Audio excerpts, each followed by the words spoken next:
The Project Gutenberg ebook of What to Eat and When. This ebook is for the use of anyone anywhere in the United States and most other parts of the world at no cost and with almost no restrictions whatsoever. You may copy it, give it away or reuse it under the terms of the Project Gutenberg license included with this ebook or online at www.gutenberg.org.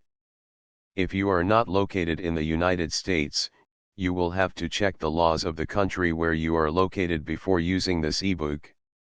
Title: What to Eat and When. Author: Susanna Cocroft. Release date: January 25, 2024. Ebook number 72779. Language: English. Original publication: New York, The Knickerbocker Press, 1916. Credits: Bob Taylor, the online distributed proofreading team at https://www.pgdp.net. This file was produced from images generously made available by the Internet Archive. Start of the Project Gutenberg ebook What to Eat and When. Susanna Cocroft. What to Eat and When by Susanna Cocroft, author of Let's Be Healthy, The Woman Worthwhile, Growth in Silence, etc. 4th edition with additions and revisions to date. Illustrated G. P. Putnam Sons, New York and London, The Knickerbocker Press, 1916. Copyright, 1916 by Susanna Cocroft, The Knickerbocker Press, New York. Preface: the subject of dietetics has only of late years begun to come into its own. For centuries it was thought that the body was a thing to be neglected and despised, that it was a clog to the soul. The teachings of dogma and the life of the hermit and the ascetic glorified the mortification of the body and the elevation of the soul. The study of the functions of life and the manner in which those functions are upheld and vivified, the development of the sciences of biology and physiology, have placed the relations of the body and its inhabitant, the soul, on a more consistent and rational basis. It is coming to be recognized that the mind cannot function to its highest efficiency in a body below par, that in order to work harmoniously and to accomplish the most for humanity, the sound mind must dwell in a sound body, with all of its functions active, its organs in vigorous condition, kept so by a thorough assimilation and a forceful circulation. These are to be secured by means of daily exercise, abundance of fresh air, and healthful, happy, constructive thoughts. It has been well said that the distinguishing feature between man and other animals is the fact that he is a cooking animal. Until he discovered fire, man's subsistence was little more than that of the brute. Out of his discovery of the varied uses of this element came modern civilization. Much of this advance was made possible through the added strength of mind that was given man by a more varied diet. His limited raw diet gave little scope to his inventive faculties. From the discovery of the possibilities in cooked food, his mind was stimulated to research in other directions. With the lessened need for vigorous mastication, however, the degeneration of man's teeth began, and we are slowly learning now that exercise for the teeth and gums is as necessary for their health as it is for the rest of the body. Dietetics is, in itself, both an art and a science. Food can be prepared so tastefully and its appearance made so pleasing as to become a fit subject for a painter. But the selection of food that shall give the body all the elements it needs in its work of growth and repair, with the greatest economy of effort, of purse, of time, and of energy, needs the trained judgment, the knowledge of comparative values and of chemical combinations possessed by a scientist. This is especially true from the fact that so many bodily ills result from a faulty digestion, due either to the food itself or to the condition of the organs which must handle the food. The subject is so vast and its ramifications so many that all the resources of chemistry own themselves baffled at some of its intricacies. However, an intelligent working knowledge of the processes undergone by food in its progress through the body, and its transformation into vital force, can be attained by anyone. This book is the outcome of years of experience in correcting bodily ills caused by wrong hygienic habits. It has been written out of a sincere desire to awaken the everyday individual to the important relation that food bears to his well-being. Much has been written on this subject by medical men for the medical profession, in language too technical for the layman. It is believed that in this book the layman will find a fund of information hitherto not available to him, in language stripped of technicalities, plain and easily understood. I have tried to make it logical and interesting. When the American people become convinced that a thing is needed, they generally go after it, and sooner or later the desired thing is attained. When they arouse themselves to see that the food they eat is pure, well prepared, and taken into digestive systems vigorous by means of proper exercise and fresh air, a new and far more virile race will be the outcome.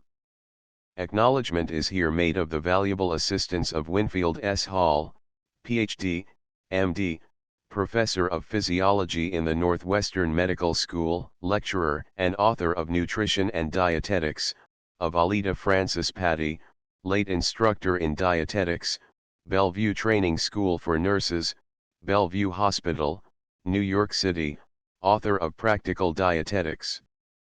The tables of food values and the classification of foods are kindly furnished by Dr. Hall and used by the courtesy of his publishers, while a few of the recipes are generously furnished by Miss Patty. Recognition is also made of the good work of Miss Helen Hamill, former dietitian in Wesley Hospital, Chicago, in the preparation of some of the recipes. The author.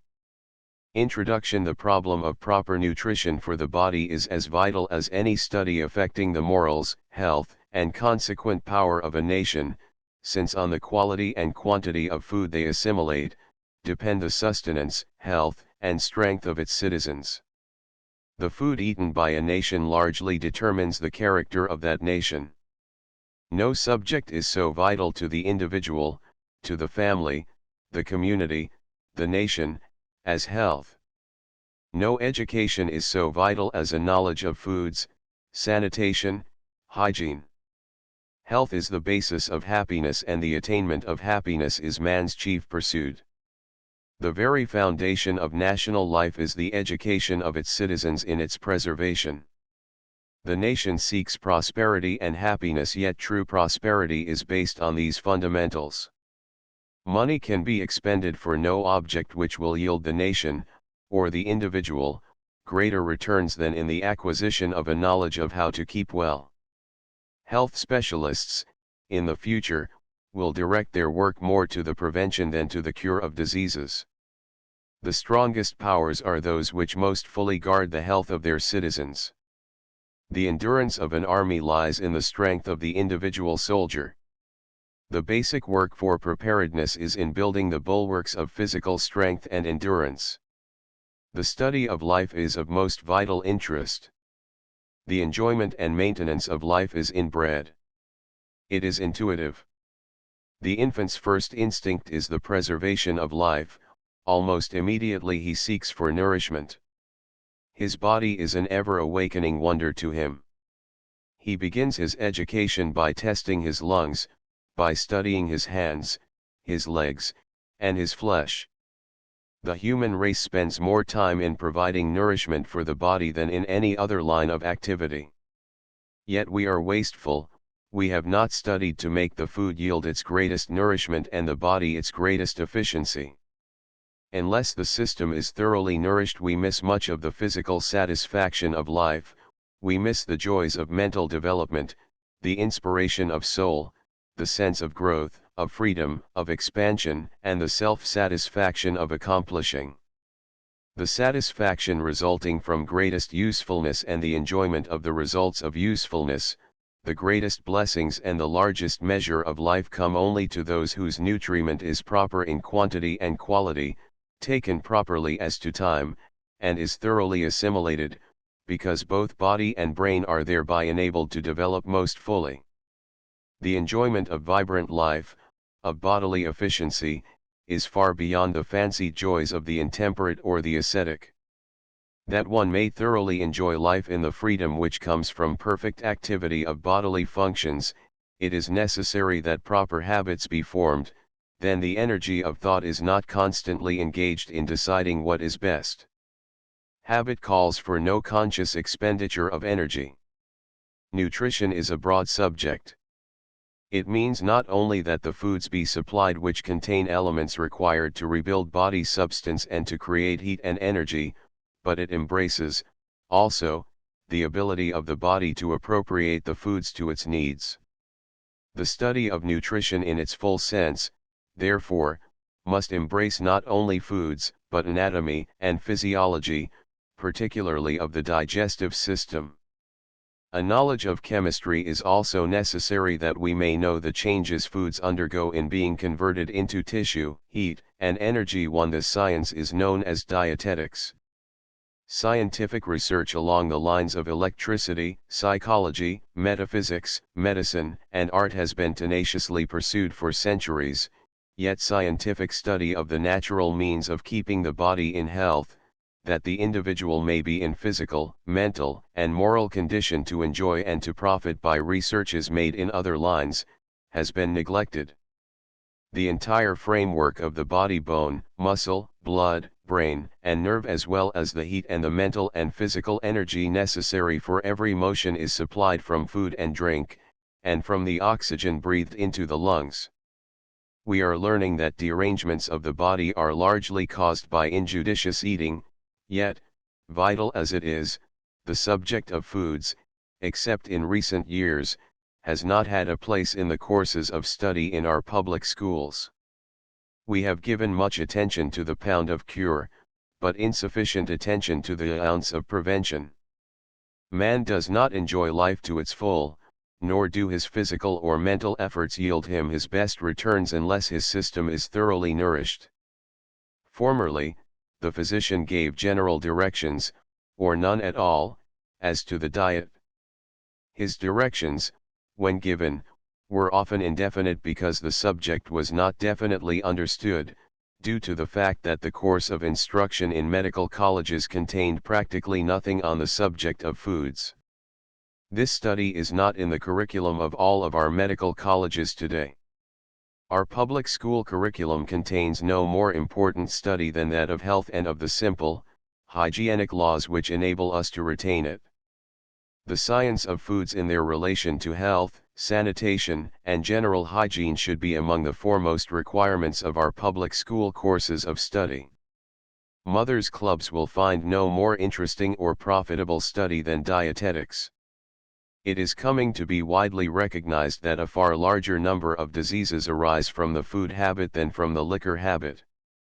Many who look with contempt or pity on the victims of alcohol, are themselves diseased of body through the unintelligent use of food.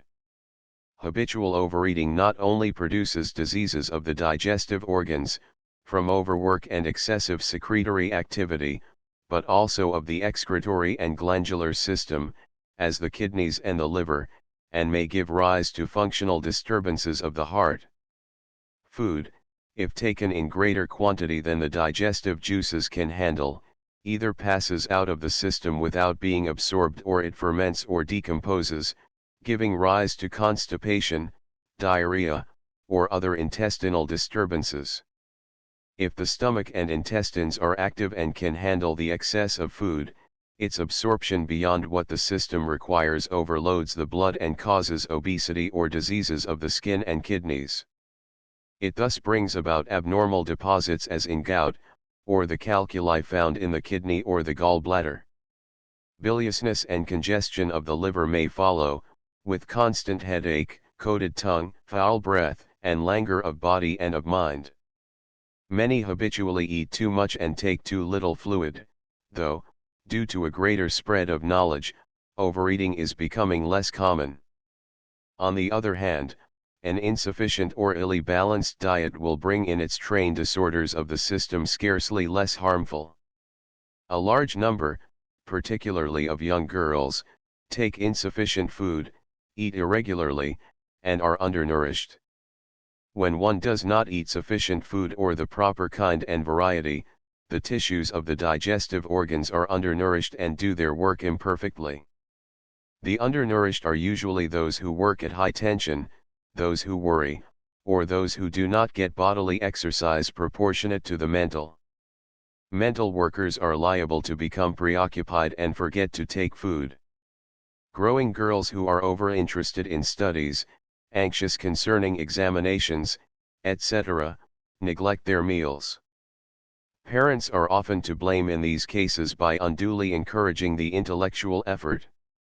Members of some religious sects practice undereating as a form of asceticism. Many others from poverty are unable to procure a sufficient amount of food. Too many, if not the majority of those concerned with the purchase and preparation of food, understand but little of food values and the importance of their proper combination. No matter how simple the menu, it should embrace the elements the system needs for its complete sustenance. The problem of nutrition must be solved largely through chemistry. The health and efficiency of the individual and of the nation depend on careful study of the foods placed on the market, their chemical components, and their possible adulteration. Happily, the United States government, realizing that its power as a nation depends on the strength and health of its citizens, has established experimental and analytical food departments. As a result of the findings of the government chemists, there was enacted in 1906, the Food and Drugs Act, which has raised the standard of food purity, by prescribing the conditions under which foods may be manufactured and sold. The law compels the maker of artificially colored or preserved food products to correctly label his goods.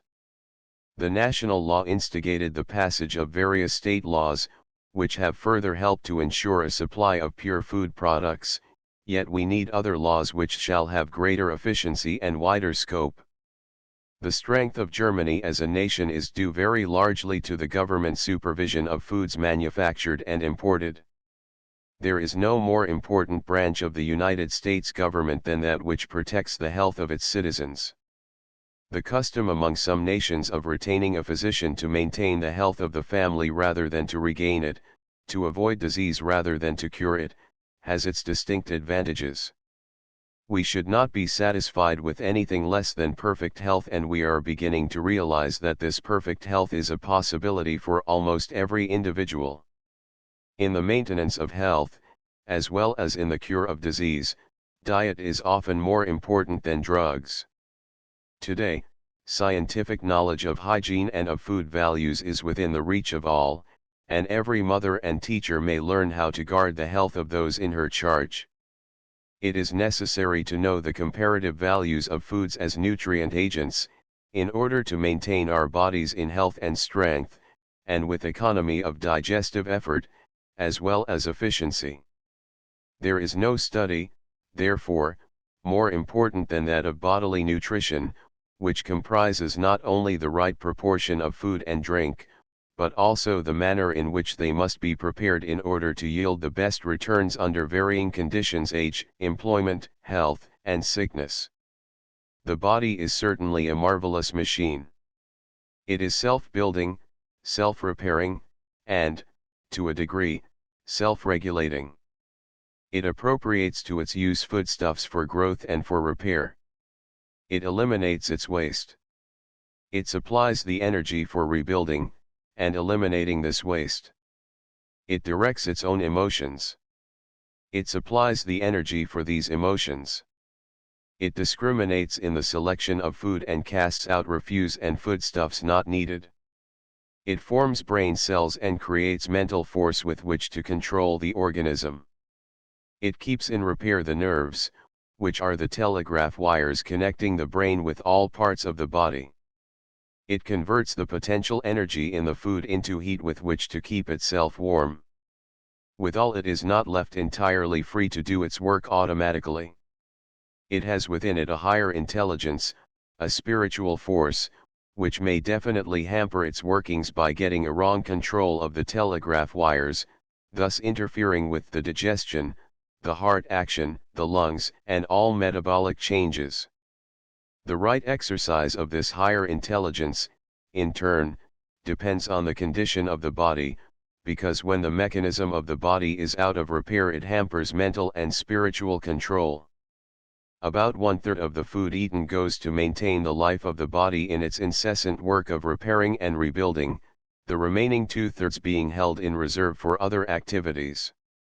One of the most remarkable and the least understood of any of the assimilative and absorptive functions, is the ability shown by one part of the body to appropriate from the foods the elements necessary for its own rebuilding, while the same elements pass through other organs untouched. The body has the power, also, not only to make use of the foods, but to use up the blood tissue itself. Just how this is done is also a mystery. There is surely a great lesson in industry here, and one of the most profound studies in economics, physics, and chemistry. Habitual worriers use up force and become thin more quickly than those whose work is muscular. Those who spend their lives fretting over existing conditions, or worrying over things which never happen, use up much brain force and create disagreeable conditions within, resulting in digestive ills. These again react on the body and continue the process of impoverishment of the tissues. Certain it is that improper foods affect the disposition, retard the spiritual growth, and change the current of one's life and of the lives about one. Therefore the intelligent care of the body, the medium through which the soul communicates with material surroundings, is a Christian duty. The priest with liver trouble and the parishioner with indigestion, do not evidence that skilled Christian living so essential to the higher life. Man has become so engrossed and hedged about with the complex demands of social, civic, and domestic life, all of which call for undue energy and annoyance and lead him into careless or extravagant habits of eating and living, that he forgets to apply the intelligence which he puts into his business to the care of the machine which does the work. Yet the simple laws of nature in the care of the body are plainer and easier to follow than the complex habits which he forms. The simple life embraces the habits of eating as well as the habits of doing and of thinking. The whole problem of perfect health and efficient activity is in keeping the supply of assimilated food equal to the demand, in keeping a forceful circulation that the nourishment may freely reach all tissues and the waste be eliminated, and in full breathing habits that sufficient oxygen be supplied to put the waste in condition for elimination. Footnotes: 1. It is impossible in this book to go into the anatomy and physiology of digestion exhaustively. The reader is respectfully referred to Miss Cocroft's book on Let's Be Healthy. This traces the food through the digestive canal, indicating the juices which act on it, putting it into the state in which it can be absorbed by the body and appropriated to its various uses. Contents Chapter I Purposes of Food Page Production of Heat and Energy, Derivation of Food Elements, Composition of the Body, Building and Repair of Cells, Necessity of Exercise, Food Elements as Used in Body Building 1-7 Chapter 2 Classification of Food Elements Definition of Foodstuffs, of Foods, Basis of classifications of foods, tabulations of classes of foods and foodstuffs, proteins or tissue builders, carbonaceous foodstuffs, carbohydrates, fat, water, mineral salts 8-37 Chapter 3. Classification of foods carbonaceous, roots and tubers, green vegetables, fruits, nitrogenous, flesh, fish, eggs, carbonitrogenous, cereals and cereal preparations, legumes, nuts, milk and milk products. Table of food values 38-102 Chapter 4 Heat and energy beverages and appetizers tea, coffee, cocoa and chocolate, lemonade and other fruit drinks, effervescing waters, condiments and spices, vinegars, sauces, food adulteration, preservation of foods. Heat and Energy 103-129 Chapter V Repair and Elimination of Waste, Metabolism, Chemical Changes in Foods in Body, Work of Assimilation, Food Reserve, Digestion, its processes and ferments, Absorption of Food, Economy in Food, Selection of Foods for Need of Body, Mouth and nasal passages 130 to 150. Chapter 6 Organs and conditions affecting digestion: the liver, the muscles, the nerves, the kidneys, the skin, the intestines, the blood. Summary of work of organs and tissues: season and climate, habit and regularity of eating, frequency of meals, exercise and breathing, ventilation, fatigue, sleep, influence of thought, the circulation, gum chewing, tobacco and alcohol. 151 to 184. Chapter 7 Cooking: importance of proper cooking, purposes of cooking, meats, cereals and cereal products, vegetables, fruits. 185 to 199. Chapter 8 Food: requirements of the system, elements determining quantity of food necessary, selection of dietary food required by workers at various occupations, average requirement, energy derived from various foods, mixed diet versus vegetarian diet. 200 to 215. Chapter 9 Diets: constructing balanced meals, in sedentary occupations, the girl or boy from 13 to 21, the athlete, the laboring man, condition of age, model diets, tables of use in making up a balanced diet. 216 to 241. Chapter X Diet in abnormal conditions, importance of proper diet in conditions of disease, anemia, indigestion or dyspepsia, gastritis, dilatation of the stomach, intestinal disorders, constipation, derangements of the liver, gall stones, neuralgia, kidney derangements, excess of uric acid, asthma, tuberculosis, neurasthenia, skin diseases, when traveling, in convalescence, leanness, obesity. 242 to 304. Chapter 11 Recipes for foods for invalids and semi-invalids: waters, fruit juices, liquid foods, farinaceous beverages, meat juices, semi-solid foods, gruels, soufflés. 305 to 319. Chapter 12 Infant feeding: problem of correct feeding, breastfeeding, wet nursing, contraindications to nursing, anatomy and physiology of the infant, intestinal disturbance, times of feeding, water, normal development in the breastfed, weaning, artificial feeding, bacteriology, composition of human milk, top milk mixture, certified milk, milk modifications, sterilizing and pasteurizing, comparative analysis of milks and infant foods, gruels, vomiting, colic, the stools in infancy, constipation, diarrhea, anemia, rickets, scurvy, feeding the second year. 320 to 356. Appendix measures and weights: 357 to 359. Index: 361 to 366. Illustrations page: Susanna Cocroft, frontispiece, diagrammatic representation of Villus. 146. What to eat and when. Chapter I Purposes of food: the purposes of food are, to supply the material out of which the body may rebuild the tissues, to produce heat, and to liberate muscular and mental energy. Every particle of body substance is constantly changing. The new material for cells and tissues, the substance to supply the energy needed in the metabolic work of tearing down and rebuilding, the energy used in the digestive process of converting the food into condition to be assimilated, and the energy used in muscular, brain, and nerve movement must all be supplied by food. Every effort of the brain in the process of thinking, every motion, and every muscular movement requires energy which the food must supply. The body is composed of a vast number of cells varying according to the tissue or organ in which they are found. The characteristic of all living matter is that it constantly reproduces itself. Cells perform their appointed work, wear out, and must be replaced by new ones or derangements follow.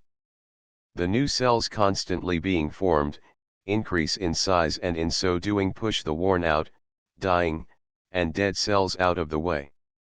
The process of building and eliminating continues within the body and on its surface every instant of life. An idea of the number of dead cells constantly being thrown off from every part of the body may be gained by noticing the amount of dead skin cast off. The fine scales of scarf or dead skin, which we easily rub off in a friction bath, are composed of these dead cells which have been crowded out by the hosts of vital cells constantly forming beneath. The process is the same in every tissue and organ. The dead or worn out matter within the body is burned by oxygen and put in condition to be carried by the blood to the organs of elimination, the kidneys, intestines, lungs, and skin. Much waste is eliminated in liquid form through the sweat glands. It is said that stokers throw off 4 pounds of water and waste a day through the skin. In the growing child, the process of building and of eliminating is active and rapid. In the youth it is less rapid, in the adult still less, but unless the process is kept active, stagnation and death ensue. Daily exercise is necessary to keep up the body activities, yet very few take the trouble to secure daily a complete, thorough circulation of blood, especially through the vital organs and the deeper tissues. Perfect circulation is the keynote of health. Activity of any kind necessitates the expenditure of energy. The process is a chemical one, and in all chemical processes heat is necessary to cause the decomposition of elements and their recomposition into different substances. Heat in its turn has two functions. It enables the chemical changes to be carried on which fit the food for the use of the various tissues, and it burns to an ash the worn-out products of the body's activity, fitting them for elimination. It keeps the tissues flexible and the secretions fluid. Coagulation takes place when the secretions become cold. As previously stated, food in the body, then, is needed for two purposes: 1. To build and maintain the cell until its work is done, 2.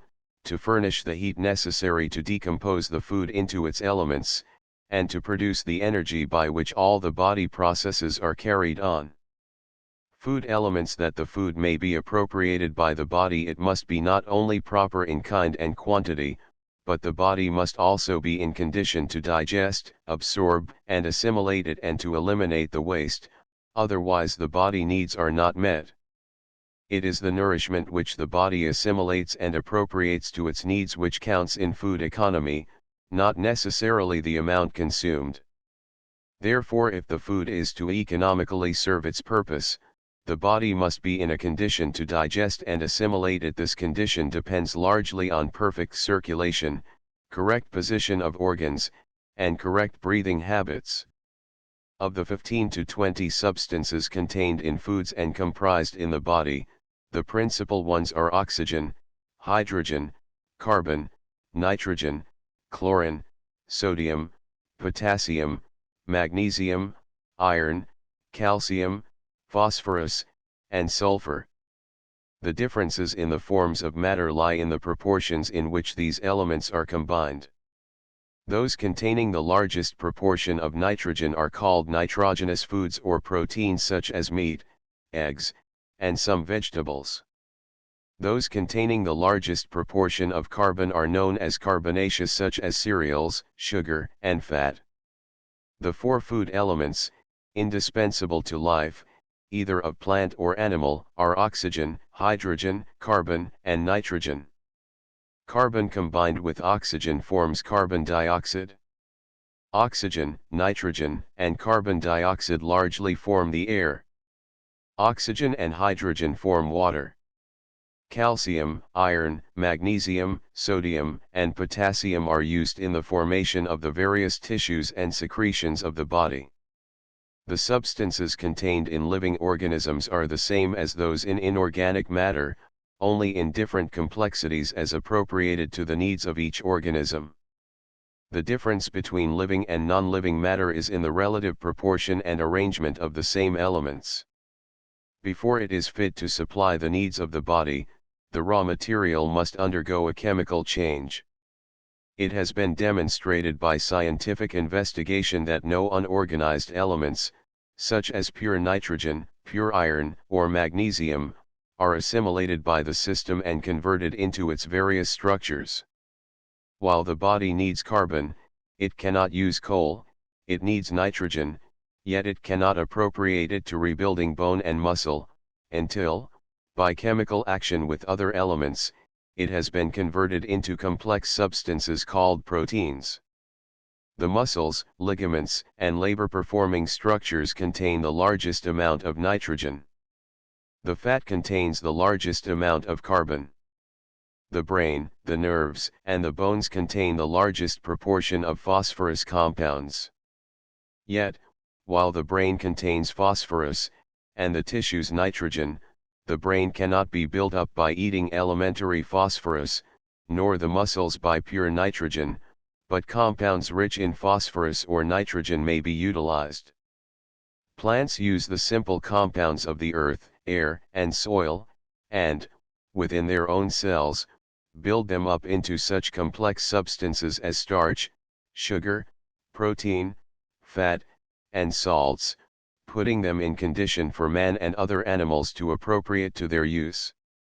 All plant life is compounded from the elements in the soil, air, and water, by the action of the sun's rays.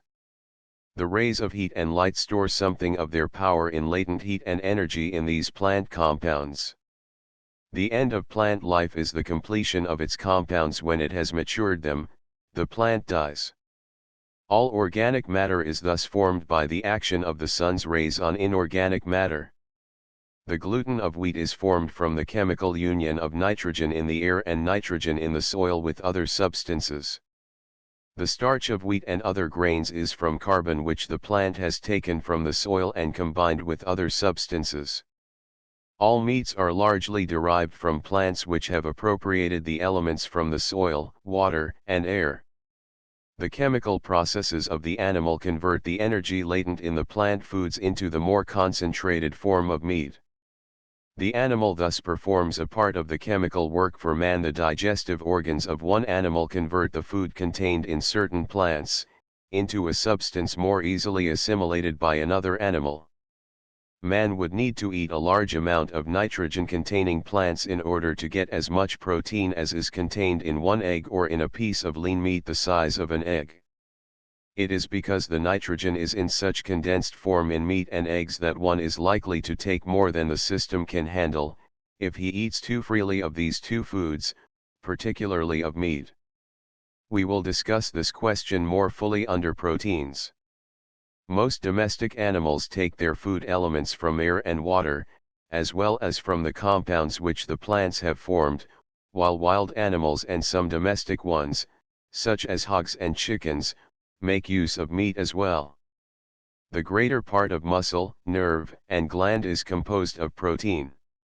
When the muscles are exercised constantly, they use up their protein and must have it resupplied, or the muscle substance will waste. When the muscles are exercised freely, as in the laborer, or the athlete, they need more building material. The skeleton is composed largely of deposited salts, as calcium. If, therefore, the growing child be not supplied with a sufficient amount of this substance, the bones will be weak and liable to deformity, and the teeth will be slow in coming or will be small and malformed. Children need foods rich in lime. The elements which supply heat and keep up muscular activity are starches, fats, and sugars. It must be apparent to every thoughtful person, that, since the nerves, muscles, and glands are composed largely of protein and the skeleton largely of calcium salts, in order to furnish the body with the elements necessary for growth and repair, all of these elements, as also the energy-producing substances, must be provided. Each individual, therefore, should learn how much he requires to replace his daily waste, both for rebuilding tissue and for supplying heat and energy. The day laborer, though he may do more muscular work than an athlete in training, expends scarcely any nervous energy. Therefore he needs less protein in his diet than one does who expends both nervous and muscular activity, as does the athlete. Chapter 2 Classification of food elements. By foodstuffs are meant the chemical elements appropriated by the animal for the use of the body, as previously described. By foods are meant those articles of diet found in the market which contain the chemical elements used by the body in various combinations. Bread, for example, contains all of the foodstuffs and has been called the staff of life, because it sustains life. This refers to bread made from the whole of the grain. White bread, as commonly eaten, is not the staff of life. Foods may contain elements, not foodstuffs, and not used by the body, but cast out as waste. Certain foods, such as sugar, cornstarch, olive oil, and egg albumin, contain only one foodstuff, as will be noted in the following classification, in which the foodstuffs are grouped according to the body uses. The classification of foods is based on the principal organic foodstuffs they contain. The preponderance of the elements in any one food determines its chief use in the body. It will be remembered that the chief uses of foods are to produce heat and energy, to build the tissue of the growing child, and to repair the tissues in the child and the adult. Nearly all foods are made up of a combination of substances. The following tabulations give the classification of foods based on their predominating elements. Nitrogenous foods: lean meat, eggs. Gluten. Carbonaceous foods: sugars, starches, root and tuberous vegetables, green vegetables, fruits. Fats. Carbonitrogenous foods: cereals, legumes, nuts. Milk. Vegetables are mixtures of sugars and starches, fruits are mixtures of sugars, vegetable acids, and salts. Milk, legumes, cereals, and nuts contain a more equal division of sugars, fats, and proteins, and are therefore represented as carbonitrogenous. Lean meats, with the exception of shellfish, contain no starch, but all meats contain protein, fat, and water. Foodstuffs: inorganic water, starches, cornstarch, salt, sago, tapioca. Carbonaceous sugars: glucose, producing cane sugar, heat and energy, syrups, honey. Fats: lard, organic olive oil, butter. Proteins: egg albumin. Nitrogenous: gluten, for growth, lean meat and repair. In the above tabulation, examples are given of foodstuffs which are almost pure representatives of their classes.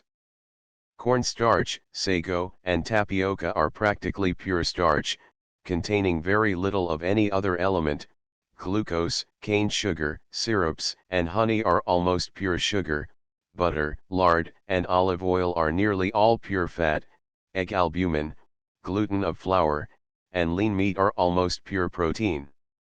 As previously stated, however, no food contains but one element of foodstuffs. Nitrogenous foodstuffs or proteins. Protein is a complex combination consisting of 17 elements. The digestive organs split up protein into these 17 substances, and they enter the blood thus split.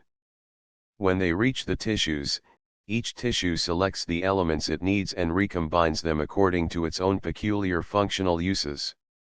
Meat and eggs contain the complete protein. Protein exists in all vegetables, but few vegetables contain protein which is made up of the whole 17 substances, hence more vegetable food has to be eaten to secure the protein in the quantity and combination necessary to maintain life. Of these 17 elements, the predominating ones are nitrogen, sulfur, and phosphates. The predominance of nitrogen has given the proteins the name nitrogenous. Proteins are the tissue builders. In this connection it may be well to state that blood is a tissue, thus meat and eggs build the blood, as well as muscle and sinew. All nitrogenous foods contain considerable carbon, mostly in the form of fat in the meat elements, but the carbonaceous foods contain so little protein that the protein elements do not appreciably enter into the nutrition. Carbon and nitrogen in the carbonitrogenous foods are about equal in proportion. The nitrogenous or protein elements in the body constitute about 1/5 of its weight. They form the basis of blood, lymph, muscle, sinew, bone, skin, cartilage, and other tissues. Worn-out body tissue is constantly being torn down and eliminated, and the protein in the foods must daily furnish material for repair, as well as for building new tissue. A young animal's first need is for growth, as it has not learned to exercise sufficiently to use much latent energy. The first food it receives is an animal product, milk to babes and other mammals, while the young chicken or bird is nourished by the yolk of the egg contained within it. Sufficient yolk substance remains within the chick when it is hatched to sustain its life for the first day or two. Nitrogenous foods are more concentrated and contain less waste, thus a smaller bulk is required than of vegetables and fruits. According to recent experiments, the average adult requires from 2 to 4 ounces of nitrogenous foods a day, to repair the waste. Happily, when more is consumed, the system has the power up to a certain limit, depending on the physical condition and the daily activity, to eliminate an excess. It is needless to say that if the daily waste is not replaced, digestion and nutrition suffer.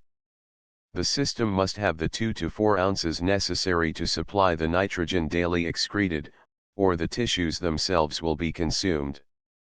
The proteins, of which meat is the principal member, are classified as albuminoids, albumin, white of eggs, casein, curd of milk, myosin, the basis of lean meat, and gluten of wheat, gelatinoids, connective tissue of meat, extractives, appetizing and flavoring elements. If protein material is taken into the body in excess of its needs, the excess is used as fuel. While vastly more expensive, an excess of protein is worth no more as fuel than starch is. 1 gram of protein produces 4.1 calories of heat, no more than 1 gram of starch. The proteins produce heat and energy when the supply of sugars, starches, and fats is exhausted, but proteins alone form muscle and the larger part of blood and sinew. They are, in this sense, the most important of foods. They are also the most costly. An excess of protein, usually eaten in the daily intake of food, then, is of no practical use and can be eliminated with great benefit to the pocketbook. Meat once a day is sufficient. The excessive consumption of meat can be lessened with no lack of nutrition to the body. The trouble is that meat is the first thing thought of for a meal. It is easily prepared, and housewives are not willing to use the thought and effort necessary to secure a balanced meal without it. Carbonaceous foodstuffs. The carbonaceous foods are those used by the body for heat and energy, and are so named because they contain a large proportion of carbon, the heat-producing element. It is the carbon in wood, which, uniting with oxygen, produces heat and light. The carbonaceous foods are all composed of carbon, hydrogen, and oxygen, the difference between them being in the different proportions in which these elements are combined. They are divided into 2 classes, carbohydrates and fats. Carbohydrates. The carbohydrates embrace the sugars and starches and include such substance as the starches of vegetables and grains, notably corn, rice, wheat, and the root vegetables, and the sugar of milk, of fruits, vegetables, and the sap of trees. Their chief office is to create energy. The starches are converted into sugar, so they are together given the one name of carbohydrate. The name means that carbon and hydrogen are contained in them in such a proportion that when oxygen unites with the hydrogen, water is produced and the carbon is liberated. In this chemical process, heat is produced. 1 gram of carbohydrate produces 4.1 calories of heat. They are almost entirely absent from meat and eggs, the animal having converted them into fats. When the digestive organs are in a normal condition, carbohydrates are easily digested too. They do not play a large part in the growth of the body tissues, but they are utilized by the body to spare the consumption of the fat which is stored in the tissues as a reserve. This explains their action in preserving but not producing fat. When there is an excess of fat and the desire is to reduce, the carbohydrates should be limited that the body may call on the reserve fat for heat and energy. Few realize that after the starches and fats have been consumed in heat and energy, the tissues are consumed. The assimilation of the carbohydrates is almost complete, so that the energy derived from them may be closely calculated. Sugar. There are many varieties of sugar. Those commonly used as foods are cane sugar, sucrose, fruit sugar, levulose, sugar of milk, lactose, sugar of malt, maltose, sugar of grapes or corn, glucose, maple sugar, honey, and saccharin, a coal tar product. They are derived from plants, from trees, and from tubers or other vegetables. Cane sugar, sucrose, is derived from the juice of the sugar cane and from beets. 1/3 of the world's supply of sugar is derived from the sugar cane and 2/3 from beets. From 2 to 10% of sucrose may be obtained from the maple tree. It is also found in the sugar pea. All sugars are carbohydrates, carbon, hydrogen, and oxygen, the oxygen and hydrogen being in the proportions which form water, 2 atoms of hydrogen and 1 of oxygen. Brown sugar is granulated sugar in an early stage of refinement. Maple sugar is obtained by boiling down the sap of the maple tree. It is often adulterated with other sugars or with glucose from corn, because they are cheaper.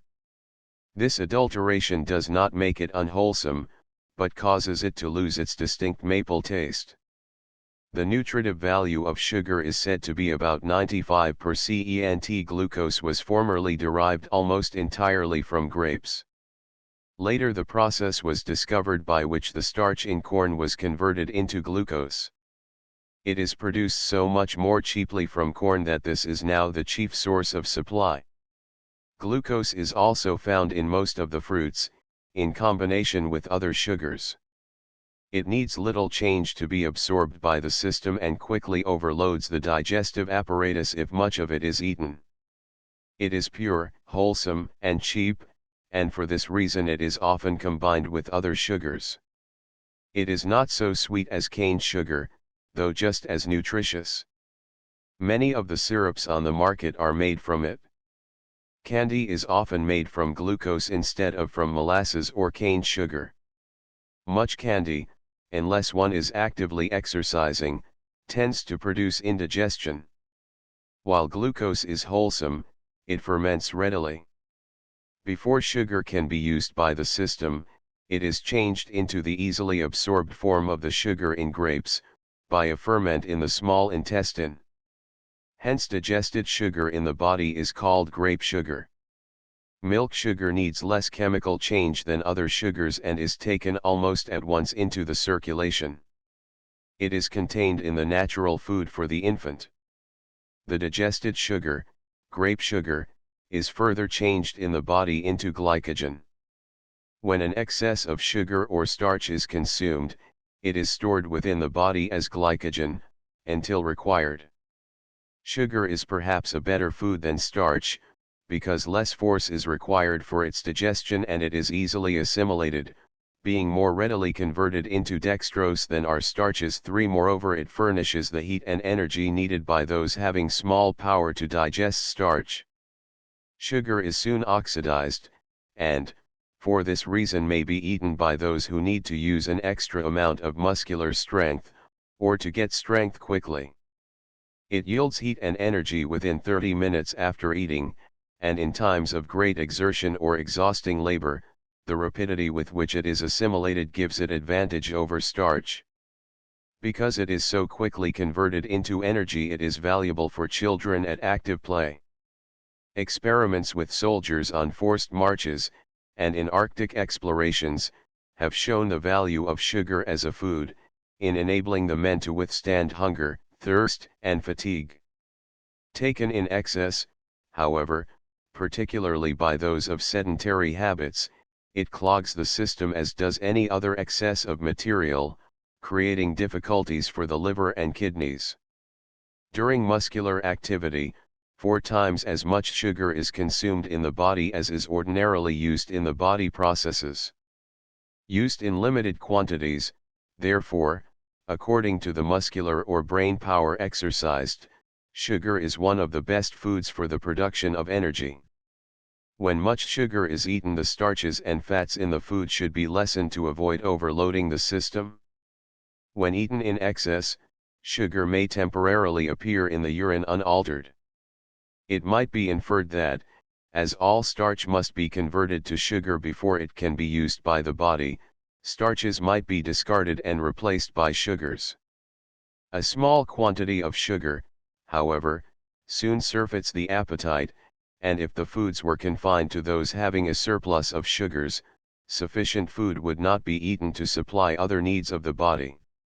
This lack of appetite occasioned by an excess of sugar is due, partly, to the fact that the gastric juice is not secreted so freely when there is much sugar in the stomach. Because of the slower secretion of gastric juice and the surfeit of the appetite occasioned by them, sweetened foods should not be used at the beginning of a meal, and, while a moderate amount of sugar is desirable, a surfeit will cause indigestion. This is particularly liable when one eats sufficient starch and sugar at a meal and then eats candy between meals. Sugar is so readily oxidized and supplies heat and energy so promptly, that the fats stored in the tissues are not called on until the latent energy in the sugar is used. The power of sugar to fatten thus lies in sparing the use of body fat. When starch and fat are used in addition to sugar, an excess of fat quickly results. Therefore, those who wish to reduce in flesh should eat sparingly of sugar that the starches and fats may be used to furnish energy, but sugar should be as freely used as the system can handle it, by those who wish to build up in flesh. Broadly speaking, about 1/4 of a pound of sugar, daily, in connection with other foods, is well utilized by the system, the quantity depending on whether one leads an active or a sedentary life. The natural flavor of fruits and grains is very largely destroyed by sugar, which is used too freely on many articles of diet. Sugar should never be added to fruits while cooking, if intended for immediate use, as the acids of the fruits neutralize a portion of the sugar. More sugar is thus used than is needed after the cooking process is completed. The sweet taste in all fruits and vegetables is due to the presence of sugar. Sweet potatoes, beets, carrots, parsnips, turnips, grapes, figs, and dates are especially rich in sugar, and when these are furnished with a meal, in any appreciable quantity, the starches should be restricted, notably bread, Irish potatoes, and rice. Those who do hard work in the open air, because of the increased oxidation, can consume larger quantities of sugar in pie or other pastry, which ordinarily would be difficult to digest. One who lives an indoor life should refrain from an undue indulgence in such foods. For one who is undernourished, sugar is a desirable food, if the starch be diminished in proportion as the amount of sugar is increased, but the tendency in sweetening foods is to take more starch also than the system requires, since it is the carbohydrate foods which are ordinarily sweetened, not the proteins. On account of their latent heat and energy, sugars are more desirable in cold weather than in warm. For this reason nature supplies them more abundantly in the root vegetables, eaten more freely in cold weather. More puddings and heavier desserts may be eaten in cold weather. The desire of the child for sweets is a natural one, because the child uses much energy, and sugar supplies this energy with less tax of the digestive system. When the child begins to eat more solid foods, if sugar is used in abundance for sweetening, he is no longer attracted by the mild sweetness of fresh milk, and it is well not to sweeten cereals or other foods, also to limit other sweets, when the child turns against milk, in order to restore the taste for this valuable food. Many authorities state that a child, up to its 3rd year, should not be allowed to taste artificial sweets, in order that the appetite may not be perverted from the natural sweets of milk. Sugar is better supplied the child in a lump or in homemade molasses candy, rather than in the sweetening of porridge, oatmeal, or bread and milk, etc. Molasses is readily absorbed and is mildly laxative, and when young children are not allowed to eat too much, it assists in keeping the bowels open. Sweet fruits, fully ripened, contain much sugar and should be freely given to the child. Starch is one of the most important carbohydrates. It is formed from the carbon dioxide and water in the air and in the soil by the chemical action of the sun's rays on the cells of living plants. As stated, cornstarch, sago, tapioca, and arrowroot are practically pure starch. Rice is almost pure starch. Cornstarch is obtained from young maturing corn, tapioca comes from a tropical plant, cassava, sago from the pith of the sago palm, arrowroot from a plant of the same name, a native of the West Indies. Starch lacks flavor and for this reason all starchy foods are seasoned with salt. Salt increases the activity of the saliva and pancreatic juices. All starches must undergo much chemical change by action of the saliva and the intestinal juices, before they can be used by the body. The digestion is begun by the saliva in the mouth and is continued in the stomach, by the saliva, until the gastric secretions begin to act. Starch is not acted on by the gastric juice but passes unchanged into the intestines, where it is converted, by the pancreatic juice, into dextrin, maltose, and glucose. It is thus absorbed into the blood. After the digested starch passes into the blood it is taken to the liver and is there changed into glycogen and is stored in reserve. When the system needs to produce energy it is first furnished by the glycogen. When this is exhausted the fats and proteins are used. The starches and sugars then are really the energy reserves of the body, any excess over the daily needs being stored until required. Starchy foods should not be given to anyone in whom, from disease or derangement, the starch-converting ferments, ptyalin in the saliva and pancreatin in the pancreatic juice, are lacking. Because the child has not developed the ferment in sufficient quantities necessary for starch digestion, starchy food must not be given to a child under 12 to 18 months, at least not until he has teeth and chews his food. Then he should be given starchy food in the form of a crust or hard cracker which he chews thoroughly and mixes with saliva. Potatoes or bananas which the child does not masticate, should not be given him under the age of 2 years. Fat is the most concentrated form of fuel and is readily oxidized. It has about twice the fuel value of carbohydrates. It is almost pure carbon, hence less chemical work is required to convert it into fuel, but more oxygen is needed. The average fat person does not breathe deeply and does not take in sufficient oxygen to cause a combustion of the fat and produce energy. He is thus inclined to be lethargic. A pound of fat has about 3 times as much fuel value as a pound of wheat flour, which consists largely of starch. Common examples of fat are butter, cream, the fat of meat and of nuts, and the oil of grains and seeds, notably the coconut, olive, and oatmeal.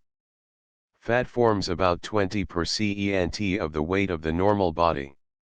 The body cannot remain in health for long unless a proper amount of fatty food is eaten. Muscular and nerve action, and the formation of the digestive secretions are all dependent on the energy derived from the combustion of fat. Its use in this way spares the tissues from destruction in the chemical processes necessary to life. Both carbohydrates and fats are composed of carbon, hydrogen, and oxygen, the difference being that there is less oxygen in fat. 1 pound of starch requires 1 1/5 pounds of oxygen for perfect combustion, while 1 pound of suet requires 3 pounds of oxygen. 1 ounce of fat yields 2 1/2 times as much energy as an ounce of sugar or starch. Fats are not digested in the stomach. The connective tissue about the fat is dissolved here, and the fat is passed on into the small intestine, where it is acted on by the bile and the intestinal juices. These first change the fat into an emulsion and then into the form of soap and glycerin. In this saponified form, it is in condition to be absorbed and carried to the tissues, where it is assimilated and used in energy. The commercial production of soap from oil is similar to the chemical change in the body of fat into soap. The supply of fat stored in the body depends on the quantity consumed with the food, on the quantity used up in heat and energy in muscular or mental exercise. The quantity assimilated depends somewhat on the condition of the nerves. If the nerves are weak, they do not strongly direct digestion and assimilation, and less fat is used in the digestive and assimilative processes. Thus, in case of weak nerves, more fat is often stored in the tissues. An excess of fat often indicates sluggish nerve activity. Manual laborers require more fat for energy than do people whose habits are sedentary. School children, or children who play hard, should have sufficient fat and sugar. Butter and cream. The fat present in milk depends, of course, on the quality of the milk. There is as much butter fat in a glass of fresh Jersey milk as in a glass of cream from the milk of some cows. The cream from some Jersey cows is 80% butter fat. Skimmed milk contains very little fat. If milk is drunk by the adult, as a means of storing up more fat within the body, the cream, if assimilated, should be stirred into it. The fat of meat. This should be thoroughly cooked. All meats in the process of baking or frying should be covered, in order to retain the moisture. The fat in well-roasted beef is nutritious, but to make fat easily digestible it should be well masticated so as to break up the tissue fibers which surround it. While fried foods are difficult of digestion, see page 192, because the surface albumin is coagulated and the hot fat forms a coating around it, making it difficult for the digestive juices to reach the tissue. The fat of bacon is more easily dissolved because of the delicacy of the fibers surrounding the fat cells.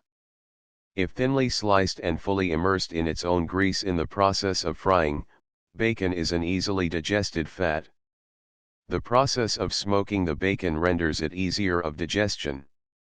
Cooked bone marrow is an easily digested form of fat which is usually relished by those to whom any other fat is repulsive. It is useful in some forms of anemia, as it contains considerable iron. Eels, salmon, and mackerel contain much fat. The Eskimos extensively use both whale and seal oil as a food. The yolks of eggs are also rich in fat. Cod liver oil, pressed from the liver of the codfish, is easily absorbed and assimilated by some. The odor is not pleasant and a little lemon juice, salt, baking soda, or any flavoring substance may be added to make it palatable. The pure oil taken in this way is, perhaps, preferable to the prepared emulsions. Olive oil is derived from ripe olives. It is often used when cod liver oil is not well borne. Many take olive oil for the purpose of rounding out the figure with fat. If the system will assimilate fat, taken in quantities, the fat may be stored, but, as a rule, one is underweight because of a failure to assimilate the regular diet, and overloading the digestive organs with fat will not cause a better assimilation. If the lack of flesh is due to sluggish assimilation, exercise should always accompany a diet for the building of flesh. Olive oil, in moderation, is a good food when much heat and energy are required, but if one's occupation is sedentary, much fat is not necessary. Cottonseed oil is often substituted or mixed with the cheaper grades of olive oil. It is wholesome, if fresh, but has not the pleasing flavor of the olive. Nut oils are good, but, with the exception of peanut butter, are not often used. English walnuts, hickory nuts, pecans, coconuts, and Brazil nuts contain much oil. Nut oils are not well borne by some, hence nuts must be sparingly used by them. If taken, they should be used with salt, and be thoroughly masticated. Almond oil and olive oil are used in cooking, to some extent. To summarize, digested sugar is called dextrose or glucose. Digested starch becomes first dextrin, then maltose, animal sugar. Digested protein is peptone, and digested fat is saponified fat. Water. No food element is more important for the needs of the body than water. It is composed of oxygen and hydrogen. It forms the large part of the blood and lymph. The body will subsist for weeks on the food stored in its tissues, it will even consume the tissues themselves, but it would soon burn itself up without water, and the thirst after a few days without it almost drives one insane. Though it produces force only indirectly, it is entitled to be classed as a food, because it composes about 2/3 of the weight of the body and a large part of all the tissues and secretions. Yeo estimates that the supply of water to the body should be averaged at half an ounce for each pound of body weight. It has been estimated that from 4 to 5 pints of water are excreted each day by the body, and therefore a similar amount should be consumed daily.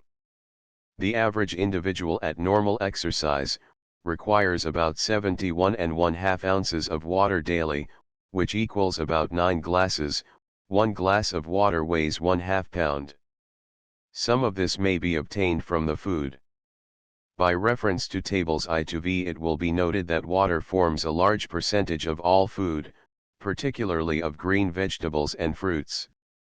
In order that the body may do efficient work in digestion and in the distribution of the nutrient elements of the foods, and that the evaporation from the body may be maintained, the water in the foods, together with the beverages drunk, should consist of about 75% liquid to 25% nutrient elements, or about 3 times as much in weight as proteins, fats, and carbohydrates combined.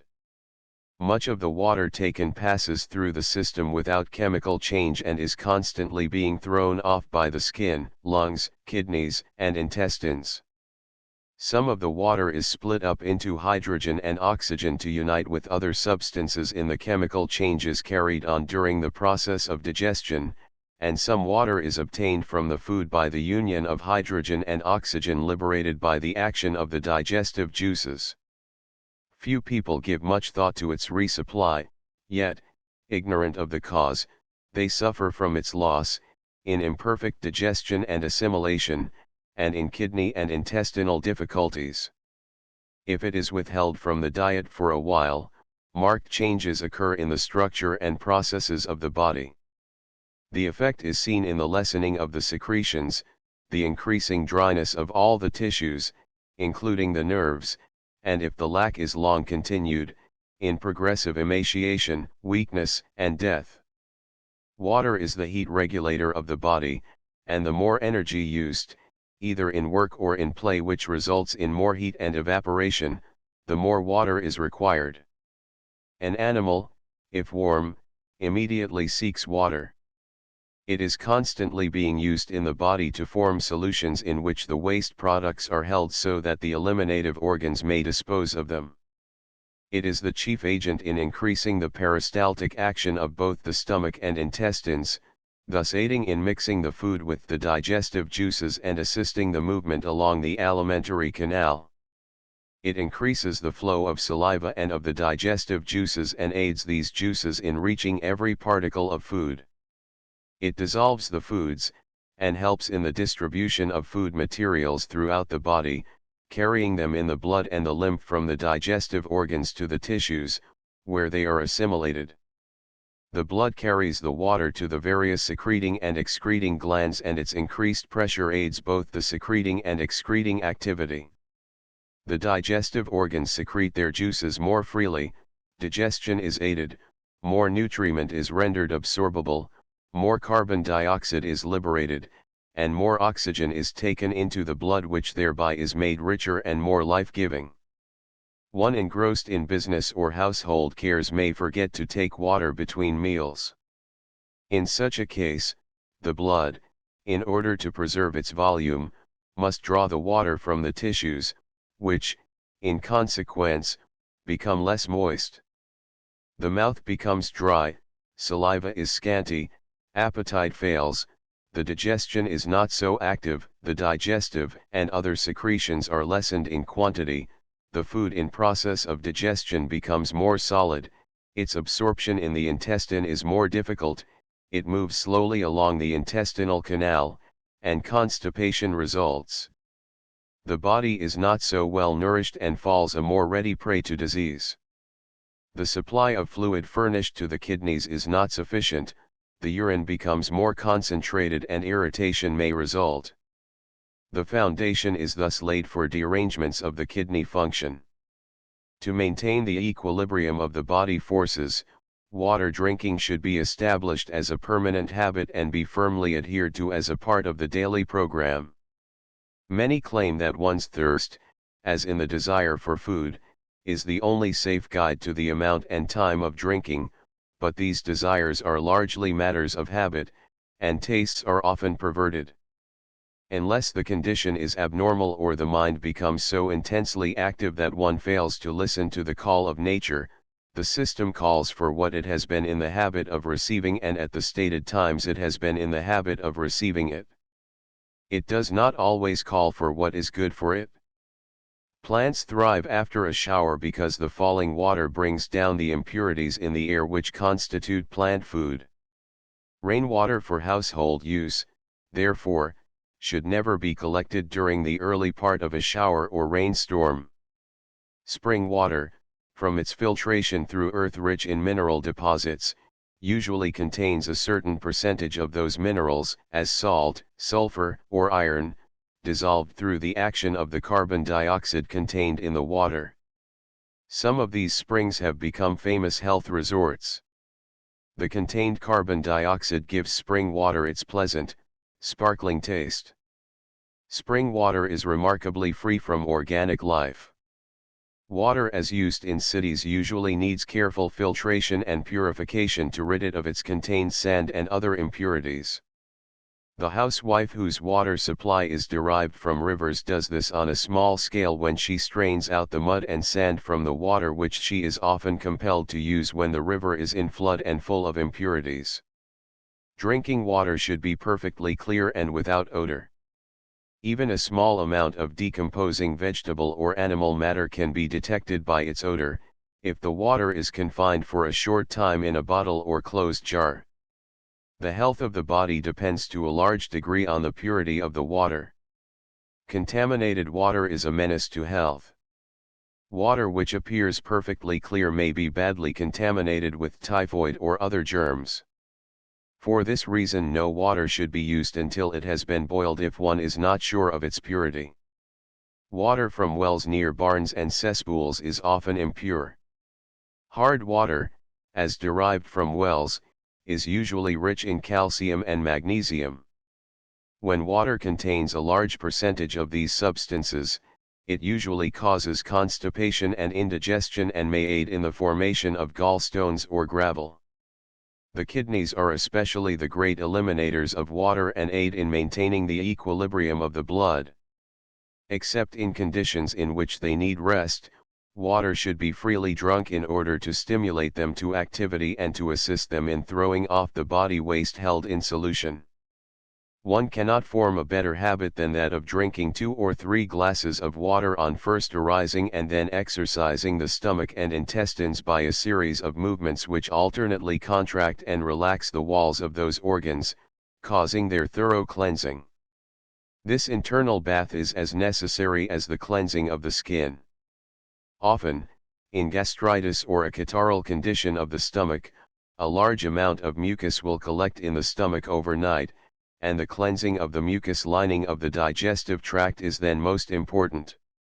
If in good health, 2 or 3 glasses of cool water, vigorous exercises for the vital organs, and deep breathing of pure air, followed by a cold bath, will do more to keep the health, vigor, clear skin, and sparkling eye than fortunes spent on seeking new climates, mineral waters, or tonics. When cool water in the morning seems to chill one, a glass of hot water may be followed by a glass of cool. The free drinking of water aids the activity of the skin, keeping the tissues moist and the glands active. Effervescing waters are usually drunk for their cooling and refreshing effect. They should not be drunk to excess as they are usually combined with syrups or sugar and will thus occasion derangement of digestion, flatulence, and in some cases palpitation from the excess of gas which presses on the diaphragm and impedes the action of the heart. Mineral waters are drunk for the action of the salts which they contain and are used for their laxative or their medicinal effect.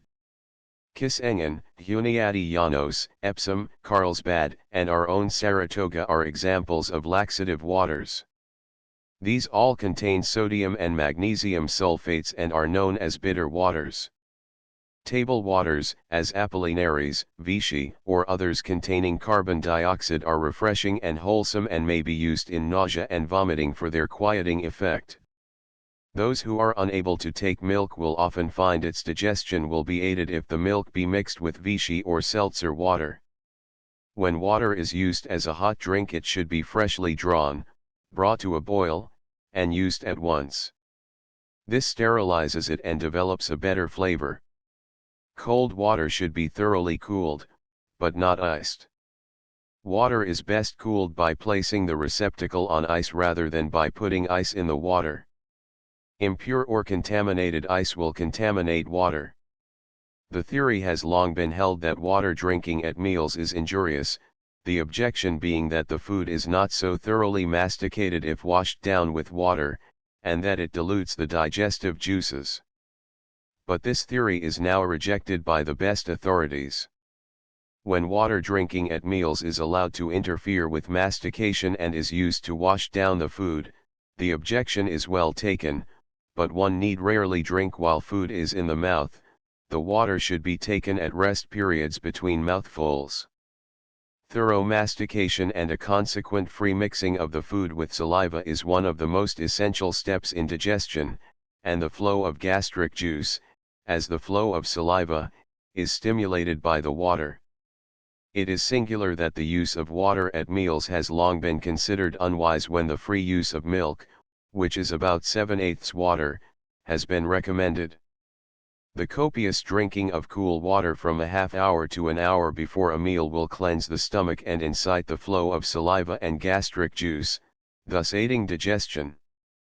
Moreover, the digestive cells secrete their juices more freely and the sucking villi absorb more readily when the stomach and intestines are moderately full, either of food or water, and to fill the stomach with food requires too much digestive and eliminative activity. Water taken before meals passes through the stomach before the food, washes away any mucus that may have collected over the mouths of the gastric glands, stimulates them to activity, and prepares the stomach to receive the food. Results obtained, in building up about 20,000 thin women, show that the free drinking of liquid at meals has a tendency to increase flesh. Probably one reason for this is the cleanliness and greater freedom it gives to the absorbing and secreting cells of the mucus lining of the digestive tract, the stronger peristalsis it occasions, and the consequent better digestion. When one wishes to reduce in flesh, water drinking at meals is restricted. If the contents of the stomach have become too concentrated or solid, the water will render it more liquid, hence will aid the admixture with the gastric juices and will enable it more readily to pass the pyloric orifice. Drinking at meals, therefore, has many more arguments in its favor than against it. All who have a tendency to the deposit of uric acid in the tissues, as in gout, should drink freely of water to lessen the deposit of salts from the blood which must maintain its proportion of fluid. More water should be drunk if the meal consists largely of protein. The nitrogen it contains is eliminated in a short time by the kidneys, the amount of urine is increased, and more water must be drunk to make up the loss. In sickness, as in fever, the increased respiration causes a corresponding loss of water from the skin and the lungs. If the bowels are active as in diarrhea, much water is lost in this way. The increase in the heat of the body also tends to dry all the secretions, hence water must be taken to keep them in proper fluidity. The patient is often too ill to ask for water or will forget to ask for it. Constipation may result from this cause. It must be a part of the nurse's duty to see that a sufficient amount is taken. An excess of cold water, if hastily taken, may cause cramps. If slowly sipped it will do no harm. Water may be given in fever in the form of lemonade. A small pinch of soda will make it effervescent and more refreshing. There is no tonic like water, exercise, and fresh air. The safe method is not to allow the habit of drinking water with regularity to be broken, unless for some necessary purpose, and then the habit should be reinstated as soon as possible. Soft water, that is, water containing no lime or other mineral, is best. Hard water which causes any degree of curdling of soap, or a lime crust in the bottom of a tea kettle, renders digestion difficult.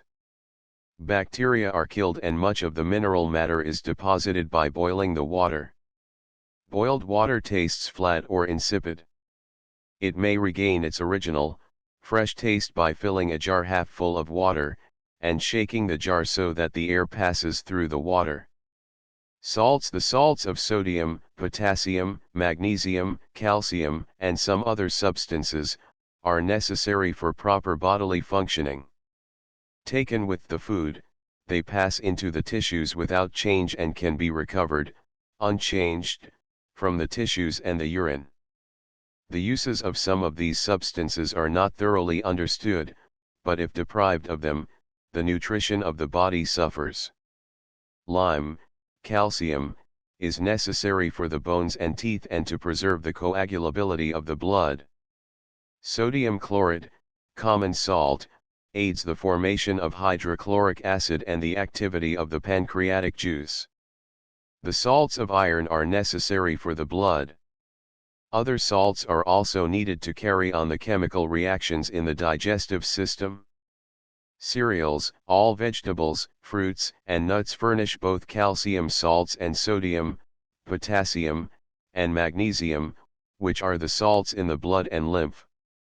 Minerals are also abundant in dried legumes, beans and peas.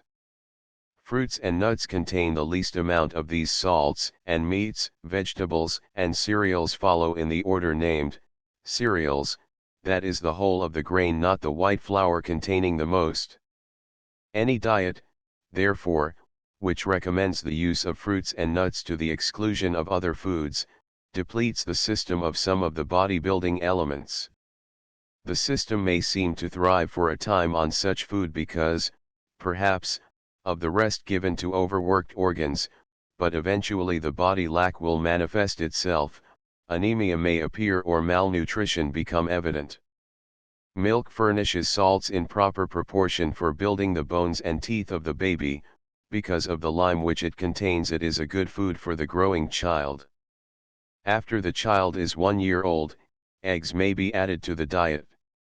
During the first year the albumin and fats in the egg are not well digested. It is especially essential that children be furnished milk and eggs that they may be assured of the proper proportion and quantity of calcium salts for growth. Sodium chloride, common salt, has been for ages recognized as an important element in food, so important that in Eastern countries it is the symbol of hospitality and friendship. When taken in moderate quantities, salt increases the activity of the gastric secretion and aids the appetite. When taken in excess, as many who have formed the salt-eating habit do, it is an irritant to the mucous membrane of the stomach and intestines and may interfere with nutrition, causing dyspepsia, gastroenteritis, or diarrhea from the continued irritation. The habit indulged by some of nibbling at salted nuts of various kinds, at and between meals, may for a short time satisfy the needs of the body for more salt than is usually taken with the food, but such a habit persisted in will cause acidity of the stomach from overstimulation of the hydrochloric acid producing glands. It will also decrease the fluidity of the blood by causing the water to be drawn from the blood for the use of the tissues. Irritative action is also exerted on the kidney, as any excess of salt is excreted by this organ. For this reason salt is often prohibited for those suffering from any inflammation of the kidney, in Bright's disease, etc. When chemical tests show an excess of hydrochloric acid, salt should be omitted from the diet. A diet consisting largely of vegetables needs the addition of sodium chloride to supply sufficient salt for body uses. Likewise, more salt than is contained in grass and fodder is needed for animals, particularly for those producing milk. The scientific farmer salts his cattle regularly, while wild animals travel miles and form beaten paths to springs containing salt. In rectal feeding, it is known that food absorbs more readily through the large intestine if salted. It is probable that salt, in normal proportions, also aids absorption in the stomach and small intestine. Potassium is next in importance to sodium as it constitutes the chief salt in the muscles. It also aids the action of the digestive secretions and the maintenance of the reaction of the urine. Potatoes and apples are valuable foods on account of the potassium they contain. Calcium, if in excess, may cause the formation of calculi, renal or biliary. It is also found in the tartar which accumulates on the teeth, in the hardening walls of the arteries in arteriosclerosis, etc. All of the cabbage family are rich in calcium. Many mineral waters and the water from many wells contain it in excess. Those addicted to gallstones, gravel, etc., should particularly avoid hard water. Phosphorus and sulfur are obtained by the body from eggs and milk and from such vegetables as corn, cauliflower, asparagus, and turnips. Iron is necessary in forming the pigment of the red blood corpuscles. If, through some disturbance in digestion, absorption, or assimilation, the iron taken in the food is not utilized, or is insufficient in amount, the blood-making organs do not receive the necessary amount of the substance and the red corpuscles are not formed in sufficient numbers. The blood becomes poor in hemoglobin, and the individual becomes pale and loses vitality. This condition is known as anemia. Footnotes: 2. For the process of digestion and the action of the digestive juices on the various food elements, see Let's Be Healthy, by Susanna Cocroft. 3. Publisher's note: the conversion in the body of starch and sugar into grape sugar, then into dextrose, then into glycogen, the glycogen being again broken up into grape sugar, is fully explained in Susanna Cocroft's book Let's Be Healthy. Chapter 3 Classification of foods. In the previous chapters, we have given the classification of the elements in foods, foodstuffs, which supply the body needs. In this chapter the foods commonly used are classified according to the predominance of these elements. Carbonaceous foods. While all foods contain a combination of elements, some contain a greater proportion of carbohydrates and fats, and are classed as carbonaceous. Roots and tubers of the carbohydrates, next in importance to the sugars and to the starches in their purest form, cornstarch, tapioca, sago, and arrowroot, come the roots and tubers, such as potatoes, sweet potatoes, beets, parsnips, turnips, and onions. The following table shows the proportion of various foodstuffs in these vegetables. The skins of the vegetables are included. Table I. Roots and tubers. Food materials: water per cent, protein per cent, fat per cent, carbohydrates per cent, ash per cent. Food value per pound. Calories: sweet potatoes 69.4, 1.50.3, 26.22.6, 440. White potatoes 75.02, 0.10.2, 22.00.7, 295. Parsnips 64.4, 1.30.4, 10.8, 1.1, 230. Onions 86.0, 1.90.1, 11.30.7, 225. Beets 87.0, 1.40.1, 17.30.7, 160. Carrots 88.2, 1.10.4, 8.26.0, 210. Turnips 92.7, 0.9, 0.10.1, 0.6, 120. Potatoes It will be noted from the table given above that sweet potatoes contain a larger percentage of carbohydrates, hence they produce more heat and energy than any other vegetable. Next to the sweet potato comes the Irish or white potato. While the white potato contains 2% of protein, this is almost all located in a very thin layer immediately beneath the skin, so that when the potato is peeled in the ordinary way, the protein is removed. This is true of many vegetables.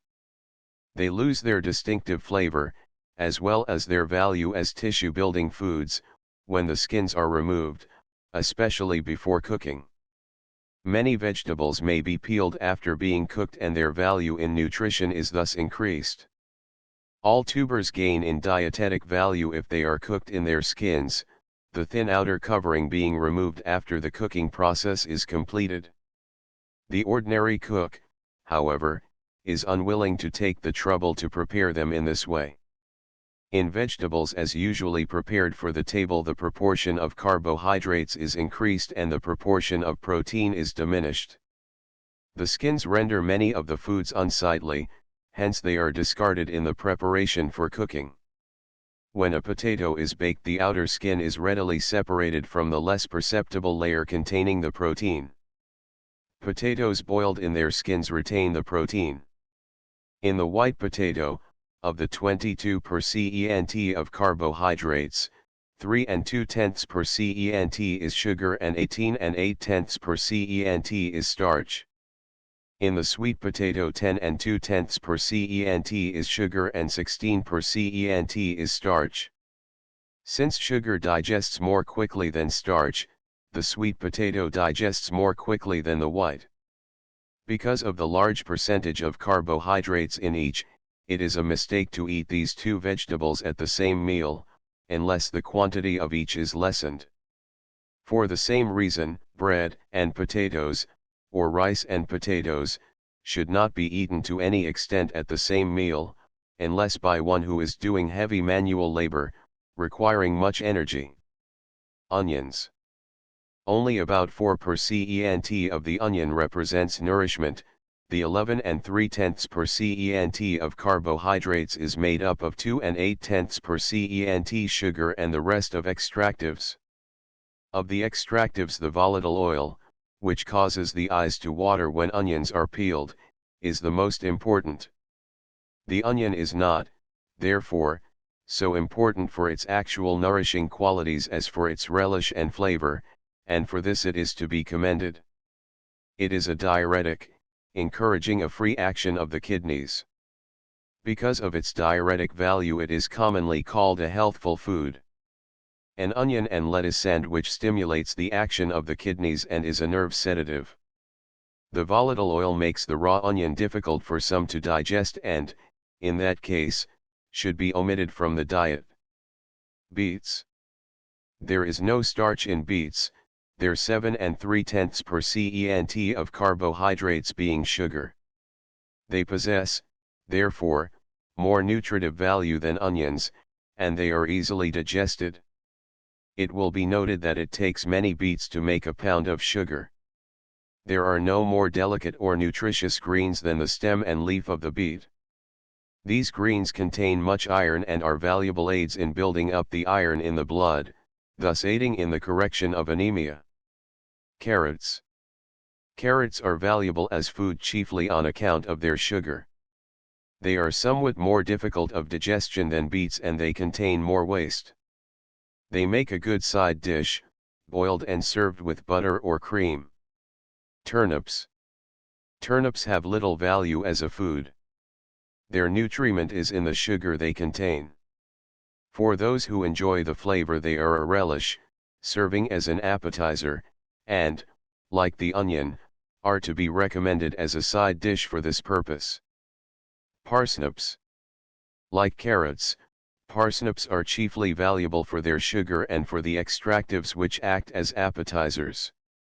Since turnips, carrots, onions, and parsnips owe a part of their nutritive value to the extractives which whet the appetite for other foods, it follows that, if one does not enjoy their flavor or their odor, these vegetables lose in value to that individual as a food. If one does enjoy the flavor, it adds to their food value, therefore taste for the flavors of all foods should be cultivated. Green vegetables. The question may be asked with reason, why do we eat green vegetables? They contain only about 4% nutriment, as will be seen in Table 2, and are mostly made up of water and pulp. It will be noted that they are distinctly lacking in protein and in carbohydrates, hence, they have little food value. Some of them, however, contain acids which tend to increase the alkalinity of the blood, and salts which are needed by the system. Their merit lies in the fact that they have distinct flavors and thus whet the appetite. Another reason why green vegetables are thoroughly enjoyed is because they come in the spring, when the appetite is a little surfeited with the winter foods. They are diuretic, helping the kidneys and the skin to rid the system of waste. Because of their bulk of waste, they are useful in constipation as they act as a stimulus to the peristaltic action of the bowels, thus they are more laxative to the intestines than the root vegetables, partly because of the salts which they contain and partly because of the undigested vegetable fiber. This vegetable fiber, being coarse, assists in cleansing the mucous lining of the stomach and intestines. They are diuretic and, if for no other reason than for this cleansing of the kidneys, and to make the stomach and intestines more efficient, the use of green vegetables is to be commended, and it is well to eat freely of them. Table 2. Green vegetables. Food materials. Water per cent, nitrogenous matter per cent, fat per cent, carbohydrates per cent, mineral matter per cent, cellulose per cent, fuel value per pound. Calories. Cabbage 89.61.800.45.81.3 165. Spinach 90.62.500.53.81.70 0.9 120. Vegetable marrow 94.80.060 0.22.60 1.3 120. Tomatoes 91.9 1.30 0.25.00 0.7 1.1 105. Lettuce 94.1 1.40 0.42.6 1.00 0.5 105. Celery 93.4 1.40 0.13.8 0.90 0.985. Rhubarb 94.6 0.70 0.72.3 0.61.1 105. Watercress 93.10 0.70 0.5 8.7 1.30.1 110. Cucumbers 95.9 0.80 0.12.1 0.4 0.5 10. Asparagus 91.72.20 0.22.9 0.92.1 110. Brussels sprouts 93.7 1.50 0.13.4 1.30 0.4 95. Beans, string, 8.92.20.37.40.87.0 195. Beans, dried, 12.622.5 1.8 59.63.5 0.0 1605. Peas, green, shelled, 74.67.0 0.5 16.9 1.00 465. In larger cities, fresh vegetables are in the markets the year around, but if they are raised in greenhouses, or in any way forced, they lack the flavor which comes with natural maturity, and they also lack the full amount of iron given by the rays of the sun. If raised in the south and shipped from a distance, they are not fresh and they do not have as good an effect on the system as when fresh and fully matured by the sun. Greens, as spinach, chard, dandelions, and beet tops, as previously stated, contain iron and build red blood corpuscles. Cabbage, of which there are many varieties, contains much sulfur. If fermentation exists in the intestines, the sulfur unites with hydrogen, causing gas of an unpleasant odor. They promote the formation of calcium oxalate in the urine and should be avoided as a food by anyone inclined to gout, rheumatism, or gallstones. Cabbage is usually not well digested by invalids. Eaten raw, because of its bulk, it is laxative. Some dyspeptics, who cannot digest cooked cabbage, digest raw cabbage readily. Celery is wholesome when cooked, because of the milk and butter in which it is prepared. Eaten raw, the fiber is hard for the digestive juices to dissolve and should be thoroughly masticated. It has little nutritive value save for its appetizing flavor. Because of the salts, largely sulfates and phosphates, which it contains, celery has been called a nerve food, but the proportion of these is so small that their food value is negligible. Tomatoes are easily digested and are refreshing. They are not well borne by some, and on account of the oxalic acid they contain should not be used by those having an excess of uric acid. Asparagus, because of its delicate flavor and appearance early in spring, is a vegetable universally liked. It is easily digested and may be eaten by invalids, they usually greatly relish it. Its particular food value lies in its sulfur and in its value as an appetizer. Rhubarb is one of the most wholesome of vegetables and is being much more widely used. Thoroughly cooked, it is digestible and a natural laxative. Its tart flavor and appearance in early spring render it a pleasant change from the ordinary diet. Eaten in excess, like cabbage, it produces calcium oxalate in the urine and should not be eaten in large amounts by those inclined to gout. All fresh vegetables should be masticated to almost a fluid consistency, otherwise, they are difficult of digestion, containing, as they do, so much fiber. Fruits. Technically speaking, fruits include all plant products which bear or contain a seed. They are valuable for their acids and organic salts, citrates, malates, or tartrates of potassium, sodium, magnesium, and calcium. They are composed for the most part of starch, sugar, water, and various organic acids, cellulose, and pectin. Pectin is the substance which jellies under heat. Fruits which do not contain pectin must be combined with others which do, or with gelatin, if jelly from them is desired. The organic acids in fruits are readily split up in the body, and form alkalis. For this reason acid fruits are useful in certain acid conditions of the stomach, because they combine with the stomach acids, liberating substances which cause an alkaline reaction. The citrus fruits, oranges, lemons, grapefruit, and limes are rich in citric acid. Malic acid is found in gooseberries, peaches, pears, apples, currants, and apricots. Tartaric acid is prominent in grapes. The value of fruits as a food depends largely on the amount of starch and sugar they contain, though their agreeable odor and taste, by furnishing variety in the diet, render them, also, of great value as appetizers. As a rule, they contain too much water to be of great food value if eaten alone. The organic acids and salts contained in fruits are of value as they stimulate the activity of the kidneys and lessen the acidity of the urine. The urine may even be rendered alkaline by them, hence, when a test shows evidence of too much uric acid, acid fruits are used to neutralize the acids in the tissues, particularly the acids of the citrus fruits. The fruit juices are readily absorbed and the potassium, calcium, sodium, and magnesium they contain are liberated with the formation of alkaline carbonates. These alkalis are largely eliminated through the kidneys, which accounts for the diuretic effect of fruits, their acids and salts stimulating the activity of the kidneys. The seeds in the small fruits are not digested, but they serve the purpose of increasing intestinal peristalsis and of assisting the movement of the contents of the intestines.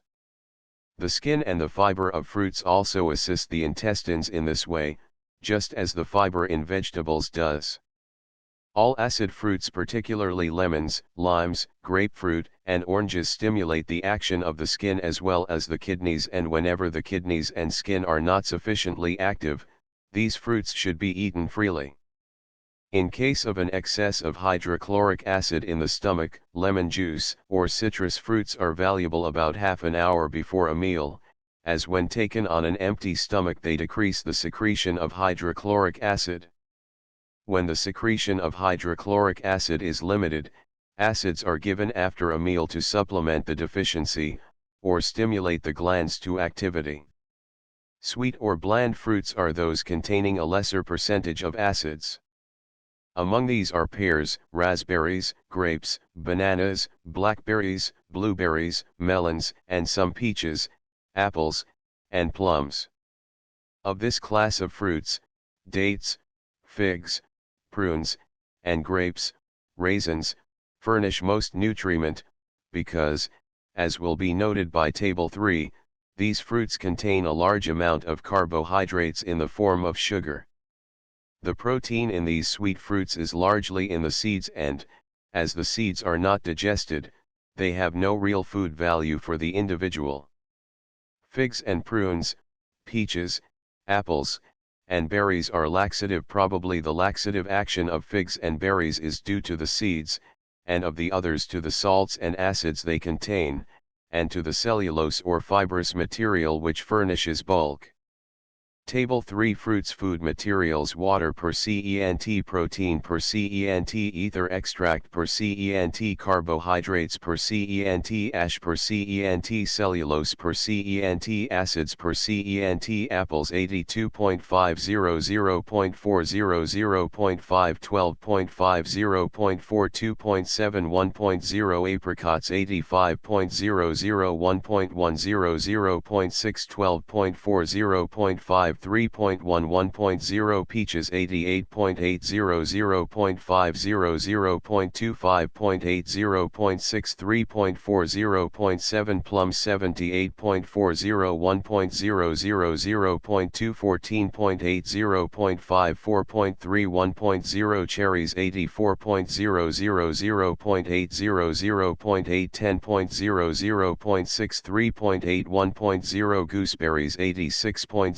86.00.400.88.90.52.71.5, Currants 85.200.400.87.90.54.61.4, Strawberries 89.10.1.000.56.30.72.21.0, Whortleberries 76.300.703.05.80.412.21.6, Cranberries 86.500.500.73.90.26.22.2, Oranges 86.700.900.6, 8.70.6, 1.5, Lemons 89.3, 1.000.98.30.5, 1.5, Pineapples 89.30.40.39.70.3, 1.5, Pears 83.900.400.6, 11.50.43.10.1, Blackberries 88.900.902.12.3, 1.65.2, Raspberries 84.40.1.002.15.20.6, 7.4, Mulberries 84.700.300.7, 11.40.6, 1.9, Grapes 79.00, 1.00, 1.0, 15.50.5, 2.50.5, Watermelons 92.900, 0.300.16.50.2, 1.00.5, Bananas 74.00, 1.50.722.90.90.20.5. Dates, dried 2.084.40, 2.165.11, 1.55.57.0, Figs, dried 2.005.50, 0.962.8, 2.37.3, 1.2, Prunes, dried 2.64, 2.40, 0.8, 66.21, 0.57, 2.7 raisins 10.60, 2.50, 4.7, 74.73, 1.7. The astringent and acid taste of unripe fruits is due to the tannin and the acids. Oxygen is necessary to ripen fruits, and the slow natural maturing of the fruit on the tree enables the oxygen to enter into combination with these substances, lessening their reaction and altering the starch into glucose or levulose. Fruits ripened artificially lack this chemical action of sun and oxygen, hence the decreased palatability and digestibility of fruits so ripened. If underripe fruits are freely eaten, they ferment in the alimentary tract, and this fermentation causes the colic, vomiting, and diarrhea so often experienced. Overripe fruit, from the decomposition products which have already begun to form and which are further released in the stomach or bowels, may produce the same results. Care should therefore be exercised to select thoroughly ripe fruits which have not begun to decay. In order to reach their destination in fair condition, outwardly, many fruits are picked before they are ripe. Bananas are commonly picked green, because they decay so quickly that if they were picked ripe they would spoil before reaching the northern markets. One test of a naturally ripened apple is to cut it with a steel knife. If the blade turns black, or if the cut surface of the apple turns brown in a few minutes, it should not be eaten, for it indicates an excess of tannin. It is this tannin which gives the small boy excruciating pains from his green apples. It will be recalled that the tannin from the bark of trees toughens the skin of animals and forms leather. The effect on the membrane of the stomach and intestines, from the tannin in food, is not so pronounced, because of the activity and resistance of living matter. The juice of lemons and oranges is most valuable in seasickness and scurvy, and is of benefit in nausea. A slice of lemon will often clear a coated tongue and give a refreshing sense of cleanliness to the mouth, especially in feverish conditions. Sour lemonade is one of the best drinks in summer because of its thirst-allaying qualities. Table 3 shows that bananas contain nearly 23% of carbohydrates, which, in an immature state, are largely starches. The natural ripening process changes the starch to sugar, thus making them more easily digested. The starch globules, when not matured on the tree, are not easily broken and are thus difficult of digestion. Bananas should not be given to children under 2 years of age because before this age the ptyalin and pancreatin are not sufficiently developed to digest the starch. Many of the inhabitants of the tropics use bananas almost to the exclusion of other food and appear well nourished. They obtain them from the tree when the fruit has thoroughly ripened, the starch having been transformed by nature into an easily digested product. The reason many find they cannot digest bananas, as purchased in our markets, is due to the fact that the fruit is immature and unripe. The banana meal or flour is usually thoroughly digestible, is nourishing, and has an agreeable taste. Invalids can often take banana meal in the form of gruel. It makes an appreciated addition to a limited diet. Made into a porridge and eaten with cream, it is valuable in conditions of inflammation of the gastrointestinal tract. The addition of a few drops of lemon juice renders it palatable to those who like an acid flavor. Children enjoy it as a variation from cereals. It is relished by typhoid fever patients as a change from milk. It must be carefully cooked and well prepared as, like oatmeal, it can be spoiled by insufficient or poor cooking. Owing to the limited demand, it is not obtainable in all markets, as it has not yet become popularized.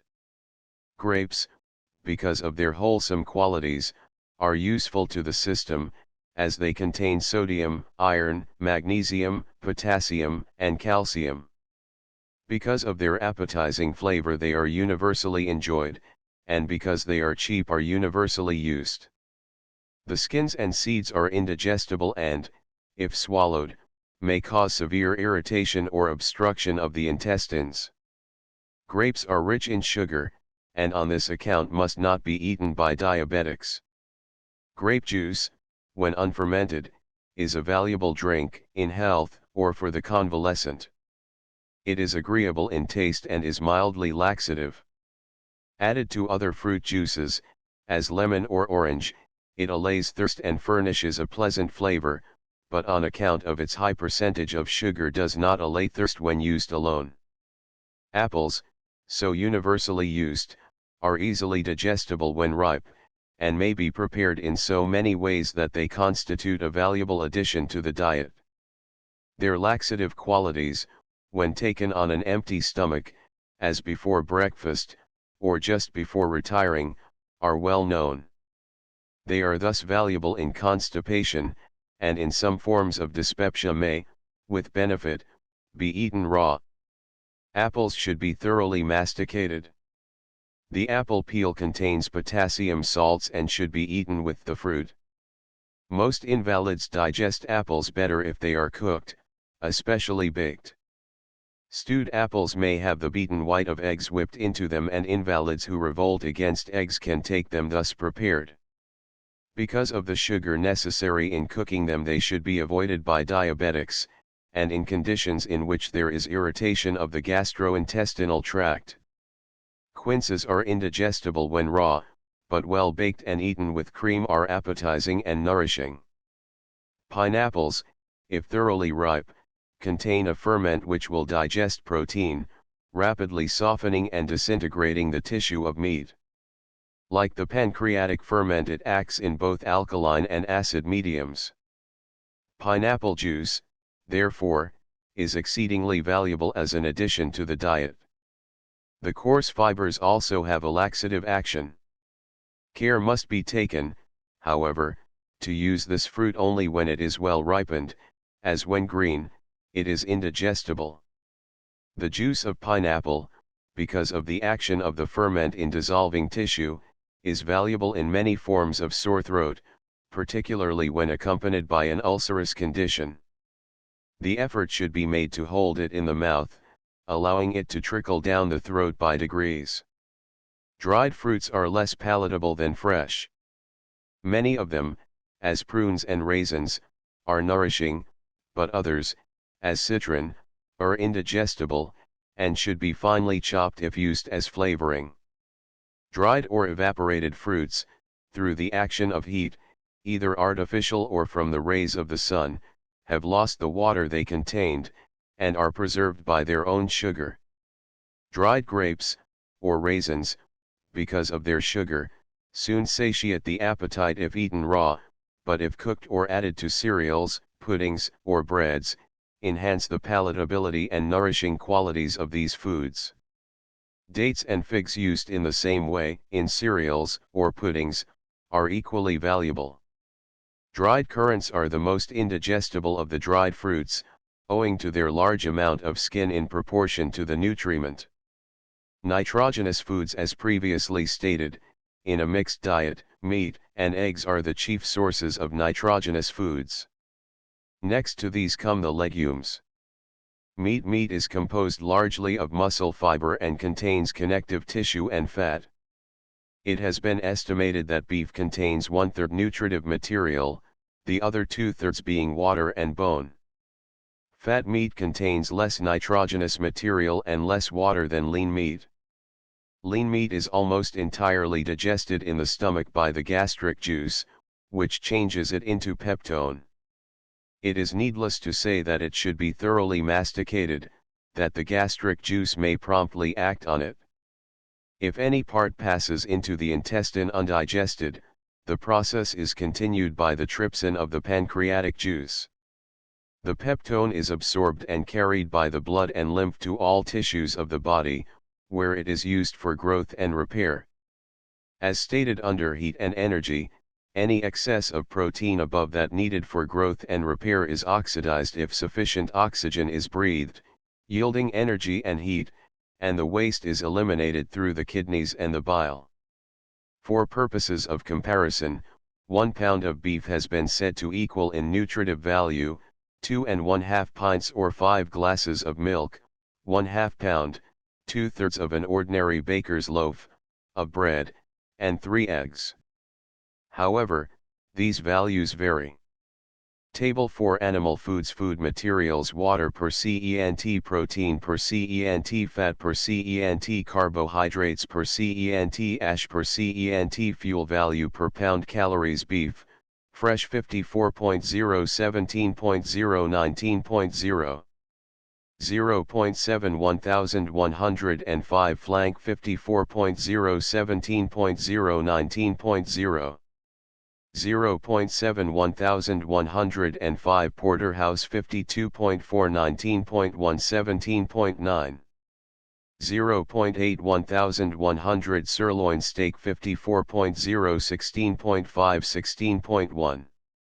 0.9 975, round 60.7, 19.0, 12.8. 1.0 890, rump 45.0, 13.8, 20.2. 0.7 1090, corned beef 49.2, 14.3, 23.8. 4.6 1245, veal, leg cutlets 68.3, 20.1, 7.5. 1.0 695, four-quarter 54.2, 15.1, 6.0. 0.7 535, mutton, leg, hind 51.2, 15.1, 14.7. 0.8 890, loin chops 42.0, 13.5, 28.3. 0.7 1415, lamb 49.2, 15.6, 16.3. 0.85 967, ham, loin chops 41.8, 13.4, 24.2. 0.8 1245, ham, smoked 34.8, 14.2, 33.4. 4.2 1635, sausage, Frankfurter 57.2, 19.6, 18.6, 1.13.4, 1155, poultry, fowls 47.1, 13.7, 12.3. 0.7 765, goose 38.5, 13.4, 29.8. 0.7 1475, turkey 42.4, 16.1, 18.4. 0.8 1060, animal viscera, liver, sheep, 61.2, 23.1, 9.05.0. Sweetbread 70.9, 16.8, 12.1. 1.6. Tongue, smoked and salted 35.7, 24.3, 31.6. 8.5. Brain, 80.6, 8.8, 9.3. 1.1. Fresh fish, base largemouth black, dressed 41.9, 10.3, 0.5. 0.6 215, cod steak 72.4, 16.9, 0.5. 1.0 335, shad roe 71.2, 23.4, 3.8. 1.6 595, whitefish, dressed 46.1, 10.2, 1.3. 0.7 245, preserved fish, halibut, salted, smoked and dried 46.0, 19.1, 14.0. 1.9 945, sardines, canned 53.6, 24.0, 12.1. 5.3 955, salmon, canned 59.3, 19.3, 15.3. 1.2 1005, mollusks, oysters, solid 88.36.1, 1.43.30.9, 235, round clams removed from shell 80.8, 10.6, 1.15.12.3, 340, mussels 42.7, 4.40.5, 2.1, 1.0, 140, crustaceans, lobster, in shell 31.15.50.7.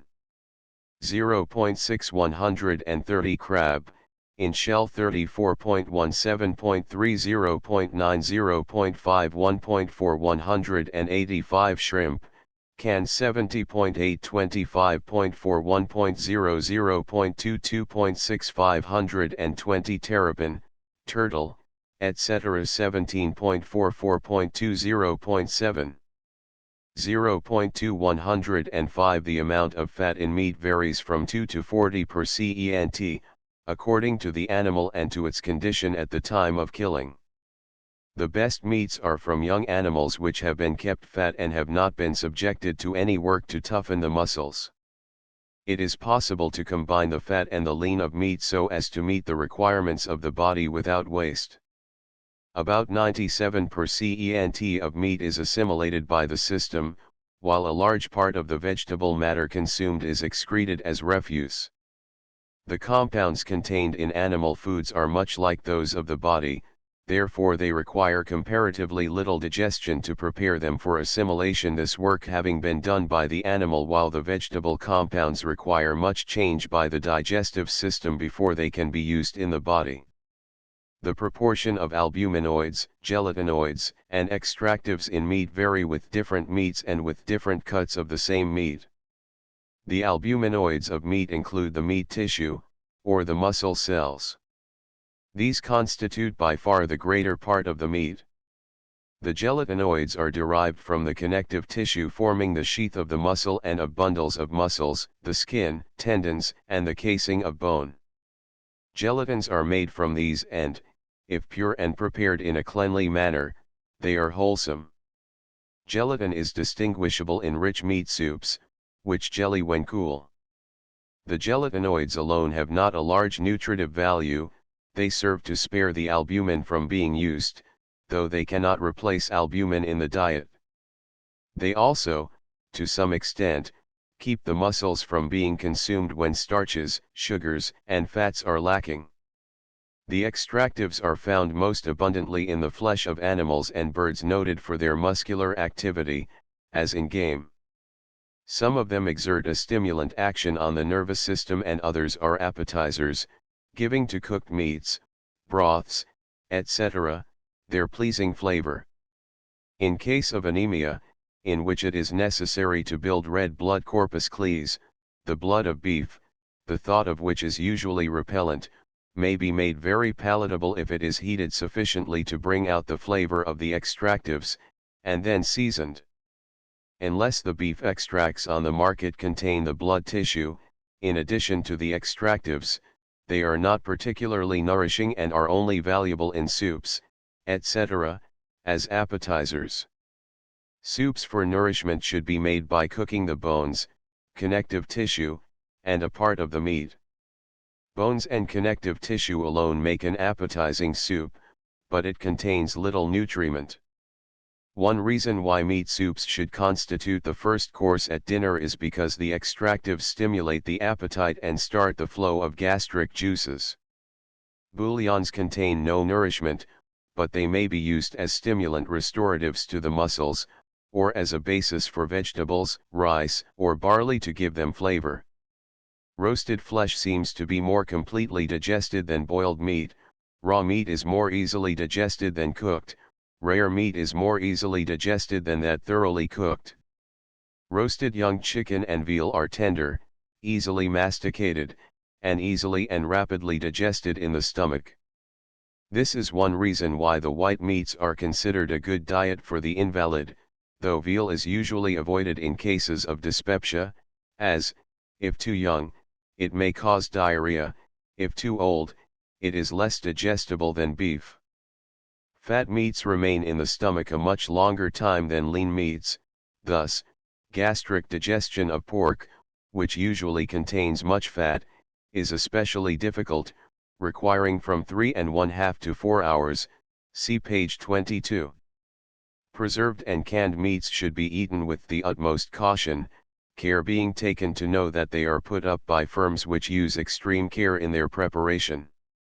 Inferior meat is sometimes used in the preparation of these foods.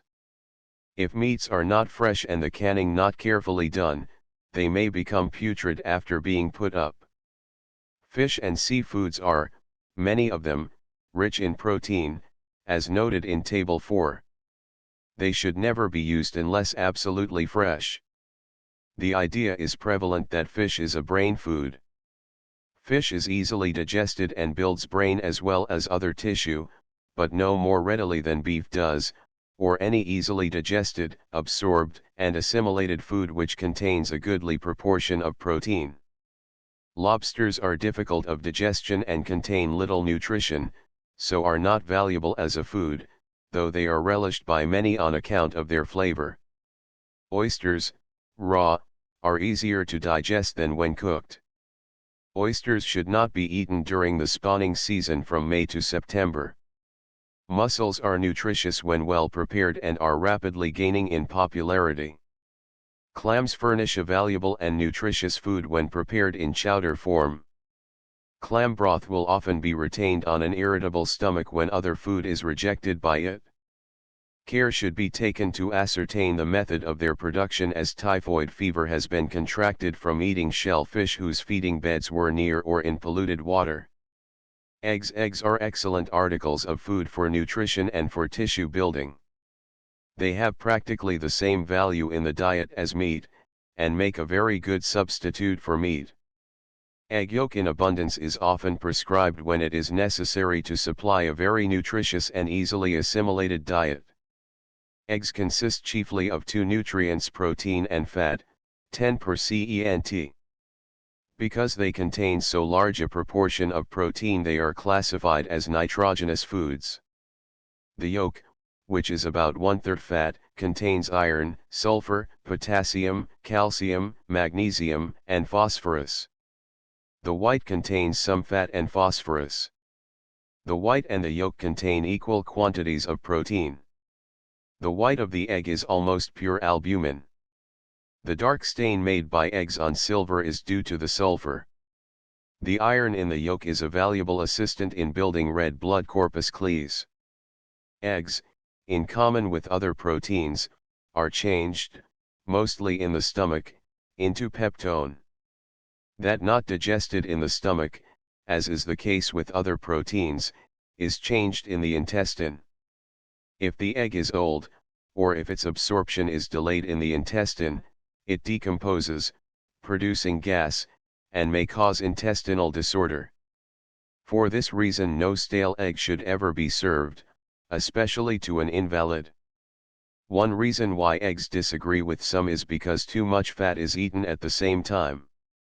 Egg yolk contains fat, and if much extra fat is eaten, indigestion and fermentation in the intestine may result. This is particularly true in those who digest fat with difficulty. When eggs seem to disagree or the system does not assimilate them well on account of the fat in the yolk, and eggs are desirable to supply the protein in the diet, the whites, which contain practically no fat, may be used. They should be well beaten, and if digestion is weak they may be mixed with fruit juices. The citric acid in lemons and oranges partially digests the egg, the gastric juice quickly changing it to peptone. One method of preparing eggs, which is especially valuable for those having delicate stomachs, is in egg lemonade or orangeade. Thoroughly beat the egg, add the juice of half a lemon or orange, sugar to taste, and fill the glass with water. Grape juice, cream, and cocoa, if assimilated, may be used in place of lemon or orange, in order to give variety when it is necessary to use eggs freely. Eggnog is another means of taking raw eggs. One method of testing the freshness of eggs is to drop them into a strong, salt brine made by adding 2 ounces of salt to a pint of water. A fresh egg will at once sink to the bottom. If the egg is 3 days old, the surface of the shell will be even with the surface of the water, and an egg 2 weeks old will float mostly above the surface. The opinion is prevalent that a hard-boiled egg is difficult of digestion, but this depends entirely on the mastication. If it is masticated so that it is a pulp before being swallowed, a hard-boiled egg is readily digested. A soft-boiled egg should not be boiled longer than 3 or 4 minutes, or better, should be put into warm water, be allowed to come to a boil, then set off the fire and the egg be allowed to remain in the water for 10 minutes. This method cooks the egg through more evenly. Another method of cooking the yolk evenly with the white is to put the egg in cold water, let the water come to a boil, and again immerse the egg in cold water. The immersing in cold water after boiling makes hard-boiled eggs peel readily. Carbonitrogenous foods under this class come cereals, legumes, nuts, milk, and milk products. In these foods the nitrogenous and carbonaceous elements are more evenly proportioned than in either the carbonaceous or nitrogenous groups. The different food elements in this group are so evenly divided that one could live for a considerable length of time on any one food. Some animals build flesh from nuts alone, while the herbivorous animals live on cereals and plants. Cereals under cereals, used by man for food, come wheat, oats, rye, barley, rice, and corn.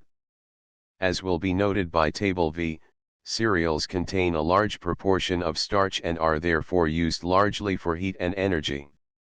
Rice contains the largest proportion and next to rice, wheat flour.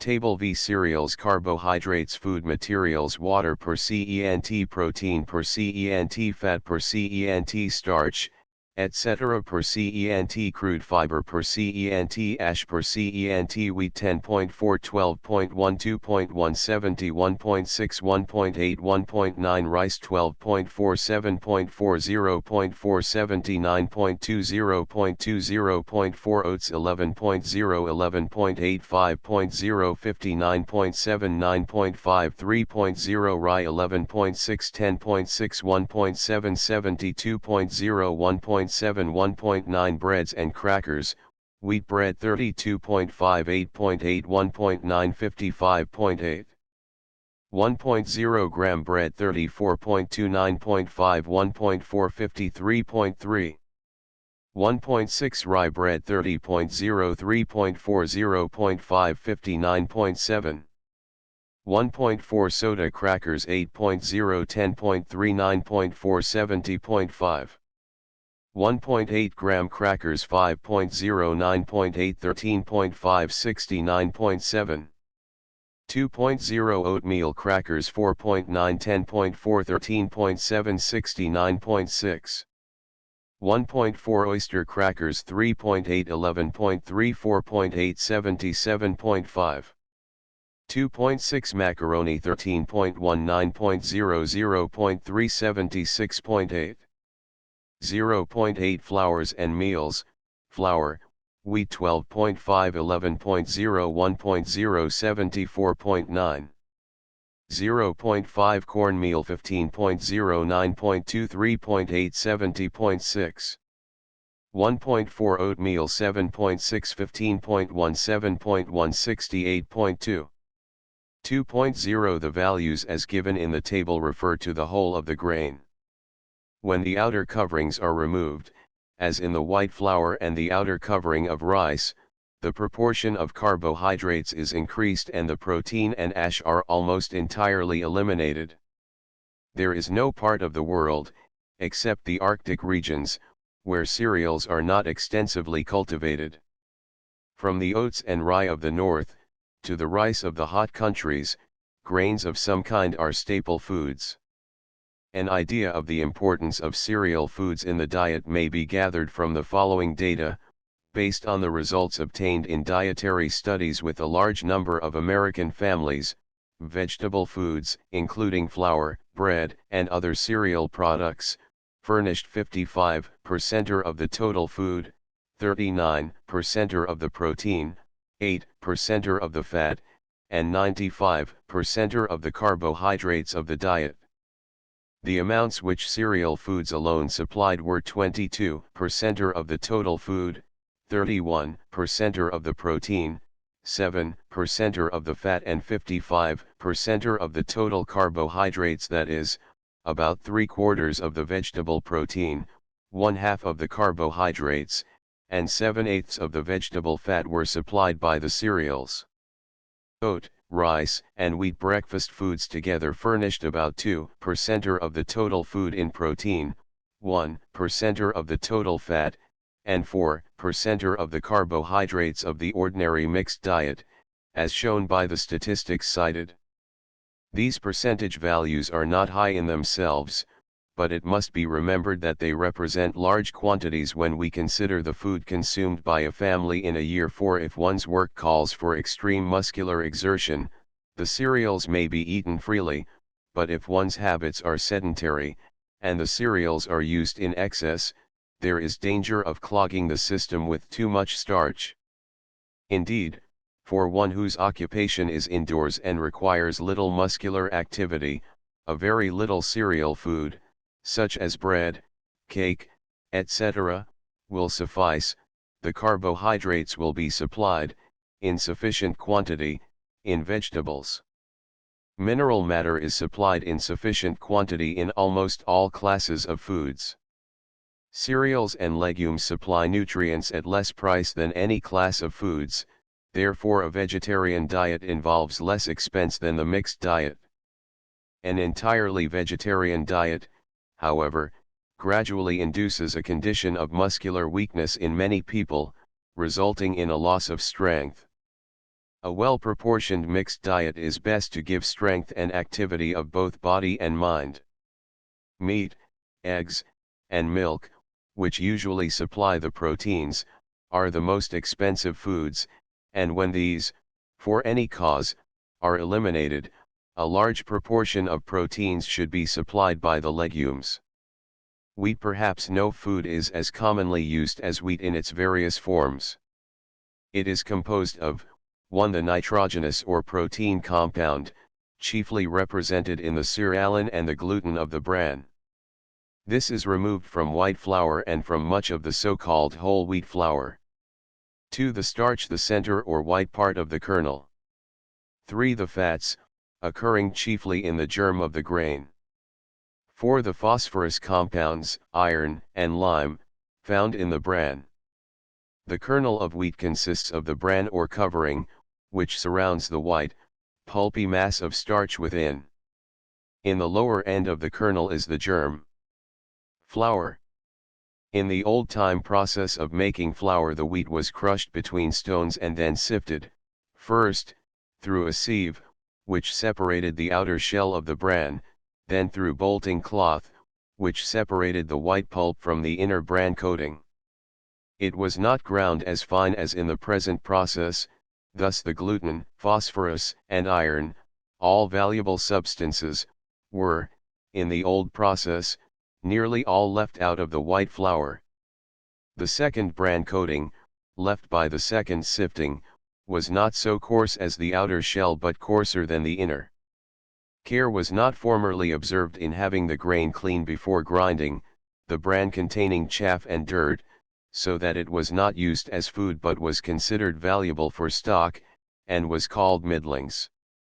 In the modern process of crushing the wheat between steel rollers, the white flour of today contains more of the protein from the inner coat of the bran than the white flour of the old process, hence, it is more nutritious. Bran. Objection is sometimes made to bran because the cellulose shell is not digested, but bran contains much protein and mineral matter, and even though it is crude fiber, as previously stated, this fiber has a value as a cleanser for the lining of the stomach and intestines, and for increasing peristalsis, thus encouraging the flow of digestive juices and the elimination of waste. In bread or breakfast foods, it is desirable to retain it for its laxative effect. Bran has 3 coats: the tough, glossy outside, within this a coat containing most of the coloring matter, and a third coat, containing a special kind of protein, known as cerealin. The 2 outer layers contain phosphorus compounds, lime, and iron. All 3 coats contain gluten. Gluten flour is made of the gluten of wheat. It is a valuable, easily digested food, containing a large proportion of protein and little starch. Gluten bread is used by those who wish to reduce in flesh and in diabetic cases. Whole wheat flour does not contain the whole of the wheat, as the name implies. It, however, does contain all the proteins of the endosperm and the gluten and oil of the germ, together with all of the starch. As a flour, therefore, it is a more balanced food than the white flour, because it contains more nitrogenous elements. Gram flour is made from the entire wheat kernel with the exception of the outermost scale of the bran. It contains the starch, gluten, phosphorus compounds, iron, and lime. It is the most desirable of the flours because, containing the bran, it assists in digestion and elimination, and the phosphorus, iron, and lime are valuable body builders. Nutri-Meal is much the same as gram flour, the chief difference being that the bran is ground finer. The wheat is ground between hot rollers, the heat bringing out the nutty flavor of the bran. Bread made from it is not only nutritious, but delicious in flavor. It contains all of the nutrition of the wheat. Bread. As must be implied from the foregoing, the Nutri-Meal, or gram flours are necessary for bread if it is to be used as a complete food, the staff of life. The white bread is made from flour which is almost pure starch, the lime, phosphorus compounds, and iron are removed. Perhaps no form of prepared food has been longer in vogue than bread. It has been known since history began. When the entire wheat kernel is used, it probably maintains and supports life and strength better than any single food, but bread is not the staff of life unless the entire kernel is in the flour.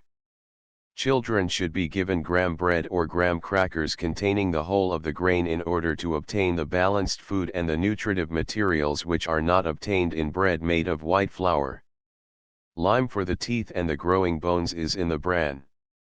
The more porous the bread, the more easily it digests.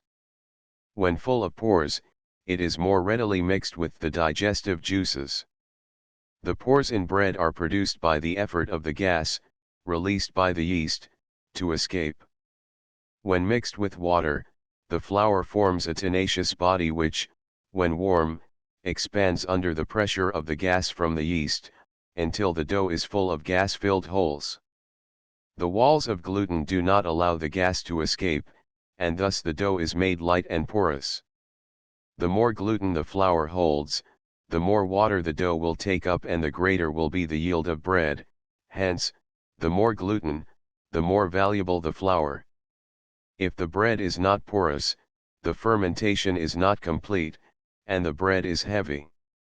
The albumin in the walls of the expanding bubbles causes substances which contain beaten eggs to be more porous when baked. Yeast is a plant fungus.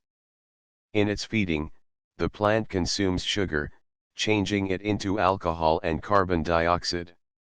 If the bread contains no sugar, the yeast plant will change the starch in the flour into sugar for its feeding. Many housewives, realizing that the bread begins to rise quicker if it contains sugar, put a little into the sponge. Unless a large quantity of sugar is put in, the yeast will consume it and the bread will not have an unduly sweet taste. As the yeast causes fermentation, alcohol forms in the dough. This is driven off in the baking. If the bread is not thoroughly baked, fermentation continues and the bread turns sour. Bread is not thoroughly baked until fermentation ceases. It is claimed that fermentation does not entirely cease with one baking. This is the basis of the theory, held by some, that bread should be twice baked. The average housekeeper bakes an ordinary loaf 1 hour. Time must be given for the products of fermentation to evaporate, during the cooling of the bread, before it is eaten. Hot or insufficiently cooked bread is difficult of digestion, because it becomes more or less soggy on entering the mouth and the stomach, and the saliva and gastric juices cannot so readily mix with it. The best flour for bread is that made from the spring wheat, grown in cooler climates, because it is richer in gluten than the winter wheat. The winter wheat flour is used more for cakes and pastries. Bread made with milk is, of course, richer and more nutritious than that made with water, and bread made with potato water contains more starch, both of these retain their moisture longer than bread made without them. Mold, which sometimes forms on bread, is, like the yeast, a minute plant. It is floating about everywhere in the air, ready to settle down wherever it finds a suitable home. Moisture and heat favor its growth, hence bread should be thoroughly cooled before it is put into a jar or bread box. The bread box should be ventilated and kept in a cool place. Rye bread contains a little more starch and less protein than wheat bread. It contains more water and holds its moisture longer. Biscuits. The objection to eating hot bread does not hold for baking powder or soda biscuits, if well cooked, because these cool more rapidly and they do not contain the yeast plant, hence, they do not ferment as does the bread. Baking powder is made from bicarbonate of soda, baking soda, and cream of tartar. When these are brought in contact with moisture, carbon dioxide is liberated, and in the effort to escape it causes the dough to expand and become light. Breads made with pure baking powder are wholesome and, when light, are digestible. When made with cheap baking powder, however, in which alum or ammonia is employed, the stomach may be irritated by the chemical substances contained. The reason that the cook attempts to bake her biscuits, or anything made with baking powder, as quickly as possible after the baking powder comes in contact with the moisture, is that the dough may have the full effect of the expansion of the gas. If the room in which she mixes her dough is cool, or if her biscuit dough is left in a cool place, this is not important, as heat and moisture are both required for full combustion. Enough baking powder biscuit dough may be mixed at one time to provide biscuits every morning for a week, if buried in flour immediately after mixing so that it is kept cool and from the air. A portion may be cut off each morning and the remainder again buried in the flour. Macaroni and spaghetti are made from a special wheat flour known as durum. They contain about 77% of starch, little fat, and little protein. They may take the place of bread, rice, or potato at a meal. Rice is a staple cereal in all tropical and temperate climates. It requires special machinery to remove the husk and the dark, outer skin of the kernel. The polished rice commonly used, is almost pure starch, and, like white flour, lacks the nutritive qualities contained in the husk or covering. It is seldom eaten within 3 months after harvesting and it is considered even better after 2 or 3 years. It requires thorough cooking. Wild rice is used by the North American Indians. The seeds are longer, thinner, and darker, than the cultivated rice. It is coming into favor as a side dish, but it is served more particularly at hotels in soup and with game. As previously stated, rice contains a larger proportion of starch than any other cereal and the smallest proportion of protein. Next to rice, in starches, comes wheat flour, yet whole wheat or gram flour contain half as much again of protein. Because of the quantity of starch in flour, potatoes, and rice, it is obvious that one should not eat freely of more than one of these at the same meal, else the digestive organs will be overworked in converting the starch into sugar, the liver overworked in converting the sugar into glycogen and back again into sugar, and be overloaded in storing it up. By far the best plan is to eat but one cereal at a meal. Rice contains no gluten, hence it cannot be raised in bread. Unhusked rice is called paddy. The vitamins of rice are in the covering. A German investigator, working to discover the cause of the disorder of nutrition known as beriberi occurring in those who used polished rice freely, found that in those who used unpolished rice, from which the outer husk had not been removed, the disease did not appear. He gave the name of vitamin to the substance in the outer husk, which prevented the disease. While these substances were discovered while working with rice, they have since come to include other substances which affect the nutritive value of food. The term vitamin has since been given to other apparently necessary elements in foods which seem to determine their nutritive value to the system. These necessary elements, vitamins, may be the spices and flavors used in the food, and sometimes, perhaps, may be the flavors resulting from the action of benign bacteria, as those which give the delicious flavor to butter and cheese. Food, however nutritious, is lessened in its value to the system unless it appeals to the senses by its mode of preparation, seasoning, serving, and freshness. Sternberg insists that the senses of smell and taste determine chemical changes in foods with greater sensitiveness than chemical tests. Dishes unskillfully prepared are not relished. Some chemical change has occurred which the senses detect, and these dishes are rendered less wholesome, lacking the necessary vitamin. Distaste, loss of appetite, and even nausea and vomiting may occur.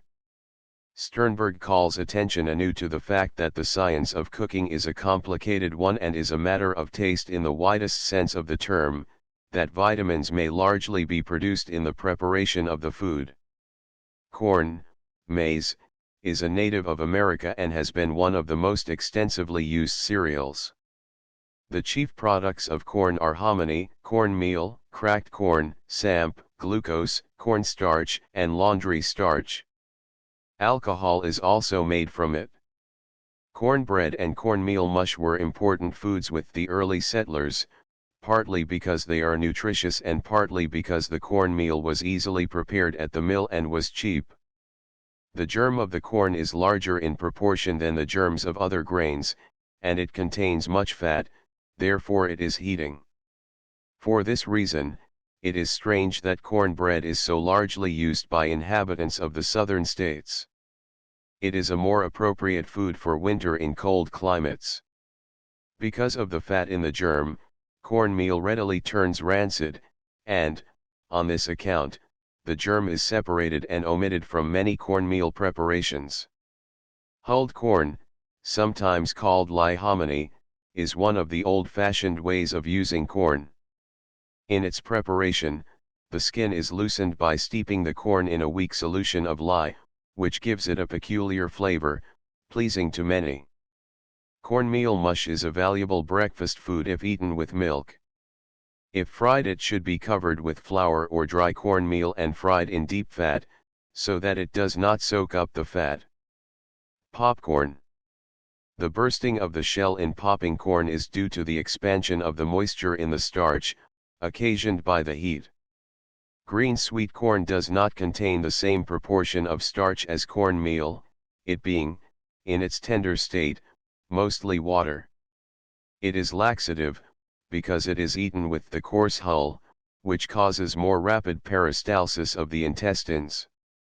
It should be well masticated to break the covering of the husk. The digestive juices cannot penetrate the hard covering. Breakfast foods. The claims made for various advertised breakfast foods would be amusing if they were not intended to mislead. Nearly all of them have sufficient merit to sell them if the advertiser confines himself strictly to the truth, but the ever-pertinent desire to excel, which is one great incentive to progress, leads to exaggeration. For example, the claim is sometimes made that they contain more nutriment than the same quantity of beef. Reference to Table V does not bear out such a statement. They contain more starch but less protein. It is also claimed by some advertisers that breakfast foods are brain and nerve foods. The idea that certain foods are brain and nerve foods is erroneous, except that any tissue-building food, protein, builds nerve and brain tissue as it builds any other tissue, and the foods which produce heat and energy for other tissues produce the same for brain and nerve. The grains commonly used for breakfast foods are corn, oats, rice, and wheat. Barley, and wild rice, millet, and buckwheat are used in some sections, but not enough to warrant discussion here. Barley is used chiefly for making malt, and in the form of pearled barley is used in soups. Table 6, from one of the bulletins published by the United States Department of Agriculture, is interesting from an economical standpoint.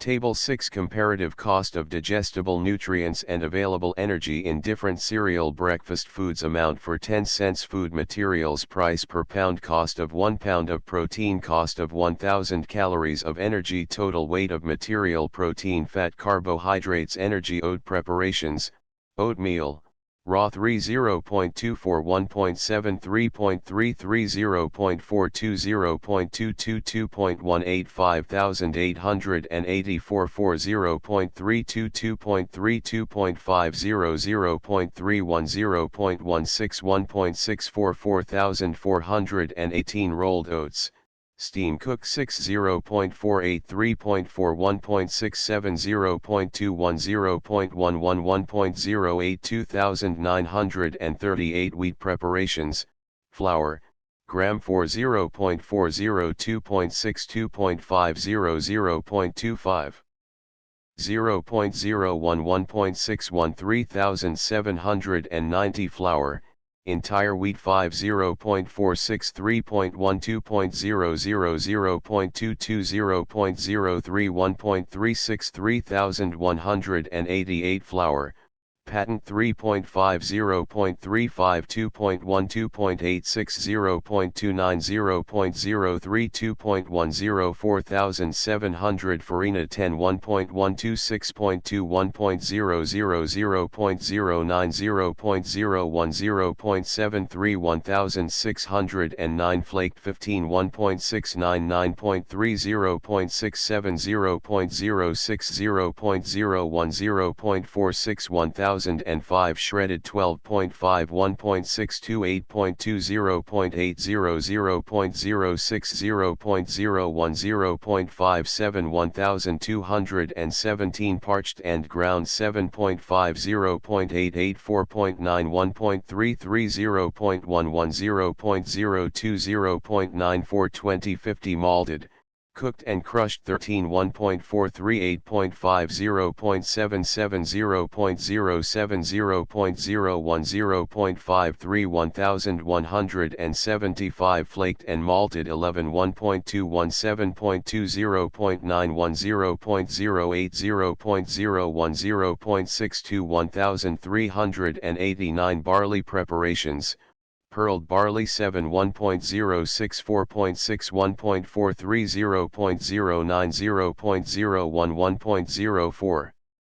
2165. Flaked, steam cooked 15, 1.83, 9.6, 0.67, 0.05, 0.50. 1051. Corn preparations: cornmeal, granular 3, 0.44, 1.8, 3.33, 0.23, 0.06, 2.48. 5534. Hominy 4, 0.62, 2.4, 2.50, 0.16, 0.01, 1.97. 4178. Samp 5, 0.78, 3.0, 2.00, 0.13, 0.01, 1.57. 3342. Flaked and parched 13, 1.73, 7.5, 0.77, 0.06, 0.01, 0.60. 1335. Rice preparations: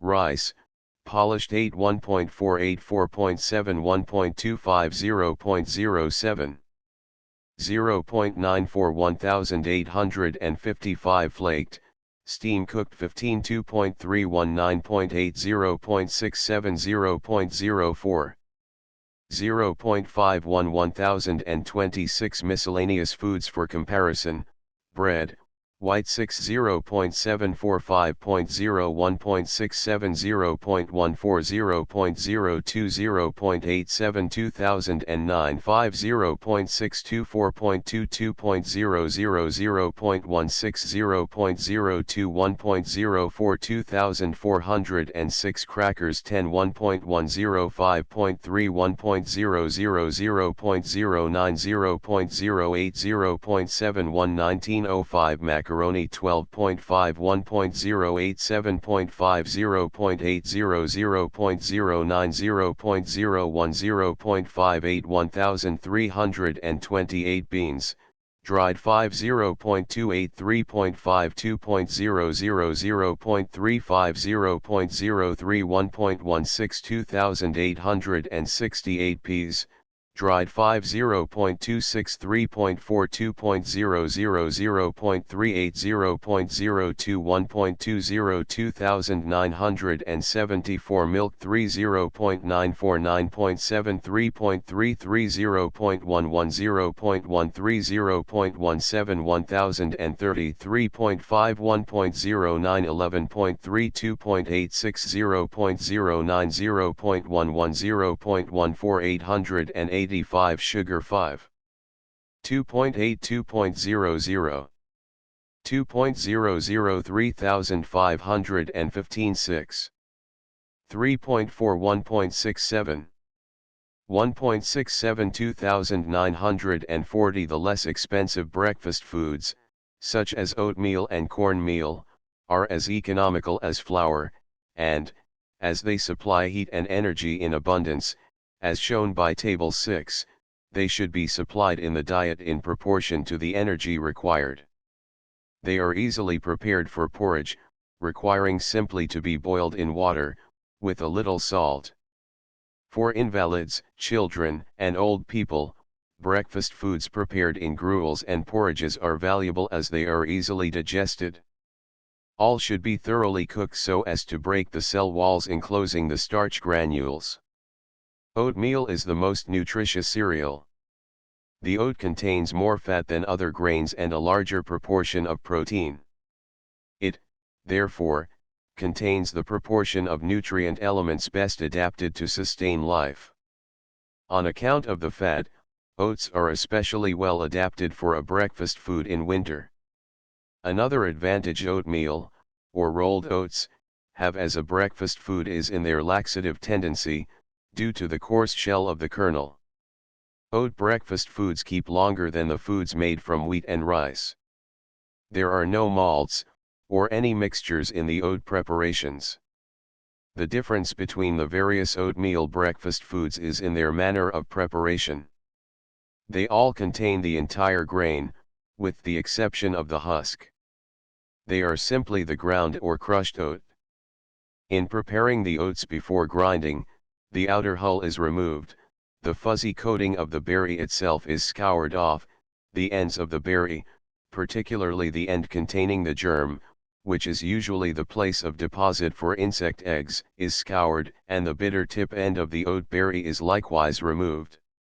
Rolled oats consist of the whole berry of the oat, ground into a coarse meal, either between millstones, or, in the case of the so-called steel-cut oatmeal, cut with sharp steel knives across the sections of the whole oat groat. Quaker oats consist of the whole groats, which, after steaming in order to soften, have been passed between hot steel rolls, somewhat like a mangle in a laundry, and crushed into large, thin, partially cooked flakes. The oats are then further cooked by an open pan drying process. This roasting process ensures that all germ life is exterminated, renders the product capable of quicker preparation for the table, and causes the oil cells to release their contents, thereby producing what is termed the nut flavor, which is not present in the old-fashioned type of oat product. Both rolled oats and Quaker oats are now partially cooked in their preparation, but the starch cells must be thoroughly broken and they should be cooked at least 45 minutes in a double boiler, or, a good way to prepare the porridge is to bring it to the boiling point at night, let it stand covered overnight and then cook it from 20 to 30 minutes in the morning. Another method of cooking is to bring the porridge to the boiling point and then place it in a fireless cooker overnight. The great fault in the preparation of any breakfast food is in not cooking it sufficiently to break the starch cells. Puffed rice is made from a good quality of finished rice. The process is a peculiar one. The outer covering or bran is removed and then the product is literally shot from guns, that is, a quantity of the rice is placed in metal retorts, revolved slowly in an oven, at high temperature, until the pressure of steam, as shown by a gauge on the gun, indicates that the steam, generated slowly by the moisture within the grain itself, has thoroughly softened the starch cells. The gun retort is pointed into a wire cage and the cap which closes one end is removed, permitting an inrush of cold air. This cold air, on striking the hot steam, causes expansion, which amounts practically to an explosion. The expansion of steam within each starch cell completely shatters the cell, causing the grain to expand to 8 times its original size.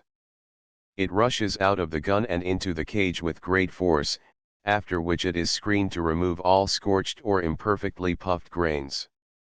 This process dextrinizes a portion of the starch and also very materially increases the amount of soluble material as against the original proportion in the grain. Puffed wheat is manufactured from durum, or macaroni wheat, of the very highest grade. This is a very hard, glutinous grain. It is pearled in order to thoroughly clean and take off the outer covering of bran. It then goes through a puffing process, identical with that of puffed rice. The chemical changes are very similar to those of puffed rice. Both puffed rice and puffed wheat are more digestible than in the original grain state. They are valuable foods for invalids. Stale bread. A food which tastes much like a prepared breakfast food, but is cheaper, may be made by dipping stale bread into molasses and water, drying it in the oven for several hours, and then crushing it. It is then ready to serve with cream. This is a palatable way to use up stale bread. Crackers and milk or bread and milk. As noted by Table 6, crackers are similar to breakfast food in nutrient elements, and with milk make a good food for breakfast, or a good luncheon. Businessmen, and others who eat hurriedly and return immediately to work, will do well to substitute crackers and milk, or bread and milk, for the piece of pie which often constitutes a busy man's lunch. Cracked wheat. In America wheat is seldom used whole. In England the whole grain, with the bran left on, is slightly crushed and served as cracked wheat or wheat grits. Wheat is also rolled, or flaked, or shredded. The majority of wheat breakfast foods contain a part of the middlings and many of them bran. Farina and gluten preparations do not contain these, however. The preparations of the various breakfast foods are a secret of the manufacturers. The ready-to-eat brans are cooked, then they are either rolled or shredded, the shredding requiring special machinery to tear the steamed kernels. Later they are dried, and, finally packed, sometimes in small biscuits. Many preparations are baked after being steamed, which turns them darker and makes them more crisp. Some preparations are steamed, then run through rollers, while still wet, and pressed into flakes or crackers. Predigested foods. It is claimed that some foods are partly digested and thus valuable for those with weak stomachs, but breakfast foods are largely starch and the starch is not digested by the gastric juice. It is digested by saliva and the ferments in the small intestine. These change the starch into dextrin and maltose. Experiments with predigested foods do not show a larger proportion of dextrin, digested starch, however, than would naturally be produced by the heating of the starch when these foods are cooked at home. The natural cooking makes starch more or less soluble, or at least gelatinized. As a result of these experiments, therefore, the predigested argument is not of much weight. Predigested foods, except in cases in which the patient is so weak as to be under the direction of a physician, are not desirable. Nature requires every organ to do the work intended for it, in order to keep up its strength, just as she requires exercise for the arms or legs to keep them strong. If an organ is weak, the cause must be found and corrected. Perhaps the stomach or intestines need more blood, which should be supplied through exercise, or perhaps the nerves need relaxation, or the stomach less food, or food at more regular intervals. Another argument against predigested foods lies in the fact that the chewing of coarse food is necessary to keep the teeth strong. For this strengthening of the teeth, children should be given dry crackers or dry toast each day. Dogs and wild animals which chew bones and hard substances do not have pyorrhea, but lap dogs and animals in the zoos, fed on bread and meat without bones, suffer from this disease. In the so-called predigested or malted preparations, malt is added while they are being cooked. Malt is a ferment made from some grain, usually from barley, the grain being allowed to germinate until the ferment diastase is developed. There is no doubt that a number of foods containing malt are valuable to assist in converting starch into dextrin or sugar, just as pepsin is an aid in the digestion of protein, but eaten indiscriminately, there can be no question that it is more important for the teeth, stomach, and intestines to perform their natural work and thus keep their strength through normal exercise. While they are not predigested, as claimed, these foods are, as a rule, wholesome and nutritious. They are cleanly, and made from good, sound grain, and they contain no harmful ingredients. Some contain middlings, molasses, glucose, and similar materials, but these are in no way injurious and have value as foods. The dry, crisp, ready-to-eat foods are especially advantageous because of the mastication they require. This ensures plenty of saliva being mixed with them to aid in digestion. A dish of such dry breakfast food, well masticated, together with an egg, to furnish a larger proportion of protein, makes a wholesome breakfast. Cereal coffees. According to investigations made by the United States Agriculture Experiment Station, cereal coffees are made of parched grains. A few contain a little true coffee, but for the most part they are made of parched wheat, barley, etc., or of grain mixed with wheat middlings, pea hulls, or corn cobs. There is no objection to any of these mixtures providing they are clean. The cereal coffees, as seen by Table 7, contain no more nourishment than the true coffee, but they are probably more easily digested. Only a very little of the soluble starch passes into the water unless the kernel is ground. Coffee and tea are not taken for their nutrition, but for their stimulating effect on the nerves, and, if stimulation is desired, the cereal coffees fall short. Table 7 Composition of cereal coffee infusion and other beverages. Kind of beverage: water, protein, fat, carbohydrates. Fuel value per pound. Commercial cereal coffee, 0.5 ounce to 1 pint water, 98.2 0.2. 1.430 Parched corn coffee, 1.6 ounces to 1 pint water, 99.5 0.2. 0.513 Oatmeal water, 1 ounce to 1 pint water, 99.7 0.3. 0.311 Coffee, 1 ounce to 1 pint water, 98.9 0.2. 0.716 Tea, 0.5 ounce to 1 pint water, 99.5 0.2.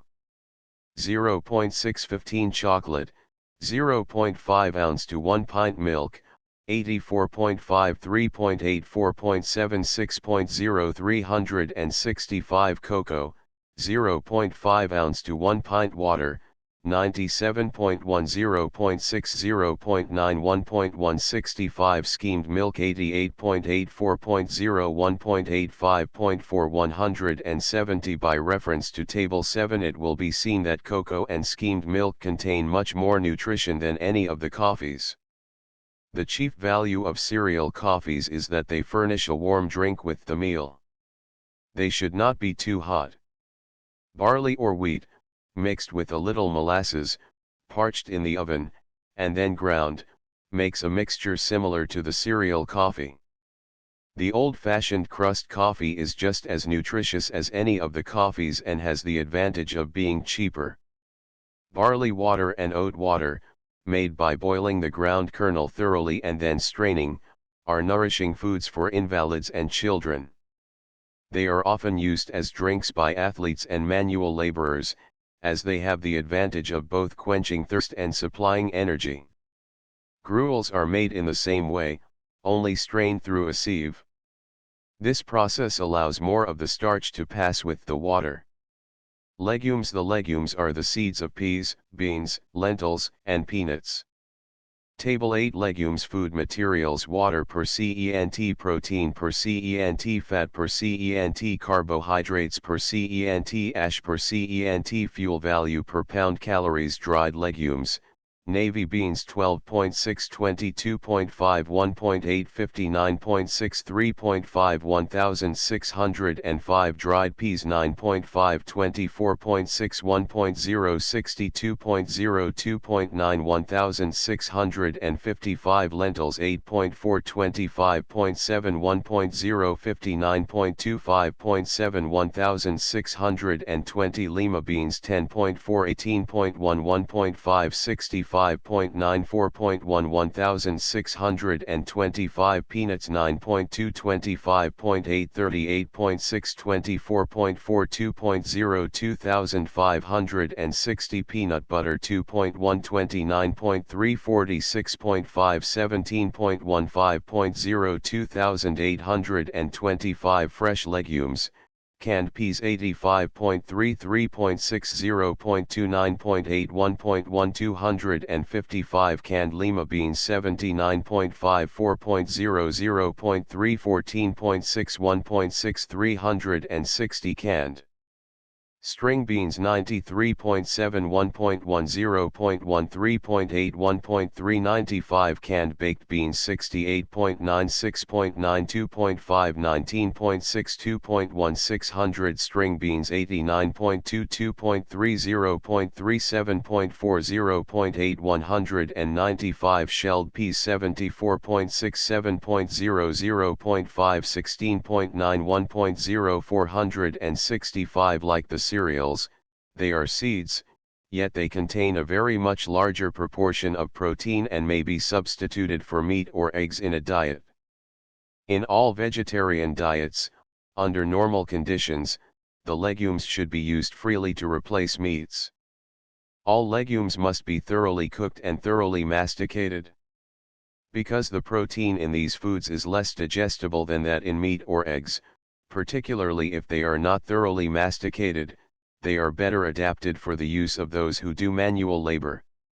Soldiers in battle, day laborers, and others whose work calls for hard physical exercise, can digest legumes more easily than can those whose occupation is more sedentary.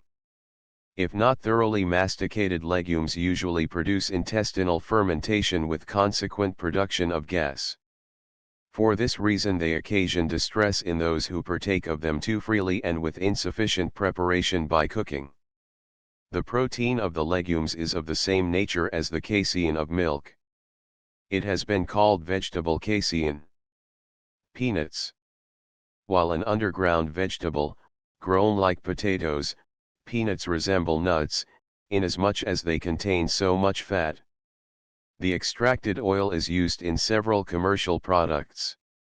Like other legumes, they require cooking. They are roasted because this develops the flavor. Because they contain a more balanced proportion of proteins, carbohydrates, and fats, they will sustain life for some time without other food, as they provide rebuilding material, energy, and heat. Used alone, however, there is no counteracting acid, and it is better to add some fruit, such as apples and dates. For this reason lemon juice is mixed with peanut butter. In eating peanuts it is imperative that they be masticated until they are a pulp, otherwise they are very difficult of digestion. The pain which many people experience after eating peanuts is probably due to eating too large a quantity and not fully masticating them, forgetting that they are a very rich, highly concentrated food. The habit of eating peanuts between meals and then eating a hearty meal is likely to overload the digestive organs. Both peanuts and peanut butter contain over 25% of protein and about 39% of fat, therefore they yield much heat and energy. Peanuts have been made into a flour, they are also to be had in the form of grits which are cooked like oatmeal.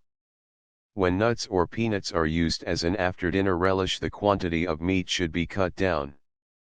Their popularity is evidenced by the fact that between 4 million and 5 million bushels are raised annually in America. Peanut butter. While peanut butter contains 46.5% fat, it contains only 17% carbohydrates. Since sugars and starches are protections to fat, being used for energy before the fats are consumed, if these sugars and starches are not supplied in other food, the fats in the peanut butter are consumed for energy. If starches are consumed in other foods, it is clear that one who wishes to reduce in flesh should avoid peanut butter, as well as other fats. Peanut butter is more easily digested than the roasted peanut, unless the latter is chewed to a pulp. It can be made at home by grinding the peanuts in a meat grinder, and then further mashing with a rolling pin or a wooden potato masher. A little lemon juice mixed with the peanut butter makes it not only more palatable, but more easily digested. A peanut butter sandwich is quite as nourishing as a meat sandwich. Shelled peas. Shelled peas were used in Europe as far back as in the Middle Ages, and there, today, the dried or split pea is used quite as extensively as the dried bean. In America, peas are used almost entirely in the green stage, fresh, or canned. As seen by Table 8, the green, shelled pea contains 7% of protein and 16% of sugar and starch, while the dry or split pea contains over 24.5% of protein and 62% of sugar and starch, the difference being in the amount of water contained in the shelled peas. Canned peas contain even a larger percentage of water. A variety of the pea is now being cultivated, in which, like the string bean, the pod is used as a food. They are sweet and delicious. Dried peas are used in this country mostly in purees. Beans. Baked navy beans may well be substituted on a menu for meat, containing, as they do, 22.5% of protein. It is needless to state that beans and lean meat or eggs should not be served at the same meal. Beans have the advantage of being cheaper than meat, yet, as stated above, the protein in the legumes is less easily digested than the protein of meat or eggs. They must be thoroughly cooked and thoroughly masticated. There is but a small percentage of fat in dried beans, for this reason they are usually baked with a piece of pork. They make a very complete, perhaps the most complete food, containing nutrient elements in about the proper proportions. A bean biscuit is used for the sustenance of soldiers on a march. It gives a complete food in condensed form. In baking dried beans or peas, soft or distilled water should be used, as the lime of hard water makes the shell almost indigestible. Parboiling the beans for 15 minutes in 2 quarts of water with a quarter of a teaspoon of baking soda softens the shell, making them easier to digest. String beans. The string bean contains very little nutrition, as shown by Table 8.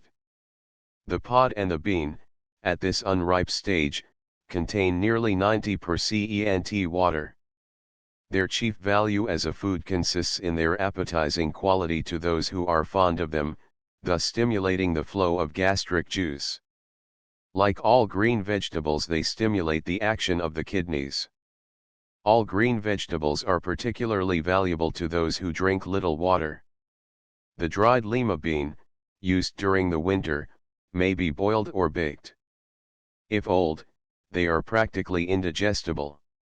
Kidney beans contain much water but are more nutritious than the string bean. Soybean. In China and Japan this bean is used extensively. Being rich in protein, used with rice it makes a well-balanced diet. The soybean is made into various preparations, one of the most important being shoyu, which has been introduced into other countries. To make it, the soybean is cooked and mixed with roasted wheat flour and salt. Into this is put a special ferment. It is then allowed to stand for an extended time in casks. The result is a thick, brown liquid with a pungent, agreeable taste. It is very nourishing. A kind of cheese is also made by boiling the soybean for several hours, wrapping the hot mass in bundles of straw, and putting it in a tightly closed cellar for 24 hours. Lentils are not commonly used in this country, but they were one of the earliest vegetables to be cultivated in Asia and the Mediterranean countries. They are usually imported and may be obtained in the markets. They are used like dried peas and are fully as nourishing, but the flavor of the lentil is pronounced and they are not so agreeable to the average person as peas or beans. Nuts are classed with the carbonitrogenous foods, because of the more nearly equal proportion of proteins and carbonaceous substances. Table 9 Nuts Food Materials Water per cent, Protein per cent, Fat per cent, Carbohydrates per cent, Ash per cent, Fuel value per pound Calories.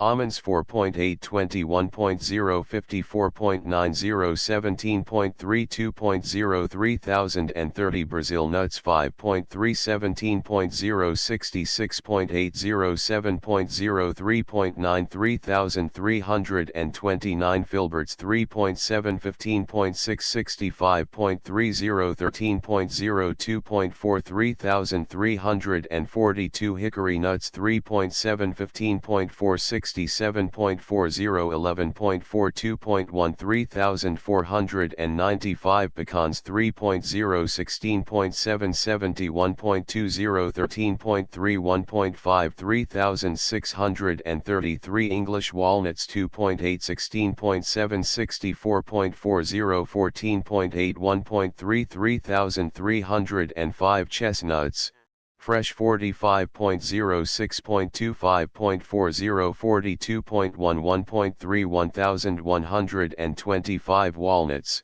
black 2.5 27.6 56.30 11.71.9 3105 Coconut, shredded 3.5 6.3 57.30 31.61.3 3125 Peanuts, roasted 1.6 30.5 49.20 16.22.5 3177 It will be noted, by reference to Table 9 that nuts contain a much larger proportion of fats and less starch than the legumes. Chestnuts contain the largest amount of starch, and pecans the most fat. Peanuts are classed here with nuts because of their similar use in the diet. Their comparative richness in protein will be noted. Nuts are a valuable food, but they should be made a part of a meal and may well take the place of meat rather than eaten as a dessert, because of the large percentage of protein. They are too rich to be eaten as a relish at the end of a meal, if one has eaten as much other food as the system requires. In planning a meal, if the dietary is rich in starches and lacking in protein, a side dish of nuts may be served. Too great stress cannot be laid on the importance of the thorough mastication of nuts, otherwise they are difficult of digestion. When thoroughly chewed, however, they are as easily digested as cereals or legumes. If ground fine in a meat grinder or rubbed through a sieve, they digest more readily, but this grinding does not take the place of the grinding with the teeth and the mixture with the saliva. They are best chopped for salads, cake, or croquettes. When ground, the oil extracted makes them pasty and not appetizing in appearance for use in salads or cake.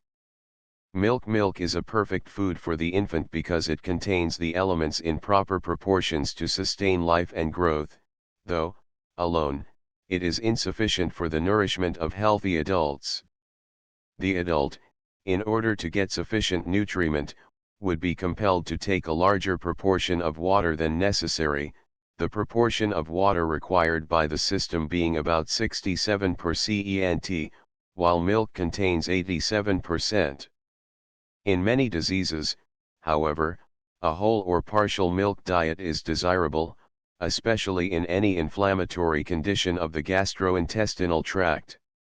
Table X milk and milk products food materials water protein fats sugar salts lactic acid milk 86.84.03.74.80.7 Skimmed milk 88.04.01.85.40.8 Buttermilk 90.63.81.23.30.60.3 Cream 66.02.726.72.81.8 Cheese 36.833.524.3 5.4 Butter 6.00.391.0 2.7 The milk of the cow is not perfectly adapted for the young child. It is lacking in the proper proportion of sugar, and when fed to the infant it must be modified. Mother's milk is not only richer in sugar than cow's milk, but it contains about half as much casein. The calf needs more albumin than the baby does because it grows faster. Human milk is also richer in fat. An all-milk diet may be followed when it is desirable to gain in weight. Such a diet should be accompanied by exercises for the vital organs and by deep breathing, but experiments have shown that healthy digestive organs do their work better when a part of the food is solid. A milk and cream diet of about 3 quarts milk and 1 quart cream with the addition of 1 to 2 eggs a day will keep up the strength of one in bed, but is not sufficient for one who is active. In order for an adult to obtain the proper quantity of carbohydrates and fat, from an all-milk diet, it is necessary for him to drink from 4 to 5 quarts of milk a day, 16 to 20 glasses. It is usually said that on an all-milk diet an active person requires as many quarts as he is feet tall. Young babies on mother's milk are almost always fat, because of the larger proportion of sugar and fat in the mother's milk. Reference to Table X shows that the 13% of solids are about equally divided between fat, sugar, and protein. The sugar is lactose. It supplies heat to the infant before it can exercise its muscles vigorously. The protein is casein. There is no starch in milk. The digestive ferment, which acts on starch, has not developed in the young babe and it cannot digest starch. The salts promote the growth of bone. The fat in milk is in small emulsified droplets within a thin albuminous sheath. When allowed to stand in a cool place it rises to the top. Besides casein, milk contains a certain amount of albumin, about 1/7 of the total amount, called lactalbumin. It maintains the fat in milk in emulsified form. In young babes the milk is curdled in the stomach, or the casein separated from the water and sugar, not by hydrochloric acid, but by a ferment in the gastric juice, known as renin. Renin, or rennet, from the stomachs of calves, is used in cheese and butter factories to coagulate the casein. This with other chemicals so hardens the casein that it is used in the manufacture of buttons. Preserving milk. If milk could be kept free from bacteria, it would keep sweet almost indefinitely. At the Paris Exposition, milk from several American dairies was kept sweet for 2 weeks, without any preservative except cleanliness and a temperature of about 40 degrees. The United States Bureau of Animal Industry states that milk may be kept sweet for 7 weeks without the use of chemicals. The importance of absolute cleanliness in the preparation and marketing of this important article of food is being recognized both by the producer and the consumer, and careful inspection has done away with many abuses. In the absence of an efficient health department, the consumer should ascertain in every case how the milk he uses is handled at every stage before it reaches him. Care in this regard may safeguard his family from disease and save him many dollars. The best method for the housewife to follow is to keep the milk clean, cool, and away from other foods, as milk will absorb a bad odor or flavor from any stale food or odorous vegetables, from fresh paint, or other substances. Milk must never be left exposed in a sick room or in a refrigerator unless the waste pipe and the ice chamber are kept scrupulously clean. Milk tests. In testing the value of milk, or the value of a cow, butter makers and farmers gauge it by the amount of butter fat in the milk, while the cheese maker tests the milk for the proportion of protein, casein. The amount of butter fat depends on the feed and water, and on the breed. If the total nutrient elements fall below 12 per cent, it is safe to assume that the milk has been watered. In cheese and butter there is no sugar, it remains in the buttermilk and the whey, both of which the farmer takes home from the factories to fatten his hogs. Pasteurized milk. In pasteurizing milk the aim is to destroy as many of the bacteria as possible without causing any chemical changes or without changing the flavor. One can pasteurize milk at home by placing it in an airtight bottle, immersing the bottle to the neck in hot water, heating the water to 167 F for 20 minutes, and then quickly cooling the milk to 50 F by immersing the bottle in cold water. The rapid cooling lessens the cooked taste. The best dairies pasteurize the milk before it is marketed. Sterilized milk. Milk is sterilized to destroy all bacteria. By heating it to 212 F. Sterilized milk remains sweet longer than pasteurized milk, but more chemical changes are produced and the flavor is changed, resembling that of boiled milk.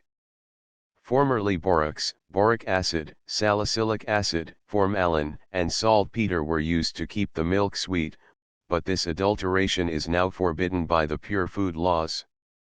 Malted milk is a dry, soluble food product in powder form, derived from malted barley, wheat flour, dextrin, and cow's milk, containing the full amount of cream. The process of the extraction from the cereals is conducted at elevated temperatures so as to allow the active agents, enzymes, of the barley malt to effect the conversion of the vegetable protein and starches. The filtered extract, containing the derivatives of the malt, wheat, and the full cream cow's milk, is then evaporated to dryness in vacuo, the temperature being controlled so as to obviate any alteration of the natural constituents of the ingredients and so as to preserve their full physiological values. The strictest precautions are observed to ensure the purity of the product. It contains fats 8.75, protein 16.35, dextrin 18.80, lactose and maltose 49.15, total soluble carbohydrates 67.95, inorganic salts 3.86, moisture 3.06. Malted milk is free from germs. The starches and sugars are converted in the process of manufacture into maltose, dextrin, and lactose. The fats are in an absorbable condition, and it contains a high percentage of proteins derived from both the milk and the grains, as well as a marked percentage of mineral salts. It is readily soluble in water and is easily digested. The hydrochloric acid of the stomach coagulates or curds milk much as it is curded by many fruit and vegetable acids, such as those in lemons or tomatoes. Thus the milk forms into curds immediately on entering the stomach, the casein being at once precipitated by the renin. This is the chief reason why it should be drunk slowly, otherwise too large curds will form, causing distress from pressure. Digestion of milk. A part of the digestion of the casein is performed by pepsin in the stomach and a part by the trypsin of the pancreatic juice. The larger part of the digestion of the milk sugar or lactose is performed by the pancreatic juice, although it is partly acted on by the saliva. Usually, however, the saliva is given little chance to become mixed with the milk, unless it is taken slowly and mixed with saliva by chewing movements. This is one reason why children should be given milk in which bread has been broken, rather than a piece of bread and a glass of milk. By swallowing the milk slowly, smaller curds are formed in the stomach and the milk is more thoroughly digested. The salts of milk, to a large extent, the water and perhaps a portion of the sugar are absorbed in the stomach. When the fat, cream, is removed, milk digests more readily, so that in cases in which the stomach is delicate, skimmed milk, clabbered milk, or buttermilk are often prescribed instead of sweet milk. Boiled milk is also more readily digested by some. The lactalbumin is separated and rises to the top in a crinkly scum. The casein of boiled milk is also more readily digested, forming in small flakes in the stomach instead of in curds. Sterilizing the milk by boiling will prevent the action of bacteria in producing fermentation and disordered digestion, and, if relished, milk can thus be treated. Pasteurized milk is more palatable than boiled milk. Milk is often better assimilated if other food is not too suddenly cut off. When the diet is radically changed, the digestive system is apt to show derangement. Therefore, when for any cause an all-milk diet is desired, it is unwise to begin it at once, by feeding from 18 to 20 glasses of milk a day. This amount may be approximated within a week's time. The change in diet should be begun by cutting down all meats and legumes and gradually eliminating starches. In changing from a milk diet to a diet including more hearty foods, the transition should also be gradual. If a milk diet is to be followed and the milk seems to disturb the stomach when taken in quantities, one may begin by taking it in very small quantities every 15 minutes for the first hour. If one's purpose is to gain in flesh, the quantity may be increased to a glass, and time intervals be lengthened to every hour as the stomach becomes accustomed to caring for the milk. It should be sipped slowly and thoroughly mixed with saliva before being swallowed. The mouth should be carefully rinsed with equal parts of peroxide of hydrogen and water, or Listerine and hot sterile water, each time milk is taken. Milk, in whatever form it is taken, leaves a coating on the tongue and teeth. The heat of the mouth, especially if the patient is feverish, quickly causes changes which give a disagreeable taste and a chance for bacterial action. These bacterial products are carried into the stomach and excite digestive changes through which fermentation and gas formation appear and biliousness may result. This may be avoided if, after taking the milk, the mouth is carefully washed and, in feverish conditions, the tongue gently scraped or swabbed with absorbent cotton dipped in Listerine or peroxide of hydrogen. Without such cleansing of the mouth, milk may disagree. When from 2 to 3 glasses of milk at a meal are taken, less solid food is needed, because the required nutriment is partially supplied by the milk. One reason why milk seems to disagree with many people, is because they lose sight of the fact that milk is an actual food, as well as a beverage, and they eat the usual quantity of food in addition to the milk. As 1 pint, or 2 glasses of milk, contains approximately the same amount of nutrition as 1/3 of a pound of beef, the amount of food to be taken in addition may be readily calculated.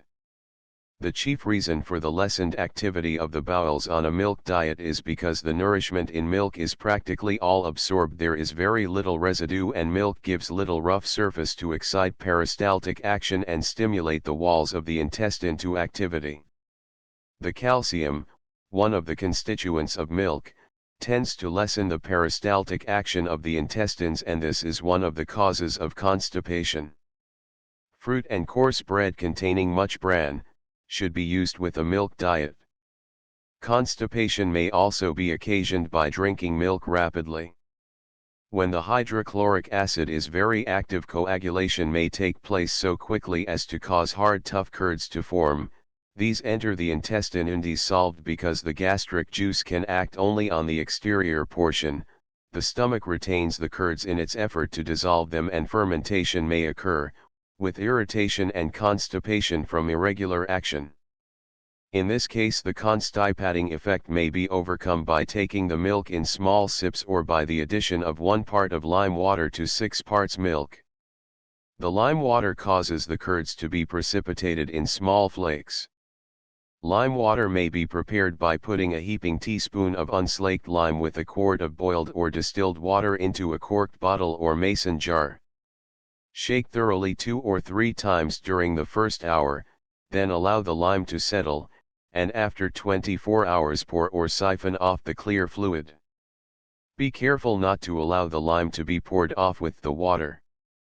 Barley water or oatmeal water added to milk also prevents the formation of large curds. Milk may also be taken with any variety of gruel oatmeal, sago, arrowroot, or tapioca. If there is much mucus in the stomach, mucus fermentation may occur in milk because of the lack of hydrochloric acid. The partially digested curds are tough, stringy, and slimy, and the intestinal walls find no resistance in the mass. In this case, constipation may be followed by diarrhea. If the stomach is deficient in hydrochloric acid, the juice of half an orange or a little lemon juice may be taken a half hour before the glass of milk. Constipation and, later, diarrhea may also result when stomach digestion is weak, the curds passing through the stomach and intestines undissolved. When there is any tendency to torpidity of the liver, daily exercise should be directed to the liver, stomach, and intestines, or milk may cause biliousness, because the excess of fat and protein taken overstimulates the liver, causing an excess of bile. The bile may enter the stomach and cause nausea and vomiting. Constipation results from the disordered digestion.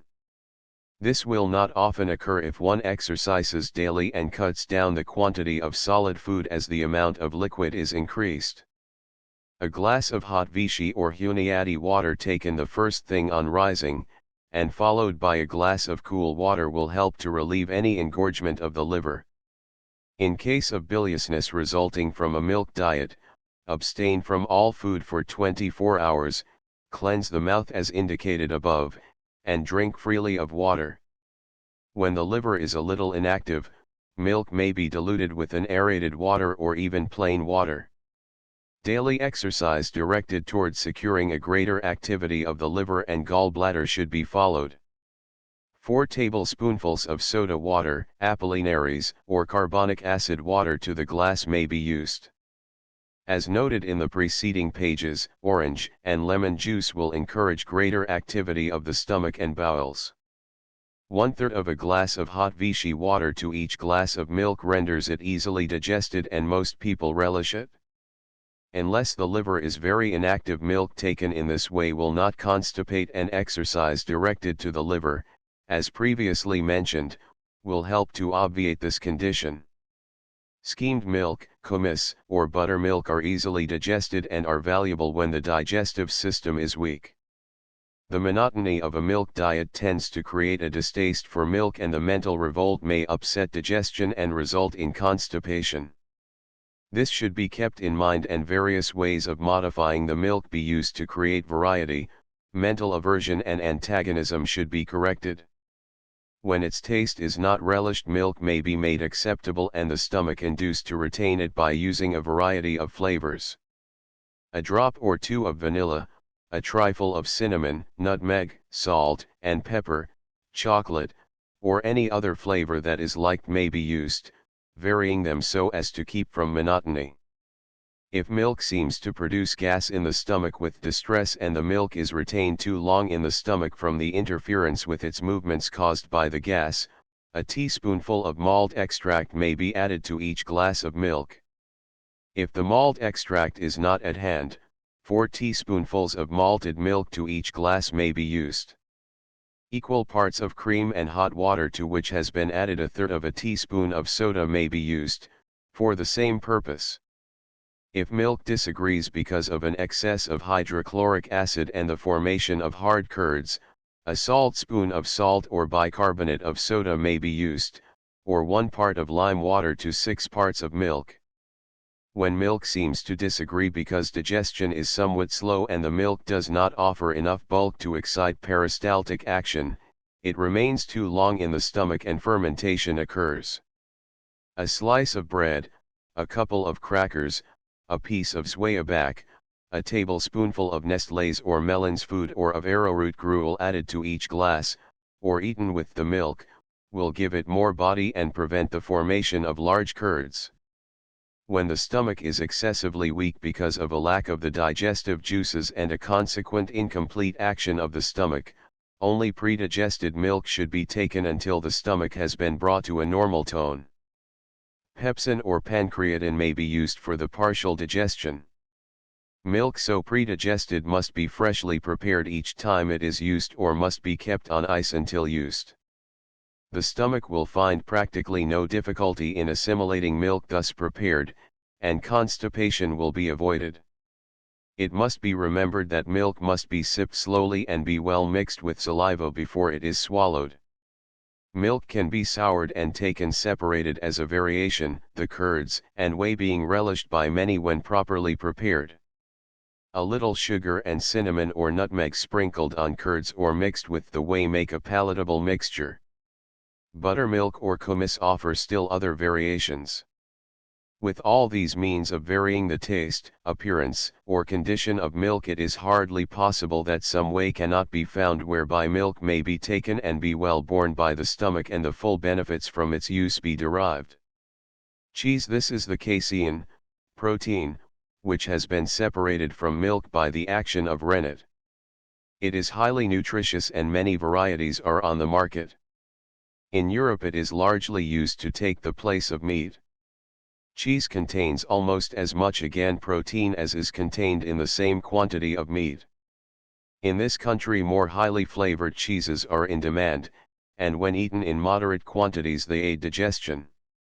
They are highly concentrated food and but a small quantity should be eaten at a meal, particularly if meat has constituted a part of the meal. The cheeses poor in fat are more difficult to digest as they are harder and not so easily masticated. Contrary to the prevalent idea, a properly made Welsh rarebit is more easily digested than uncooked cheese. One should use judgment, in eating any highly concentrated food, not to eat too large a quantity. Smearkaas, or cottage cheese, is coagulated casein. It contains 33% of protein, 24% of fat, and 5% of salts. The thickening of the milk, or the coagulation of the casein, is like that produced by lactic acid.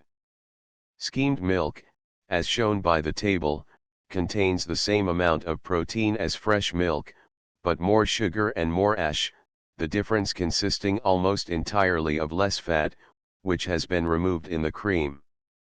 Buttermilk. There is less fat, protein, sugar, or ash in buttermilk than in skimmed milk. It is therefore less nourishing, but it requires less digestive effort. The sugar has partially fermented and the lactic acid is freed. It is the free lactic acid which gives the pungent taste. Buttermilk made by lactone or Bulgarian tablets and fresh milk is as nourishing and as desirable as that made in the process of butter making, and it has the advantage of being fresh. When the whole milk is used, it, of course, contains the same amount of fat, protein, sugar, and ash as the milk. It is of value in cases of poor digestion of protein and fat, and in chronic stomach trouble. It has been claimed that the bacilli in buttermilk made from the Bulgarian tablets prevent putrefaction in the large intestine. This is disputed, however. Clabbered milk. The casein in clabbered milk coagulates, and if kept in a hot place the coagulation continues until the water, sugar, and salts are separated. Clabbered or loppered milk is wholesome. It may be sweetened or salted and flavored to taste. Whey is the watery portion of milk from which the casein has been removed in the process of making cheese. It is a palatable drink and may be flavored with a little nutmeg and sugar or salt. Invalids usually relish it.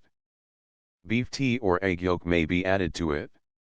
Milk sugar. Sugar made from milk is now a commercial product. It is evaporated and transformed into a fine powder. This powder is used by physicians and druggists in compounding powders, pills, tablets, etc. Junket. The tablets used in making junket are the essence of rennet. Milk coagulated by rennet has not the sour taste of milk coagulated by acid. It is an admirable article of diet in many weakened conditions of the digestive tract. Condensed milk is made by evaporating the water until it is reduced to about 61%. It is then hermetically sealed. It is convenient for use whenever fresh milk cannot be obtained, but the process of evaporation changes its flavor so that few care for it as a drink. It may be substituted for cream in coffee, and diluted with 3 times its volume in water. The proportions are again the same as before the water was evaporated. Footnotes, for Charles D. Woods, Dr. S.C., in Cereal Breakfast Foods. Chapter 4 Beverages. Beverages are used primarily to relieve thirst.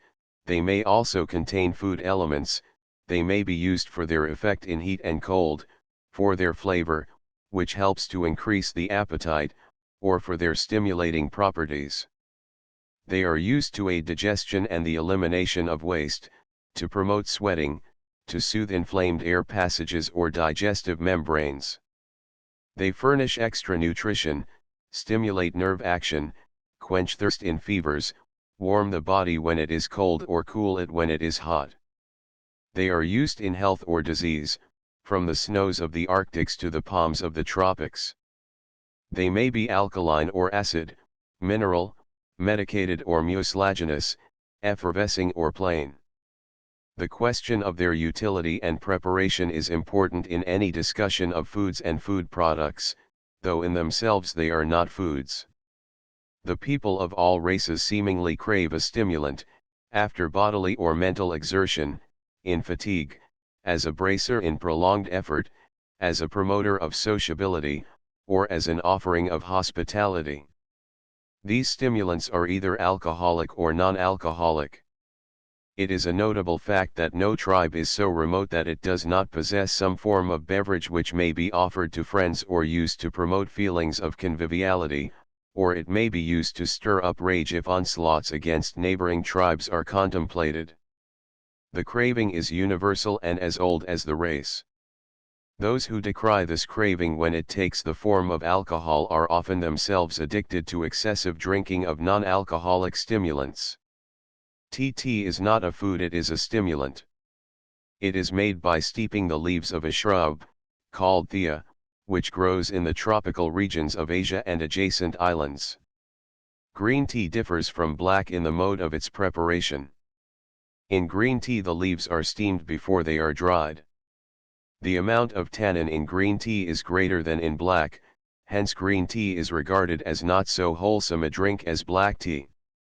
The young tender leaves are more delicate of flavor. Varieties of plants differ both in the amount of tannin and the delicacy of flavor. Tea should never be boiled or allowed to stand longer than a few minutes. Standing causes the tannin to be extracted from the leaves, and this tannin disturbs digestion. It is the tannin extracted from the bark of trees which toughens animal skins into leather. The best way to make tea is to pour on boiling water and serve within 5 minutes. Because of the uncertainty as to the length of time tea may be allowed to steep in hotel kitchens or restaurants, it is a wise custom to have a bowl of tea and a pot of hot water served that the guest may make the tea at the table. Tea is diuretic, stimulating the action of the kidneys. Through its stimulant action it relieves fatigue and has been found especially useful in Arctic explorations and for soldiers on long marches. When taken hot it will often relieve sick headache. When taken on an empty stomach, after a long fatiguing tramp or a prolonged shopping excursion, its refreshing effect may be felt for an hour or two. The ease of its preparation and the quickness of its effect tends to produce the tea habit. When drunk to excess with meals, it causes the precipitation of the ferments in the digestive juices, retards digestion, and may cause constipation, particularly if taken after long infusion. Strong tea has an overstimulating effect on the nervous system which reacts, producing depression and restlessness. This may lead to insomnia, muscular twitchings, and palpitation of the heart. Habitual users often take from 10 to 20 cups of strong tea daily. In these the evil effects of the tea habit are easily noted. Americans, or any people whose nerves are highly stimulated, from the stress of life, or from habitual nerve tension, should particularly avoid all stimulating beverages. Poor tea, because of the greater amount of tannin it contains, produces its ill effects more quickly. From overstimulation of the nervous system, poor tea, long stewed, has been held to be a contributing factor in insanity. Tea should be avoided by the dyspeptic, by those of constipated and flatulent habit, or by the anemic. Tannin coagulates the albumin in milk or cream, and the addition of these to tea renders it more indigestible. Plain or with lemon juice it may be well borne by those with whom it disagrees when used with cream or sugar. Thein, the active principle in tea, is chemically identical with caffeine in coffee. Coffee is prepared from the seeds of the coffee tree. The best known brands come from the island of Java, Mocha, Rio de Janeiro, and Mexico. Coffee, like tea, is not a food, it is a stimulant. The active principle is caffeine. This is an alkaloid and is a strong stimulant to the central nervous system.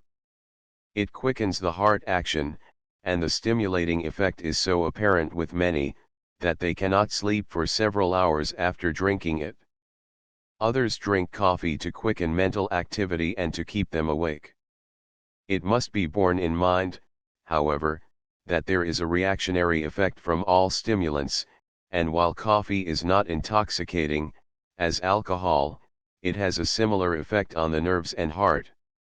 Coffee has the redeeming feature of having a pleasing aroma, which, because of the effect on the mind, may incite the flow of gastric juice. Despite the fact that no morning beverage has quite the same pleasing aroma, or pungency, ordinarily one is much better without it. Coffee stimulates the action of the heart, and for this reason it is used in collapse to restore heart action. It removes the sense of fatigue and is thus beneficial in some cases, as in the army, when long marches are necessary. It is valuable as an antidote in opium poisoning or in cases of alcoholism. It is given to those addicted to liquor, as a milder stimulant when they are recovering from a spell of intoxication. The only use of coffee as a food is that its pleasant aroma stimulates the flow of gastric juice. Strong coffee, particularly that which has been boiled for a long time, retards digestion, and, if much is drunk, it will produce the same symptoms of overstimulation of the nervous system as are manifest in the tea habit. Heartburn, constipation, dyspepsia, and insomnia may result. Sometimes the habit is manifested by excessive eating of the coffee bean. Such users show marked symptoms of nervousness, they are usually thin and their faces are drawn and anxious.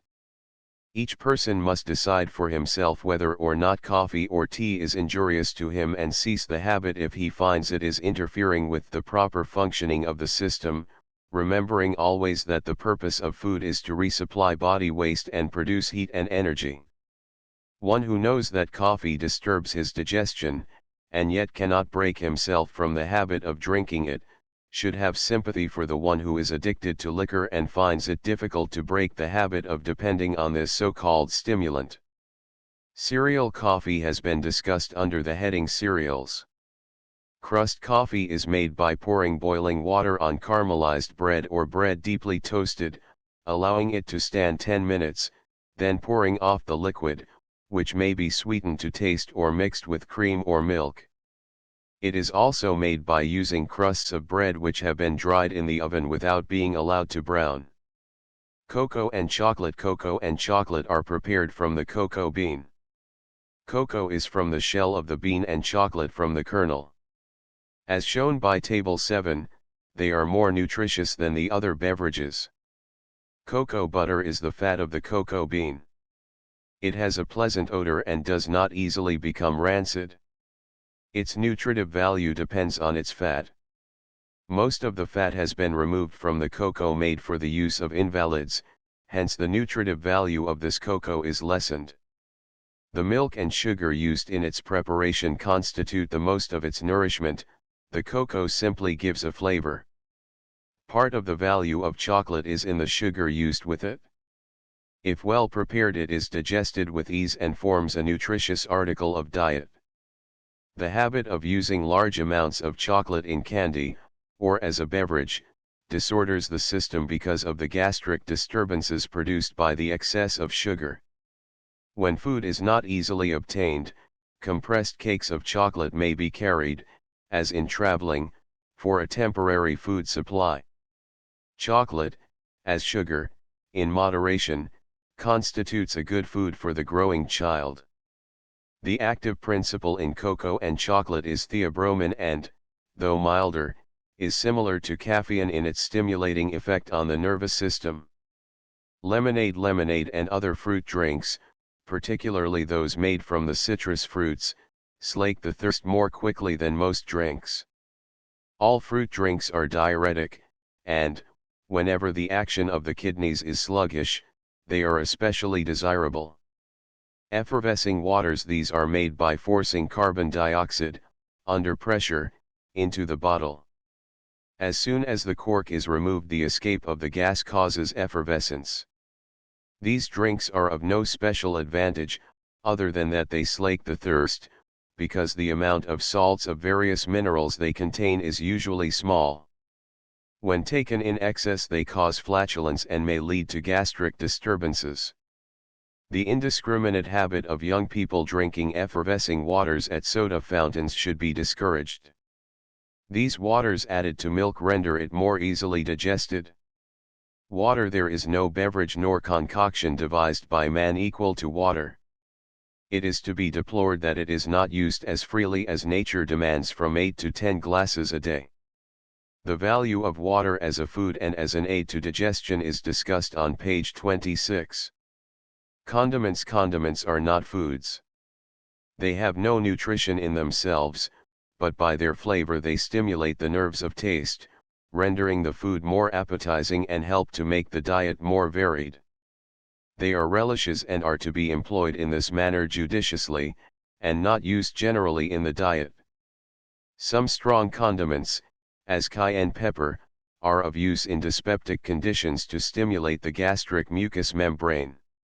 They are of value in the dietary of the invalid whose appetite must be stimulated, and careful variations in flavoring will aid in varying a diet which otherwise would be monotonous, but the excessive use of condiments, particularly the various peppers, salt, horseradish, ginger, vinegar, and spices, as indulged by many, so overstimulates the gastric and intestinal membranes, as to cause catarrhal disease and dyspepsia. They tend to weaken digestion by calling for an undue secretion of digestive juices, which, if prolonged, tires out the glands. The use of salts is discussed on pages 34 to 37. A reasonable amount of condiments such as pepper, salt, nutmeg, cloves, allspice, sage, thyme, ginger, mustard, cinnamon, mace, horseradish, vanilla, dill, etc., may be used as appetizers, because the pleasing thought of them may incite the flow of gastric juice, but they should not be used to excess. The taste is undoubtedly a cultivated one, and should not be encouraged in children. The child rarely cares for condiments, and it is better that he continue to relish his food in its natural flavor. If beef tea, which so soon becomes distasteful to the sick, is flavored with different savory or aromatic substances, as parsley, sage, or mint, it is taken with greater relish. Mustard, so commonly used with cold ham or other meat and in salad dressing, is sometimes of benefit in stimulating the appetite, but when used in large quantities, or continuously, it may irritate the stomach.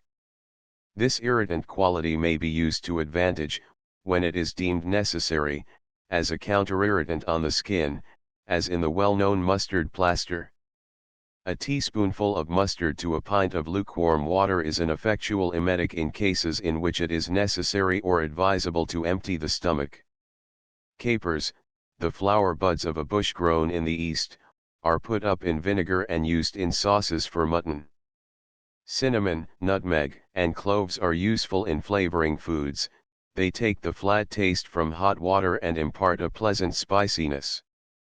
Many can take milk when flavored, and the slight amount necessary is in no way injurious. Preserved ginger is of value for flavoring cereal foods and gruels for invalids. Vinegar, used in excess, reduces the alkalinity of the blood and aids in the destruction of red blood corpuscles. It may thus produce anemia when used in excess. The acetic acid contained in cider vinegar aids the softening of the muscle fiber of meat and thus facilitates its digestion. Because of its preservative qualities, it is used in pickling vegetables and various kinds of fish. Vinegars made from grapes or other fruits are wholesome. Flavored vinegars, as tarragon, from the herb of the same name, are useful as appetizers. Vinegars artificially made from commercial acids are sometimes injurious. Tomato catsup, Worcestershire, and Tabasco sauces are not harmful if used moderately and with due regard to enhancing, not destroying, the flavor of the food with which they are used. Preservation of foods. The subject is of ever-growing importance. The study of the preservation of foods has added much to the store of human knowledge. By this means it is possible for those living in districts remote from the supply, those who cannot afford to buy them fresh, and those who have no cellars in which to store them, to have vegetables and fruits at all seasons of the year. Nutritious foods can be prepared in such small bulk and of such excellent keeping quality that explorers, whether to the Arctics or the tropics, can be kept in first-class physical condition, enabled to withstand fatigue, and be removed to long distances from the base of supplies without great hardship. The decomposition of food is occasioned by bacterial action. Air is necessary to the growth of bacteria. If the air is excluded, the ordinary bacteria are prevented from exerting their deleterious action. Heat, as in canning, prevents the formation of bacterial products. Cold, in refrigeration, by inhibiting bacterial activity, is also an excellent preservative. Other methods in use are smoking, salting, drying, sterilizing, various antiseptics, and the exclusion of the air, as in coating eggs or meat for transportation to other countries. Eggs are preserved for a long period by excluding the air, which otherwise penetrates the shell. A solution of water, glass, silicate of sodium, dry oats, or salt are used for this purpose. All food intended for preservation should be kept in a clean, cool, dry, dark place. Drying, cooking, and sealing from the air will preserve some meats and fruits, while others require such preservatives as sugar, vinegar, and salt. The preservative in cider vinegar is acetic acid, in wine vinegar tartaric acid.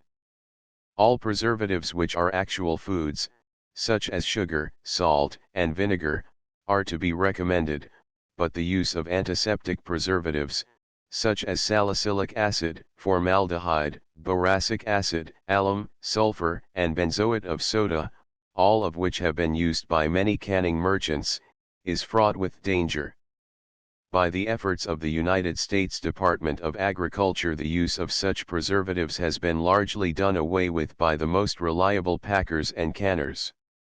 However, unscrupulous dealers may use this means of disguising fruits and vegetables not in good condition. There can be no doubt that, whenever possible, the best method is for the housewife to preserve her own food by drying, canning, preserving, and pickling, with fruits and vegetables which she knows are fresh. This, however, is not always practicable. Since economy in food lies in obtaining the greatest amount of nutriment for the least money, the preparation of simple foods in the home, with care that no more is furnished for consumption than the system requires, is the truest economy. More brands of prepared food are not so much needed as purity of elements in their natural state. In the effort to emphasize the importance of pure food in amount and quality, pure air and pure water must not be overlooked. Much infection is carried by these two elements.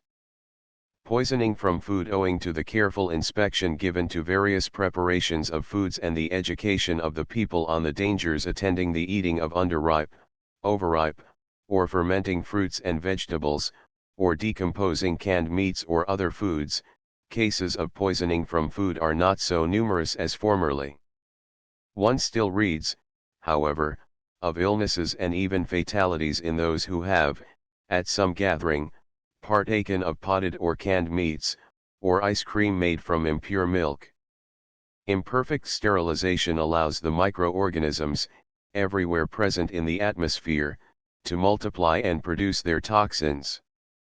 Any food contained in a can which shows a suspicious bulging in top or sides, not a dent caused by handling, should be unhesitatingly rejected, for fermentation has developed gases, which, in trying to escape, have caused the bulging.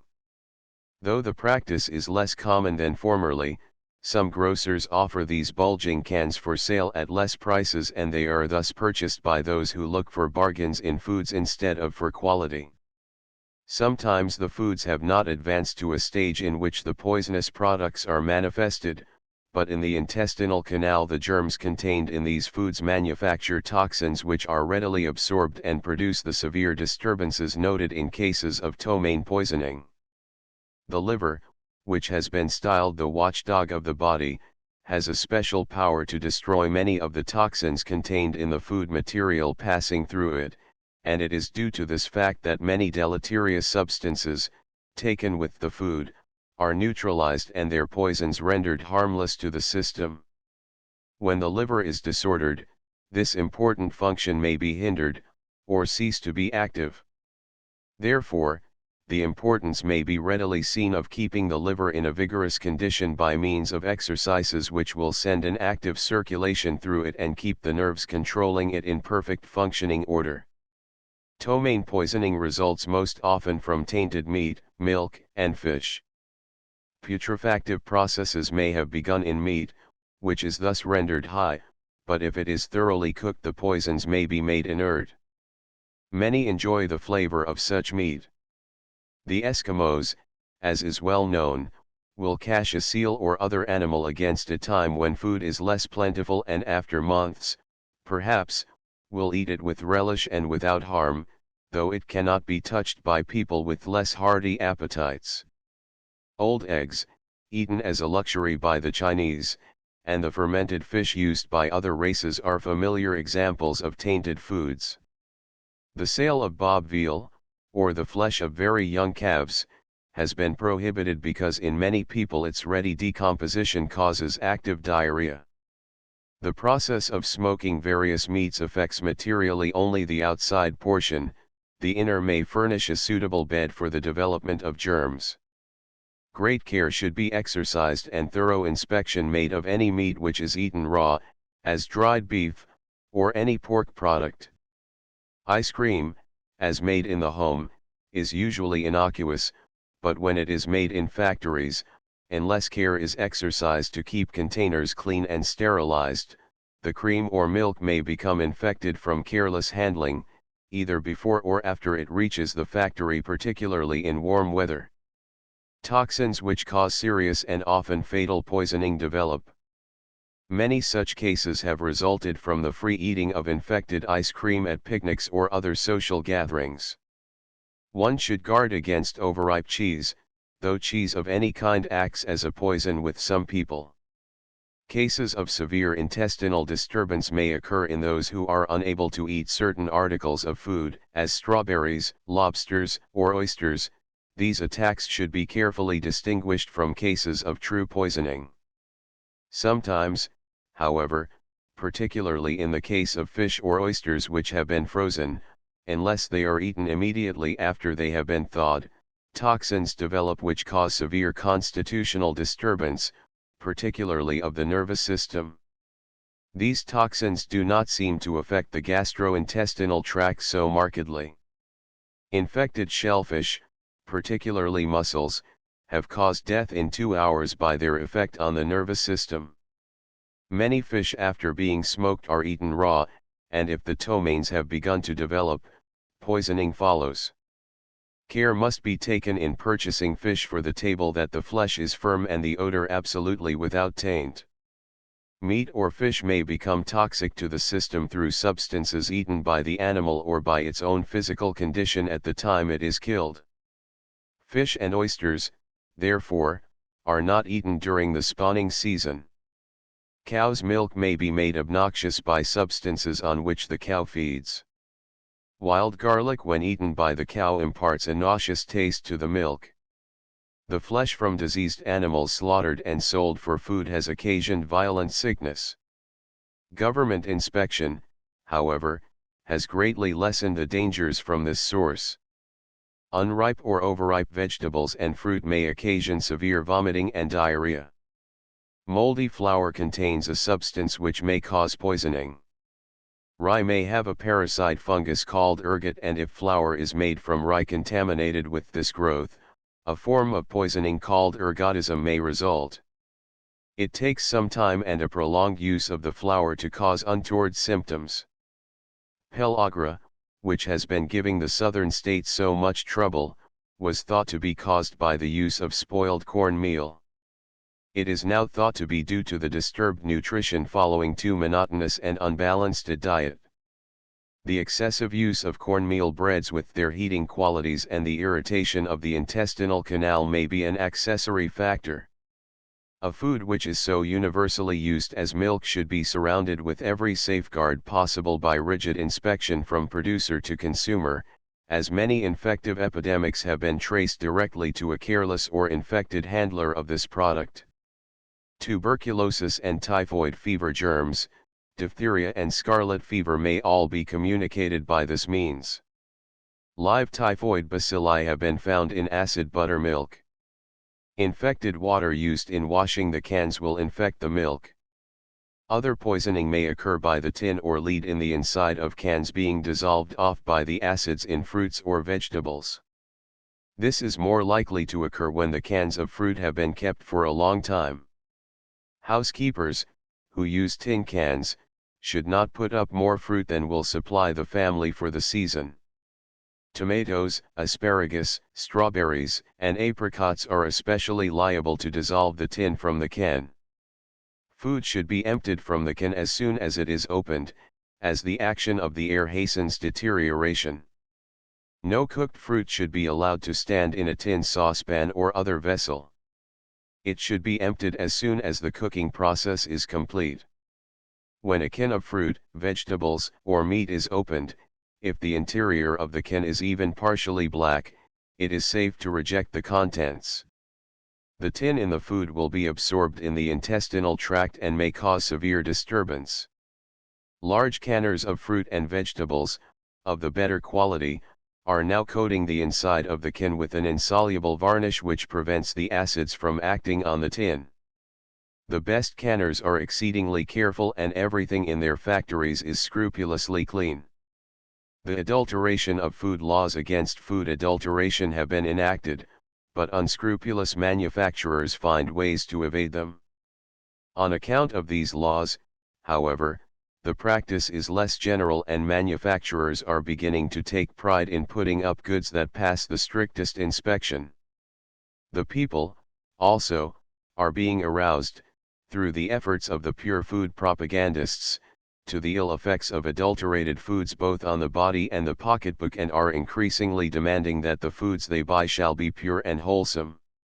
To lessen the cost of production, many foods are mixed with various substances before being marketed in order to increase the profits of the manufacturer or dealer. The contained substance may not be deleterious to health, but it may lessen the value of the article as a food.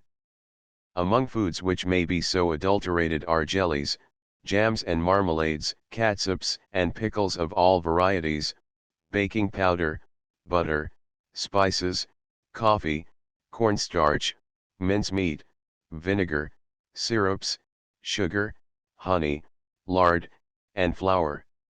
Various adulterants which are used are, wood alcohol, a poison, in flavoring extracts, vinegar made from various acids and colored to imitate cider vinegar, rice flour and wheat flour used in ground spices, kaolin and coloring matter used in candies, paraffin in gumdrops, glucose artificially flavored as maple syrup, cottonseed oil sold as olive oil, starch and sugar in powdered cocoa and in chocolate, chicory, sugar and pea meal in ground coffee, artificial coffee beans made of starch, molasses, and chicory, alum and ammonia in baking powders, artificial coloring of canned peas, beans, and catsups, butter, cheese, milk, and cream.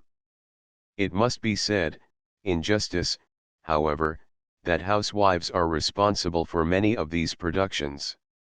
Dealers who would be glad to sell only pure articles say that the trade won't have them. Many insist on a highly colored cheese, thinking that the color denotes greater richness, whereas a little reasoning would show them that the richest old cheeses are pale in color, the deeper color of the cheese being due to the addition of coloring matter to the curd. While the coloring matter is not deleterious, the color is no evidence of richness. Highly colored green pickles, beans, and peas, should not be used. Pickles which are hard and crisp are usually made so by alum. Brilliant red catsup is in demand, though the pure variety is known by its darker and not so attractive hue. High coloring in any canned fruit or vegetable is usually an indication that dyestuffs have been used to produce it.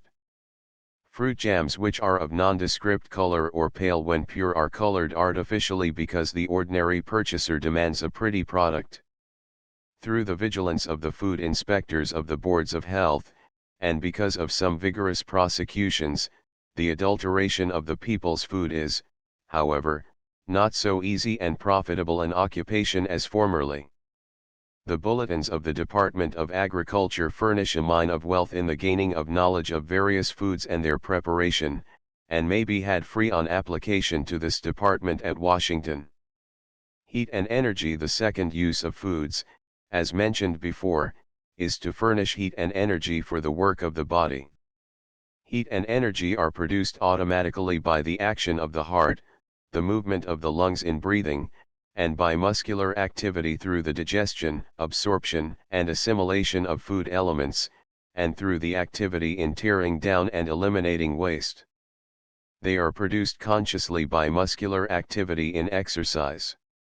Just as any engine requires fuel, water, and air to create the force necessary to run the machinery, so does the human engine require fuel, air, and water. The fuel for an engine consists of coal, wood, or oil. As these are brought in combination with oxygen, combustion or oxidation takes place, liberating heat and setting the engine in motion. The amount of energy or force given off by an engine should exactly equal the amount of latent energy provided in the fuel. Much of this energy is commercially lost, since much of the latent force in fuel is not fully liberated, some passing off in the smoke, while some may remain in the cinders. The amount of heat and energy generated by the body equals the amount of latent energy released by the burning of food material during oxidation. The carbohydrates and fats constitute the most of the fuel. The body cells are constantly surrounded by the lymph which contains the food material, the protein, the carbohydrate, and the fat. The lymph carries all of the food elements, therefore the protein, the fat, and the carbohydrate reach the tissues at the same time. If the fat and carbohydrate predominate, their excess serves to keep a portion of the protein away from the cells. The cells can use carbohydrate more easily than fat, so the surplus amount of carbohydrate is first used to produce energy. This spares the protein which is held in reserve for tissue repair, and the fat, being least readily used, is stored. When the carbohydrates and fats are not supplied, or when the system fails for any reason to appropriate those eaten to its use, the protein is used for heat and energy instead of being used for tissue building. If the demand, either in mental or physical energy, exceeds the daily supply for long, the body becomes lean. In order, therefore, to maintain a perfect equilibrium, the supply of protein, carbohydrate, and fat should bear the proper relation, any excess at one time being equalized at another. If an over-hearty meal is eaten, the next should be light. Fat is harder to burn than the starches and sugars, so that they are acted on first as an economy of effort, and the fat is held in reserve until the carbohydrates are exhausted. If one is cold, the quickest way to get warm is to generate more heat within by turning on the draft, or, in other words, by breathing in more oxygen. If cold, one should depend more on the oxygen within than on extra clothing. So many people put on more clothing to conserve the body heat and forget to generate more heat by arousing the fires within. This is like covering a dying fire, instead of turning on the draft to create more combustion. The carbon in the body is burned by being brought into contact with oxygen in the blood through exercise and full breathing, just as a fire is fanned to flame by bringing oxygen in contact with the fuel, by means of a draft of air. Keep all air away from a fire and it dies out, it has exhausted the oxygen and no heat is produced. Keep all air from within the body, by cessation of breathing, and it also dies. A room is heated with difficulty if the air in it does not contain sufficient oxygen. Just so the body, which is not constantly supplied with pure air, generates very little heat. The effect of oxygen in the creation of heat is practically demonstrated by voluntary, rapid, deep breathing, completely filling the lungs with air, while out in the cold. The body will become quickly warmed on the coldest day by this practice. 10 to 12 deep breaths in succession turn on the draft inside and create combustion, heat, just as opening the draft to a stove by causing more air to circulate within it increases combustion or heat. Remember that heat is the result of combustion. The more rapid the combustion in the body, caused by oxygen breathed in through the lungs, the greater the heat. Just as much heat is created when fat is burned in the body as when it is burned outside of the body. The heat from burning wood is produced by the union of the oxygen from the air with hydrogen and carbon, forming carbon dioxide and water. The light in the burning of wood is caused by the rapid combustion. Combustion occurs within the body more slowly, hence no light is produced. The exact process by which the potential energy latent in food is converted into heat and energy is not known. It is partly released during the digestive process, through the chemical action produced when the elements of the food come into contact with oxygen and with the digestive juices. This combustion gives to the digestive organs the necessary warmth to enable them to do effective work. A certain amount of heat is necessary for the chemical changes, and digestive juices flow more freely when the body is warm. Heat is necessary, also, to aid the peristaltic movements of the digestive organs. It has been estimated that about 1/6 of the heat liberated evaporates through the skin, the lungs, and the excreta, while 5/6 is required to maintain the body heat.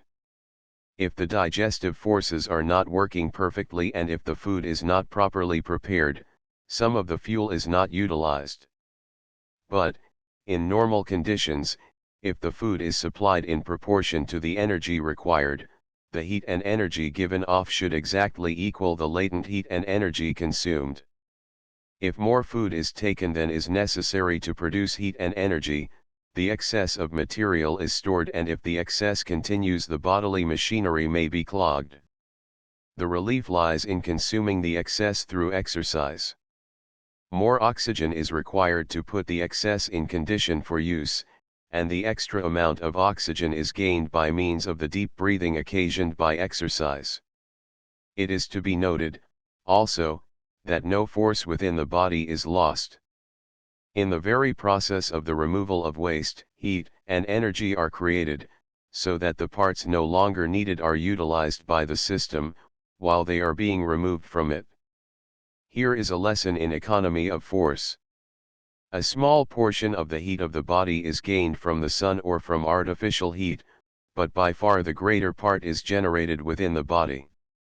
As mentioned before, the fuel for the body consists of fats, starches, and sugars, which, in combination with oxygen, create force. From the foregoing, it follows that the fuel value of any food depends on the amount of fats, starches, and sugars it contains. The chemical combination of oxygen with food elements and with the body tissue is known as oxidation. It is this chemical action of the oxygen on the food and on the tissues which produces heat and energy, either in muscle, gland, or nerve. This energy, in the muscle, expresses itself in movement, in the gland, in chemical action, and in the nervous system, by activity of brain or nerve centers. The nervous energy is closely allied to electrical force. Nature provides for a reserve of heat and energy, above the immediate needs, by storing a supply of heat-producing material which is utilized whenever the daily supply is insufficient or is lacking. Many hibernating animals store up sufficient fat in summer to provide heat for the entire winter. This fat would not last throughout the winter, however, were the animal active. Many individuals carry sufficient fat to supply all of their needs for months, even though all fat-building elements were omitted from the diet. The fact that more oxygen is required for combustion of fat than of starches and sugars is important for those who wish to call on the fat stored within the body for daily heat and energy and thus reduce in weight. If sufficient starches, sugars, and fats are not consumed in the body to supply the daily heat and energy released by exercise, the body calls on the reserve store in the tissues. If much fat or carbohydrates are consumed in the daily food, this will be oxidized before the fat stored in the muscular tissue is called on. The scientific reduction of weight, therefore, lies in the regulation of the daily consumption of starches, sugars, and fats, and the oxidation of more of these substances through an increase in the daily exercise. Deep breathing of pure air should accompany all exercises to supply sufficient oxygen for combustion or oxidation. In warm weather, little fat is needed for fuel, and nature provides fresh green vegetables to replace the root vegetables of the cold weather, which, consisting largely of starches and sugars, are readily converted into heat. In cold weather, especially in high altitudes or latitudes, more fuel foods are required to keep the body warm and more fat is eaten. It must be remembered that anything which creates a greater activity of the tissues, such as muscular exercise, liberates a greater amount of heat. The reverse is also true. A decrease in the amount of muscular movement means a decrease in the liberation of heat. During exercise, a large amount of carbohydrates and fats are released by the movements and oxidized, the liberated heat is carried to all parts of the system and the temperature is raised. Food in the alimentary canal causes an activity in the glands of the digestive organs, maintaining their temperature. Of course, while digestion and muscular activity are at their height, the body temperature is highest. The temperature, as a rule, decreases from about 6 at night until 4 or 5 in the morning, when it is usually at its ebb. This is a point of importance. A degree or two of increase in temperature, above normal, if recorded about 6 at night, is not, in most conditions, considered alarming by the physician.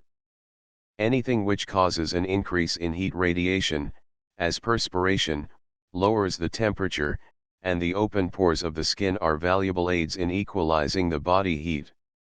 A person who perspires freely does not suffer with heat during excessive exercise, as does one whose pores are closed. Diuretic foods and beverages, such as water and fruits, melons, lemons, oranges, grapefruit, etc., which increase the activity of the skin and the kidneys, also tend to lower the body temperature. One ready means of regulating the body heat is the bath. If one takes a hot bath, the temperature is materially raised by the artificial heat, but there is a recompense in the increase of heat radiation from the skin and the reaction is cooling. If one takes a cold bath, the immediate effect is cooling, but the activity set up within, to create a reaction, soon heats the body to a greater degree than before the bath. The best way to increase the evaporation and thus decrease the temperature of the body is by a tepid shower or a tepid sponge. The tepid water will not create a strong reaction, and it will cause a decrease in temperature. Thus, for fever patients or on a warm day, the tepid shower or sponge is commended. For a cold day, or for the individual whose circulation is sluggish, the cold bath, followed by friction, is desirable. When the vitality is low, so that reaction is slow or chilly feelings persist, the bath must be tempered and greater friction used. The generation of heat is also increased by solid foods that require more than normal activity on the part of the digestive organs. For this reason, the food given fever patients should be that most easily digested and should be reduced in quantity. Liquid or semi-liquid foods are best. While the elements of the food are being oxidized, the latent, potential, energy released by the oxygen creates mental and physical force and keeps active the metabolic changing of food into tissues and cells, also the changing of cells and tissues into waste. Scientists have measured the energy latent in food material, also the amount of heat given off in the oxidation of a given quantity of waste. The unit of measurement is the calorie, the amount of heat which will raise 1 pound of water 4 degrees Fahrenheit. The fuel value of any food denotes the total number of calories which may be derived from a pound of that food if it be completely oxidized in the body. C.F. Langworthy gives the fuel value of proteins, fats, and carbohydrates as follows: 1 pound of protein yields 1,860 calories, 1 fats 4,220, 1 carbohydrates yields 1,860. That is, according to fuel value, the capacity of the nutrients for yielding heat and mechanical power. A pound of the protein of lean meat or egg albumin just about equals a pound of starch or sugar, and about 2 pounds of these would about equal a pound of the fat of meat or of the body fat. The calculation has been made, based on experiments, that one who does no muscular work needs only an amount of food which will produce 2,700 calories. One doing light muscular work needs 3,000 calories. An individual doing moderately heavy work should take 3,500 calories, while heavy muscular work takes 4,500 calories. 100 grams of protein food, however, gives only 15% of the amount of energy required.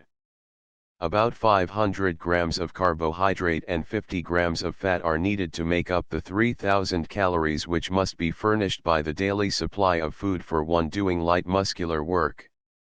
The brain worker, who is using brain tissue more rapidly than the day laborer, should have a diet equally as rich in protein, though less fat and carbohydrates are needed.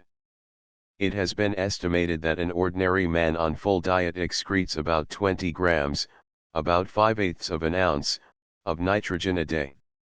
As protein material contains about 16% of nitrogen, such an individual needs to take about 120 grams of protein a day to supply the nitrogen needs of the body. Because of its need for protein, the body does not store it. A day laborer needs 0.28 of a pound of protein a day with enough fat and carbohydrate to give a fuel value of 3,500 calories. A professional man requires 0.25, 1/4, of a pound of protein a day. Much more than this is usually taken.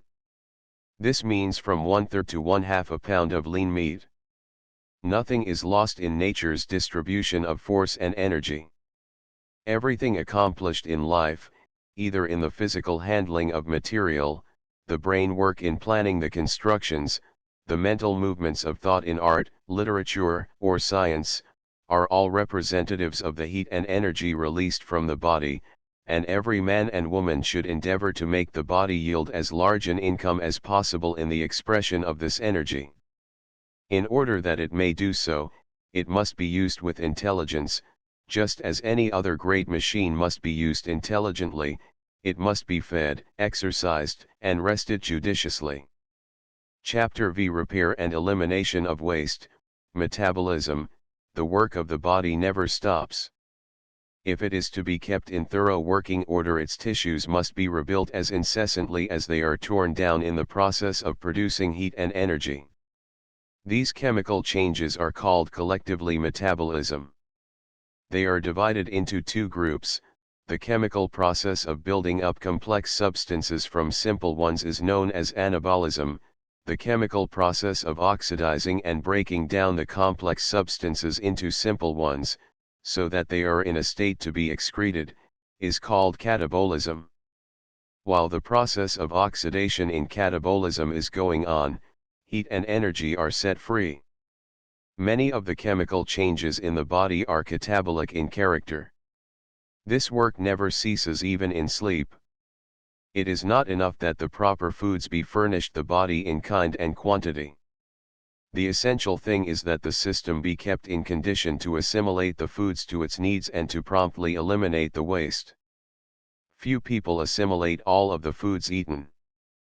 By assimilation is meant the process by which foodstuffs are made soluble and diffusible, so that they can pass into the blood. Also, the metabolic activity by which the food is converted into cells and tissues. Truly, the body is a busy workshop. Think of the billions on billions of cells being formed and destroyed every instant in the liberation of heat and force. Think, also, of the necessity of perfect circulation to bring sufficient blood to the lungs, that it may gather the oxygen and carry it, without pausing for rest, to every tissue of the body. Even in sleep the stream continues incessantly. There is also a great lesson here in the law of supply and demand. When the body is at mental or muscular work, the potential energy liberated leaves through muscle or brain as energy and is expressed in the result of the work. When the body is at rest, energy leaves it as heat, excepting such part as is necessary to carry on metabolism, circulation, etc. If much muscular energy is called for, a deep, full breath is instinctively drawn to supply the oxygen necessary for the added force. If strong mental work is required, attention should be given to exercise and deep breathing, that the blood may carry off the waste liberated by brain activity. The difficulty is that in doing close mental work, the body is too frequently bent over a desk in such a manner as to restrict the action of the lungs. Thus, the brain worker, in order to continue strong mental work, must often go into the open air, as he says, to rest his brain, but in reality to obtain the oxygen needed to put the waste, liberated by brain energy, in condition to be carried away. The supply of blood has been called on for the brain work. The poor circulation through the body has allowed an excess of carbon dioxide to accumulate, and the condition of the body designated as tired has resulted. Until the necessary oxygen has been supplied, the brain and body are not balanced, not rested.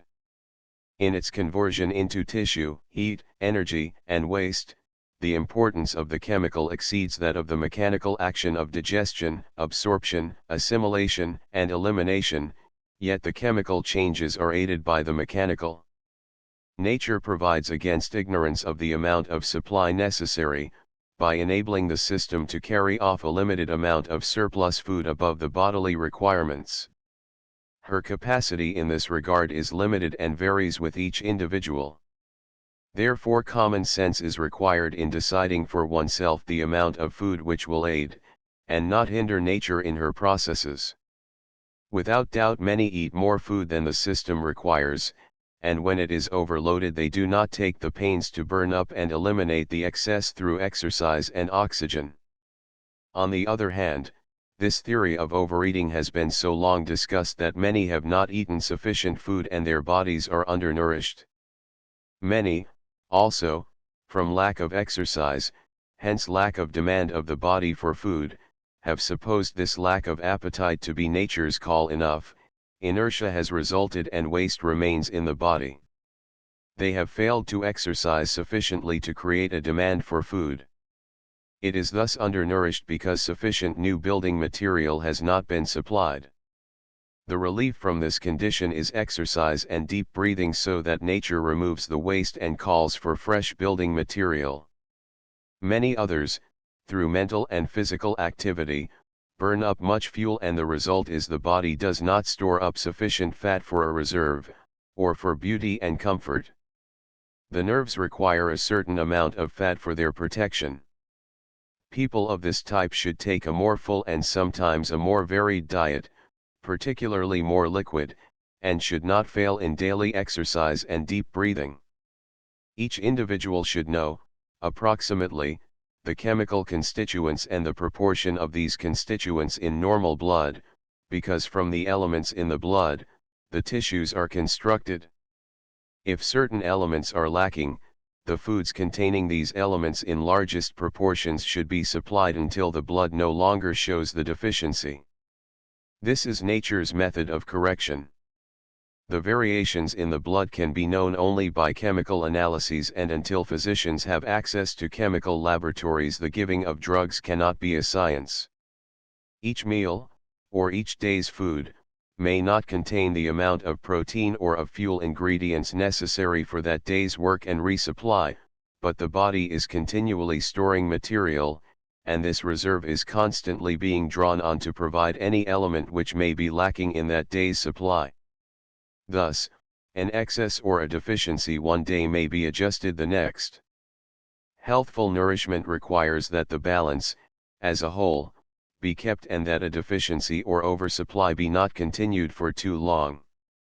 The distinct steps in anabolism and the effect of oxygen on assimilation are discussed in the following pages. Digestion. Any discussion of the digestibility of foods must be general, because food which agrees with one may disagree with another, and a food which disagrees with one at a particular time may entirely agree with him at some other time according to the condition of his system.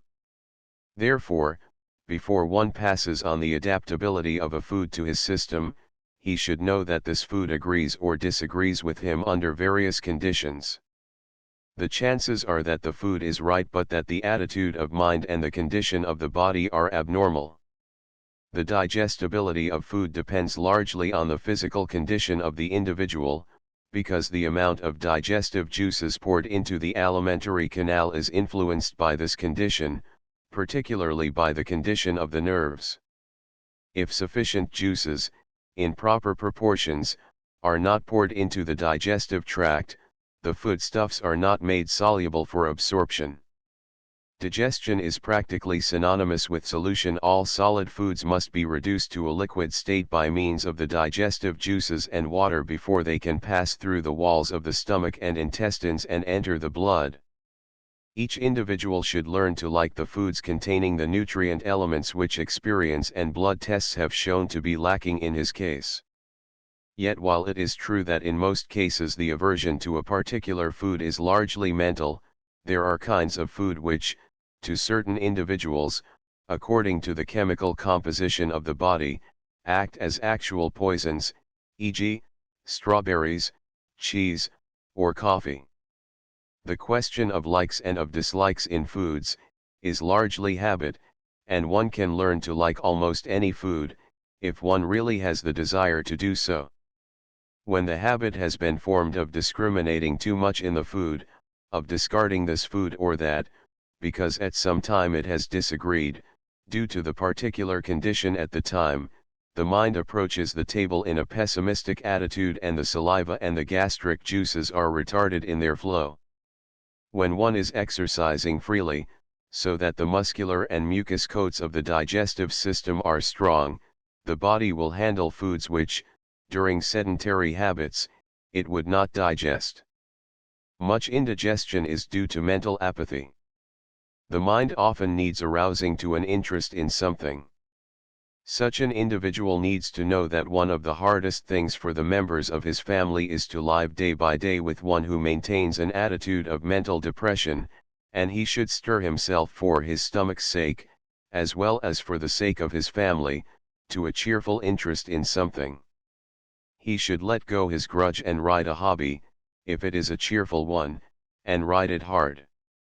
It may be well, here, to trace, briefly, the progress of the food through the digestive tract and the action of the juices and the ferments on it. 5. Salivary digestion. The food in the mouth is mixed with saliva, which begins the dissolution of the starches. The saliva consists of about 99.5% water and 0.5% solids.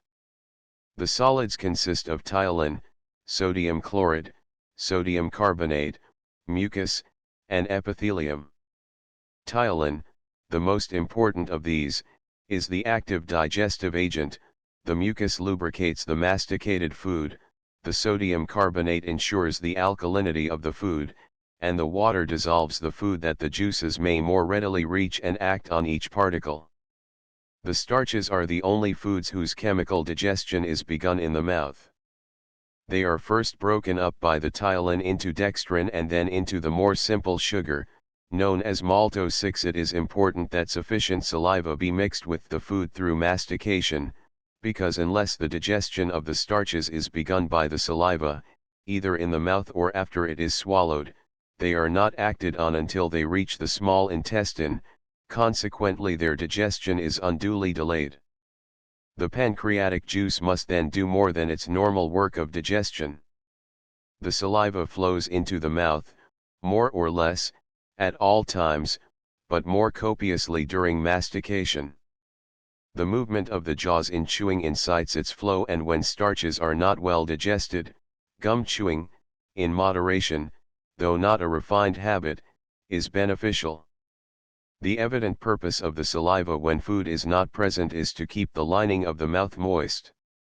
Salivary digestion is carried on in the stomach until the food becomes thoroughly mixed with the gastric juice, which, being acid, inhibits the action of the ptyalin. The thorough and regular cleansing of the teeth is an important aid to digestion. Food products allowed to remain about the teeth ferment, rendering the mouth acid. When the mouth is acid, the alkaline saliva does not secrete in sufficient amount and the mouth is more or less dry. The mouth is acid in rheumatism and allied conditions, and the saliva may be thick and ropey so that it does not moisten the food properly.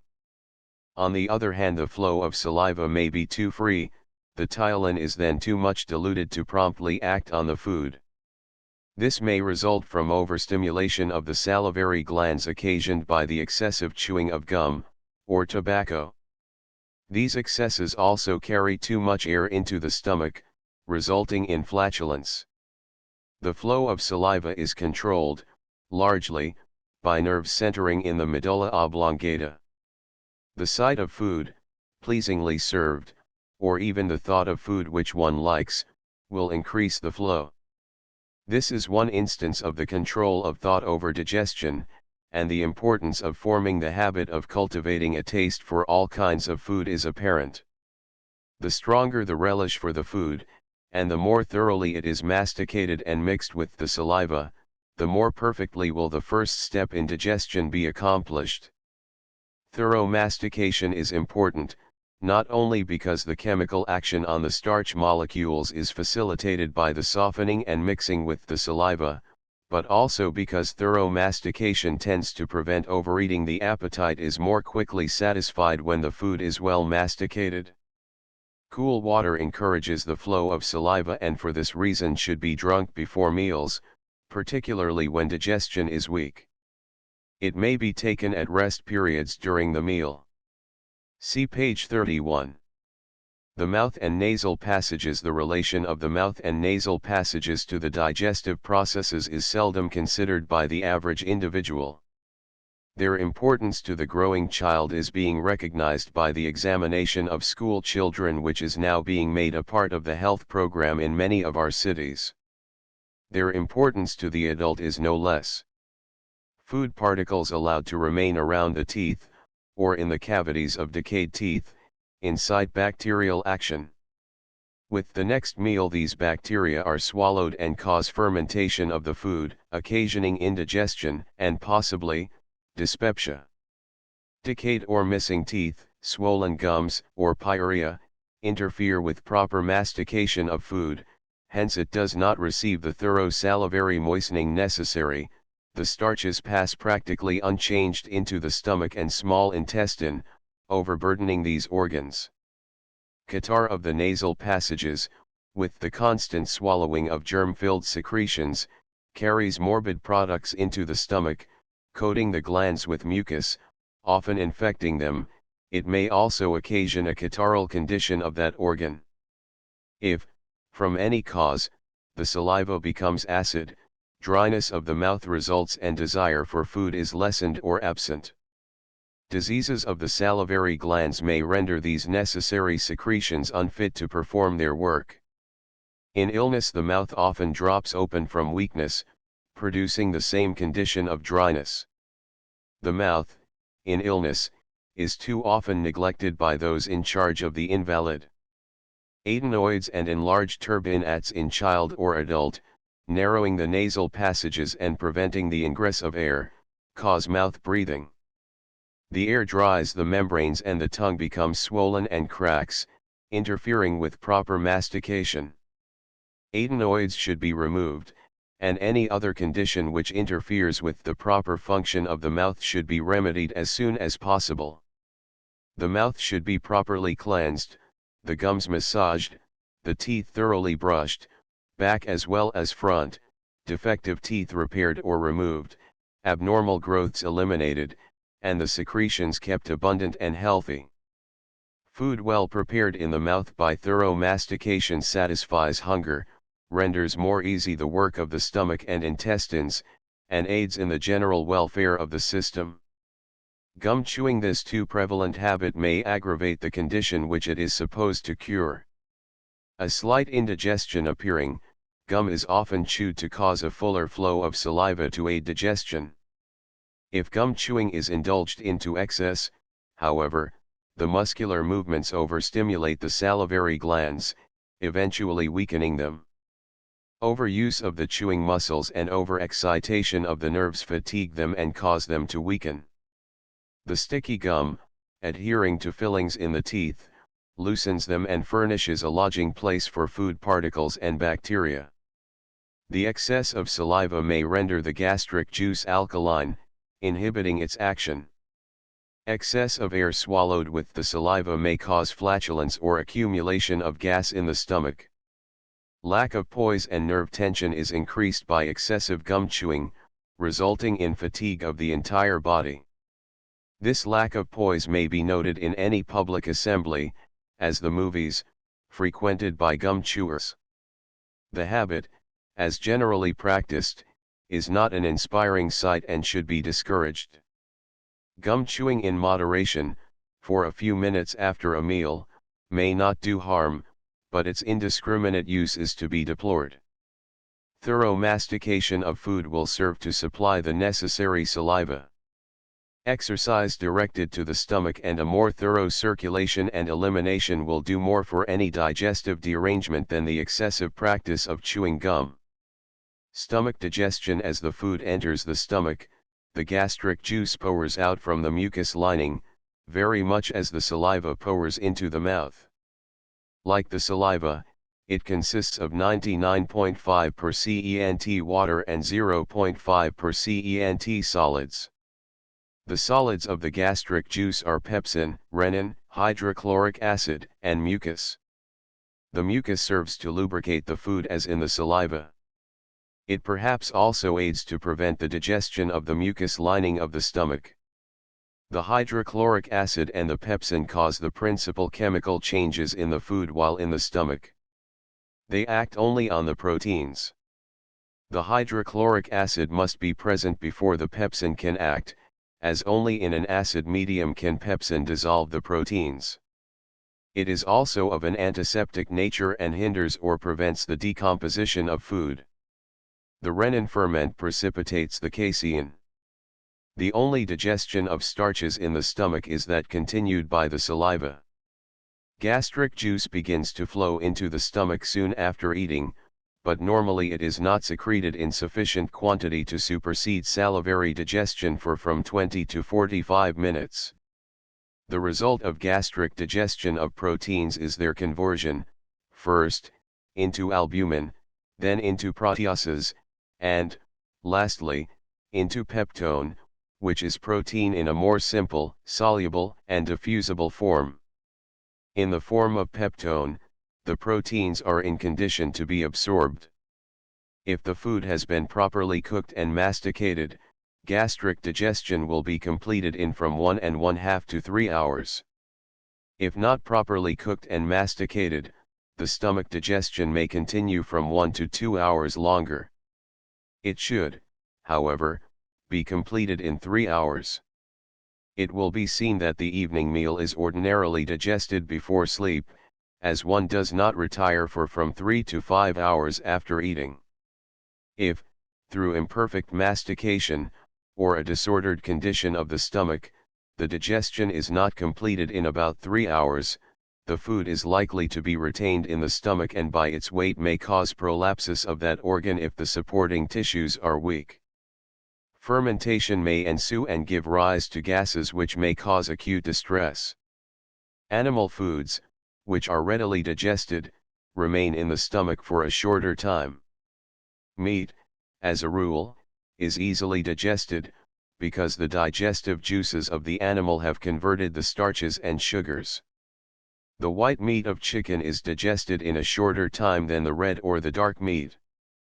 Corn, beets, peas, beans, etc., take about 3½ hours to digest, baked potatoes about 2½ hours. Raw vegetables and fruits remain about the same length of time as potatoes. Sugar is usually absorbed within an hour. The cereals, if well cooked, take but 2 hours. Coarse or badly masticated food, tough meats, unripe fruits, and much fat hinder digestion. Undigested food passing into the intestine may fail to be acted on there and will sometimes produce diarrhea. Fluids leave the stomach more rapidly than solids. 7 ounces of water entirely leaves the stomach in 1½ hours, 7 ounces of boiled milk in about 2 hours. Water and buttermilk almost immediately begin to pass out of the stomach, milk begins to pass out in about 15 minutes. The flow of gastric juice, as the flow of saliva, is governed by the nerves, the sight, taste, and smell of food, and the attitude of mind toward it, to a certain extent, regulate its flow. After the food has accumulated, during the progress of a meal, the stomach begins a series of wave-like movements called peristaltic waves. 7 These waves propel the food through the length of the stomach towards its lower opening, known as the pyloric orifice. During this process the food is thoroughly mixed with the gastric juice. During the early stages of digestion of solids, the sphincter muscles of the pylorus keep the lower opening of the stomach closed, but, as digestion progresses, the pylorus gradually relaxes to let the digested, soluble portion of the food pass into the intestine. If the food still remains in a solid form, by reason of being improperly cooked or poorly masticated, as it touches the pylorus, these sphincter muscles, almost as if they were endowed with reasoning faculties, close, forcing the undigested mass back to be further acted on by the gastric juice. The solid mass is not allowed to pass until dissolved. If the individual abuses the stomach and causes it to work overtime, it becomes exhausted and demands rest. It refuses to discharge the gastric juice in proper proportion, the peristaltic movements are weak, and food is not promptly or forcefully moved along the stomach and mixed with the gastric juice. This condition is termed indigestion. Intestinal digestion: the food passes from the stomach, through the pylorus into the small intestine. In this condition of partial digestion it is called chyme. The first 12 inches of the small intestine is known as the duodenum. In the duodenum the food is acted on by the pancreatic juice, the bile, and the intestinal juices. These juices act on proteins, fats, and carbohydrates. The bile acts on the fats, while the pancreatic and intestinal juices act on the proteins and the carbohydrates. The starches, or dextrin, not fully digested by the saliva, are changed to maltose and glucose, while the trypsin from the pancreatic juice, together with the intestinal juices, change into peptone, the protein not fully digested in the stomach. The pancreatic juice also digests the starch found in raw fruits and in such raw vegetables as radishes and lettuce. Fats are almost entirely digested in the small intestine. The presence of fat stimulates the flow of pancreatic juice, which, in turn, stimulates the flow of bile. For this reason, in some conditions, if the liver is sluggish, fatty foods in moderation are desirable. When bile is not present in sufficient amount, the fatty foods ferment and cause gases and foul odors. The fats are absorbed almost entirely in the small intestine, mostly in the duodenum. Some of the fat may be absorbed directly without undergoing the process of emulsification. Some oils, as paraffin oil, are not absorbed at all but act only as a lubricant of the intestines. When the food enters the intestine, its reaction is acid. Mixed with the bile, pancreatic and intestinal juices, which are alkaline, its reaction becomes alkaline. The pancreatic juice splits up the fats into glycerin and fatty acids and enables the bile to exert its important emulsifying power. The bile markedly aids this action of the pancreatic juice, though it has no fat-splitting power in itself. Steapsin, another ferment of the pancreatic juice, acts on both fats and carbohydrates in either an acid or alkaline medium. The sodium in the bile unites with the fatty acid, forming a soap which coats the tiny particles of fat and emulsifies them. The bile thus aids in the absorption of the fats. It also lubricates the intestinal mass, facilitating its passage through the entire length of the intestines. Thus it is a very potent agent in regulating the bowel movements. A diminution in the flow of bile quickly expresses itself in constipation. Fat and protein stimulate the activity of the liver, while starches, if taken in excess, incline to overload it. The food is forced along the intestinal tract by peristaltic or muscular relaxation and contraction waves, as in the stomach. As it is so forced, the nutrient elements, after being put into condition for absorption, are taken up through the villi of the intestinal walls by the portal veins and the lacteals of the submucous lining. A larger proportion of food is digested and absorbed than was formerly supposed, and the excretions from the intestines are, in many cases, made up almost entirely of refuse, and of the catabolic waste of the system. In an ordinary mixed diet, it is stated that about 92% of the proteins, 95% of the fats, and 97% of the carbohydrates are retained by the body.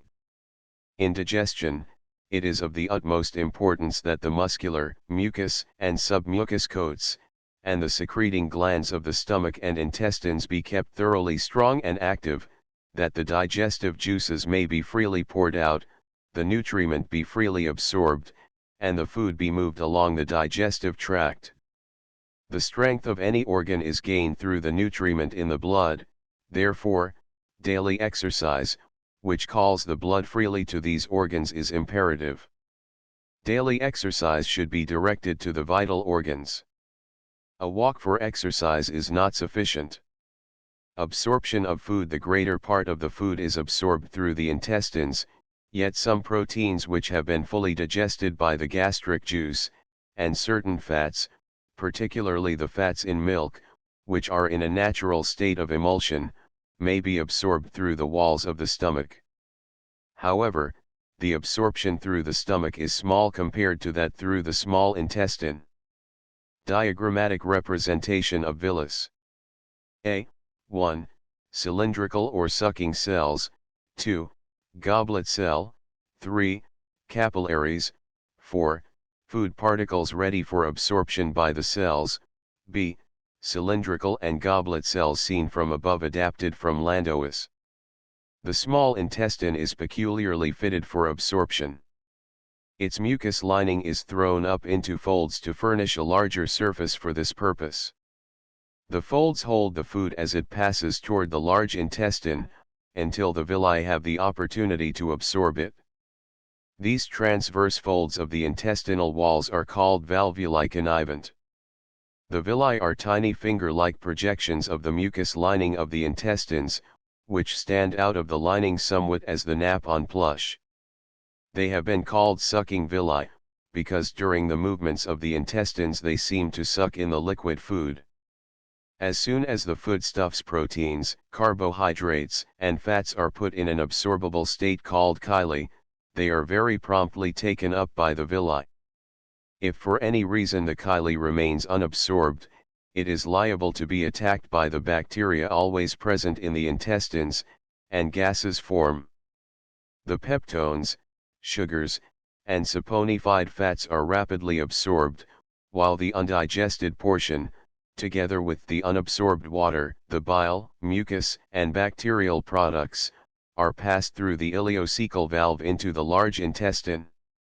The mass passes up the ascending colon, on the right side of the abdomen, across the transverse, and down the descending colon, on the left side, losing, by absorption, the small amount of foodstuffs not absorbed in the stomach and small intestine. That the large intestine is to some extent adapted to absorption is shown by clinical experiments with patients who cannot retain food in the stomach, the food in such cases being given through rectal injections. While water and salt are absorbed in both the stomach and small intestine, the larger part of the water passes into the large intestine, that it may assist the passage of the intestinal contents. Water also stimulates peristaltic movements. As the food is absorbed through the walls of the alimentary canal, it is picked up by the rootlets of the mesenteric veins and by the lymph channels. The latter through the abdominal cavity are called lacteals. Nearly all of the fats are absorbed through the lacteals. The whitish color given to the contents of the lacteals, by the saponified fats, gives rise to the term lacteal. Nearly all of the proteins and sugars pass through the mesenteric veins and the portal veins to the liver. Here the sugars are at once attacked by the liver cells and built up into glycogen as described on pages 151 and 159.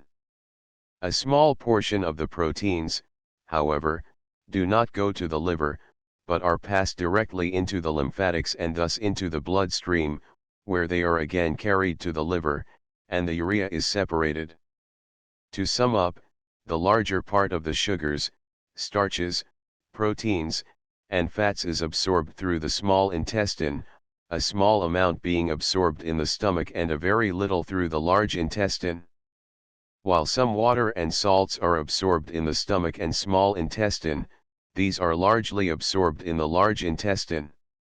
Economy in food. It is economy to keep the digestive organs and the circulation and tissues strong, in order that all foods eaten may yield returns, instead of hampering the activity of the body. The food which furnishes the most tissue-building substance and yields the most heat and energy, with the least refuse, is the economical food, provided it is varied enough to meet the psychical needs as well as the physical. Whether or not a food is economical depends on the degree to which it stimulates the activity of the mind as well as the body. Preparation and serving here are as important as the material to be served. Economy in food is a question into which many factors should enter. A cheap food is not always an economical food. Amount and keeping qualities, palatability, ripeness or unripeness, the age, habit, and occupation of the partakers, all have their share in the problem. In the selection of food for any individual, the result to be gained from the food must be borne in mind. If one is doing heavy muscular work, more protein to rebuild tissue, as well as more carbohydrates and fats to produce energy, are required than if one's habits of work are sedentary. In mental work, in which the brain is continually active, proteins are required to resupply the brain tissue, but the fats and carbohydrates may be lessened. If the brain is sufficiently active to use all of the fuel in brain energy, one does not accumulate fat. In sedentary occupations, which do not call for hard and continuous mental activity. The carbohydrates and fats, if taken in excess, are stored within the system, clogging it and producing torpid liver, constipation, and obesity.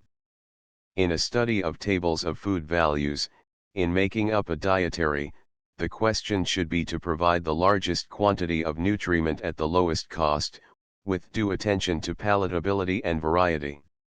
In the selection of meats, for instance, while beef steak may cost twice as much as beef stew, it must be borne in mind that beef steak contains very little waste, and that it contains a large proportion of albuminoids, or the tissue-building proteins, while, in beef stew, bone and connective tissue predominate. A large proportion of the proteins obtained from the beef stew are gelatinoids and extractives, not the tissue-building albuminoids. See page 56. In comparing the cheaper and the more expensive cuts in the same kind of beef steak, however, the cheaper cuts often yield quite as much nutriment as the more expensive ones. Round steak is just as nourishing as porterhouse and cheaper, if one considers the greater number of helpings derived from a pound of round steak than from a pound of porterhouse. For the aged or the invalid, however, the question of preparation will determine the relative economy.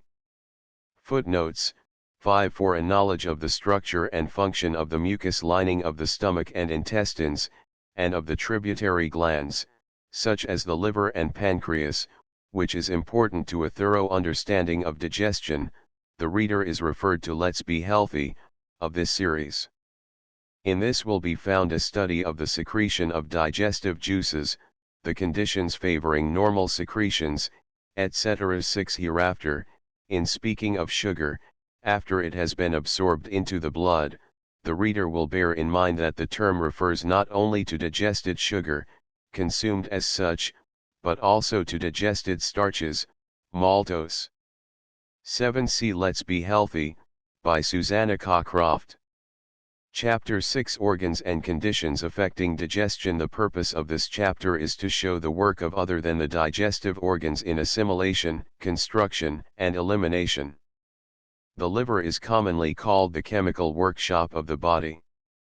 The digested food is carried by the blood, portal veins, to the liver as soon as it is absorbed from the alimentary canal. As the food materials filter through the blood capillaries, between the liver cells, several substances are absorbed, particularly sugar, which is changed into the animal starch called glycogen. It is held in the liver for a few hours in this form and is then redigest and gradually given to the blood in the form of sugar. While the conversion of the sugar is one prominent function of the liver, it also acts on the proteins not as they are first passed through the liver in the blood, but as they are returned to the liver from the muscle tissue, partly oxidized and broken up into simpler products. The liver cells absorb and further oxidize and combine them into nitrogenous waste, which the kidneys throw off in urea. The liver and the spleen also dissolve the pigment or coloring matter out of the red blood corpuscles. As these become useless, they are broken up in the liver and the spleen. The iron is retained by the liver cells and the remainder is thrown off in the bile. The liver is on guard for all poisons which pass through it in the blood. The large part of these toxic substances are absorbed through the alimentary canal with the foodstuffs.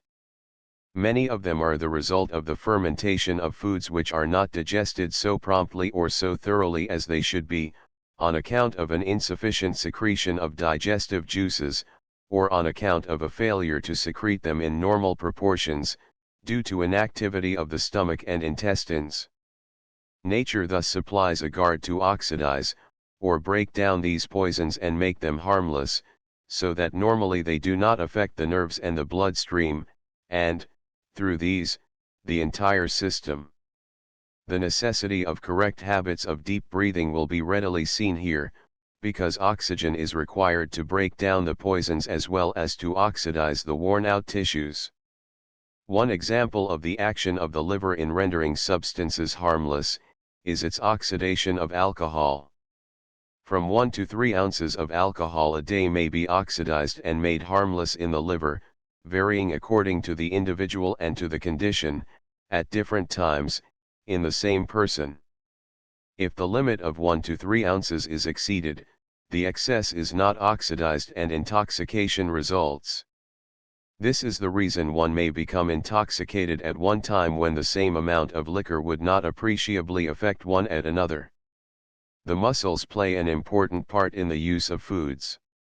Most of the heat is generated in them by the action of the oxygen in the blood upon the sugar and fats, liberating their latent heat. This heat is liberated during every moment of the 24 hours whether one is asleep or awake.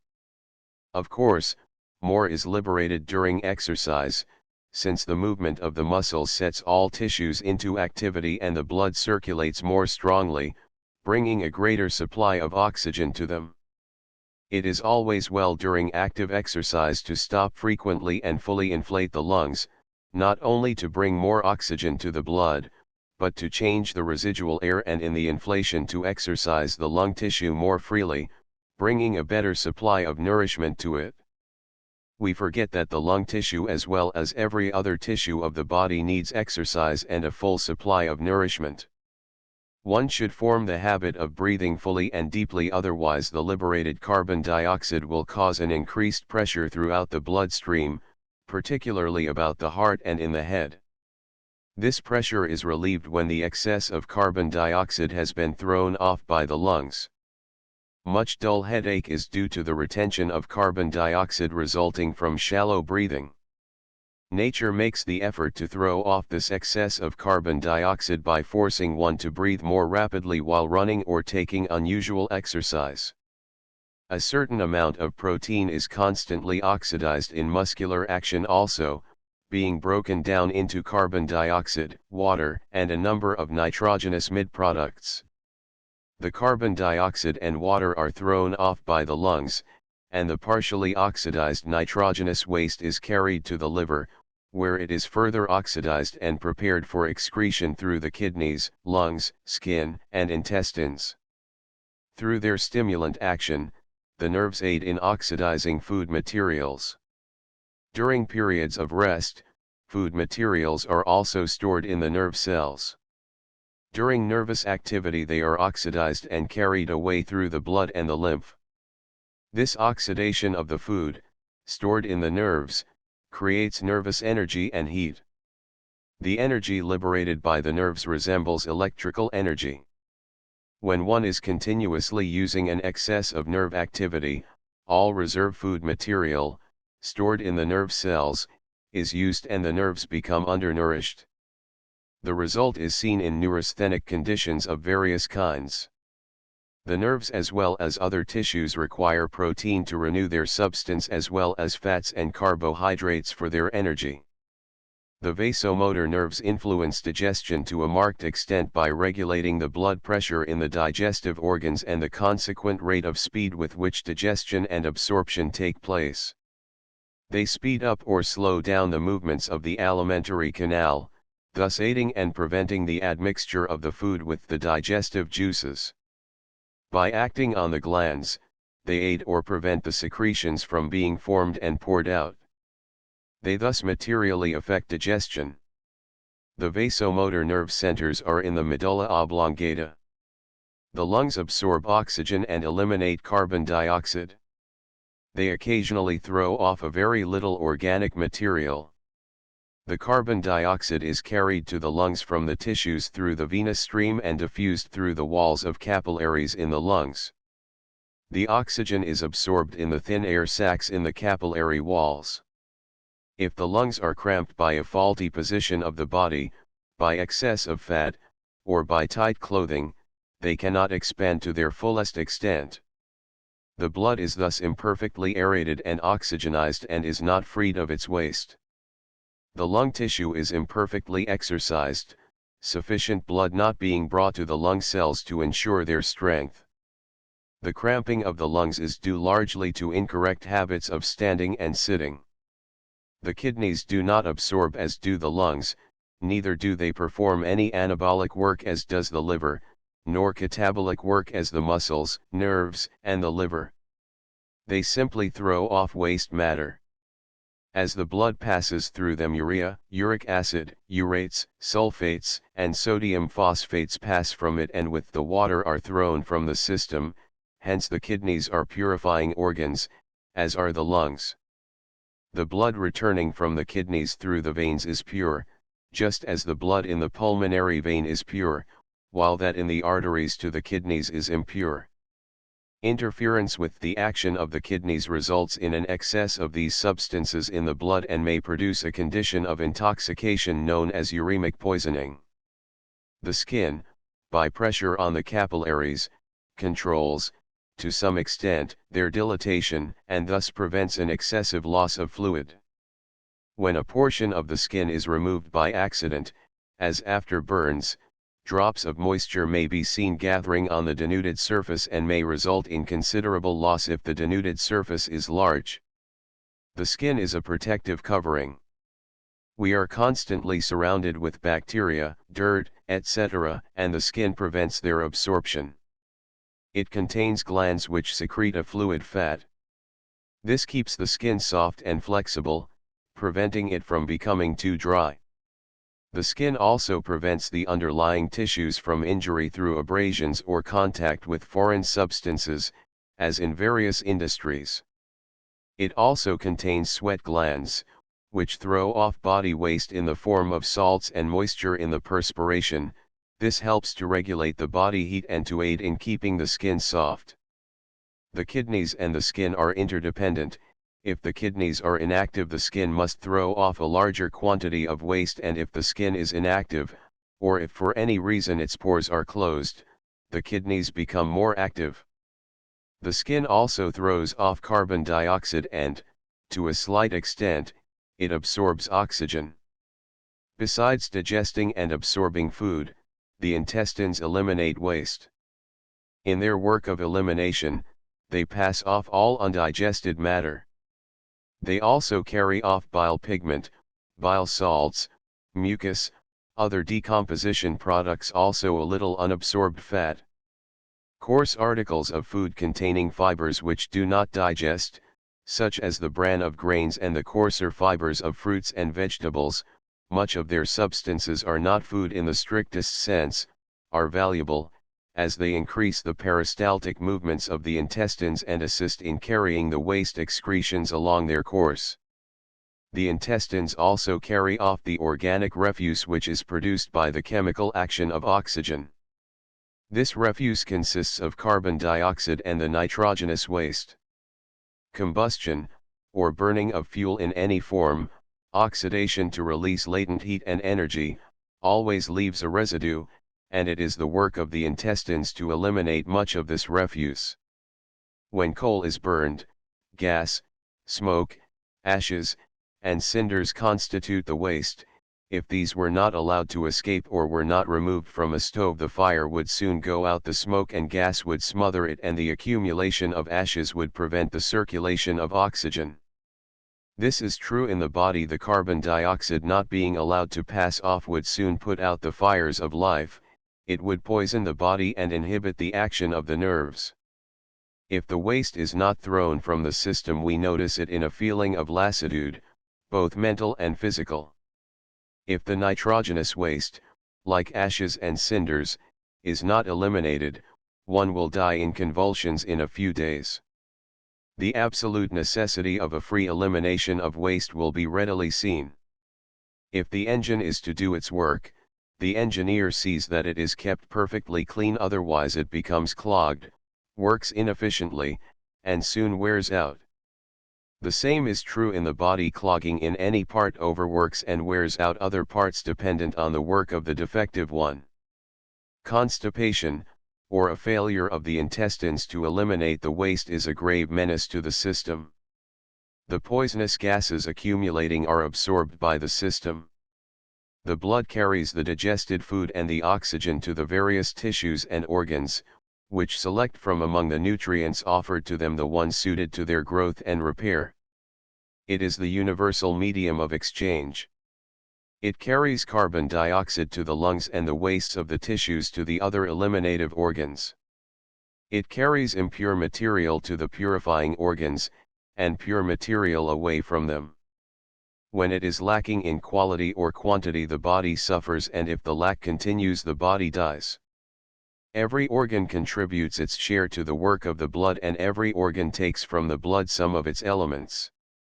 If the blood pressure is too low, stagnation may occur. If it is too high, an abnormal condition of the system results. In fact, on the condition of the blood depends the effective working of the entire organism. Constant effort then should be intelligently exerted to eat the proper foods, to exercise judiciously, to think healthful thoughts, to secure thorough elimination of waste in order that the whole body shall be fit for the work which its owner desires it to do. Summary: the processes which the food undergoes in digestion, conversion into condition to be absorbed by the body, in absorption through the walls of the intestines and stomach, and the metabolic processes which it undergoes in being converted into heat and energy and again broken down and eliminated as waste, are, in brief, as follows. The saliva begins the digestion of starches and sugars in the mouth, and continues this digestion for a time in the stomach. The stomach, when in normal condition, digests the proteins. If any proteins fail of digestion in the stomach, the process is completed in the intestines. It has little absorptive power. The small intestine digests and absorbs the fats and continues the digestion of starches, sugars, fats, and proteins, when this digestion is not completed in the stomach. The large part of the food is absorbed through the small intestine, though a small part is absorbed through the walls of the stomach and through the large intestine.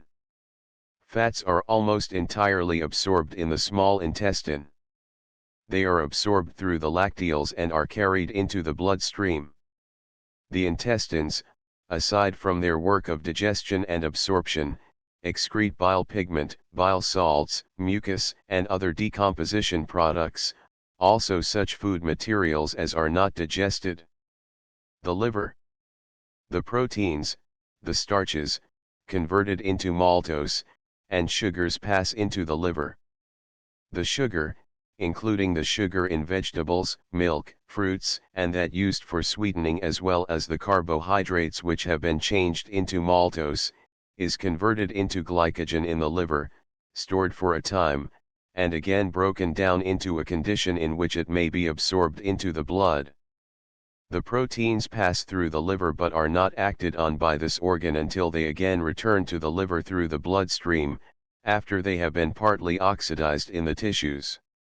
The liver further oxidizes them, putting them into condition to be excreted by the kidneys and intestines. The liver also breaks up the worn-out red corpuscles, putting them into condition to be eliminated in the bile.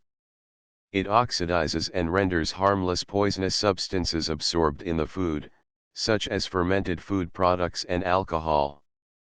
The muscles oxidize the fats and sugars, liberating the latent heat and energy. They partly oxidize proteins which are further broken up in the liver. The nerves oxidize food materials stored in the nerve cells, providing nervous energy. The lungs absorb oxygen and throw off carbon dioxide, watery vapor, and some organic substances.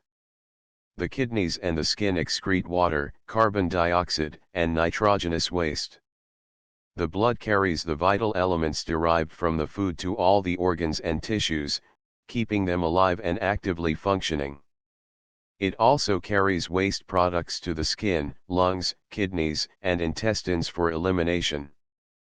Factors influencing digestion: as before stated, it is not the food eaten, but that which the body digests and assimilates, or appropriates to its needs, which counts. Many factors influence such nourishment. The principal aids are a forceful circulation, the plentiful breathing of oxygen, and free elimination. The appetite: if one has no appetite, we have been told in the past to abstain from food until the system calls for it, or to eat but a very little of the lightest food at regular meal times. This is right, but it deals with the effect and not the cause of the lack of appetite. The chances are that this lack is due to retained waste. Whenever there is too much waste in the system, the chances are that the digestive organs will not call for more food, and when the appetite is lacking, the effort should be made to see that the system is thoroughly clean. Every muscle and tissue must be relieved of the excess of waste. The correction of the lack of appetite, then, is not only abstinence from food, but brisk exercise, plenty of fresh air in the lungs, free drinking of water, and the elimination of the waste through the intestines, skin, lungs, and kidneys. One should not be led into forming the habit of irregular eating, however. The stomach forms habits and the supply of food must be regular, just as the nursing child must be fed regularly, or digestive disturbance is sure to result. Care should be taken not to eat between meals nor to eat candy or indigestible foods. The lack of appetite may be due to mental preoccupation which does not let the brain relax long enough for the physical needs to assert themselves. One should relax the brain in pleasant thought during the meal. But the chief thing to bear in mind is to create the demand for food by relieving the system of its waste, by calling for more supply to the muscles through exercise, and by giving the system plenty of oxygen through deep breathing. The appetite is partly under control of the will and may be trained. It is more or less capricious and may be satisfied with little, or it may demand large amounts of food. Grief or worry will destroy it, as will foul air, and overfatigue. A voracious appetite may be due to an irritation of the nerves of the stomach or to a disturbance of digestion of one kind or another. This is shown by the fact that sometimes those with abnormal appetites are thin and undernourished because of non-digestion of the food. If the food is eaten slowly and well chewed, the desire for too great an amount will be lessened. The food will also be better digested. The chalk eating, clay eating, salt eating habits are well known. The desire is largely mental and may be treated by substituting healthful thoughts for morbid longings, and changing the monotonous or restricted diet for one more liberal. If the appetite is lacking because of physical exhaustion, it is unwise to eat, because the digestive organs are tired, and to load a tired stomach with food, still further weakens it and results in indigestion.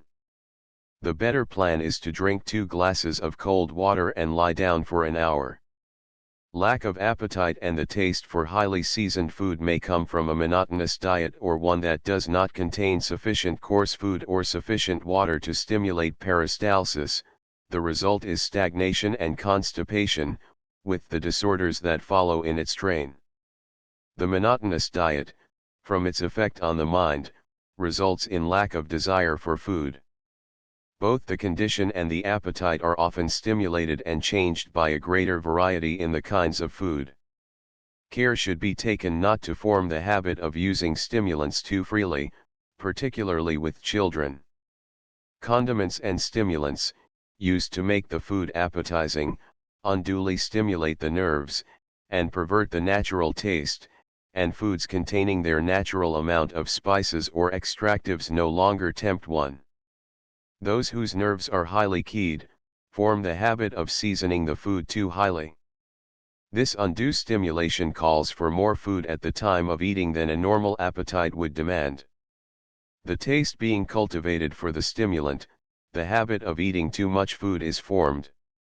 A wise provision of nature makes the system, in a normal condition, its own regulator, protesting against food when it has not assimilated or eliminated that consumed.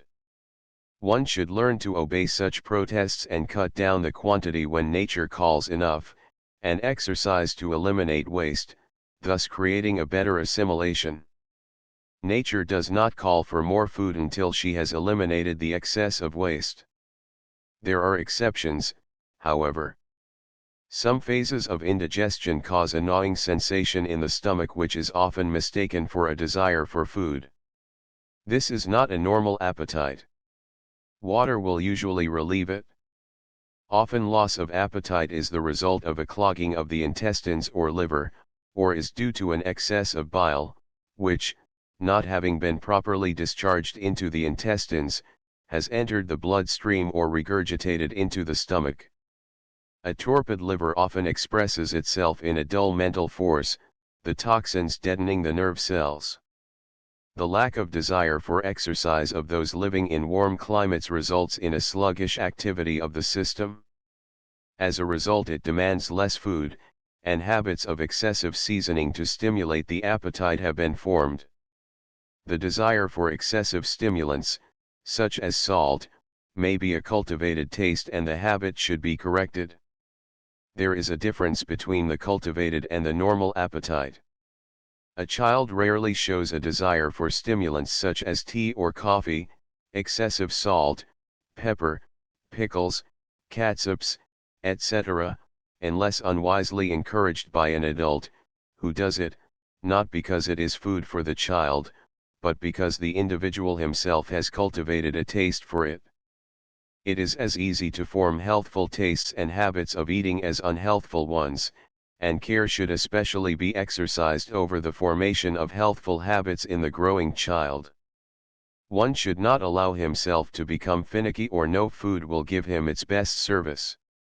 Time, energy, muscular activity, nerve force, and money are spent in combining, seasoning, and cooking foods in such a manner as often to render them difficult of digestion. Let me repeat for emphasis: when the appetite wanes, deep breathing of fresh air to supply an abundance of oxygen to oxidize the waste, thus putting it in condition to be expelled from the system, brisk exercise to accelerate the circulation, that the blood may carry the oxygen freely and that the tissues may liberate the carbon dioxide and other waste, and a copious drinking of water, are the best tonics for loss of appetite or for a lack of vitality. Season and climate: the food required by the body varies according to the season of the year and the temperature. Thus, during cold weather, the body craves hot foods and drinks, and the heavier foods which furnish more heat-producing elements. In summer, the lighter foods, fruits, and the proteins supplied in green vegetables instead of in meats, are relished, and cold foods and drinks are desired as aids in equalizing the heat of the body. The total amount of food taken in summer may be lessened because so much food is not required to maintain the body heat and energy. The lessened amount puts less strain on the digestive system. Owing to the increased perspiration, the desire for water is greater in summer, while in winter or in cool weather, from the opposite condition, the quantity of water taken is usually insufficient. In travel, when one shifts with more or less rapidity from one temperature to another, the diet should not be altered too greatly or too suddenly.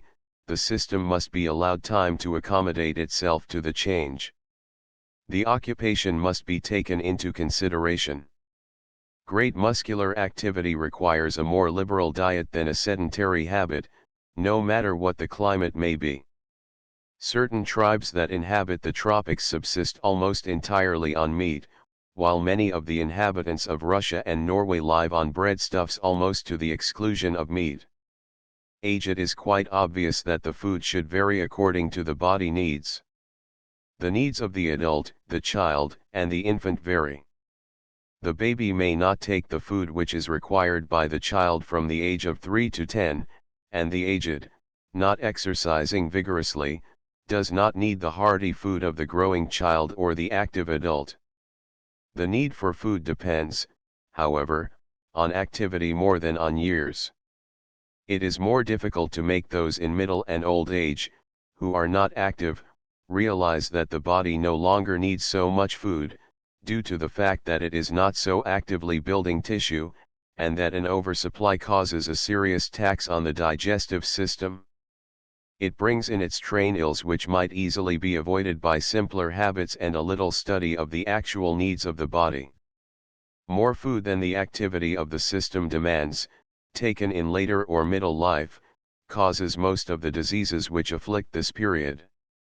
Obesity, arteriosclerosis, liver disease, gastrointestinal diseases, biliousness, kidney diseases, gout, and allied conditions, can all be traced to an overtaxed digestive system, with faulty elimination and weakened organs.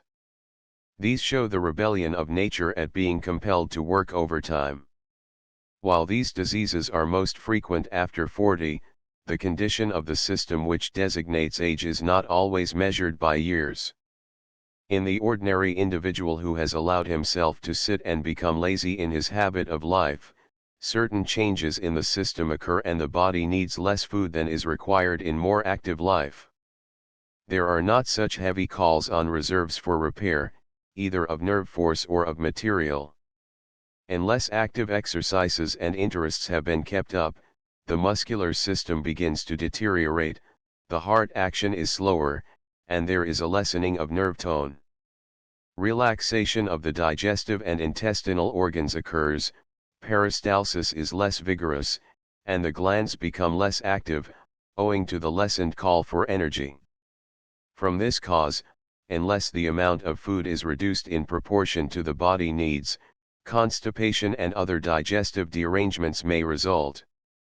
If one stops physical and mental activity at any age, the vital forces recede, muscles and vital organs become weak and inactive, and the waste of the system is not fully eliminated. Such a man at 30 or 40 is physically and mentally older than the man who is in active business or is taking daily vigorous exercise, at 70 or 80.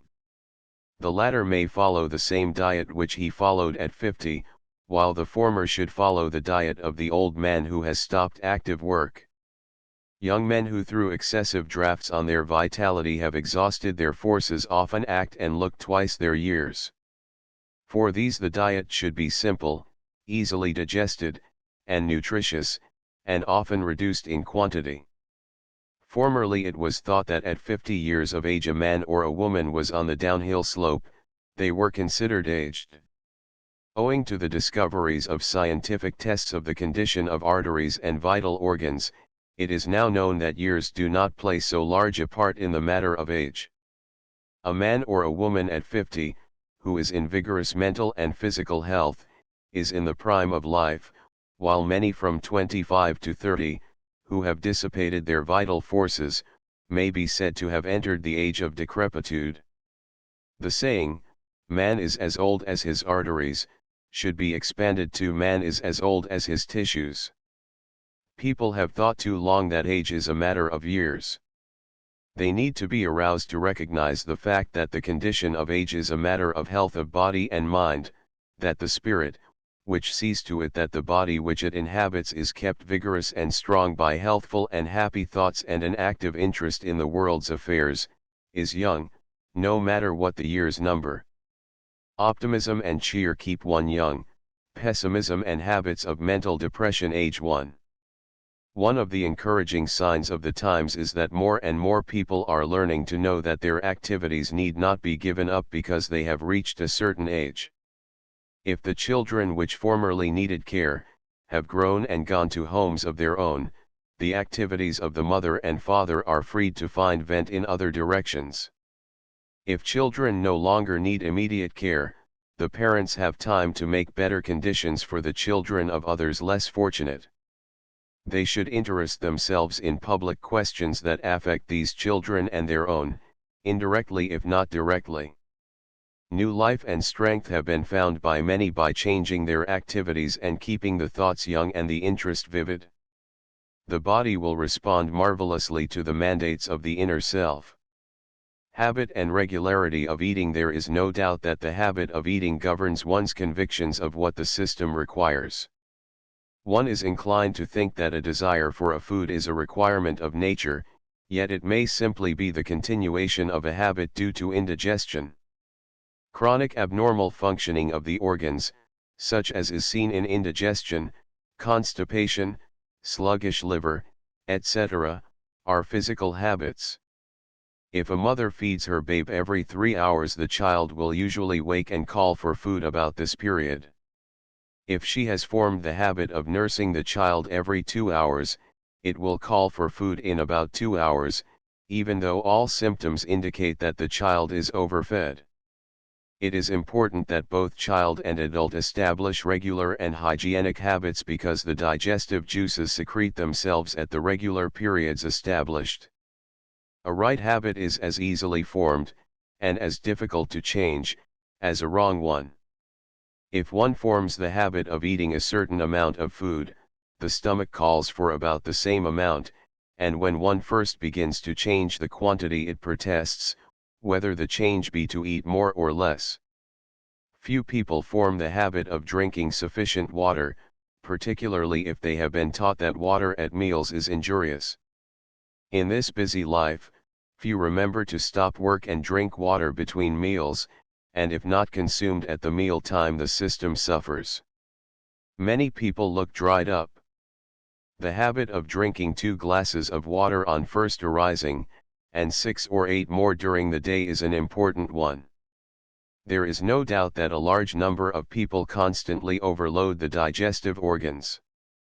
This, as well as the bolting of food, insufficiently masticated, cannot be too strongly denounced. All food should be chewed to a pulp before being swallowed. Frequency of meals to avoid overeating. Many theorists are advocating 2 meals a day. When 2 meals a day are eaten, the first meal should be at 9 or 10 o'clock in the morning and the second meal at 5 or 6 o'clock in the afternoon, whereas, for the average person who eats 2 meals a day, this custom means that he goes without food until the midday meal and then eats 2 meals within 6 hours, with nothing more for 18 hours. The argument in favor of 2 meals a day has been that the digestive system is inactive during sleep, and, therefore, it is not ready for a meal on arising. Paulo's experiments, however, show that digestion continues during sleep, though less actively, and it must be borne in mind that the average evening meal is eaten about 6 o'clock and that there are about 4 waking hours between this meal and the sleep period, also, that the average individual is awake and moderately active an hour before the morning meal. This gives 5 waking hours between the evening and the morning meal.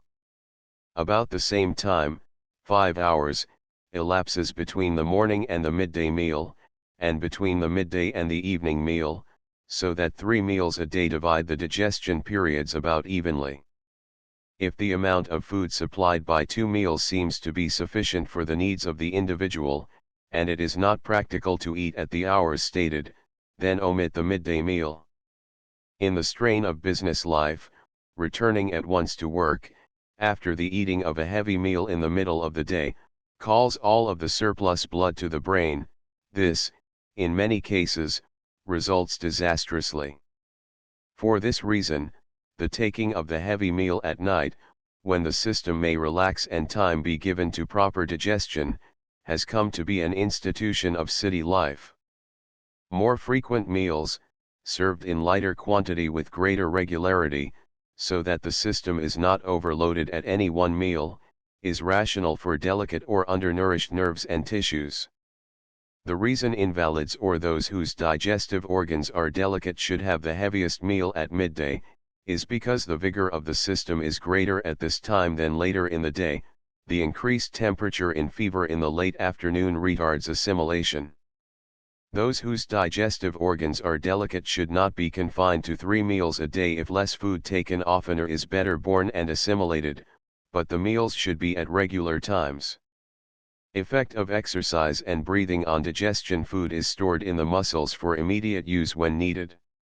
If all of the food supplied to the muscles is not used for their daily needs, an excess accumulates unless the muscles are exercised sufficiently to use up the supply. A constant accumulation results in obesity. This condition, by overlaying the organs with fat, compresses them and hampers their activity. If the accumulation continues, it ultimately causes a degeneration of the tissues. Apoplexy occurs in those carrying an excess of fat due to a weakening of the walls of the arteries of the brain. The blood, owing to variations in the external temperature, has a tendency to retreat from the skin through contraction of the capillaries and to engorge the internal organs. Exercise brings the blood to the skin and muscles, causing the waste, broken down by the chemical activity going on every instant of life, to be picked up by the blood and carried to the eliminating organs. Therefore, since the blood is needed in the digestive organs during digestion, active exercise should not be taken immediately after meals. Exercise taken in the proper amount and at proper times uses up the excess of material, benefits digestion, aids the work of the liver and intestines, keeps the circulation active, the waste eliminated, and results in a feeling of vigor and fitness for one's work, whether physical or mental. Exercise should be counted as a necessary part of one's daily activities, as necessary as eating one's meals. If faithfully done, the habit will be formed and the system will soon call for exercise as it does for food. The young child's blood circulates freely, his breathing is unrestricted, the waste of the system is fully burned up, potential energy is released, and the result is, he must be active. The effort of the teacher, or of those having the care of children, should be, not to restrain the child but rather to direct his activity in advantageous and effective use of his energy. A little child is an object lesson in alternating exercise, sleep, and food. Almost every waking moment a child is squirming, twisting, and turning, using every muscle of his little body, particularly every vital organ. No excess of waste accumulates in his tissues. The adult does not, as a rule, twist, or turn or freely stretch the muscles of the vital organs. The child and the animal stretch and yawn to start the circulation whenever they awaken from sleep. This is instinct, nature's law. Man jumps out of bed and begins dressing with mind bent on the business of the day. The necessity of oxygen is evident. The body will subsist about 40 days on the food stored within it without resupply, but it can endure only a few seconds without oxygen, because heat, occasioned by the chemical action of oxygen, is necessary to keep up the physical activity termed life. Carbon dioxide, carbonic acid gas, accumulates and poisons the system. The necessity of habits of full, correct breathing cannot be too fully emphasized. The quantity of oxygen daily consumed should equal the sum of all other food elements. 8. Oxygen is necessary in the combustion of fats, starches, and sugars, as it is necessary in the combustion of carbon in wood or coal, and, as explained on pages 123 and 124, oxygen is necessary to keep the body warm. Deep breathing aids digestion and assimilation, not only because of the regular exercise given to the pancreas, the spleen, the stomach, and the liver by the correct movement of the diaphragm, but also because of the latent heat which the oxygen liberates within the digestive organs and out among the tissues. While the chemical action of food creates activity within, this activity is materially aided by exercise. Exercise and oxygen are also necessary for chemical action in tearing down waste and in putting raw material into condition to be appropriated to the body needs. 2 glasses of water in the morning and 15 minutes of brisk exercise in well-selected movements, to start a forceful circulation and to surge the water through the digestive organs, are a daily necessity if one is to keep clean and strong within. Exercises should be interspersed with deep breathing of pure air. In breathing, guard against drawing up the chest, make the muscular effort, while practicing full breathing, to expand the entire rib cage, back, front, and side. It is as important to cleanse the body within as without. It is the method employed by all men and women who would retain strong vital forces to a ripe old age. They fully enjoy the mere living. Ventilation. It is of the utmost importance that one not only forms the habit of correct, full breathing, but also sees to it that the air in the home, or in the place of business, is pure. A window opened at the top and bottom is essential in any place of business, or at least a draft through the room. There should be plenty of circulating air in the sleeping room. Many restless nights are due to stagnant air. Teachers find that when they keep their schoolrooms well ventilated, the children are less restless, their minds are more alert, they more quickly comprehend what is said to them, and that both they and the children are much less fatigued at the end of the day. Proper ventilation and proper exercise have so definite a bearing on the condition of the body which we term tired that this subject properly follows. Fatigue, disturbed balance. Since the condition of the body in fatigue so materially affects the digestion, absorption, and assimilation of food, as well as the elimination of waste, it is not amiss to discuss it here. The habit of eating when over-fatigued is almost sure to result in indigestion. Muscular or mental activity has called the blood away from the digestive organs, and enough time has not elapsed to restore the equilibrium. The digestive organs are not in condition to take care of the food promptly, and fermentation begins. A few minutes of active exercise and deep breathing for the brain worker, or a half hour of rest after muscular activity, will equalize the circulation and restore the blood to the stomach and intestines. People fail to remember that the amount of blood in the body is a fixed quantity, and if an excess of it is called to one portion, the supply is lessened to other portions. The regular work of the body in keeping up the heart action and the circulation requires a certain amount of energy produced by a certain amount of oxidized foodstuffs. The system in normal condition, with normal breathing, readily furnishes this energy. If more than the normal amount is used in increased work, greater combustion is necessary. The extra amount of waste which has been liberated by this extra work must also be carried away.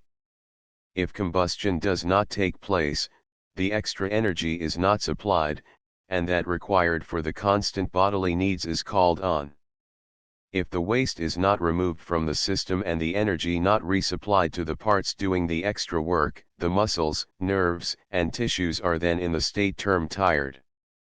They remain so until the circulation has carried the waste to the eliminating organs and has brought more foodstuffs to the tissues, thus restoring more energy than is needed for the work constantly going on in the body. It must be remembered that for combustion oxygen is required, and if undue energy is necessary, deep breathing is imperative.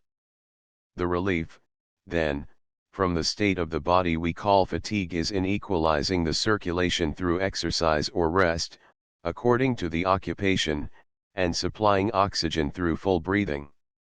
This more forceful circulation calls the blood from the unduly distended capillaries, removes the waste, and brings a new supply of energy-building foodstuffs.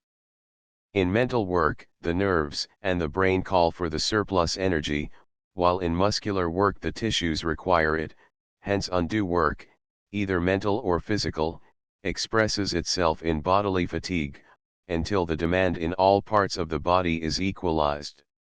When equilibrium is restored, the body is rested. The relief from fatigue due to mental activity is in exercise and deep breathing. Carbon dioxide dulls the nerves of sensation and the brain action and may produce more or less stupor. It may be because the circulation in some part of the body is sluggish, most often the portal circulation through the liver, so that sufficient oxygen is not carried to that part. Relief from this inertness is experienced most quickly by exercise to quicken the circulation and supply the oxygen.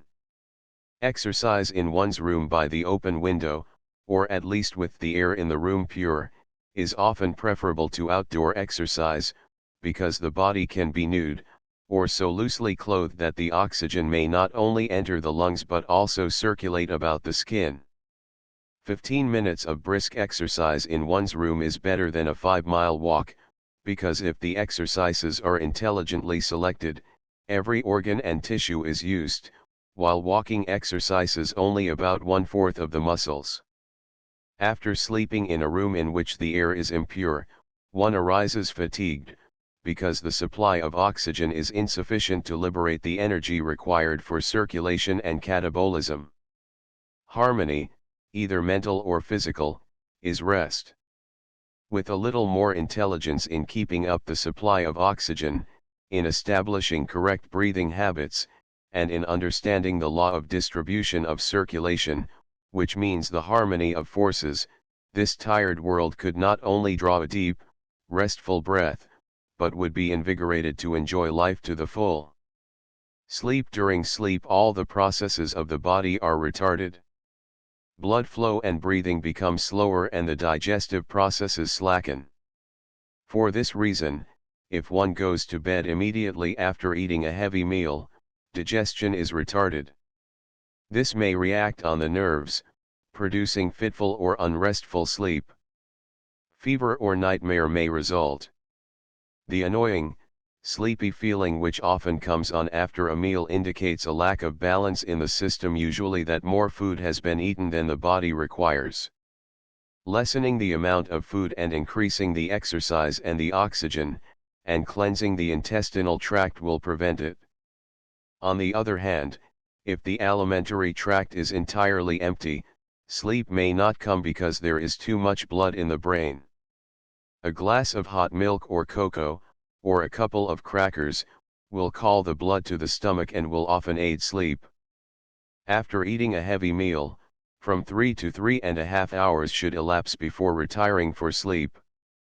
Influence of the mind. The state of mind has much to do with regulating the digestive system.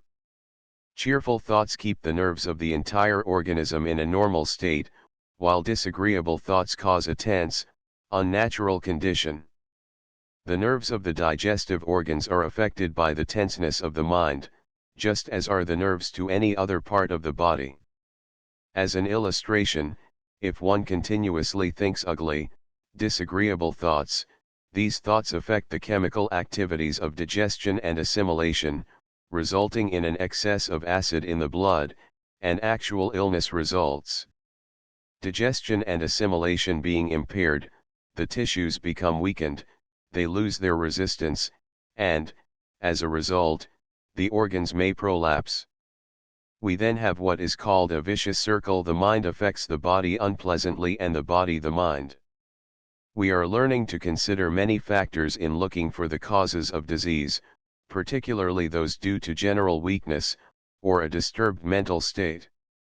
Even the temper shown in a crying babe may affect its digestion by disturbing the normal chemical activity. Among the blood and digestive disturbances which may result from anxiety, worry, fear, or disagreeable thoughts, are anemia, neurasthenia, indigestion, constipation, prolapsed viscera, and, in fact, all diseases which result from faulty nutrition and resultant weakened tissues. Disagreeable thoughts affect the appetite, in fact they sometimes cause it to be entirely lost. All so-called new thought, ologies, or isms, conducive to the formation of the habit of looking on the bright side of life, or of looking for good and joy in life, of kindness, love, and helpfulness, favorably affect the digestion and consequently the health. The practice is Christian Sense. The nerves control the peristaltic movements of the stomach and the action of the absorptive cells, as well as the cells which secrete the digestive juices.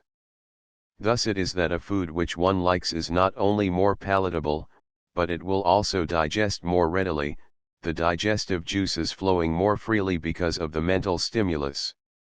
It is well, therefore, to begin the meal with something especially appetizing, that the flow of the digestive juices may be incited. For this reason, if one cares for fruit, it is an excellent custom to begin the meal with fruit, or with a well-made soup, containing protein extractives, which will stimulate the flow of digestive juices. The habit of finishing a meal with some tasty dessert is based on the scientific principle that its palatability will cause the gastric juices to flow more freely after the meal, thus aiding in its digestion. Dainty service in a sick room, because of the psychic effect of a meal daintily served, is of utmost importance. Because of the effect on the mind, the sight of a meal served on soiled linen will almost stop the flow of gastric juice and will destroy the desire for food, while a meal well served on dainty linen, with garnishings and tasteful table decorations, incites the flow of gastric juices. The careful wife and mother, who notes any failure of appetite in members of her family, should attend carefully to the garnishing of her dishes and to serving them in a neat, attractive manner, also to changing her table decorations, so far as may be consistent that the eye as well as the sense of smell and taste may be pleased and the effect of the mind on digestion be exerted. It is strange, but it is true, that a fresh flower, or a new table decoration, may so pleasantly affect one afflicted with nervous indigestion that the meal more readily digests, while an untidy table, or a lot of food served untidily will retard digestion. The custom, among hearty eaters, of serving a plate too plentifully, destroys the appetite of one whose digestion is not so active. Our grandmother's overloaded table, with sufficient food of various kinds to serve many times the number of participants, might stimulate the appetite of hearty, strong men, but the very sight of so much might turn the appetite of one more delicate. The mind must be relaxed and directed to pleasant themes during a meal, or the condition of the nerves of the digestive organs will not permit a free secretion of digestive juices. Chronic indigestion is sure to result from this practice. Dinner, or the hearty meal at night, rather than at noon, is preferable for the business or professional man or woman, because the cares of the day are over and the brain force relaxes. The vital forces are not detracted from the work of digestion. Foods which are forced down, with a mind arrayed against them, do not digest so readily, because the dislike hinders the flow of the gastric juices. Any food fails of prompt digestion when the nerves controlling the stomach are acting feebly, however, while they digest more slowly during mental protest, they do nourish the system.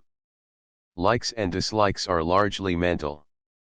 Certain foods continuously disagree and they should be avoided, but many abstain from wholesome food because it has disagreed a few times. It may be that it was not the particular food but the weakness of the stomach at the time. Many foods disagree at certain times because of the particular conditions regulating the secretion of digestive juices. When this condition has continued for some time, it becomes chronic and a special diet is required, together with special exercises, to bring a better blood supply to stomach and intestines and to regulate the nerves controlling them, in order to correct the abnormality. One may so form the habit of criticism or of being disgruntled or thinking he cannot eat this food and that his entire system suffers. Much indigestion is more mental than physical. Effect of the circulation. It can be readily seen that any tissue, playing so important a part in digestion as the blood, needs to be kept in as nearly perfect condition as possible. A vigorous circulation stimulates digestion, a poor circulation retards it. If the blood is poor in quality, the digestive organs are not nourished and the digestive secretions are lessened in quantity and quality. If the blood is imperfectly aerated, it carries an insufficient supply of oxygen, combustion is lessened, and the waste, not being in a condition to be removed, remains in the tissues, stagnation results, and a slow poisoning process goes on which gradually causes the system to fail to meet the demands made on it. The blood tissue can only be kept in condition by an adequate but not excessive amount of good food taken at the proper time, and such active exercise as will thoroughly aerate the blood by bringing the air to the smallest air cells in the lungs. If one would fight to prevent the money used in daily exchange from being debased, he ought to be much more ready to use every means in his power to prevent a deterioration of the blood, that medium of exchange in his body on which such vital issues depend. Tobacco and alcohol. Tobacco and alcohol are two substances which, in excess, materially retard digestion. The effect tobacco on the stomach is shown by its action on the small boy with his first cigar. Habituated to its use, the nerves become blunted and the nicotine narcotizes them. The use of tobacco renders the sense of taste less delicate, due to the action of the nicotine on the nerves of the taste buds. Men who use tobacco in excess miss the pleasures of taste. All food tastes much alike to them.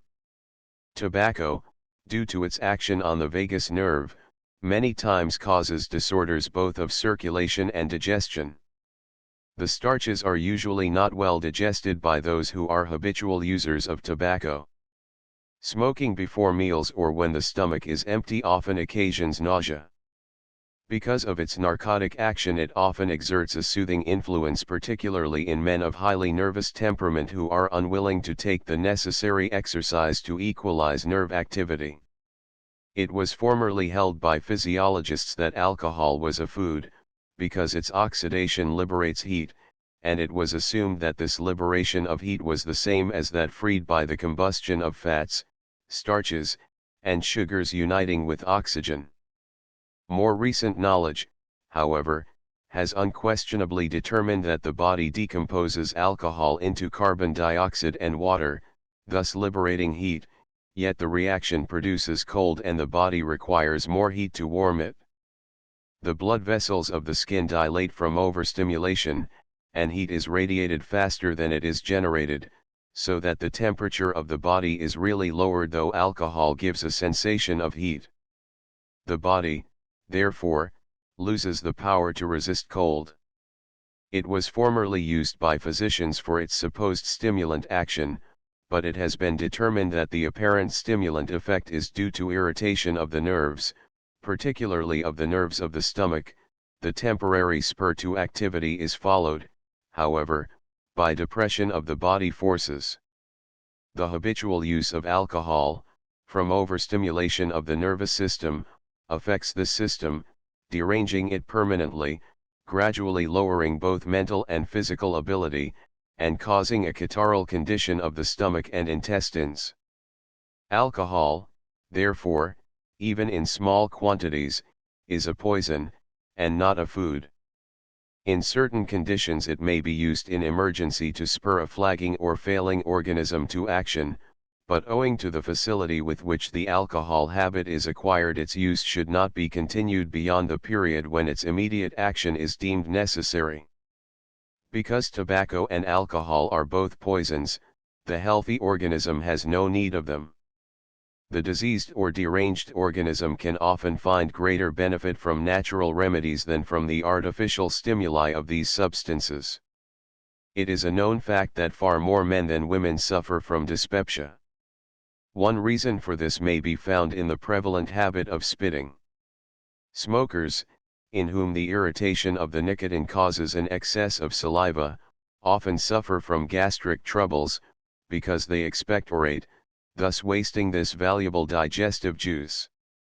Aside from the filthiness of the habit, which has caused laws to be enacted against it, one would think that a little reflection would cause those addicted to it to consider what it means to their health. Overstimulation means weakened salivary glands, impaired secretion, and consequent lessened digestive power. For the sake of their own health, if not from motives of decency, men should abandon the habit of expectorating.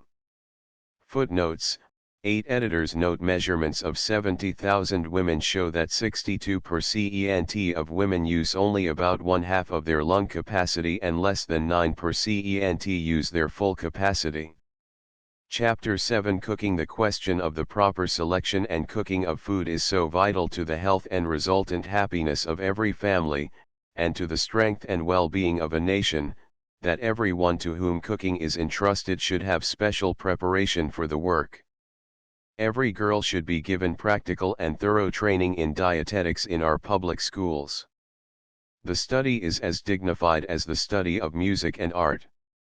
Indeed, it can be made an art in the highest conception of the term. Surely the education of every girl in the vocation in which she sooner or later may engage, either actively or by directing others, means more than education in music and drawing. We must all eat 2 and 3 times every day. There are few things which we do so regularly and which are so vital, yet in the past we have given this subject less study than any common branch in our schools. When the dignity of the profession of dietetics is realized, the servant problem will be largely solved. The wholesome cooking of food is as important as its selection, because the manner of cooking makes it easier or more difficult of digestion. The necessity of a thorough education in this regard is recognized by men who follow cooking as a profession, and a regular apprenticeship must be served before a cook is recognized as proficient. He can then command good wages. In cooking any food, heat and moisture are necessary, the time needed varying from 30 minutes to several hours. Baked beans, and meats containing much connective tissue, as boiling and roasting cuts, require the longest time. The purposes in the cooking of foods are, to develop the flavor which makes the food appetizing, thus encouraging the flow of gastric juice, to sterilize, thereby killing all parasites and microorganisms, such as the tapeworm in beef, pork, and mutton, and the trichinae in pork, to convert the nutrients into a more digestible form, by partially or wholly converting the connective tissue into gelatin.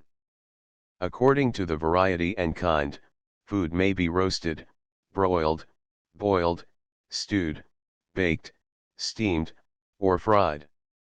Cooking of meats. The fundamental principle to be observed in the cooking of meat concerns the retention of the juices, since these contain a large part of the nutriment.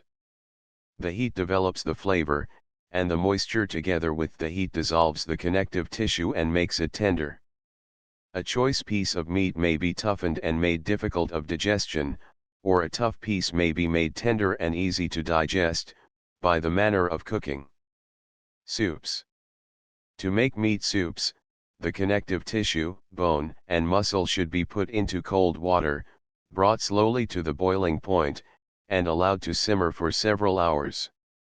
It must be remembered that the gelatin from this connective tissue does not contain the tissue-building elements of the albuminoids. These are retained in the meat and about the bones of the boiling piece. The albumin of meat is largely in the blood, and it is the coagulated blood which forms the scum on soup.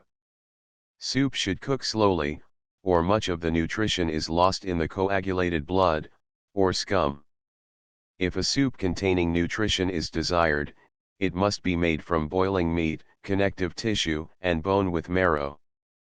While bouillons and prepared cubes contain very little nutriment, they contain the extractives, and the flavors increase the flow of digestive juices and stimulate the appetite. It is for this reason that soups are served before a meal. When they are relished, they aid a copious flow of gastric juice and saliva. Many mistake the extractives and flavor for nourishment, thinking that soups are an easy method of taking food, but the best part of the nutriment remains in the meat or vegetables from which the soup is made, and unless one desires merely the stimulating effect, bread or crackers should supply the nourishment. If soup meat is used in hashes, the lost nutritive material in the form of gelatinoids and extractives may be restored by adding to it a cup of rich soup stock. In preparing beef tea, the meat should be finely minced, placed in a mason jar, and a very little cold water added. It should stand an hour or two to aid in the extraction of the albumin. The jar should be then placed in a kettle of water which should be kept at the boiling point for 2 hours. In this way none of the nutriment is lost. Beef tea, if properly prepared and only the juice is used, is expensive, but when concentrated nourishment is necessary, cost should not figure. The beef teas made from cubes contain the extractives and are appetizers, but they contain very little if any nutrition. Roasting. Roasting and broiling of meats are the most universally used methods. The savage as well as civilized man prepares his meat by direct application of heat without water. In roasting or broiling, the meat is subjected suddenly to a high temperature which coagulates the albumin of the outer layers and prevents the escape of the juices. For this reason the oven should be thoroughly hot before the roast is put in. Unless the heat is sufficient to sear the surface, the moisture, or juice, will escape and the connective tissue will be toughened. The roast should be turned as soon as one side is seared and just enough water added to prevent it from burning. It is important to remember that the smaller the cut to be roasted, the hotter should be the fire. An intensely hot fire coagulates the exterior and prevents the drying up of the meat juice. After the surface is coagulated and seared, to prevent the evaporation of its juices, the roast should be covered so as to cook more slowly to prevent too great hardening of the surface. Frequent basting of a roast with the fat, juice, and water in the roasting pan, still further sears the surface so that the juices do not seep through, and keeps the air in the pan moist. The heated moisture materially assists in gelatinizing the connective tissue. Roasting pans are now made which are self-basting. Raising the temperature of the juices subjects the inner portions of the meat to moist heat and it is thus stewed in its own juices. The retention of these juices and of the extractives adds to the flavor and the palatability. Roasted or broiled meats, if properly cooked, are more readily digested and they are usually most relished because their flavor is better retained. Pot roasts. For a pot roast, the meat should be well seared in fat, then a small amount of water added, and the meat cooked slowly at about 180 F, until done. A fireless cooker is excellent for this as for any other food needing to be slowly cooked. The juices seep out in the water and form a rich gravy which should be served with the meat. Broiling. The same principle of quickly searing the surface applies to broiling. In broiling, however, the heat is applied direct, because the process is quicker. The meat is placed over a very hot flame or hot coals and both sides quickly seared to prevent the juice from escaping. The object of the direct application of the heat is to enable it to quickly penetrate to the center of the chop or steak so as to coagulate the albumin and prevent the escape of the water. Meat intended for broiling should be cut at least an inch thick, as otherwise it becomes too hard and dry in the process of broiling. Meat containing much connective tissue, such as the neck, chuck, and rump, is not adapted to broiling, because it takes too long for this tissue to become gelatinized. It may be pan-broiled, a little water added, and cooked slowly until done. Prepared in this way it is cheap, nourishing, and palatable. Steak broiled in a skillet, especially round steak which has been pounded to assist in breaking the connective tissue, is often first dipped in seasoned flour, which is well worked into it. The flour absorbs the meat juices so that none of them are lost. When broiling meats in a skillet, the skillet must be very hot before the meat is placed on it, and as soon as one surface of the meat is seared, it should be turned to sear the other side. The skillet should be kept covered so as to retain the moisture. Boiling. One important fact, too frequently overlooked, or, perhaps, not known by many cooks, is that when water has reached the boiling point its temperature cannot be further raised by increasing the heat applied. The addition of heat only increases the production of steam and causes the water to boil away. Therefore, as soon as the water has begun to boil, the gas may be turned down or the fire kept at just the level necessary to maintain the boiling. The food cooks just as soon and the fuel bills are lowered. Hard boiling has no greater effect on any food than moderate boiling. When boiled meat is intended to be eaten, not merely boiled for soup, the water should be boiling when the meat is placed in it in order that the albumin on the surface may be immediately coagulated and prevent the escape of the nutrients into the water. It is impossible to make a rich broth and to have a juicy, highly flavored piece of boiled meat at the same time. Meats used for boiling contain more connective tissue, therefore they require much longer cooking in order to gelatinize this tissue. They are not as rich in protein as are steaks. Meat shrinks in boiling because of the escape of the water in the tissues into the water in which it is boiled. Meat may thus lose 1/4 to 1/3 of its weight and bulk. Stewing. This differs from boiling in that the temperature is lower and the meat or vegetables are cut in pieces so that the water may come in contact with more of the surface, thus aiding in the extraction of the juices. The scum, which appears on the surface of a stew, is usually skimmed off and, as in the case of soups, much nutrition is lost. It should be retained, as it will disappear when the stew is thickened. It is usually removed from beef tea in order that it may not offend the eye or the capricious appetite of an invalid. Stews should be covered and should not be cooked in too much water, as the juices are weakened and too great an amount of flour is necessary to thicken them, thus rendering them less digestible. They are cooked slowly at low temperature, 130 to 160 F, and so do not need much water. If properly made, stews are both economical and nutritious, as no nutrition is lost in evaporation and all material save bone or gristle is utilized. Baking.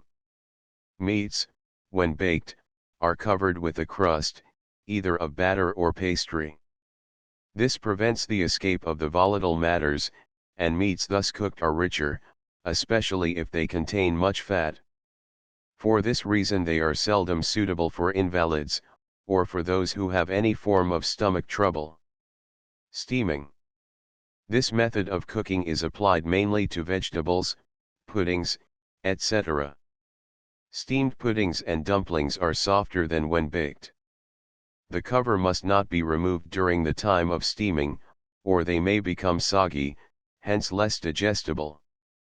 Frying. This is the least desirable method of cooking.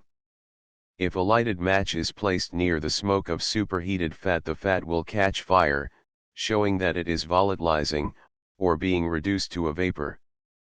The extreme heat liberates fatty acids which soak into the food and render it difficult of digestion. It is wise not to employ this method of cooking unless the food is completely immersed in the hot fat by means of a wire basket. This facilitates its removal with greater ease. The surface albumin is coagulated more quickly when the food is submerged, thus preventing it from soaking up too great an amount of fat. Deep fat cooking requires close watching, and for this reason most cooks use a skillet. Unless the skillet is very hot and the meat is turned frequently, the meat juices are lost both by evaporation and by the meat adhering to the pan. In cooking in deep fat, if not left too long and if the fat is at the right heat, the meat fibers do not soak up the fat, because the water in the tissues is so rapidly turned to steam that the fat cannot enter. The interior thus cooks in its own juices as in roasting or broiling. Fish or chops fried in deep fat are palatable and of high flavor. Boiled fish, however, if the water is well salted to prevent too great softening, is better for invalids, as it is more easily digested. Fish fried whole in deep fat may have the skin removed after frying. The fish fibers are thus not brought into contact with the fat. Special utensils for frying fish in this way may now be obtained. Fats are readily absorbed in their natural condition, but, if changed by extreme heat, they are irritants. For digestibility, therefore, boiled, broiled, and roasted foods are preferable to foods cooked in fats. Such food as fried potatoes, mush, eggs, French toast, and griddle cakes, cooked by putting a little grease into a frying pan, are more difficult of digestion than foods cooked by any other means, particularly when the fat is heated so that it smokes. Cooking of cereals. One safe rule is to cook most foods too much rather than too little. Overcooking is uncommon and harmless, while undercooked foods are common and difficult of digestion. All partially cooked cereal foods should be cooked at least as long as specified in the directions. One reason why breakfast foods, such as rolled oats, are partially cooked by the manufacturer, is because they keep longer.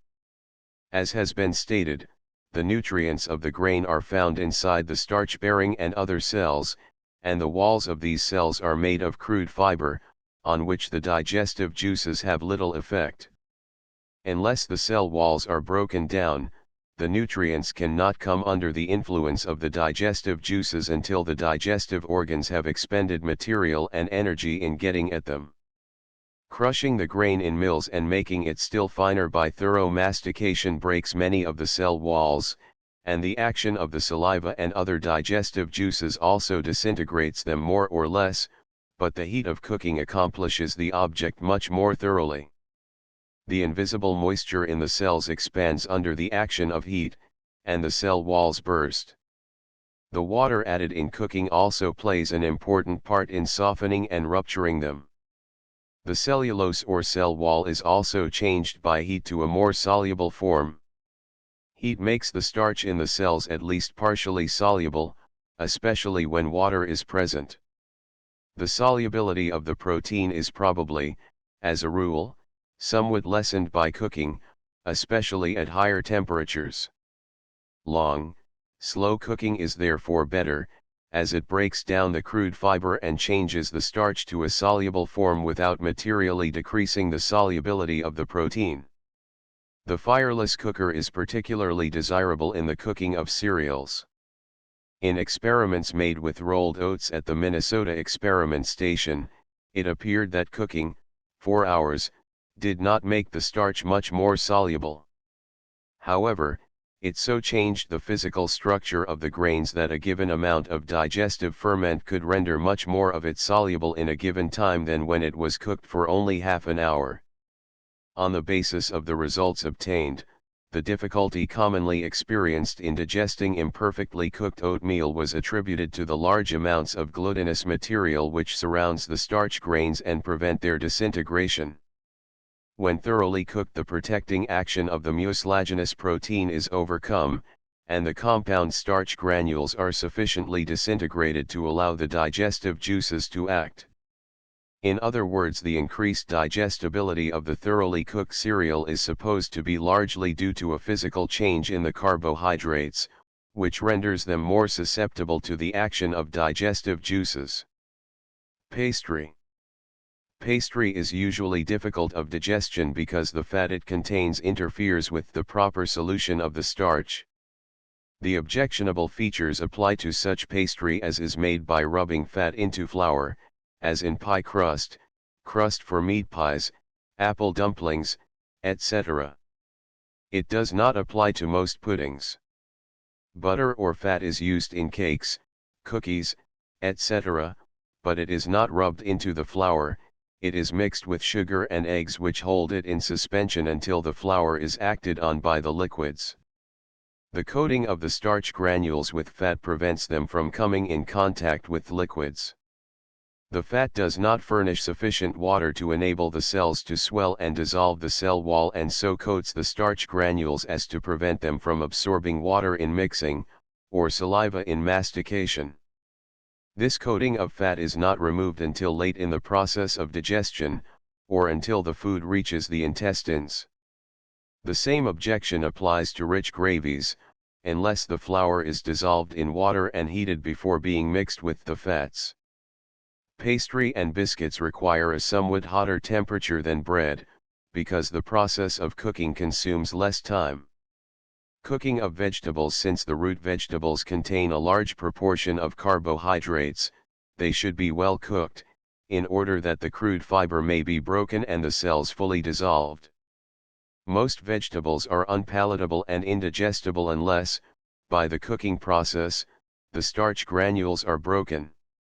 Vegetables are best cooked in soft water, as lime or magnesia, the chemical ingredients which make water hard, make the vegetables less soluble. Vegetables and fruits become contaminated with the eggs of numerous parasites from the fertilizers used, hence they should be thoroughly washed. The objections to frying are as strong in regard to vegetables as to meats. The coating of fat retards digestion, as shown on page 195. The objection to frying does not hold so strongly in the case of vegetables, such as potatoes, if fried slowly in fat that is not overheated, or to griddle cakes cooked slowly without smoke. It does apply, however, if the fat is sufficiently heated to smoke. The coating of vegetables and cereals with fat prevents the necessary action of saliva on the starch globules. As previously stated, starch digestion is begun in the mouth and continued for a short time in the stomach, while the fats are not emulsified until they reach the intestine. The starch granules in cereals and vegetables are in cells, the covering of which is composed largely of nitrogenous matter. The protein is not acted on by the saliva, and the nitrogenous matter is largely digested in the stomach. It is more easily dissolved if it is broken or softened by cooking, so that the carbohydrates can come in contact with the saliva, but if encased in fat, the gastric juices cannot digest the protein covering and the saliva cannot reach the starch until the fat is emulsified in the intestines. This means that whenever starch globules are surrounded with fat, the digestive ferments reach these globules with difficulty, and foods improperly fried must be digested mostly in the intestines. For this reason, eggs, poached or boiled, are more easily digested than when fried. Vegetables and fruits of most sorts may be baked and are usually rendered more digestible by the process. Tubers of all sorts, if to be cooked by boiling, should be put on the fire in cold water. The gradual heating of the water allows the tuber to become warmed through before boiling begins, and the interior and exterior thus are completely cooked about the same time. If placed in boiling water, the exterior, being cooked before the interior, particularly when vegetables are peeled before cooking, either separates, as in potatoes, making them mushy, or the vegetables are served with the interior not thoroughly cooked. Vegetables will cook as quickly and more evenly in water kept just at the boiling point as in water that is boiling hard. All pods, seeds, or leaves, as in green vegetables, should be put in boiling water that none of the nutritive material may be lost and that the cooking action may be quickly begun. Cooking of fruit. Opinions differ markedly regarding the relative wholesomeness of raw and cooked fruit. Europeans use comparatively little raw fruit, it being considered less wholesome than cooked fruit. In the United States, raw fruit is considered extremely wholesome, and is used in very large quantities. It is relished quite as much as cooked fruit, if indeed it is not preferred to it. It has been suggested that the European prejudice against raw fruit may be an unconscious protest against unsanitary methods of marketing or handling and the recognition of cooking as a practical method of preventing the spread of disease by fruits oiled with fertilizers or with street dust. If the cooking is thorough, it ensures sterilization. As with all vegetable foods, the heat of cooking dissolves the fiber in the cell walls. The moisture causes the cell contents to expand and rupture the walls. The change in texture occasioned by cooking renders it softer, more palatable, and more readily acted on by the digestive juices. This is obviously of more importance with the fruits like the quince, which is so hard that it is unpalatable raw, than it is with soft fruits like strawberries. Cooking in water extracts so little of the nutritive material present in fruit that such removal of nutrition is of no practical importance unless the amount of water used is excessive. Because they contain much water, fruits should be cooked in as little water as may be necessary to prevent them from burning. The idea is quite generally held that cooking fruit changes its acid content, acid being sometimes increased and sometimes decreased by the cooking process. Kellhofer showed that when gooseberries were cooked with sugar, the acid content was not materially changed, these results being in accord with his conclusions reached in earlier studies with other fruits. The sweeter taste of the cooked product he believed to be simply due to the fact that sugar masks the flavor of the acid. It is often noted that cooked fruits, such as plums, seem much sourer than the raw fruit, and it has been suggested that either the acid was increased or the sugar was decreased by the cooking process.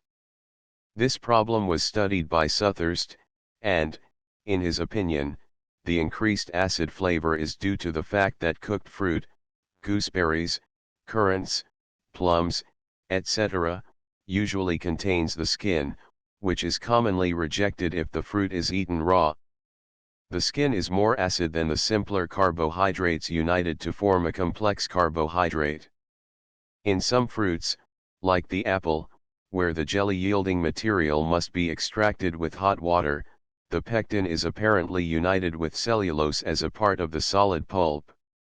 As shown by the investigations of Bigelow and Gore at the Bureau of Chemistry, 40% of the solid material of apple pulp may be thus extracted with hot water, and consists of two carbohydrates, one of which is closely related to gum arabic.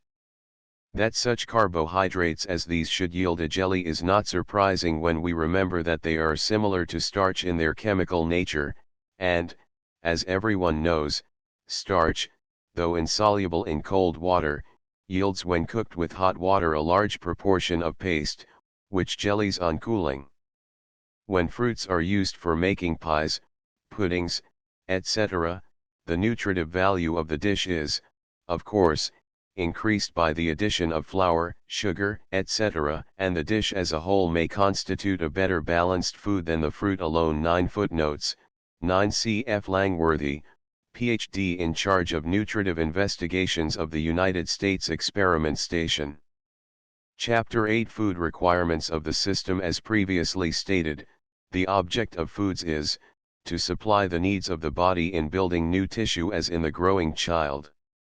To repair tissue which the catabolic activity of the body is constantly tearing down and eliminating, and to supply heat and energy. The heat and energy are not alone for muscular activity in exercise or movement. It must be kept in mind also that the body is a busy workshop, or chemical laboratory, and heat and energy are needed in the constant metabolism of tearing down and rebuilding tissue and in the work of digestion and elimination. In this chapter, a few points given in the preceding pages are repeated for emphasis. The proteins represented in purest form in lean meat build tissue, and the carbonaceous foods, starches, sugars, and fats, supply the heat and energy. An excess of proteins, that is, more than is needed for building and repair, is also used for heat and energy. The waste products of the nitrogenous foods are broken down into carbon dioxide, sulfates, phosphates, and other nitrogenous compounds, and excreted through the kidneys, skin, and the bile, while the waste product of carbonaceous foods is largely carbon dioxide and is excreted mostly through the lungs. Since the foods richest in protein are the most expensive, those who wish to keep down the cost of living, should provide, at most, no more protein than the system requires. Expensive meats may be eliminated and proteins be supplied by eggs, milk, legumes, and nuts. The fundamental thing is to decide on the amount of protein 2 to 4 ounces, nearly a quarter of a pound a day, and then select a dietary which shall provide this and also supply heat and energy sufficient for the day. If the diet is to include meat, a goodly proportion of protein will be furnished in the lean meat. This will vary greatly with the different cuts of meat, as shown in Table 4, page 54. If, as often happens, one does not care for fats, then the starches and sugars must provide the heat. If much sugar is eaten, less starches and fats are needed. The normally healthy individual is more liable to take too much protein than too little, even though he abstain from meat. If the diet is to include meat, it will be of less bulk, because the protein is more condensed. For the same reason, if it includes animal products of eggs and milk and a fair proportion of legumes, it will be less bulky than a vegetable diet. Yet unless vegetables, fruits, and plenty of water are consumed, one must guard against constipation. This point is important for busy people who eat their meals in a hurry and proceed at once to active mental work. Those who engage in physical labor are much more likely to take a complete rest for a half hour, or an hour, after eating. The thinkers seldom rest, at least after a midday meal, and those who worry seldom relax the mental force during any waking hour. Their brains are as active as those of mental workers. Every housewife, to intelligently select the daily menus for her family, needs a thorough knowledge of dietetics. She must understand the chemistry of food that she may know food values. The difficulty which confronts the housewife is to provide a meal suited to the needs, tastes, or idiosyncrasies of the various members of her household. Peculiarities of taste, unless these peculiarities have been intelligently acquired, may result in digestive disturbances. As an illustration, one may cultivate a dislike for meat, milk, or eggs, as is often the case, and if the proteins for the family is largely supplied by these, the individual who omits them from the meal, eats too large a proportion of starches and sugars, and not sufficient protein legumes, nuts, etc. If this is long continued, the blood becomes impoverished and anemia is produced. The relief lies in cultivating a taste for all foods. In active work, more heat is liberated, thus more fat, starches, and sugar are required for the resupply. As previously stated, if an excess of starch, glycogen, is stored in the liver, or an excess of fat in the tissues, this excess is called on to supply the heat and energy when the fats and carbohydrates daily consumed are not sufficient for the day's demands. This is the principle in reduction of flesh. It is interesting to note that habits of combining foods are, perhaps unconsciously, based on dietetic principles. Meats, rich in protein, are served with potatoes or with rice, both of which are rich in starch. Bread, containing little fat, is served with butter. Beans, containing little fat, are cooked with pork. Starchy foods of all kinds are served with butter or cream. Macaroni, which is rich in starch, makes a well-balanced food when served with cheese. Pork and beans, bread and butter, bread and milk, chicken and rice, macaroni and cheese, poached eggs on toast, and custards, form balanced foods. A knowledge of such combinations is important when one must eat a hasty luncheon and wishes to supply the demands of the body in the least time, giving the least thought to the selection, but hasty luncheons, with the mind concentrated on other things, are to be strongly condemned. It has been estimated that the average daily need of the adult is 45 ounces of solid food, 1/4 animal and 3/4 vegetable. Twice as much water as solids should be taken. The laborer, engaged in heavy muscular activity, needs and can assimilate more than the sedentary office worker. Those who work but a few hours a day require less food, as a rule, than those who work long hours. Cold weather demands more heat-producing foods. A hot climate, inducing inactivity of body, diminishes the need for food. The invalid needs less food than the healthy. The inhabitant of the frigid zone needs much fat, he who lives in the tropics but little fat. The old need less food than the growing youth or the hardy adult. The poor must often take what he can get while the rich eat to satiety. Yet all these food needs vary with the individual and with the sex and activity. It has been computed that the system needs daily 300 grains of nitrogen and 4,800 grains of carbon. To obtain this amount of nitrogen, if bread alone were eaten, it would require 4 pounds of bread from the whole wheat. The carbon in this amount of bread largely exceeds that required. If eaten alone, 6 pounds of beef would be necessary to supply the proper amount of carbon, and 23 pounds of eggs. The nitrogen in this amount would far exceed the requirement. 1 pint of milk, 21/2 ounces of bread, and 6 ounces of beef are about equal in nutritive value. One can see, therefore, why a diet composed of too great a quantity of one substance gives an overbalance of one and an underbalance of another. Therefore, it is more economical to use some fat and sugar in the diet and less meat. More vegetables, perhaps, and more fluid should be taken by many. Authorities vary in their estimates of the amount of food required by the individual. It varies with the activity, the season, the age, the sex, and it varies in the same individual on different days. Billings estimates that the daily diet of a healthy, hard-working man should contain 20 ounces, 11/4 pounds, of lean meat, 22 ounces, about 11/3 pounds or 11/3 loaves of baker's bread, 10 ounces or about 4 medium-sized potatoes, and several glasses of fluid. Since the fluid should be twice the amount of solids, this would mean about 12 glasses. Others compute that the amount of food weighed dry, needed by the average person of sedentary habits, is as follows: for breakfast, 8 ounces, for luncheon, 6 ounces, for dinner, 9 ounces, with 48 ounces or 3 glasses of water. These two give extremes. In active persons from 3 to 31/2 ounces, about 1/4 of a pound, of nitrogenous food will replace the nitrogen lost from the body. 1 ounce, 11/16 of the ordinary brick, of butter a day supplies the necessary fat, and about 15 to 20 ounces, 1 to 11/4 pounds, of carbohydrate are required.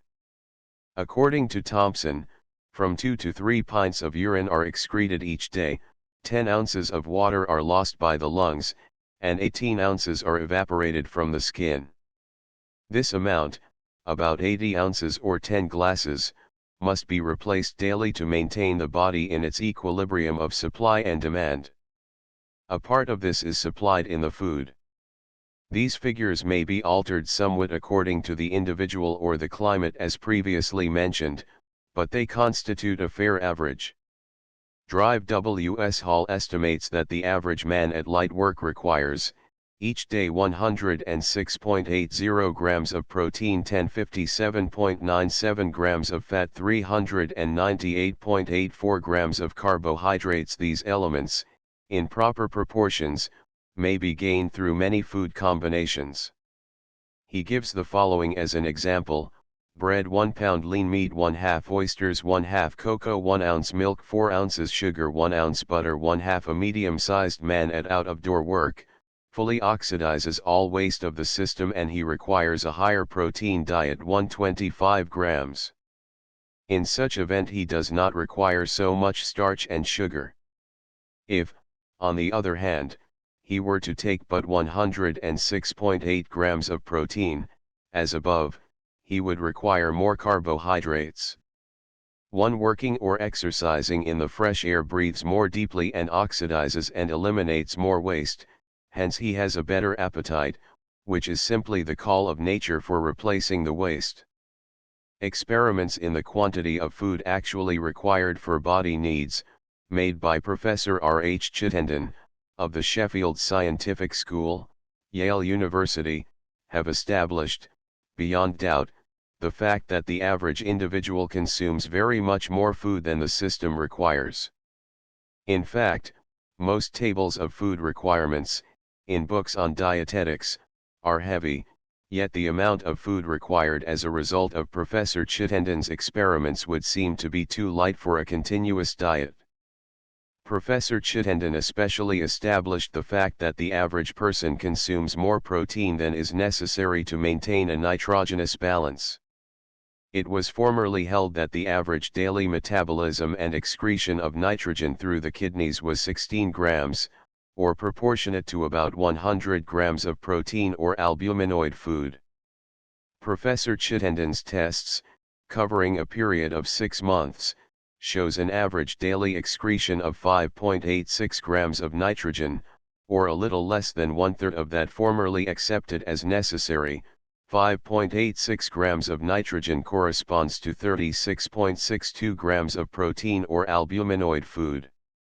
Professor Chittenden's experiments concerning the amount of foodstuffs actually required by 3 groups of men, one group of United States soldiers, a group from the Yale College athletic team, and a group of college professors, all showed that the men retained full strength, with a higher degree of physical and mental efficiency, when the body was not supplied with more protein than was liberated by metabolic activity, and when the quantity of carbonaceous food was regulated to the actual requirements for body heat and energy.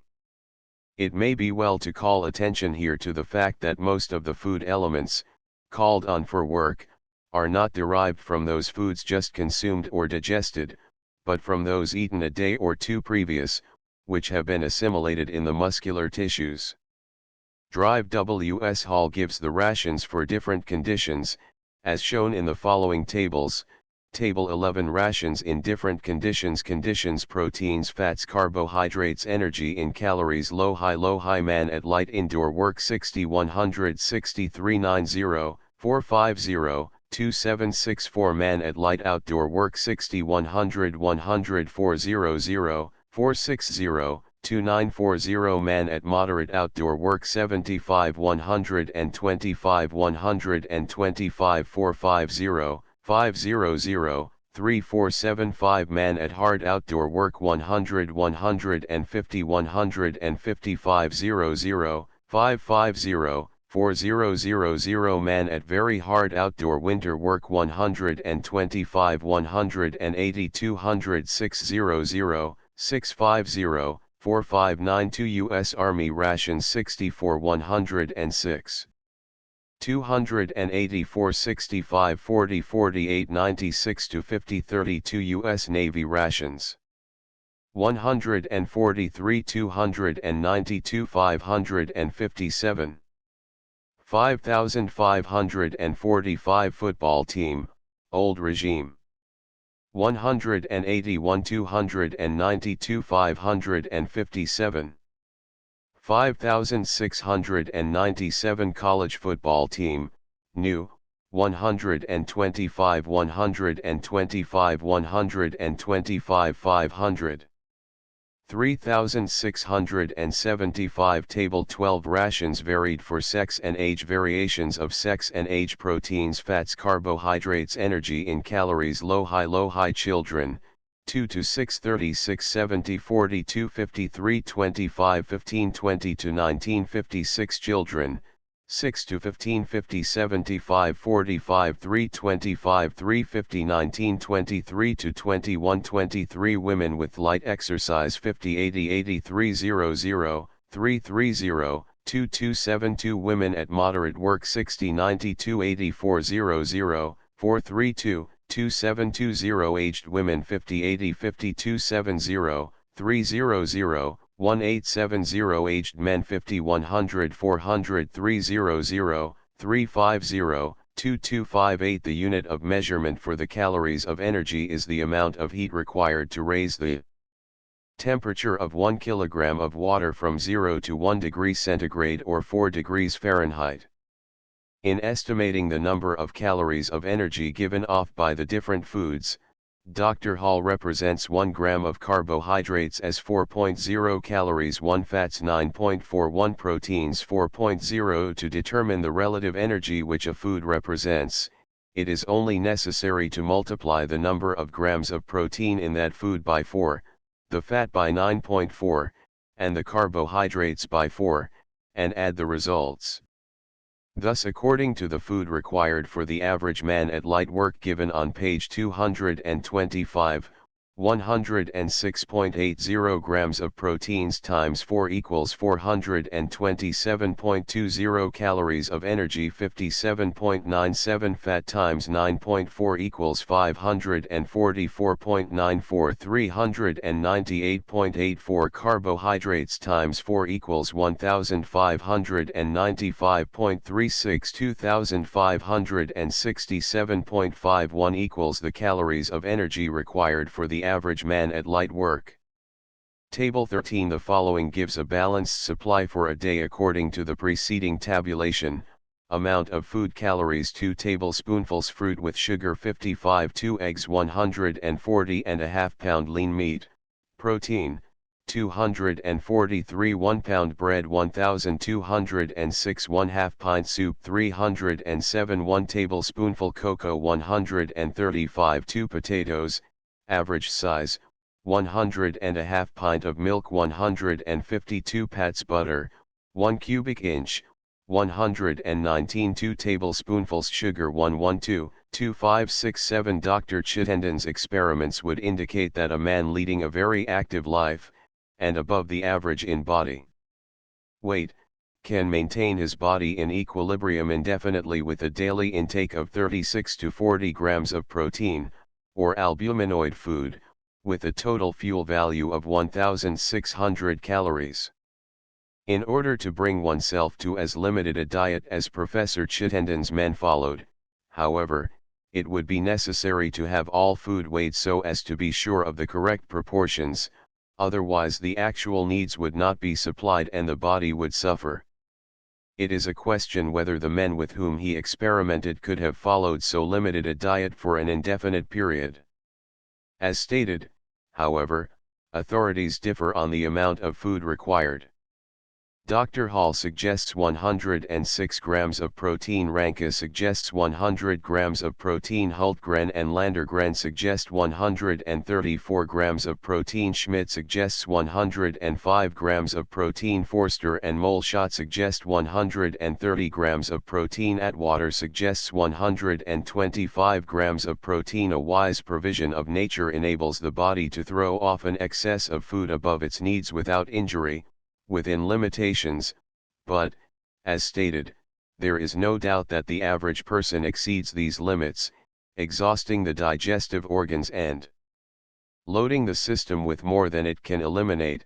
The capacity for mental work becomes restricted, and the whole system suffers.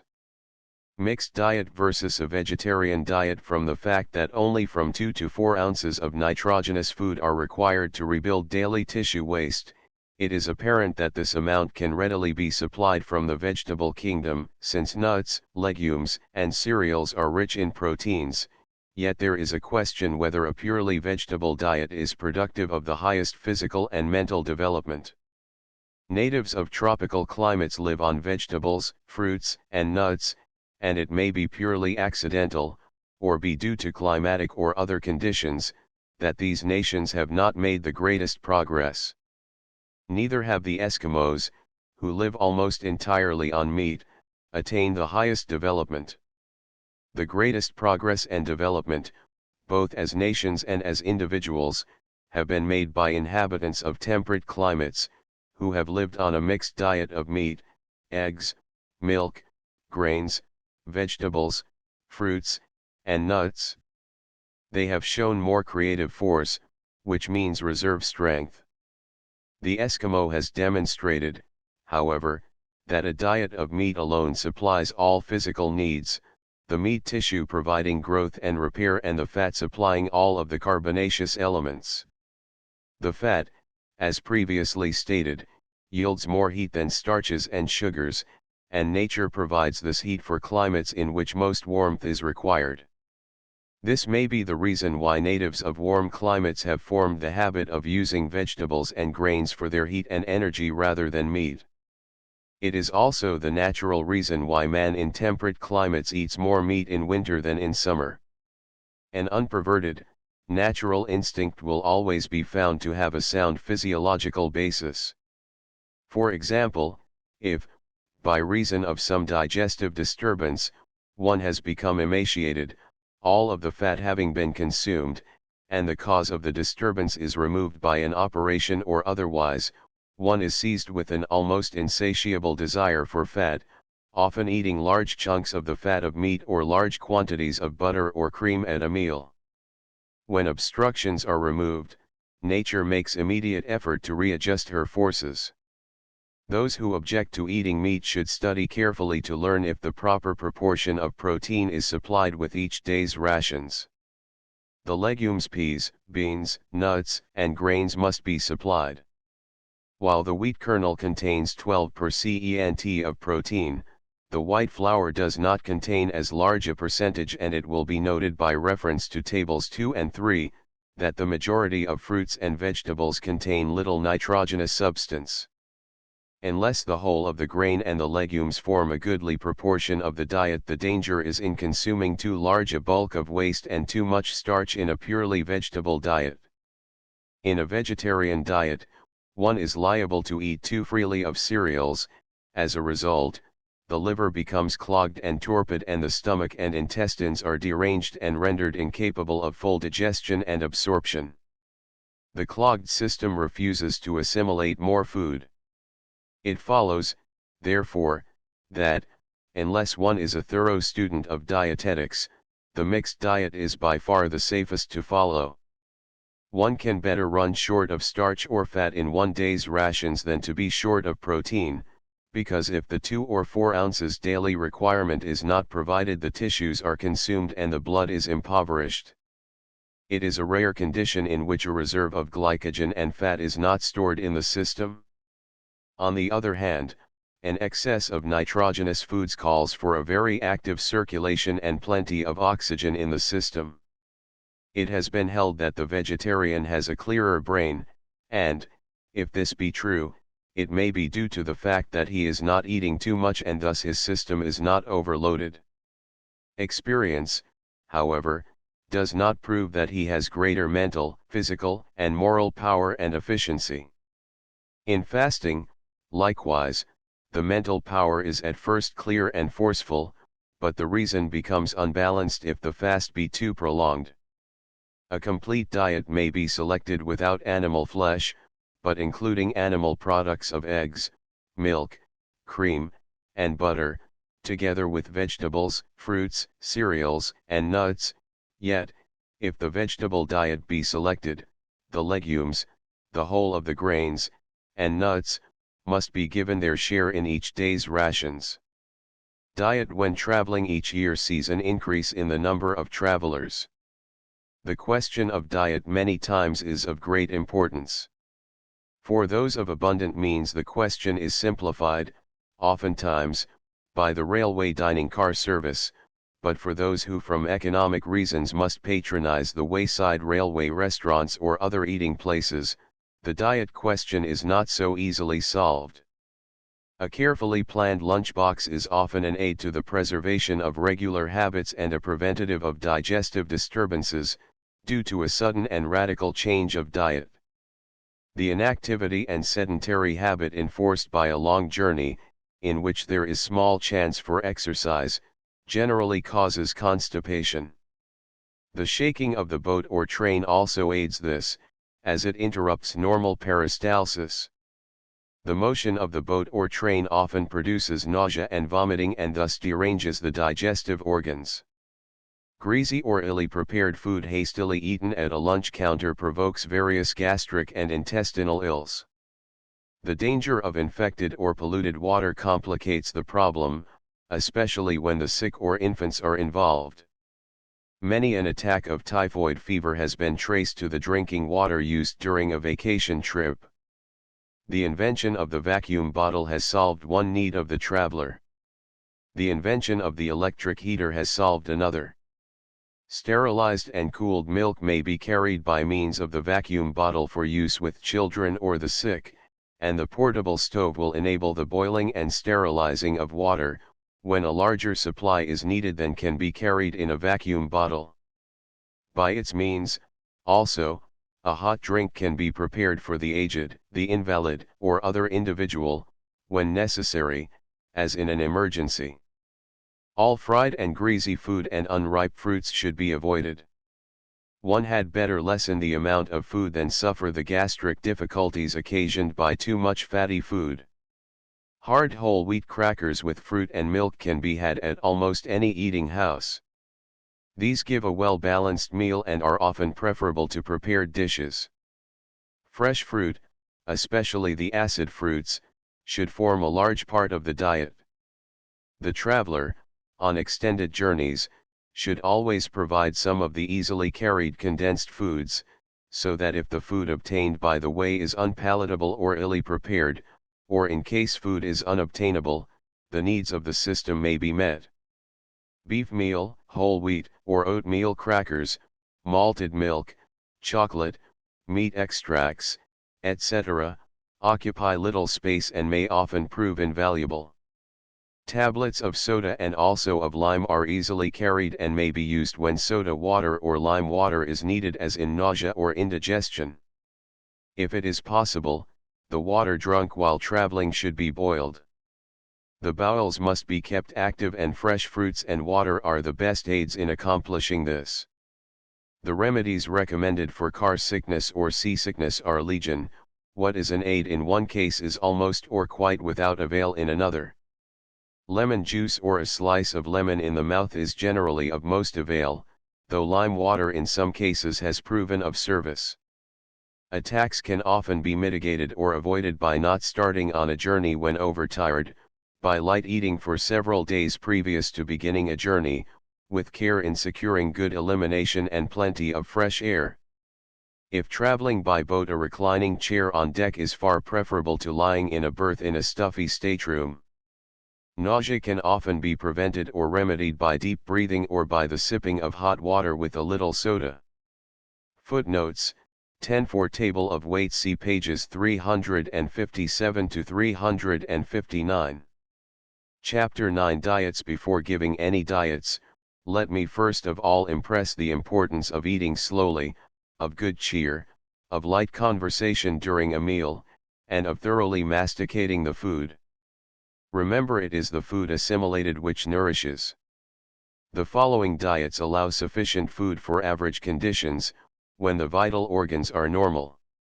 Fruit, as previously stated, contains a very small quantity of nutrition. It is more valuable for its diuretic effect, and to stimulate the appetite. For this reason it may well be eaten before a meal.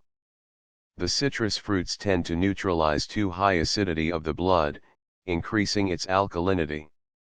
For this reason, also, they are best before a meal, particularly before breakfast. They have a more laxative and cleansing effect if eaten before the other food. The custom has been, however, to eat fruits after dinner for dessert, and they are so given in the following menus. Table 11, page 207, gives the total amount of protein, carbohydrate, and fat needed daily for the work of the body. The method of determining the number of calories produced by each variety of food is also given on page 208. By a little study of the food one ordinarily eats in connection with this tabulation and the tables given on pages 233 to 241, it can be determined whether the food taken each day is well or illy balanced, and whether one is eating too much or not enough. Table 13, page 209, gives the balanced supply for a day of the most commonly used foods and may be consulted as a basis from which to work in constructing balanced meals. Because of the wide variation in methods of preparing food in the home, an exact and absolute standard cannot be fixed. All foods contain combinations of mineral salts, particularly calcium, lime, sodium, magnesium, and potassium. In each food, however, some mineral predominates. For instance, potatoes contain both calcium and potassium, but the potassium content is larger than the calcium. For this reason, when potassium salts are needed in a diet, potatoes and other potassium-containing foods make a valuable contribution. When potassium needs to be limited, these foods should be omitted from the diet. When calcium is needed, as in growing children, calcium-containing foods should be made a large part of the diet. In conditions of health, the construction of a balanced diet is a comparatively simple matter.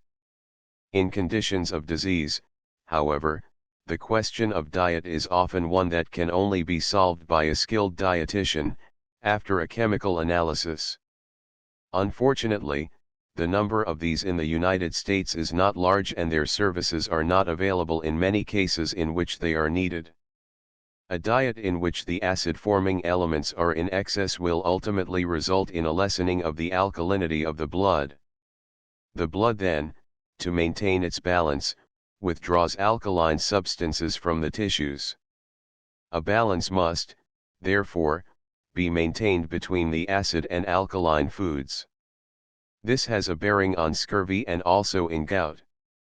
Foods which are called acid, that is, they tend to lessen the normal alkalinity of the blood, are oats, barley, beef, wheat, eggs, rice, and maize. When the proportion of acid in the blood is too great, the supply of these foods should be lessened.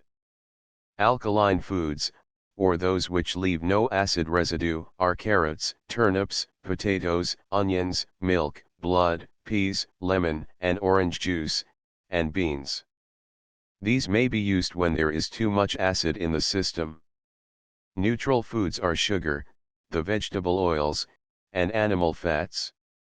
All the content of the foods must be taken into consideration in building a diet, the carbohydrate, fat, and protein being considered as well as the mineral. A consideration of the mineral content, however, should not be neglected. 1/8 grain of iron is taken daily in the ordinary mixed diet. The fact that in 1 quart of milk, according to Hutchinson, there are 1/2 grains of calcium shows how valuable this food is to the growing child for bone and tissue building. It must also be considered when constipation results from a milk diet. Milk and its derivatives are poor in iron, while meat, fish, potatoes, fruits, and bread are poor in calcium. Animal foods are rich in sodium, vegetables and fruits in potassium. The following shows the foods which contain mineral salts, in larger proportions. Calcium, lime, milk contains 11/2 grams of lime, calcium, in every quart. Next in lime content come eggs, then cereals, especially rice, radishes, asparagus, spinach, veal, olives, 16%, apples and strawberries. Tea, coffee, rhubarb, and cabbage cause deposits of the oxalate of calcium. Potassium egg yolk, potatoes, apples, lemons, limes, oranges, olives, 60%, and strawberries. Sodium magnesium sulfur cabbage, asparagus, fibrin of meat, eggs, casein of milk, corn, turnips, cauliflower, and asparagus. Iron yolk of egg, beef, spinach, dandelions, apples, lettuce, lentils, strawberries, navy beans, peas, potatoes, wheat, and oatmeal. Phosphorus meat and most vegetables. A knowledge of the carbohydrate content of foods is useful also in making up a diet, especially in diabetes. Friedenwald and Rura give the following in their order: less than 5% string beans, asparagus, spinach, pickles, lettuce, cucumbers, greens, celery, Brussels sprouts, rhubarb, sauerkraut, tomatoes, ripe olives, cauliflower. From 5 to 10% leeks, eggplant, pumpkin, kohlrabi, cabbage, radishes, collards, watermelon, mushrooms, beets, okra, strawberries, turnips, lemons, rutabagas, squash, muskmelons, peaches, onions, cranberries. From 10 to 15% blackberries, green onions, oranges, green olives, tomato catsup, currants, raspberries, apricots, parsnips, pears, apples, lima beans. From 15 to 20% nectarines, huckleberries, cherries, green peas, almonds, potatoes, succotash, fresh figs, prunes, grapes, baked beans, green corn. Over 20% plums, boiled potatoes, bananas, sweet potatoes.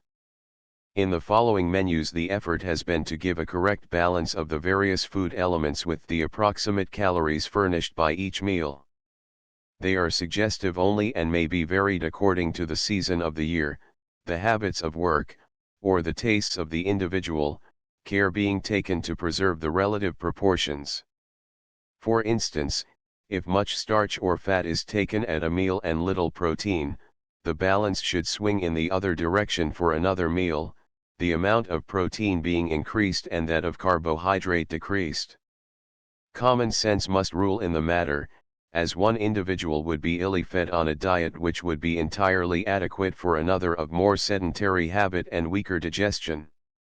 All the habits of life such as exercise, breathing, and mental activity must be taken into consideration. As previously remarked, there must be a variety in the diet which will stimulate the appetite, and, unless the tastes of the various members of a family are capricious, they may be gratified. If potatoes are not relished, rice may be substituted. Plain bread may be varied by rolls or biscuits. Well-masticated nuts may supply the protein usually served in meat and are often a welcome change. The protein balance is important as the substance is the basis for growth and repair of the tissues of the body. When the protein balance of the family meal is provided by meat, if for any reason one member of the family does not care for meat, the protein may be supplied by eggs, or by the legumes as shown on pages 232 to 234.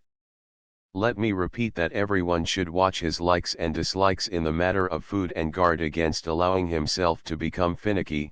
He should not cultivate a dislike for a food which may disagree with him at a certain time or the taste of which he does not like, if that food is wholesome. Remember that the likes and dislikes for food are largely matters of cultivation, and one misses much enjoyment and much of health which comes from a well-nourished body by habitually sitting down to a table in a pessimistic frame of mind because the food served does not suit the fancy. It is very difficult for a mother to provide a meal which suits each member of her family, and consideration for her as well as for self should teach one to guard against a critical attitude. The following is an example of a badly balanced menu. It was given a family, including a child, by a mother who had no time to study foods. She gave her folks what was the easiest to get and filled them up the quickest. This mother may have wasted hours in gossip with the neighbors, or on fancy work. Breakfast rolls with butter, 2 cups coffee, luncheon fried sweet potato bread and butter prunes, tea, dinner macaroni with cheese, bread and butter, boiled potato, boiled rice with milk, tea with milk and sugar. The cardinal sin of such a diet is in the lack of protein, the great predominance of starch, and the inadequate supply of fat. An excessive amount of sugar, however, was taken in the tea. This was taken to satisfy the taste, not realizing that the system demanded it for energy. The child was given 1 egg and 1 slice of bread for breakfast. Being a light eater, it asked for no more, but her mother wondered why the child was so pale and suffered from constipation. No water was given with any meal. There are thousands of such illy nourished children in our schools, lacking in brain power and readily subject to infection, because of badly combined or poorly prepared food. The number of calories in such a diet may suffice to sustain life, but the balance is insufficient, the amount inadequate, the tissues are not repaired, the secretions lack some of their necessary ingredients or are scanty, and the functions of the body are not well performed. Sedentary occupation. The following diet is for one who has attained full growth and who exercises no more than to walk a few blocks a day. The diet may seem light, but when one is sitting indoor most of the time, and has little outdoor exercise, less waste protein is oxidized and less starch, fat, and sugar are required for heat and energy. If too much carbonaceous food is consumed, one will store up too much and become too large. If more protein is consumed than is oxidized and eliminated, one is liable to various derangements of the system. Every person at sedentary employment should exercise each day without fail, being particular to bring a thorough circulation to the vital organs. He should fully inflate his lungs many times a day and see to it that the air in the room is pure. In nearly all of the following menus, coffee and tea have been omitted because, as before stated, they are not foods but stimulants, and the caffeine and thein may overstimulate the nerves and the heart. They sometimes retard digestion. Some other warm drink should be substituted when there is digestive disturbance, or when the digestion is weak. They should never at any time be used strong. They are used simply for their pleasing flavor, or for warmth. The following diet is suggested for one of sedentary habit who is not exercising and does not use up much mental or physical energy. Diet I. Breakfast: fruit, cereal, coffee or toast. Coffee: dry toast, 1 slice, or 1 muffin, or 1 gem, 1 slice of crisp bacon, 1 egg. If one has taken brisk exercise, or is to take a brisk walk of 2 or 3 miles, a dish of oatmeal or some other cereal, with cream and sugar, may be added. Luncheon fruit creamed soup or puree meat, cheese, or peanut butter sandwich, or 2 thin slices of bread and butter cup of custard, or 1 piece of cake, or 2 cookies. If puree of peas or beans is used, the sandwich may be omitted and 1 slice of bread is sufficient. If the soup contains much cream or is made of corn or potato, the cake or cookies may be omitted. Dinner meat, gravy, potatoes or rice, 1 vegetable, green peas, green beans, cauliflower, greens, corn.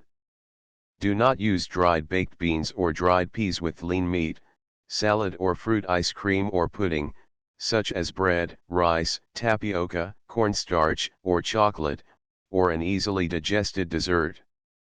Diet 2 gives the calories of energy required by a businessman or brain worker who uses much mental force.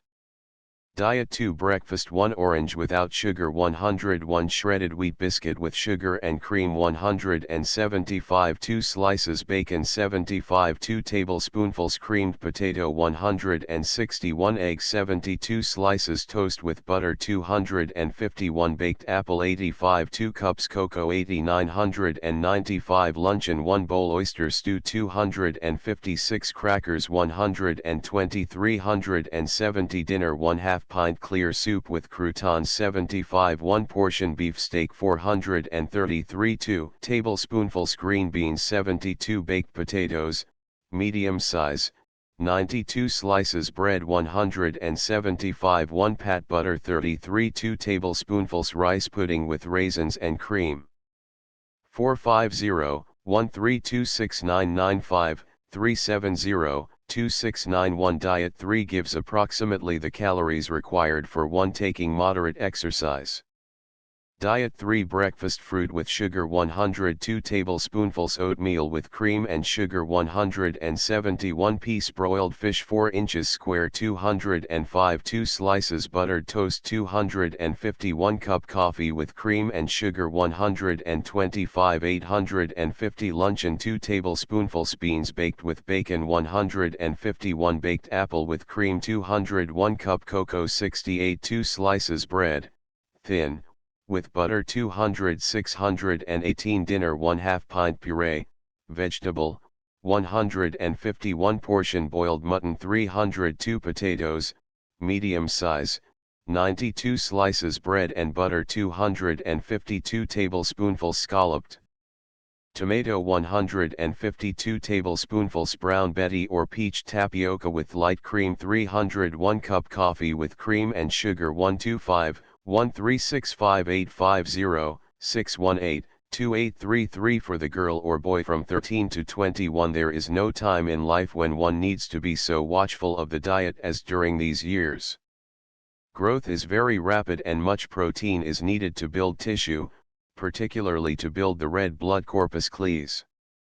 Anemia may be produced by a faulty diet or by one which lacks eggs, meat, fresh vegetables or fruit, particularly in developing girls. The red meats, the yolk of eggs, spinach and all kinds of greens are important articles of diet at this time, because of the iron which they contain. They should be supplied freely. Butter and milk are valuable and regular exercises with deep breathing are imperative. If the appetite wanes, be sure that the girl or boy is getting sufficient brisk exercise in the fresh air. Diet for breakfast: fruit, oatmeal, shredded wheat biscuit or Triscuit, or some other well-cooked cereal with cream and sugar, 1 egg, boiled or poached, cooked soft, or chipped beef in cream gravy, cereal, coffee, toast coffee, or hot water with cream and sugar, buttered toast, gems, or muffins, luncheon: cream soup, bean soup, or puree with crackers or dry toast, bread and butter, fruit and cake, or rice pudding, or bread, tapioca, coconut, or cereal pudding of any kind, or a cup of custard, or a dish of ice cream. Dinner meat, preferably red meat, potatoes, vegetables, preferably spinach or greens of some kind, or beets boiled with the tops, graham bread, fruit, graham bread toasted or graham wafers. Cake of some simple variety. Candy, small quantity. A growing child is usually hungry when it returns from school, and it is well to give a little easily digested food regularly at this time, but not sufficient to destroy the appetite for the evening meal. Irregular eating between meals, however, should be discouraged. An egg lemonade is easily digested and satisfying. If active and exercising freely, craving for sweets should be gratified to a limited extent. The growing boy or girl takes from 6 to 8 glasses of water a day.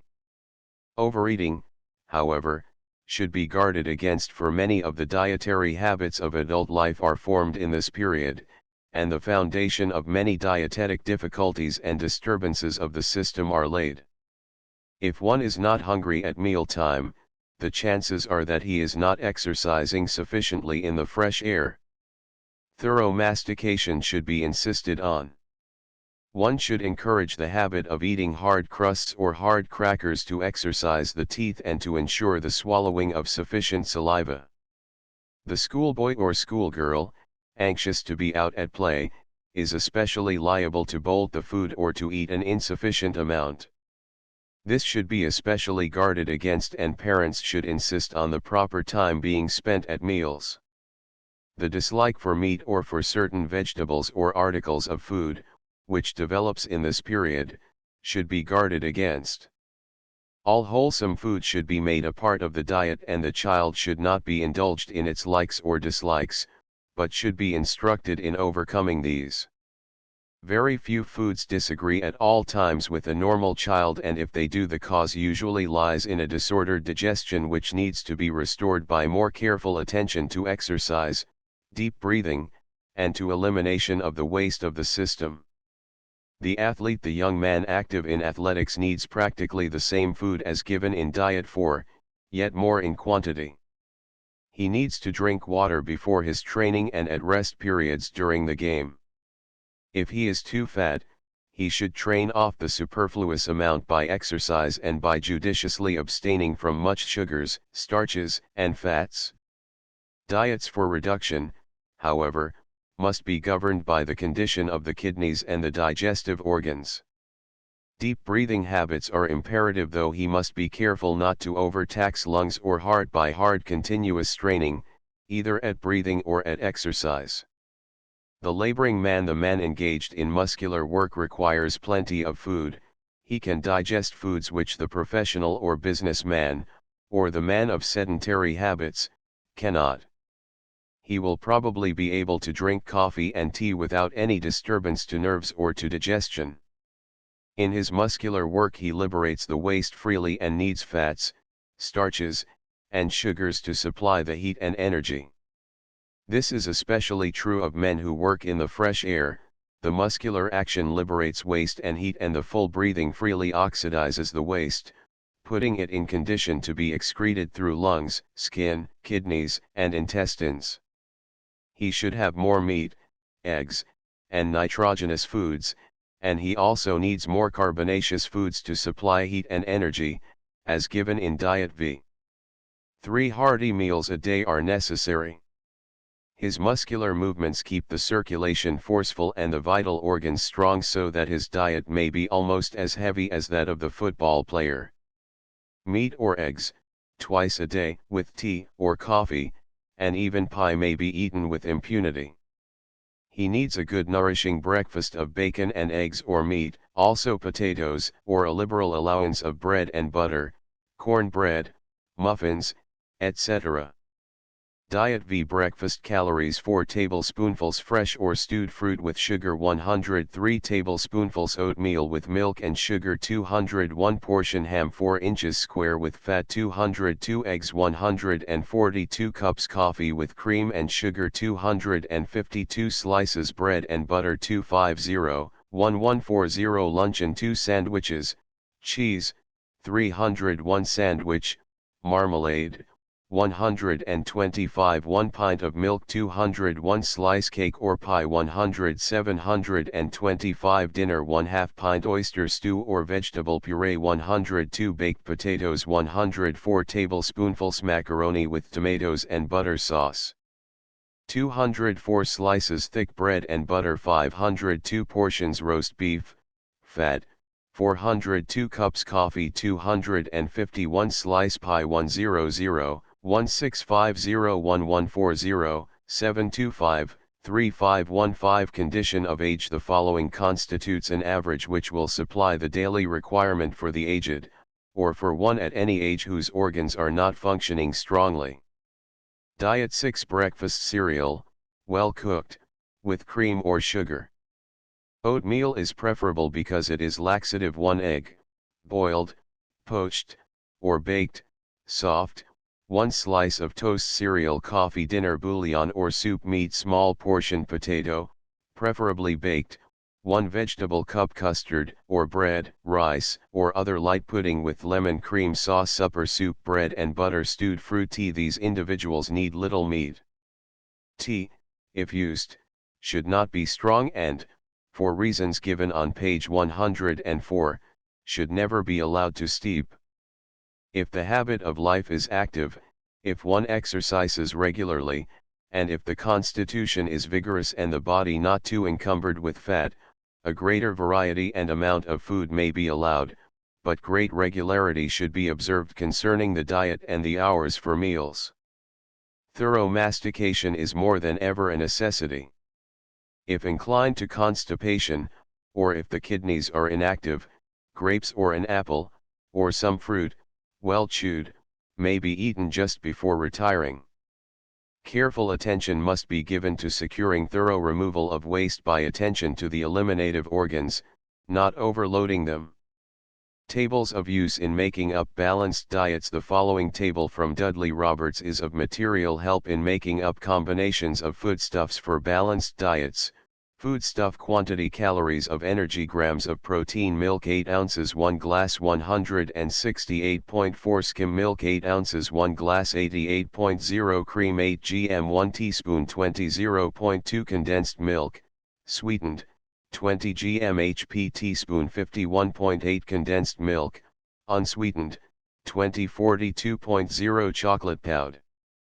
1091.2 beef juice, beef tea, bouillon, clear soup 5 ounces, teacup 5 to 31.3 cream soup 8 soup plate 100 to 250 sugar 10 gm HP, teaspoon 40 egg, whole, 5170 egg, yolk, 155 2.4 butter 10 gm 1 inch cube 65 0.6 cheese 45 3.0 meat and fish, lean, 50 HP, tablespoon 60 12.0 meat, medium fat, 107.0, very fat, 154.0 oysters, small, 8130.5 oysters, large, 25 110 1.5 crackers 3 to 10 112 to 33 to 6 cereals, cooked, 30 to 40 teacup 110 to 153 to 5 cereals, prepared, 5 to 7 HP, teaspoon 18 to 25 0.5 to 0.7 shredded wheat 31 103.0 Triscuit 15 151.5 peas, fresh or canned, 35 HP, tablespoon 25 2.0 peas, dried, 25 106.0 bean, dried, 25 95.0 bean, fresh or canned. 30 31.0 potatoes, medium size, 91, 3 inches. Long 81.0 jelly, sweet, teacup 50 to 100 apples 100 140 0.2 oranges 125 1 med size 60 0.5 bananas 51 med size 45 0.7 dried fruit, prunes, etc. 101 saucer medium 100 to 201 to 3. The following tables 11 are exceptionally valuable in compiling diets in various combinations. One can readily determine the number of grams in various servings of different foods. For example, a small serving of beef, round, containing some fat, weighs 36 grams, 40% or 14.4 grams is protein, and 60% or 21.6 grams is fat, no carbohydrates. 1 ordinary thick slice of white, homemade bread weighs 38 grams, 13% or 4.94 grams, is protein, 6% or 2.28 grams, is fat, and 81% or 30.78 grams, is carbohydrate. The proportion of proteins, carbohydrates, and fats required by the average individual as suggested on page 208 can be readily made up from various combinations of foods. Each individual may ascertain whether he is taking too much food, or too large a proportion of proteins or of carbohydrates or fats. Table of 100 food units. Name of food portion containing 100 food units, approximate, WT of 100 calories per center of grams as protein fat carbohydrate cooked meats 13 beef, R&D, boiled, fat, small serving 36 1.3 40 60 00 13 beef, RD, boiled, lean, large serving 62 2.2 90 10 00 13 beef, RD, boiled, MED, small serving 44 1.6 60 40 00 13 beef, 5th rib, roasted half serving 18.5 0.65 12 88 00 13 beef, 5th rib, roasted very small SVG. 25 0.88 18 82 00 14 beef, ribs boiled small serving 31.1 27 73 00 12 calves foot jelly 112 4. 19 00 81 12 chicken, canned 1 thin slice 27 0.96 23 77 00 12 lamb chops, broiled, AV.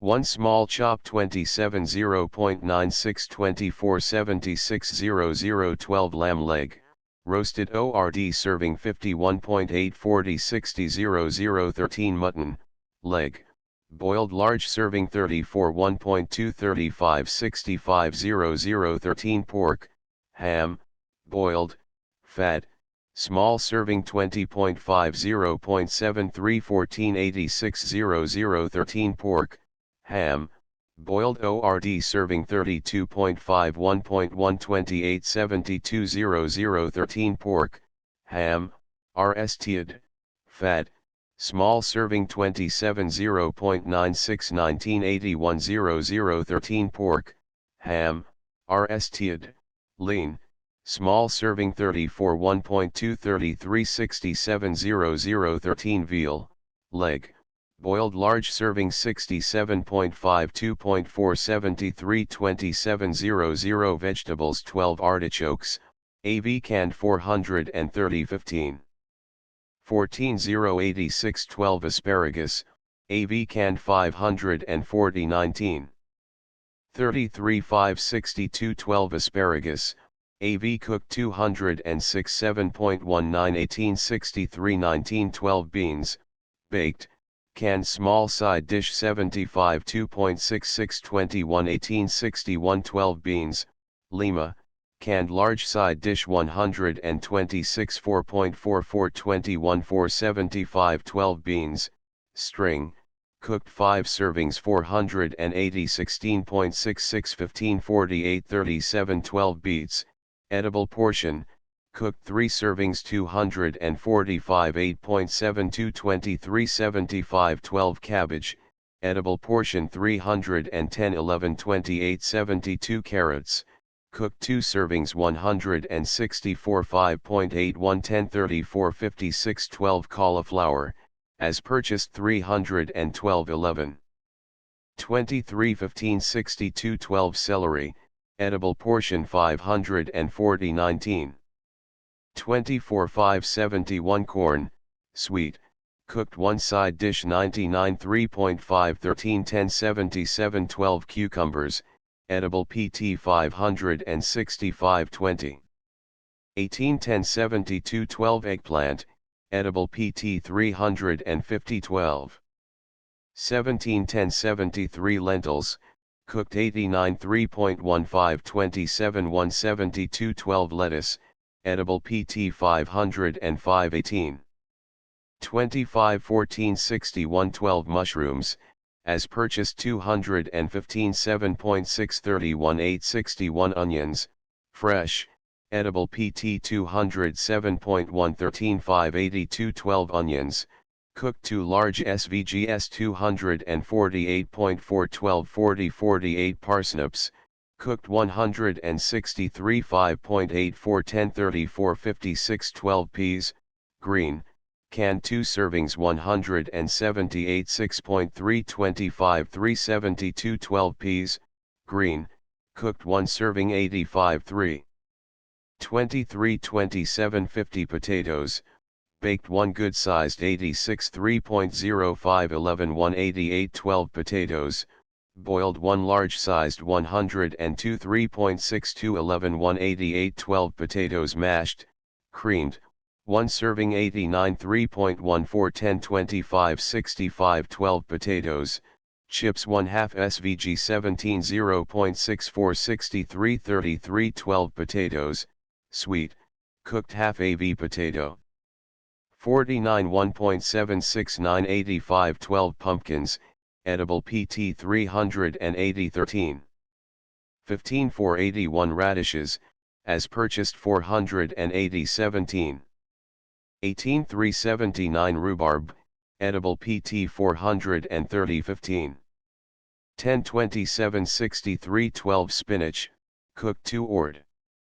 SVGS 174 6.1 15 66 19 squash, edible PT 210 7.4 12 10 78 12 succotash, canned ORD serving 103.5 15 9 67 12 tomatoes, fresh as purchased 4 AV 430 15.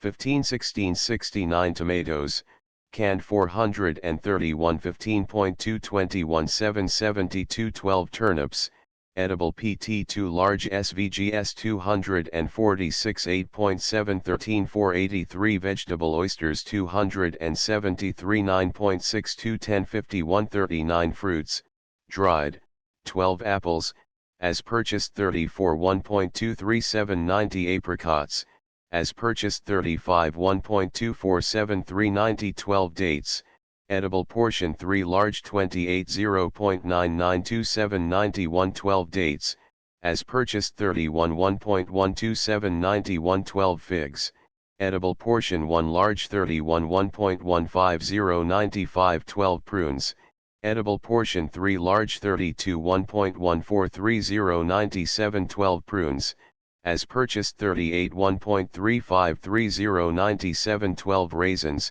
edible portion 28 1. 3988 12 raisins, as purchased 31 1.13988 fruits, fresh or cooked, 12 apples, as purchased 2 apples 206 7.337 90 apples, baked 94 3.325 93 apples, sauce ORD serving 111 3.925 93 apricots, cooked large serving 131 4.6160 94 12 bananas, edible PT. 1 large 103.555 90 12 blackberries 175.99 16 75 blueberries 128 4.638 89 12 blueberries, canned 165 5.849 87 cantaloupe half ord. Serve G 243 8.660 94 12 cherries, edible portion 124 4.45 10 85 12 cranberries, as purchased 210 7.53 12 85 12 grapes, as purchased, AV 136 4.85 1580 grapefruit 215 7.577 489 grape juice small glass 124.200 100 gooseberries 261 9.250 95 lemons 215 7.579 1477 12 lemon juice 246 8.7700 100 nectarines 147 5.1840 96 olives, ripe about 7:37 1.31 to 91.7 oranges, as purchased, AV. 1 very large 279.463 91.12 oranges, juice large glass 188 6.6200 100 peaches, as purchased, AV. 3 ordinary 290 10. 7 to 91 12 peaches, sauce ORD serving 136 4.784 to 94 peaches, juice ordinary glass 136 4.8000 100 pairs 1 large pair 173 5.4047 89 12 pairs, sauce 113 3.9834 93 pineapples, edible PTN, AV 226 8. 4690 12 raspberries, black 146 5.18 10 14 76 raspberries, red 178 6.2980 92 strawberries, AV. 2 servings 269.1 10 15 75 12 watermelon, AV 760 27. 6688 dairy products 12 butter ordinary pat. 12.50.440.599.500 12 buttermilk 11 halves glass 275 9.734 1254 12 cheese, AM, pale 11 halves cubic in. 22 0.77 25 73 212 cheese, cottage 4 cubic in. 89 3.12 76 8 16 12 cheese, full cream 11 halves cubic in. 23 0.82 25 73 212 cheese, Neufchâtel 11 halves cubic in. 29.5 1.05 22 76 212 cheese, Swiss 11 halves cubic in. 23 0.8 25 74 112 cheese, pineapple 11 halves cubic in. 20 0.72 25 73 212 cream 1/4 ord. Glass 49 1.75 86 9 Comis 188 6.7 21 37 42 12 milk, condensed, sweet ND 31.06 10 23 67 12 milk, condensed, unsweet ND 59 2.05 24 50 26 12 milk, schemed 11 halves glass 255 9.4 37 7 56 12 milk, whole small glass 144.9 19 52 29 milk, human, 2D week 162 5.7 11 47 42 milk, human, 3D month 171 6 7 46 47 12 weigh 2 glasses 360 13 15 10 75 cakes, pastry, puddings, and desserts 12 cake, chocolate layer half ord. Square PC 28 0.987 22 71 12 cake, gingerbread half ord. Square PC 27 0.966 23 71 cake, sponge small piece 25 0.897 25 68 custard, caramel 71 2.51 19 10 71 custard, milk ordinary 122 Cuban pesos 4.29 26 56 18 custard, tapioca 2/3 ord. 69.5 2.459 12 79 12 donuts half a donut 23 0.86 45 49 12 lady fingers 227 0.95 10 12 78 12 macaroons 423 0.826 33 61 12 pie, apple 1/3 piece 38 1.35 32 63 12 pie, cream 1/4 PC. 31.15 32 63 12 pi, custard 1/3 piece 55 1.99 32 59 12 pi, lemon 1/3 piece 38 1.356 36 58 12 pi, mince 1/4 piece 35 1.28 38 54 12 pi, squash 1/3 piece 55 1.9 10 42 48 pudding, apple sago 81 3.0 63 91 pudding, brown Betty half ord. SVG 56.62. 712 81 pudding, cream rice very small SVG 75 2.658 1379 pudding, Indian meal half ord. SVG 56.62. 1225 63 pudding, apple tapioca small serving 79 2.811 98 tapioca, cooked ORD serving 108 3.8511 98 sweets and pickles 12 catsup, tomato, AV 176.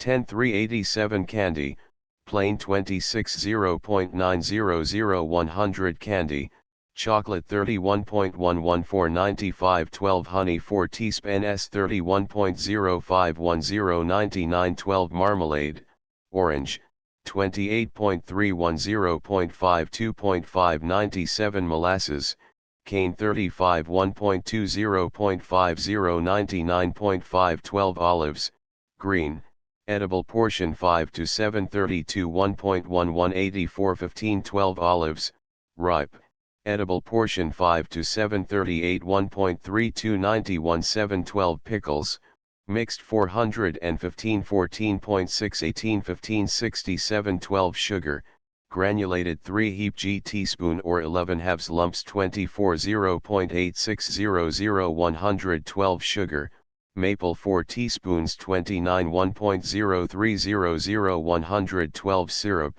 maple 4 teaspoons 35 1.20 100 nuts, edible portion 12 almonds, AV 8 to 15 15 0.53 13 77 10 12 beech nuts 14.80 0.52 13 79 8 12 Brazil nuts 3 ord. Size 14 0.49 10 86 4 12 butternuts 14 0.50 16 82 2 12 coconuts 16 0.57 4 77 19 12 chestnuts, fresh, AV 41.4 10 20 70 12 filberts, AV 10 nuts 14 0.48 9 84 7 12 hickory nuts 13 0.47 9 85 6 12 peanuts, AV 13 double 18 0.62 20 63 17 12 pecans, polished about 8 13 0.466 87 7 12 pine nuts, pignolias, about 80 16 0.56 22 74 4 12 walnuts, California about 6 14 0.48 10 83 7 cereals 12 bread, brown, average ORD thick slice 43 1.59 7 84 12 bread, corn, Johnny cake, AV. Small square 38 1.3 12 16 72 12 bread, white, homemade ORD thick slice 38 1.3 13 6 81 12 cookies, sugar 224 0.837 22 71 cornflakes, toasted ORD serving 27 0.97 11 188 12 cornmeal, granular, AV 21 halves level tablespoon 27 0.96 10 585 cornmeal, unbolted, AV. 3 tablespoon 26 0.929 11 80 12 crackers, gram 2 crackers 23 0.829.5 20.5 70 12 crackers, oatmeal 2 crackers 23 0.81 11 24 65 12 crackers, soda 31 halves Unitas 24 0.839.4 20 70.6 12 hominy, cooked large serving 124.2 11 287 12 macaroni, AV 27 0.96 15 283 macaroni, cooked ORD serving 110 3.85 14 15 71 12 oatmeal, boiled 11 halves serving 159 5.6 18 7 75 12 popcorn 24 0.86 11 11 78 12 rice, Uncooked 28 0.9891 90 12 rice, boiled ORD cereal dish 87 3.110 189 12 rice, flakes. ORD cereal dish 27 0.9481 91 12 rolls, Vienna, AV. 1 large roll 35 1.212 781 12 shredded wheat 1 biscuit 27 0.94 13 4.5 82.5 12 spaghetti, average 28 0.97 12 187 12 wafers, vanilla 424 0.848 13 71 wheat, flour, ETEWHT, AV. 4 tablespoon 27 0.96 15 580 12 wheat, flour, gram, AV 41 halves tablespoon 27 0.96 15 580 12 wheat, flour, patent, family, and straight grade spring wheat, AV.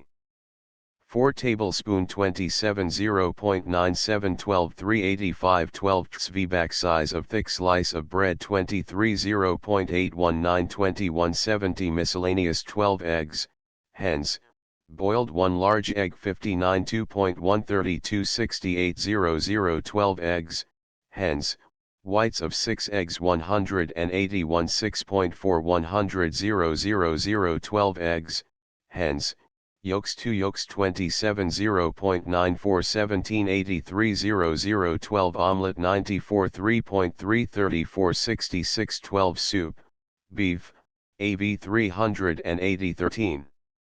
69 14 17 12 soup, bean, AV very large plate 155.4 20 20 60 12 soup, cream of celery 2 plates 186.3 16 47 37 12 consomme 830 29.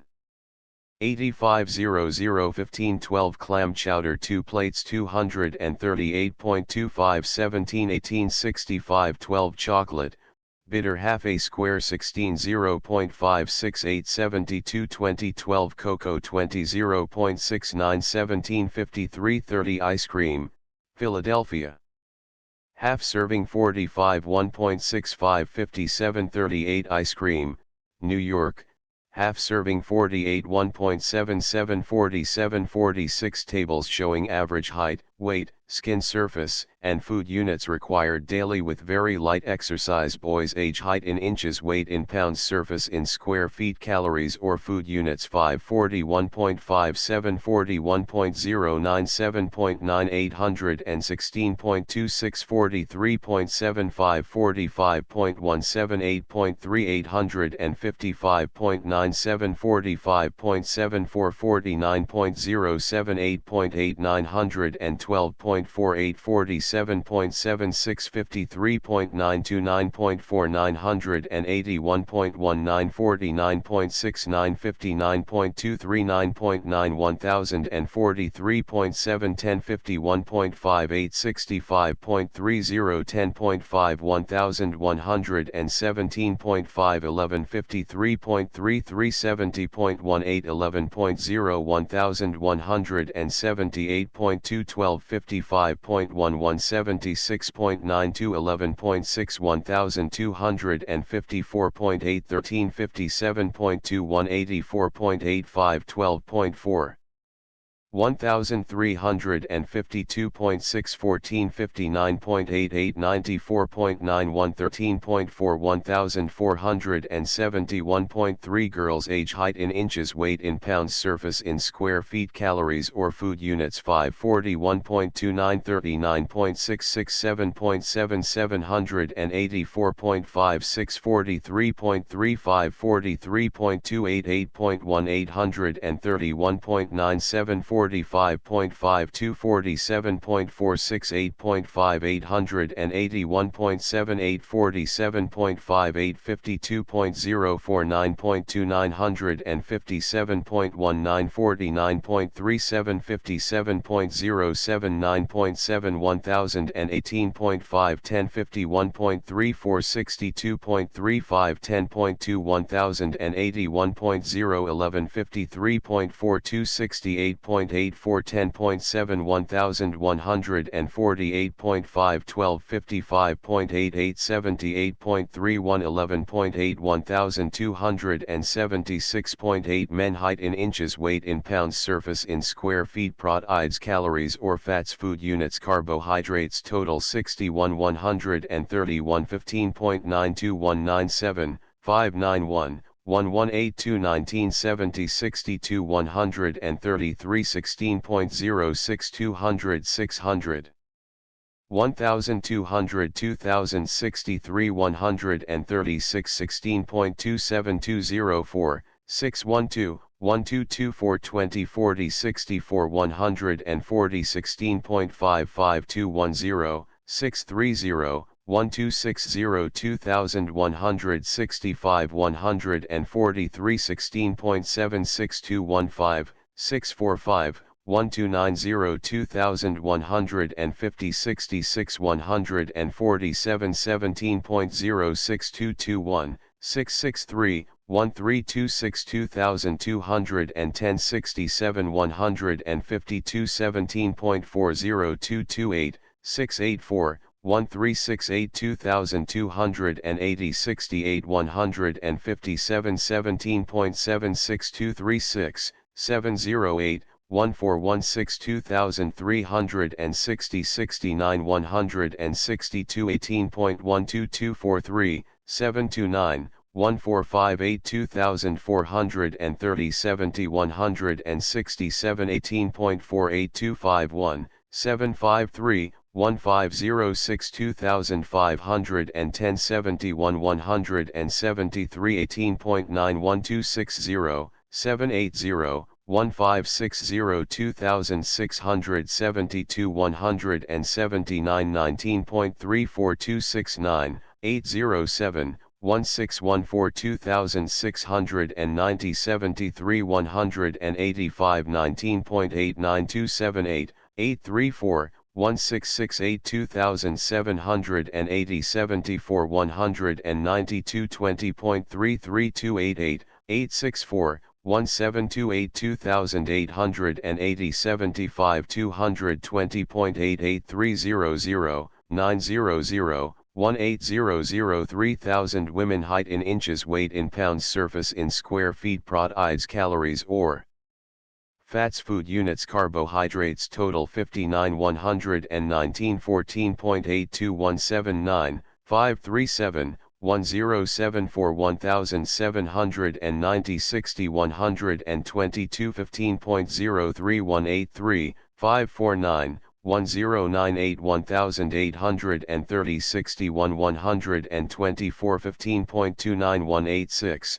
558 1116 1860 62 127 15.50191 573 1146 1910 63 131 15.92197 591 1182 1970 64 134 16.13201 603 1206 2010 65 139 16.48209 627 1254 2090 66 143 16.76215 645 1290 2150 67 147 17.06221 663 1326 2210 68 151 17.34227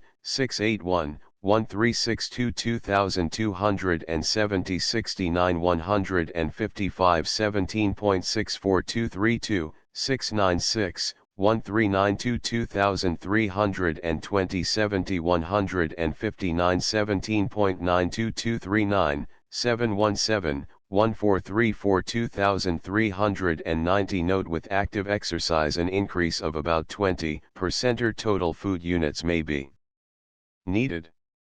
Dietary calculation with food values in calories per ounce proteids fats carbohydrates total breakfast gluten gruel 5 ounces 23.5 1.0 30.0 soft-boiled egg 26.3 41.9 malt honey, 1 ounce 86.2 creamed potatoes, 5 ounces 15.0 40.0 104.0 Svback, 2 ounces 22.8 52.8 171.6 pecans, 3/4 ounces 8.4 141.0 13.4 apple, 5 ounces 2.5 6.5 83.0 98.5 283.2 488.2 869.9 dietary calculation with food served in 100 calories portions in serving proteins fats carbohydrates total dinner French soup 1/2 10 20 20 nut sauce 1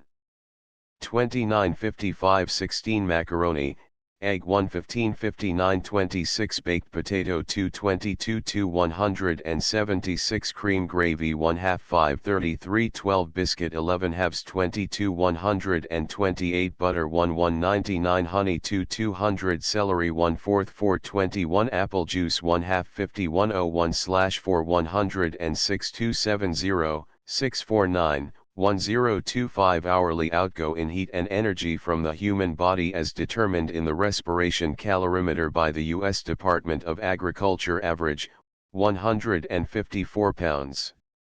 Calories man at rest, asleep, 65 sitting up, awake, 100 light exercise 170 moderate exercise 190 severe exercise 450 very severe exercise 600 footnotes, 11 These are from Food and Dietetics, Norton, published by the American School of Home Economics, Chicago. They are used in a number of schools of domestic science and in the dietetic kitchens in hospitals. 12 Chemical Composition of American Food Materials, Atwater and Bryant, U.S. Department of Agriculture, Bull. 28 13 Experiments on Losses in Cooking Meats, 1900-03, Grindley, U.S. Department of Agriculture, Bull. 141 14 Laboratory number of specimen, as per experiments on losses in cooking meats. Chapter X Diet in abnormal conditions. In the dietetic treatment of any disordered organ, the object must be to give that organ as much rest from its regular work as is consistent with keeping up the general nutrition of the system.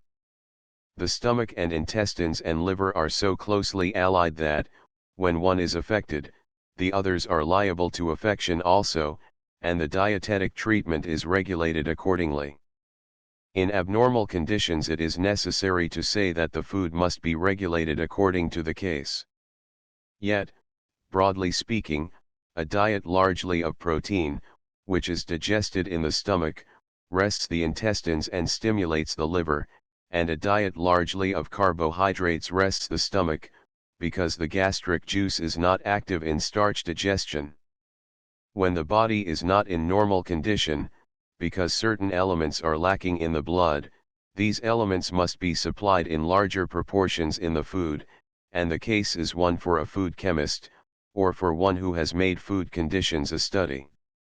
The better medical colleges, recognizing the importance of proper food in health and disease, have in the last few years broadened their curriculum to include the subject of dietetics.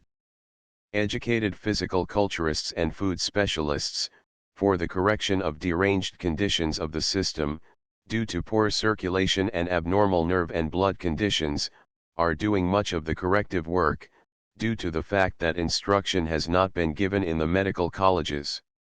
Diets for the reduction of an abnormal amount of fat must also be governed according to the individual condition. In the early stages of various diseases, when toxins are being produced, as a rule the system is not properly eliminating the waste, and it is often advisable to abstain from food for from 1 to 3 days, according to conditions. Brisk exercise, deep breathing, and a free use of water are desirable. A laxative is often recommended. The diets given here for abnormal conditions are to enable those in charge of an invalid to gain an intelligent understanding of the needs of the system and to supply those needs through the proper foods. In serious cases, however, special diets will be ordered by the medical attendant to suit the needs of the individual. A chemical analysis of the blood and the excretions is often the only method of determining just the diet in the individual case. Government chemical laboratories in charge of efficient chemists should be so located as to be accessible to every physician. The system readily excretes an excess of vegetable products, and, as a rule, no acute difficulties result from such an excess. Such chronic difficulties as constipation, torpid liver, and indigestion, however, frequently result when an excess of starch is taken above that consumed in energy. On account of the readiness with which putrefaction occurs in protein products, care should be taken not to consume these in too great proportion. A study of the physical ailments of thousands of women has shown, by the constituents in the blood and the condition of the different organs of the digestive system, the habitual taste for foods. One can usually determine which food the individual has formed a habit of eating, because the system will show a lack of the elements which that patient has denied herself on account of her likes and dislikes. It is necessary to change the mental attitude towards certain foods before the system will readily assimilate them. Thus, as stated, a taste for foods which the body requires should be cultivated. Every mother, with growing children, should be a thorough student of the chemistry of food. If the child's bones do not increase sufficiently in size and strength after the second year, care in the selection of foods rich in protein and phosphates of lime and magnesium may correct it. Such a child should have scraped meat and whole wheat bread with milk and eggs. If the child stores up too much fat, increase the amount of exercise and of oxygen consumed, and either cut down the proportion of sweets and starches or decrease the quantity of food and require more thorough mastication. If one is thin and undernourished, chemical analysis of the contents of the stomach, intestines, and urine is sometimes desirable.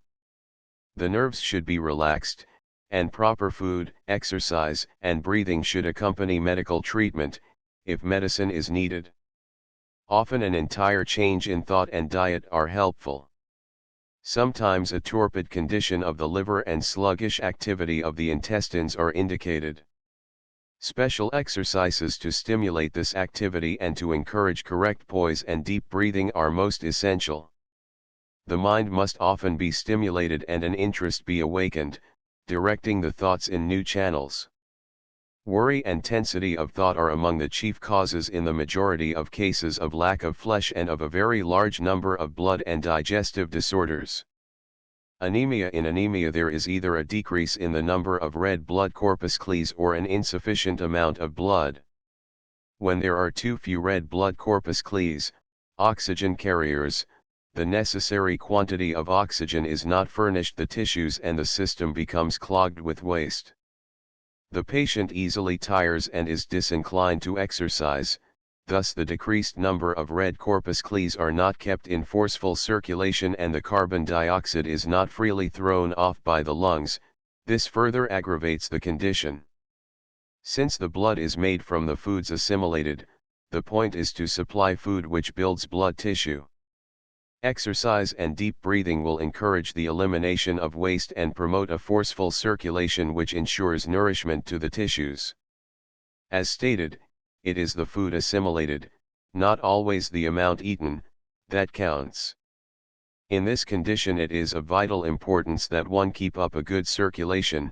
The stomach, intestines, liver, and spleen must be strengthened through exercise and deep breathing of pure air, for the red blood corpuscles are oxygen carriers, and the insufficient supply must do double duty or the waste of the system will not be oxidized and eliminated, and the blood-forming organs will further fail in their task. Exercise must be graded to the case, being gentle at first so as not to overtire the easily fatigued muscular system. It should be intelligently directed to the joints and to the vital organs, particularly to the liver and intestines, that they may be kept in normal activity. The exercises must be followed with plenty of rest, and accompanied by deep breathing. The habit of full breathing is one of the most effective agencies in correction of anemia, because the red blood corpuscles must carry their full quota of oxygen or the system is clogged with waste. Oxygen also rejuvenates these corpuscles. Unless the blood furnished to the tissues is of good quality and contains sufficient oxygen, the nutrition of the body suffers, the activity of the various organs is hindered, and the health becomes impaired. Functional derangements, particularly in the digestive tract, follow, and faulty digestion and difficult absorption further impoverish the blood. The work, therefore, in the correction of anemia, lies in foods which build blood and in daily exercise and deep breathing of fresh air, accompanied by rest. The windows at night should admit a good circulation of air through the sleeping room, and as much time as possible should be spent in the open air. Anemia occurs many times in growing girls, due to an improperly balanced diet, caused by a capricious appetite and by the habit of satisfying this appetite with sweets, pickles, etc. The body, during growth, needs increased nutritive material, not only to replace the waste, but also to meet the demands for new building material for the various organs, particularly the brain and the nervous system. Overwork either in school or in industrial occupations, the hasty eating of meals, or insufficient amounts of food, also aid in reducing both the quantity and quality of the blood. Worry is one chief cause of anemia. Insufficient sleep, due to late hours, further increases the tension of the nerves and lowers the vitality, causing depression which interferes with digestion. When the red blood corpuscles are decreased, the oxidation of the fats is interfered with, because oxygen is necessary to burn the fat. The non-use of the fatty material causes it to be stored in the tissues so that the body often appears well nourished and plump. The muscles, however, are flabby and weak, and usually the pallor of the skin shows the lack of coloring matter in the blood. The digestive organs are often weak. They must not be overloaded or the very object of the extra feeding will be defeated. In such cases the food must be taken in less quantity and more frequently. Also a diet rich in albumin and iron must be supplied.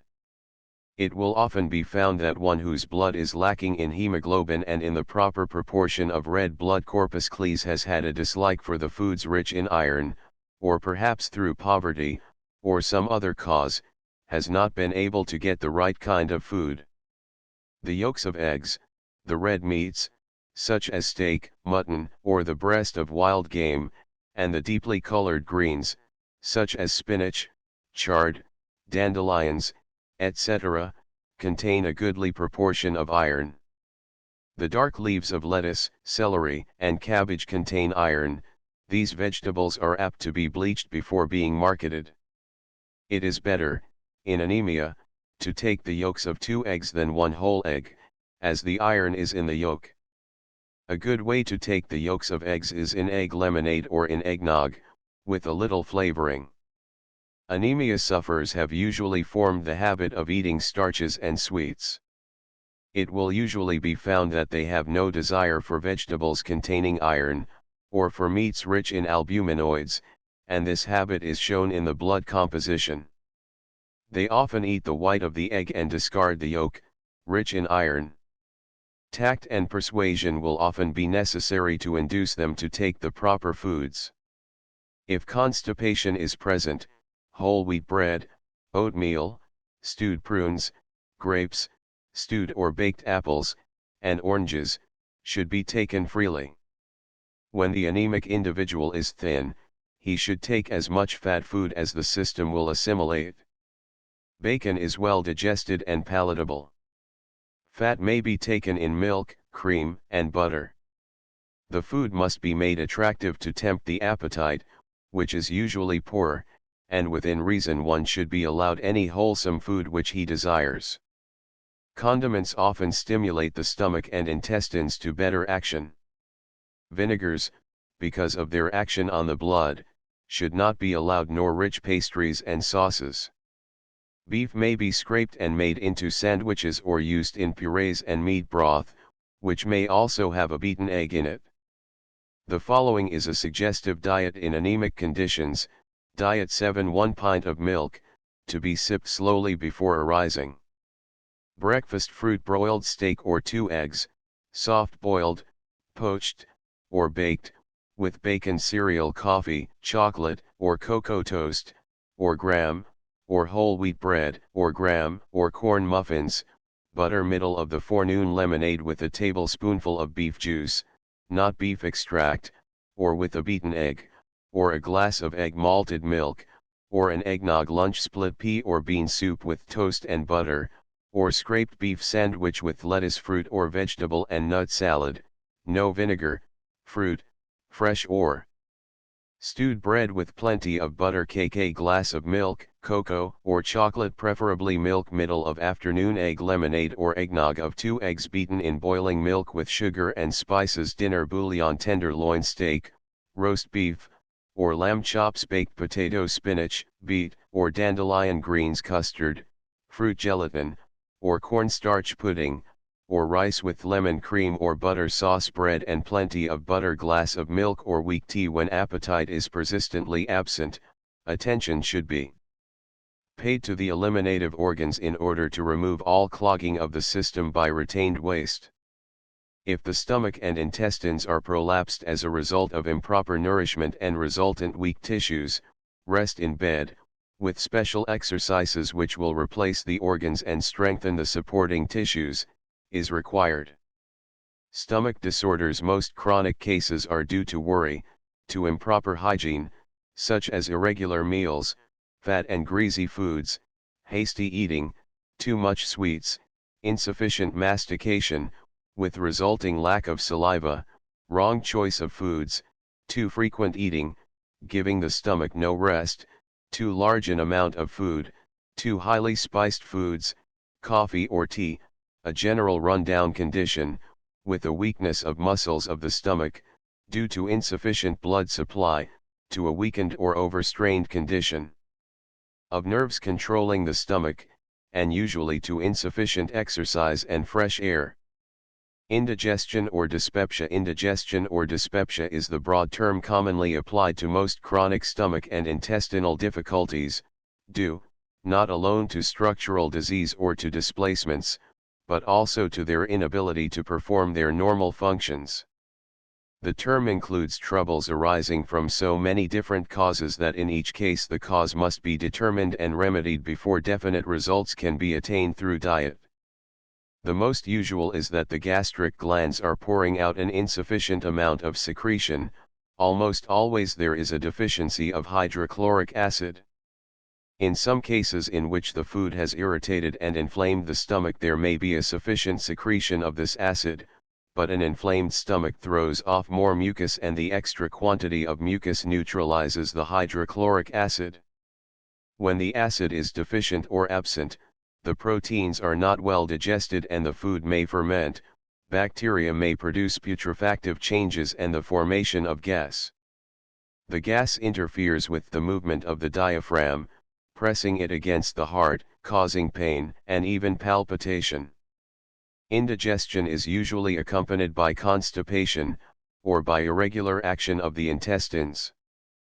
Plenty of fresh air, and exercise, directed definitely to muscles and nerves of the stomach, that it may be strengthened by a better blood supply, as well as exercises and deep breathing to build up the general health, should be systematically followed. Easily digested food, well masticated, and regular meals served daintily, will gradually regulate digestion. Food should not be of too great a variety at one meal. It must be simple and well prepared. When nerves and muscles are weak, it should be served less in quantity but more frequently. Sometimes light food every hour or every 2 hours is best. Cheerful constructive thoughts are the very best of medicine for digestive derangements. A glass of cold water from 1/2 to an hour before the meal will cleanse the stomach by washing out the mucus and will promote the secretion of saliva and the gastric juices. The intelligent medical treatment of stomach difficulties is aided by a chemical analysis of the stomach contents. If the stomach is not secreting normal proportions of pepsin or hydrochloric acid, the deficiency of either can be determined. Such chemical analysis will alone determine what elements are lacking. Permanent relief must lie in gaining a good circulation of blood through the entire body and through the stomach, that it may be strengthened and thus enabled to secrete these elements in proper proportions. Nervous indigestion. This is due to the general depleted condition of the nerves. In such cases the entire nervous system should be regulated through exercise, breathing, rest, and a change of thought. Physicians usually recommend change of scene to cause a change of thought.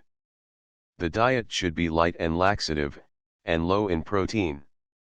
Cream soup, bread and milk, malted milk, buttermilk, cream, fruits, crackers and milk, custards, egg lemonade, and gruels, furnish easily digested food. Tea, coffee, much meat, fried food, highly spiced food, pastry, candies, pickles, alcohol, and tobacco should be avoided. When the walls of the stomach are weak and distended or prolapsed, light food served in small quantities at regular but more frequent periods is preferable to a hearty meal, which further distends the stomach walls. The stomach does not secrete sufficient gastric juices to digest a meal large enough to supply the needs of the system, if food is taken only 3 times a day. When a loss of weight occurs, it usually indicates a failure to assimilate rather than the failure to eat a sufficient amount of food. A good circulation, particularly through the vital organs, must be established. Deep full breathing of fresh air, and regular and complete rest periods, should be observed. Usually, in chronic cases, a dietitian, or a physician, is not called until the condition has prevailed for so long that other complications have set in and the patient has lost much flesh. It takes months to pull the system down and it takes months of following of proper hygiene to build it up. Gastritis or catarrh of the stomach. This involves an inflammation of the mucous lining of the stomach and is a most common phase of indigestion. In acute cases the physician is called at once. He can then treat the case in its initial stage and cause a much more rapid recovery. Acute gastritis is accompanied by nausea and vomiting and the patient should refrain from taking food for at least 2 days. To allay thirst, a tablespoonful of water may be held in the mouth for a few moments without swallowing it. A slice of lemon may be sucked if water excites vomiting, or cold carbonated or acidulated waters may be sipped, a teaspoonful at a time, every 10 or 15 minutes. Rest of both body and mind must be obtained. After 2 days begin the nourishment with water and a small portion of liquid food, not over 2 ounces, every 2 hours. Toast tea, made by pouring hot water over toast, oatmeal, or barley gruel, thoroughly strained so that no coarse matter may irritate the stomach. Lime water and milk, and egg lemonade are easily digested. Increase the quantity on the 4th day and lengthen the time between feedings to 3 hours. Gradually increase the diet, adding semi-liquid food, noted on pages 237 to 238, soft-boiled eggs, moistened toast, raw oysters, etc., slowly returning to the regular bill of fare. Avoid any food difficult of digestion and any vegetable containing coarse fiber. Care in the diet must be observed for several weeks or a relapse may occur. Chronic gastritis is accompanied by a thickening of the mucous lining of the stomach. It is usually caused by prolonged use of irritating foods and the regulation of the diet is of utmost importance. Alcohol is a common cause. The difficulty begins gradually and the relief will be gradual. There is an excessive secretion of thick, tenacious mucus which prevents the gastric juices from mixing with the food. The resulting fermentation of food causes heartburn and produces much gas. Thirst may be excessive. The stomach needs washing. The washing may be accomplished by drinking 2 glasses of hot water at least an hour before breakfast, followed by stomach exercises, to cause a surging of the water through the stomach. This may be followed by a glass of cold water. This may be uncomfortable at first, causing a full feeling, and one may begin by drinking 1 glass, followed by stomach exercises, gradually taking another glass within a half hour of the first. This, by means of the exercises, will wash out the mucus. A glass of cold water half an hour before each meal is recommended here, as well as for relief of indigestion. In many cases as much as a pint of slimy mucus collects in the stomach during the night. When the stomach cleansing by means of water drinking is impossible, the physician often uses a stomach tube. Chronic gastritis, in any of its phases, is frequently accompanied by constipation, which reacts on the stomach, and the diet should be as laxative as possible, without irritating the lining of the stomach. In case an acute attack occurs, which is likely in chronic cases, the diet under acute gastritis should be followed. Pancreatinized milk is an excellent food in both chronic and acute cases, especially when they are severe. This is prepared by putting pancreatin, a pancreatic ferment, trypsin, into fresh milk. Preparations of pancreatin are sold in the drug stores. Pepsin may be used in the same way for making peptinized milk. The pancreatinized milk does not form hard curds and readily passes through the stomach for digestion in the intestine. The taste is rather bitter, it may be disguised by flavoring. This may be given for a few days, followed by milk and lime water, barley and toast water, kummis, oatmeal gruel, meat juices, scraped meat, raw, boiled, or roasted, broths thickened with thoroughly cooked cereals, ice cream, egg lemonade, gelatins, and whipped cream, custards and raw oysters. Fruit in the morning and just before retiring aid the intestines. 2 prunes chopped up with 1 fig, or a bunch of grapes, or an apple, just before retiring may be eaten to assist the action of the intestines and the kidneys. Almost all fruits contain acids which increase the peristalsis, and the resultant flow of gastric juice. Cooked pears, stewed or baked apples, prunes, and dates are mild fruits which may be used if they agree. The juice of an orange on arising may be used if relished. All cereals should be thoroughly cooked. The white meat of chicken, well masticated, is readily digested. After an acute attack, as the solid food is resumed, it should be given regularly and in small amounts. Thorough mastication is important. The food should be chewed until it is reduced to a pulp. Fats and food cooked in fat must be avoided. Dried beef, lean boiled ham, and salt fish agree better with some than fresh meats. All sweets must be forbidden. Starchy foods are apt to produce sour stomach. Avoid meat with tough fiber, too fat meat, pork, sausage, lobster, salmon, chicken salads, mayonnaise, cucumbers, pickles, cabbage, tea, coffee, alcohol, pastry, too much sweets, and cheese if it disagrees. 5 to 6 light meals a day are preferable to 3 heavy meals. The flow of gastric juices is constitutional, thus the regulation of digestion depends on the general vitality as well as on foods. The circulation must be forceful, the habit of deep breathing and of regular periods of complete rest of body and mind must be established. Since one with chronic gastritis is liable to have many idiosyncrasies, he should not be urged to eat foods for which he has a dislike. The easily digested foods should be prepared in various ways and served in an appetizing, dainty manner.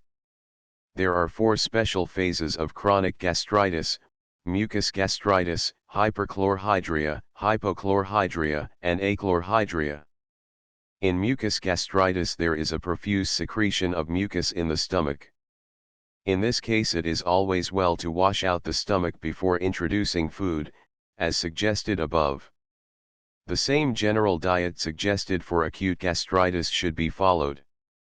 Hyperchlorhydria. The condition known as hyperchlorhydria shows a liberal excess of hydrochloric acid. The condition is common, and is brought on by worry, nervous excitement, eating when overtired, irregularity of meals, imperfect mastication, and excessive use of alcohol. The diet should be a mixed one, in about normal proportions. If anything, it should incline more to proteins than to starches. The hydrochloric acid is necessary for the digestion of proteins, and some physicians give a diet consisting almost entirely of proteins such as eggs, lean meat, etc., because hydrochloric acid reduces the protein to acid albumin, which is less irritating to the stomach than the free hydrochloric acid. However, the proteins are stimulating to the stomach, and the protein proportion should not be carried to excess. The best method is to follow a diet in which the foods have practically their normal balance, avoiding all irritating foods. The juice of 1/4 of a lemon taken 1/2 hour before the meal will decrease the secretion of hydrochloric acid. Lime water and milk may be used exclusively for 2 days, alkaline, effervescing mineral water may be used, and then the diet should follow the general diet in chronic gastritis. Hypochlorhydria is a diminution in the amount of hydrochloric acid. Since this acid is essential in gastric digestion of proteins, a decrease in its supply diminishes the power of the stomach to digest meat, eggs, etc. Physicians often administer hydrochloric acid about 1 hour after a meal. It should not immediately follow the meal consisting of part solid food, because it retards salivary digestion. Acid fruits, such as lemonade or egg lemonade, should be given half an hour after the meal instead of at the beginning. Many advocate a diet omitting protein, but since protein foods stimulate the flow of gastric juices, they should not be omitted, but taken less freely. The meals should be at least 6 hours apart so as to allow time for digestion and to give the stomach rest. Achlorhydria. When there is an entire absence of hydrochloric acid, as in achlorhydria, the stomach, of course, cannot digest proteins, and this digestion must be accomplished entirely by the trypsin of the pancreatic juice. The presence of liquefied protein, as beef juice in the stomach, however, acts as a stimulus to the gastric juice and is an agency in again starting its flow. The foods should be liquid, so as to pass through the stomach without irritating it. Clear milk must be excluded, because of the action of the renin in coagulating the casein. This would irritate the stomach. Pancreatinized milk, see page 99, may be used as an article of diet, also milk with lime water, junket, gelatin, cream, butter, bacon, olive oil, gruels, and any foods which will pass through the stomach without change and are digested by the pancreatic juice in the intestines. Bran must be excluded from any cereals. Cereals or any carbohydrates cooked or masticated to a liquid state will pass through the stomach without difficulty and be digested and absorbed in the small intestine. Dilatation or prolapsus of the stomach. Dilatation results from continued overeating, especially when the nerves are weak, or eating when overtired. The muscular walls become so weak that they fail to contract. Peristalsis is likewise weak, and the food, failing to digest promptly, ferments and forms gas. A dilated stomach is enlarged, and its weight and weakness cause it to prolapse. In the prolapsed condition, the pyloric, or lower orifice of the stomach, is often nearly closed, partly by reason of its position and partly by the weakened folds of the stomach walls. Because of this obstruction to the free emptying of the contents into the duodenum, it is imperative that the food be of the simplest form, thoroughly masticated, and perhaps pre-digested and concentrated so as to be in as small an amount as possible. A chunk of food could not easily pass through the pylorus. All liquid or semi-liquid food should be subject to the chewing movements until it, also, is mixed with saliva. The stomach should not be overloaded with either food or water, and for this reason 6 or more light meals a day, at regular intervals, is best. A dilated stomach does not necessarily indicate that the digestive juices are not secreted in normal proportions, and easily digested proteins need not be avoided. It is desirable to furnish the proteins in concentrated form, as in meats, so as to get the most nutrition with the least bulk. They should be thoroughly masticated. Milk may be used, with lime water, if sipped slowly and mixed with saliva. Sugar should be used very sparingly, because it ferments readily and aggravates the distension. If it is evident that fermented products are in the stomach, it should be washed out with a stomach pump. A tumor near the pylorus, or constriction of the pyloric orifice by prolapsus, will also cause dilatation of the stomach. Beef juice, any of the better grades of meats, well masticated and containing no gristle, lime water and milk, soft cooked eggs, and well cooked cereals and vegetables should constitute the diet. Avoid vegetables containing coarse fiber, fried foods, and freshly baked bread. Liquid with the meal should be avoided, on account of the tendency to overload the stomach. Cold water, taken a swallow at a time at intervals during the day, has a tonic effect on the relaxed muscles. It also incites the flow of gastric juice. The best and quickest means of correcting a prolapsed and dilated stomach is by rest in bed for several weeks, with special exercises to raise the viscera and to strengthen all abdominal muscles, as well as the muscular coat of the stomach itself. The food must be given in small quantities every hour. Ulcer of the stomach: when this condition is severe, accompanied with severe pains and vomiting of blood, the nourishment is given through the rectum for from 5 to 10 days. Then, for 10 days, a milk diet with bouillon, barley water, a beaten egg, and once a day, after the third day, strained oatmeal gruel is taken. Lime water is added to the milk to avoid the formation of large curds and to neutralize the acids of the stomach. The patient is given half a cup of milk every hour for 3 days, from 7 a.m. to 9 p.m. From the 3rd to the 10th day the quantity may be increased to 1 cupful, then to 1.5 cups, and the periods between feedings lengthened to 2 hours. If the milk is thoroughly heated, but not boiled, before the lime water is added, it digests more readily. After 10 days, for the succeeding 10 days the nourishment should be given every 2 hours and the diet varied by semi-liquid foods, such as gruels, toast water, soft boiled egg, once a day, beef juice, 2 softened crackers, once a day, gelatin, buttermilk, and strained soups. See page 313, Semi-solid foods. After 20 days the patient, if all is well, may very gradually resume a normal diet, beginning with baked potatoes, softened toast, lamb chops, a small piece of steak or white meat of chicken.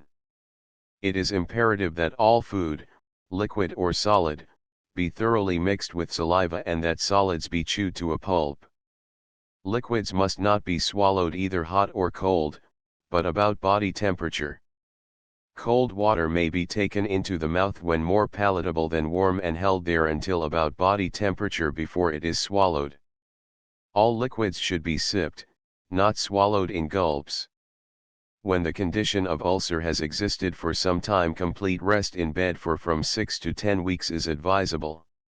Either the diet suggested above or, if it is desired to gain in weight, a diet of milk, cream, and eggs may be followed. All solid food should be avoided. Intestinal disorders: most cases of intestinal difficulties may be traced to a clogged condition, either due to a weakness of the nerves and of the intestinal muscles, with resultant weak peristalsis, or to insufficient lubrication. If the waste is not promptly moved through the intestines, irritation may result and the poisons from bacterial fermentation will be absorbed by the system. Deranged digestion in the stomach also interferes with digestion in the intestines. Likewise, delayed intestinal digestion affects digestion in the stomach. Constipation. A large number of cases of constipation become chronic because of the failure to respond to nature's call at a regular time each day. Many others are due to weakness of the muscular walls of the intestines or to the nerves controlling them.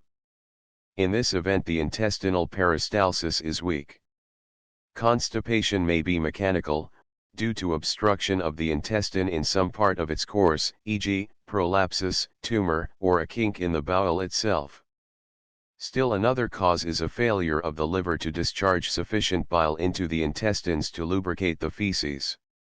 Many chronic cases are due to the pill and drug habit.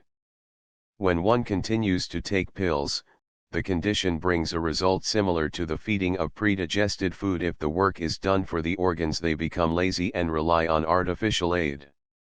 Every part of the body requires activity for strength.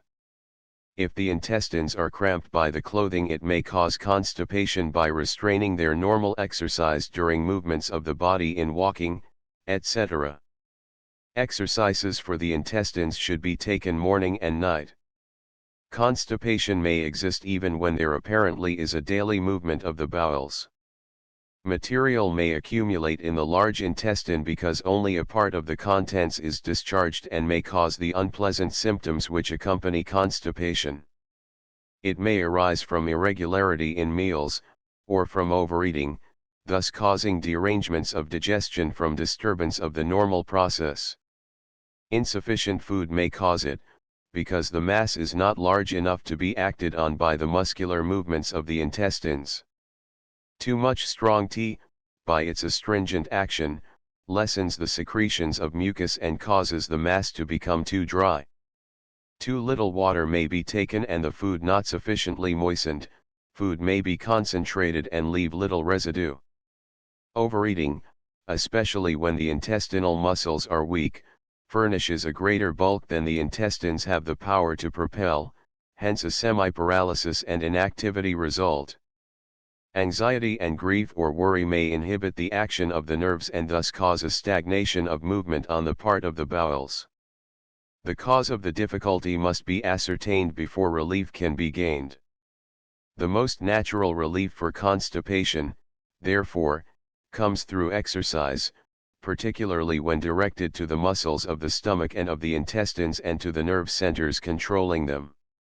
The free use of water and such foods as figs and raisins, prunes, dates, grapes, apples, and rhubarb, which are laxative in effect, are helpful. These have best effect when eaten just before retiring or when the stomach is empty.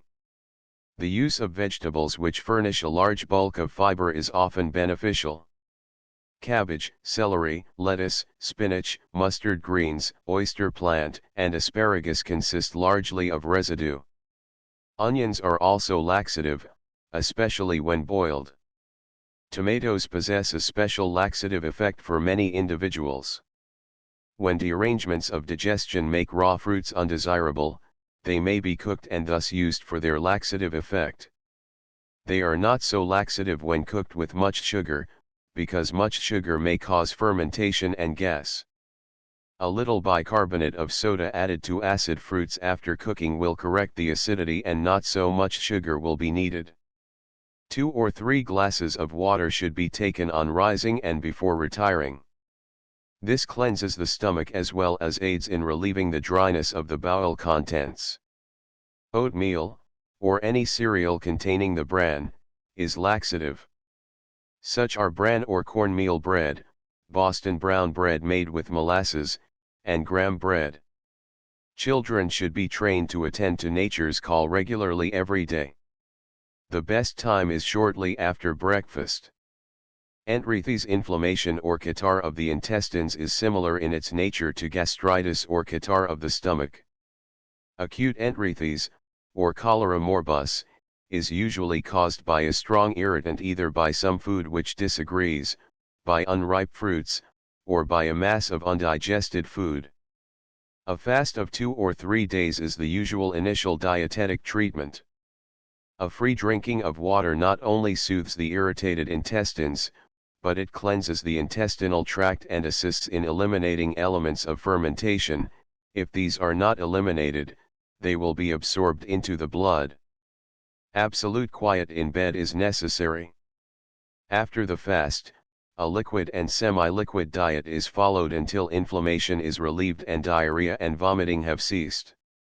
Milk, strained gruels, broths, strained soups, buttermilk, eggs, soft cooked or raw, beef juice, barley water, custards, junket gelatins, soft puddings, etc., are most nourishing and cause little irritation.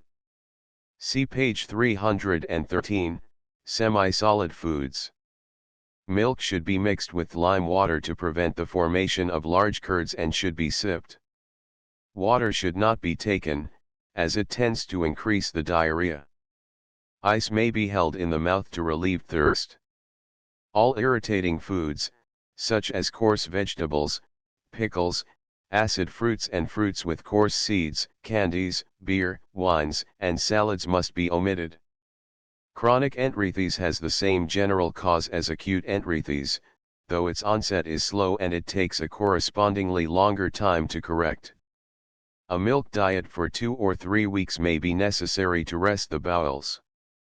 When food is taken, if undigested particles appear in the stool, it may be necessary to use pre-digested foods for a while. Dysentery. If acute, dysentery demands complete rest in bed. The diet, in both acute and chronic cases, must be confined to easily digested foods such as peptonized or pancreatinized milk, see pages 99 and 308, boiled milk, meat juice, and the white of egg, beaten and served with milk. Blackberry brandy and tea made from wild cherry bark tend to check the inflammation. During convalescence, care must be taken not to overfeed. Fruits and vegetables should be avoided. Begin a more liberal diet with an increased amount of beef juice, gradually adding tender beef steak, roast beef, fish, white meat of chicken, eggs, custards, jelly, dry toast, blancmange, well-boiled rice, and other easily digested food. The beef and egg are particularly valuable, because of the anemia occasioned by the loss of blood. Derangements of the liver. The liver is not, in a strict sense, a digestive organ, but the digested food must pass through it and undergo certain chemical changes. For a fuller understanding of the reasons for the following suggestions regarding diet in liver derangements, the chapter on the work of the liver, pages 151 to 152 should be reread.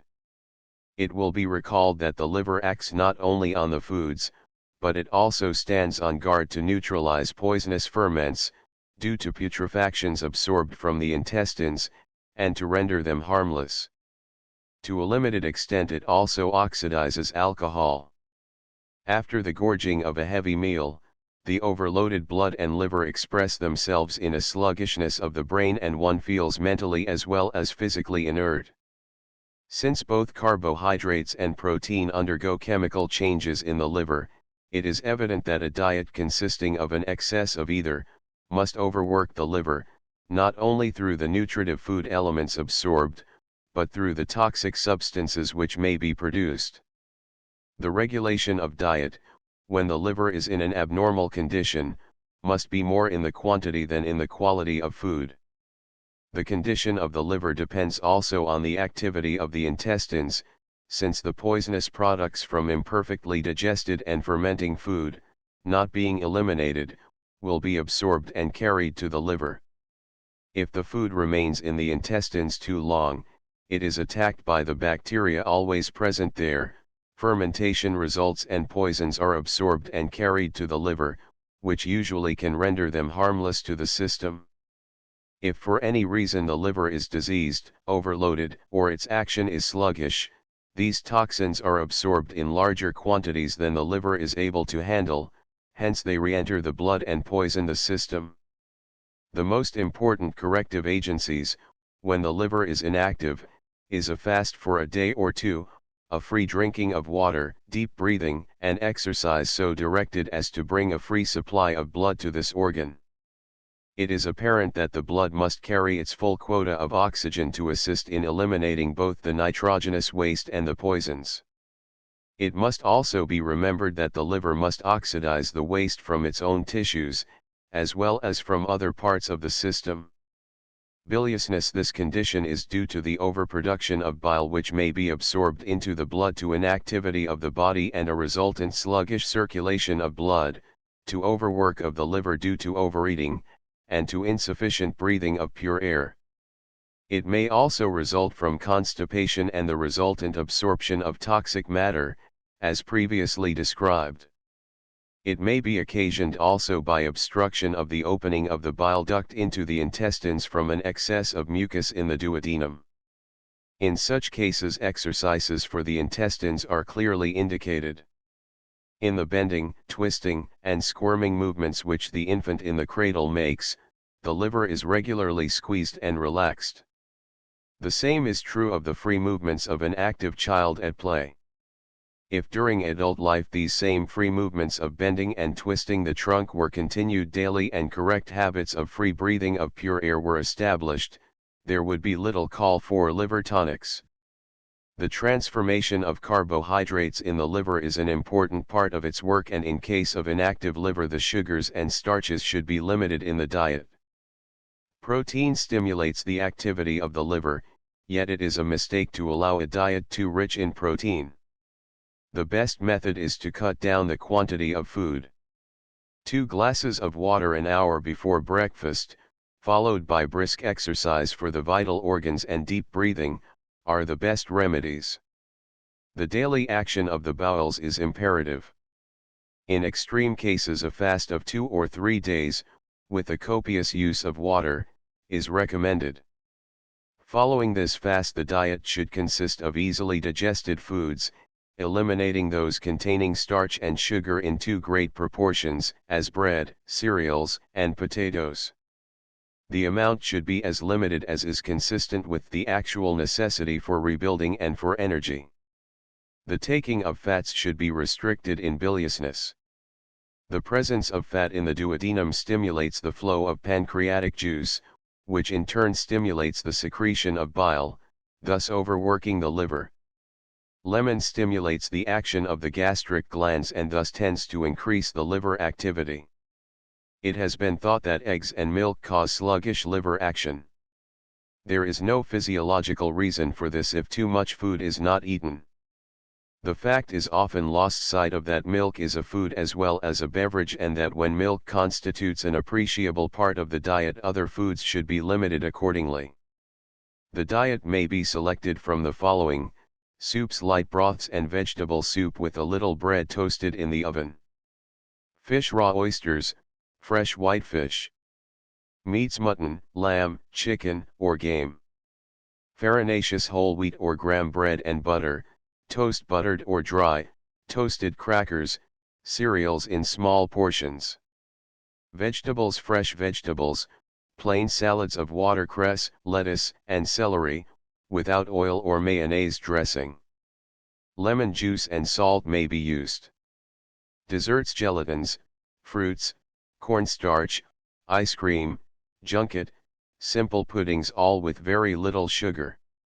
Liquids, hot water, lemonade, orangeade, toast water, buttermilk, Loppert milk, and unfermented grape juice, not too sweet.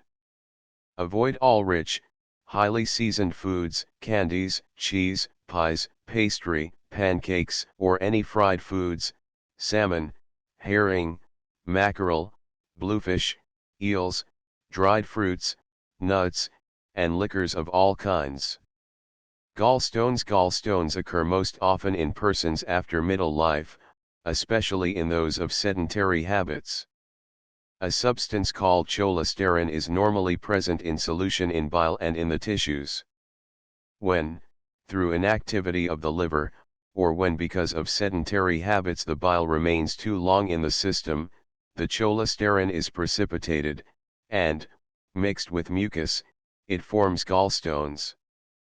A diet composed mostly of starch and fat favors their formation. All dietetic measures should be combined with exercise to promote the flow of bile into the intestines. 2 glasses of hot water should be taken in the morning and before retiring. Several glasses of cold water should be drunk through the day. Sweets and starches should be largely eliminated from the diet. Sweet fruits and root vegetables must be avoided. Fresh green vegetables and acid fruits may be taken. Potatoes contain calcium, but because they contain much more potassium, which lessens the liberation of calcium, they may also be used. For foods rich in calcium which should be avoided, see page 219. Foods causing calcium oxalate deposits should be avoided as they may cause the formation of gallstones. For a list of these, see p. 219. Meat, if taken, must be lean and eaten only once a day. Beef and chicken are the preferable meats. Fresh fish may be used. Alcohol must not be taken and coffee and tea must be limited in strength and quantity. Active exercise must be practiced daily and full elimination secured from the bowels. The person afflicted with gallstones must not sit too long or in a cramped position.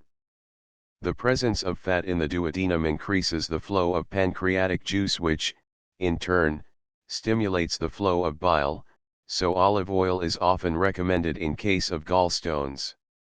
It is questionable whether it is of benefit, because, as stated, much fat upsets the liver.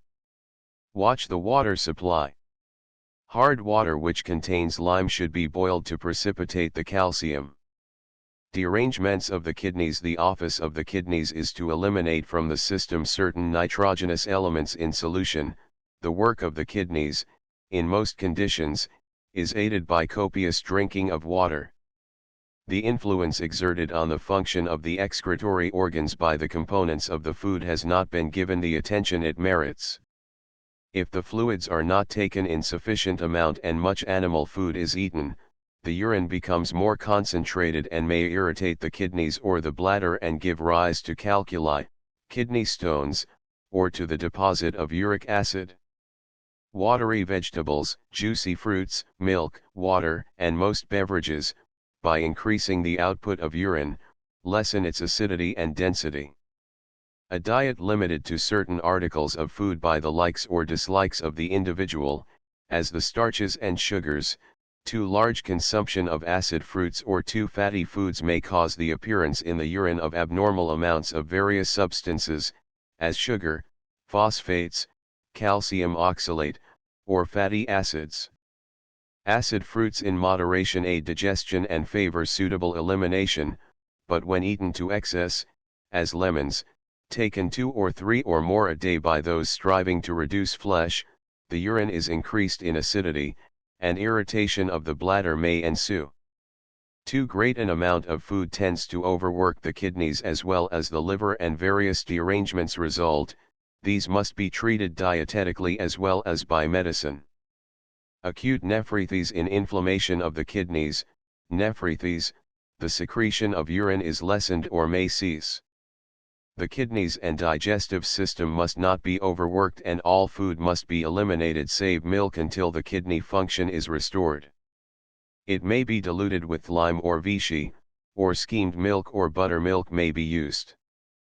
Water flushes the kidneys and if the urine increases in amount when water is given its use may be continued. When the amount of urine is diminished or the kidneys are not functioning at all, water, or any fluid or food that gives the kidneys work, must be given only on the advice of a physician, as serious harm may be done unless the inflamed kidneys are given as near perfect rest as possible. Sometimes even milk must be reduced to 1 pint a day. In the event that the kidneys do not excrete, the pores of the skin must be kept freely open by sweat baths to assist in the elimination of urea. Dr. Hall recommends a milk and cream diet of from 3 to 7 pints a day, for a few days, according to the case 2 parts of milk to 1 of cream. If the urine is scanty, he reduces it to 1 1/2 pints a day, taken in 4 or 5 installments. After the 3 to 7 days of milk diet, he gradually introduces starches and fats into the diet. Bright's disease. This is an inflammatory condition of the kidneys in which albumin appears in the urine. It results from irritation and may be acute or chronic. The appearance of albumin in the urine does not always indicate disease. It may be temporary, merely indicating that the diet, for the time being, is too heavy or contains an excess of protein, especially meat. Several tests from 1 to 2 weeks apart are often necessary to determine whether the condition is merely temporary or is due to inefficient action of the kidneys. When for any reason the kidneys have difficulty in eliminating the nitrogenous waste of the system, the dietitian must eliminate protein food as closely as may be consistent with the body necessities. Besides restricting the amount of nitrogenous foods, the kidneys must be assisted in eliminating the nitrogenous waste and the products of inflammation by a copious drinking of water, unless the kidneys are so inflamed that complete rest is indicated. Hot water and hot drinks are best in the morning, such as toast water, barley water, cream of tartar, lemon, and acid drinks. Unless a drop cycle condition is present, one may drink freely of cool water. In acute cases, the patient is put on a diet of from 2 to 3 pints of milk a day, given 1/2 pint every 3 or 4 hours, diluted with 1/3 as much hot water. Complete rest is imperative. In chronic cases, exercise, judiciously directed to the extremities, particularly to the legs and the back, will do more than anything to aid the elimination of an excessive accumulation of fluid as in dropsy. This condition is usually accompanied by constipation and poor circulation, and exercises directed to the liver and bowels aid in carrying off the excess of fluid by way of the intestines. This will rest the kidneys. A cure requires patience and perseverance. In chronic cases, it is also well to follow a milk diet for a number of weeks. The quantity of milk for an exclusive milk diet must depend on the age and size of the patient as well as on his ability to exercise. If he is confined to his room, from 10 to 16 glasses of milk a day are sufficient. If he is taking a great deal of exercise, he may take from 18 to 20 glasses of milk a day. If he loses weight on the milk diet, bread and rice may be added, or potato soup, cereals, tapioca, and various gruels. If the milk is not well borne, malted milk or predigested milk with butter and cream may be substituted. If the casein in the milk is not well digested, cheese must not be used. An egg once or twice a week and fruit and fresh vegetables may be given, but meat should be omitted. A.F. Patty gives the following diet in Bright's disease. Diet: soup, vegetable or fish soup, broths with rice or barley. Fish: raw oysters or clams, fresh fish broiled or boiled. Meats: eat sparingly, chicken, game, fat bacon, fat ham. Farinaceous: stale bread, whole wheat bread, toast, milk toast, biscuits, macaroni, rice, cereals of all kinds. Vegetables: onion, cauliflower, mashed potatoes, mushrooms, lettuce, watercress, spinach, celery, cabbage. Desserts: ripe raw fruits, stewed fruits, rice, tapioca, bread and milk puddings, junkets, cocoa. Liquids: toast water, weak tea, pure water, peptonized milk, malted milk, fresh buttermilk, milk, and hot water in equal parts, whey, unfermented grape juice. Avoid fried fish, corned beef, hashes, stews, pork, veal, heavy bread, batter cakes, lamb, mutton, beef, gravies, beans, peas, malt or spirit use liquors, tobacco, coffee, ice cream, cake, pastry. This diet is tentative only and may be modified to suit the individual. If improvement is manifest after a month or two of the restricted diet, steak, roast beef, and eggs may be gradually added. If, when the urine is examined, the use of meat causes a return of albumin, it must be dropped. In these cases, active outdoor exercise, full, deep breathing systematically practiced at intervals, a calm quiet attitude of mind and care not to overeat and to keep the bowels active will materially aid recovery. Uremia or uremic poisoning interference with the action of the kidneys is apt to result in a retention within the system of the elements which they, in normal condition, eliminate from the system such as urea, uric acid, urates, sulfates, phosphates, etc. They are the result of the oxidation and the breaking down of the proteins of the body.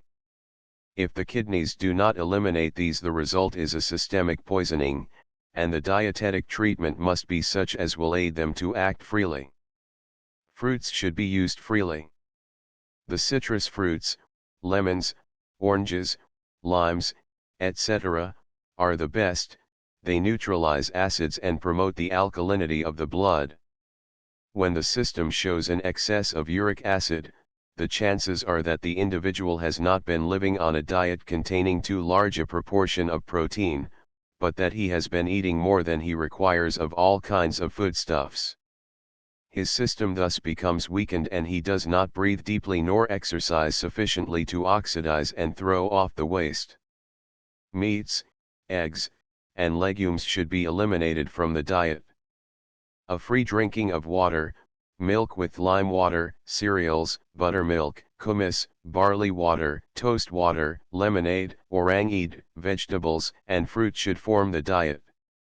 Exercise and free breathing of fresh air are imperative. All food should be thoroughly masticated.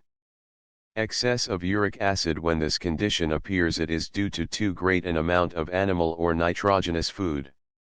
It causes dizziness, ringing in the ears, general nervousness, and insomnia.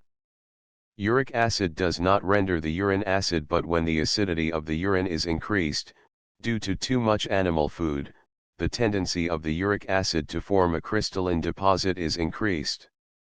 This deposit, as gravel, may occasion attacks of renal colic or become the basis, when mixed with mucus, for kidney stones or stones in the bladder.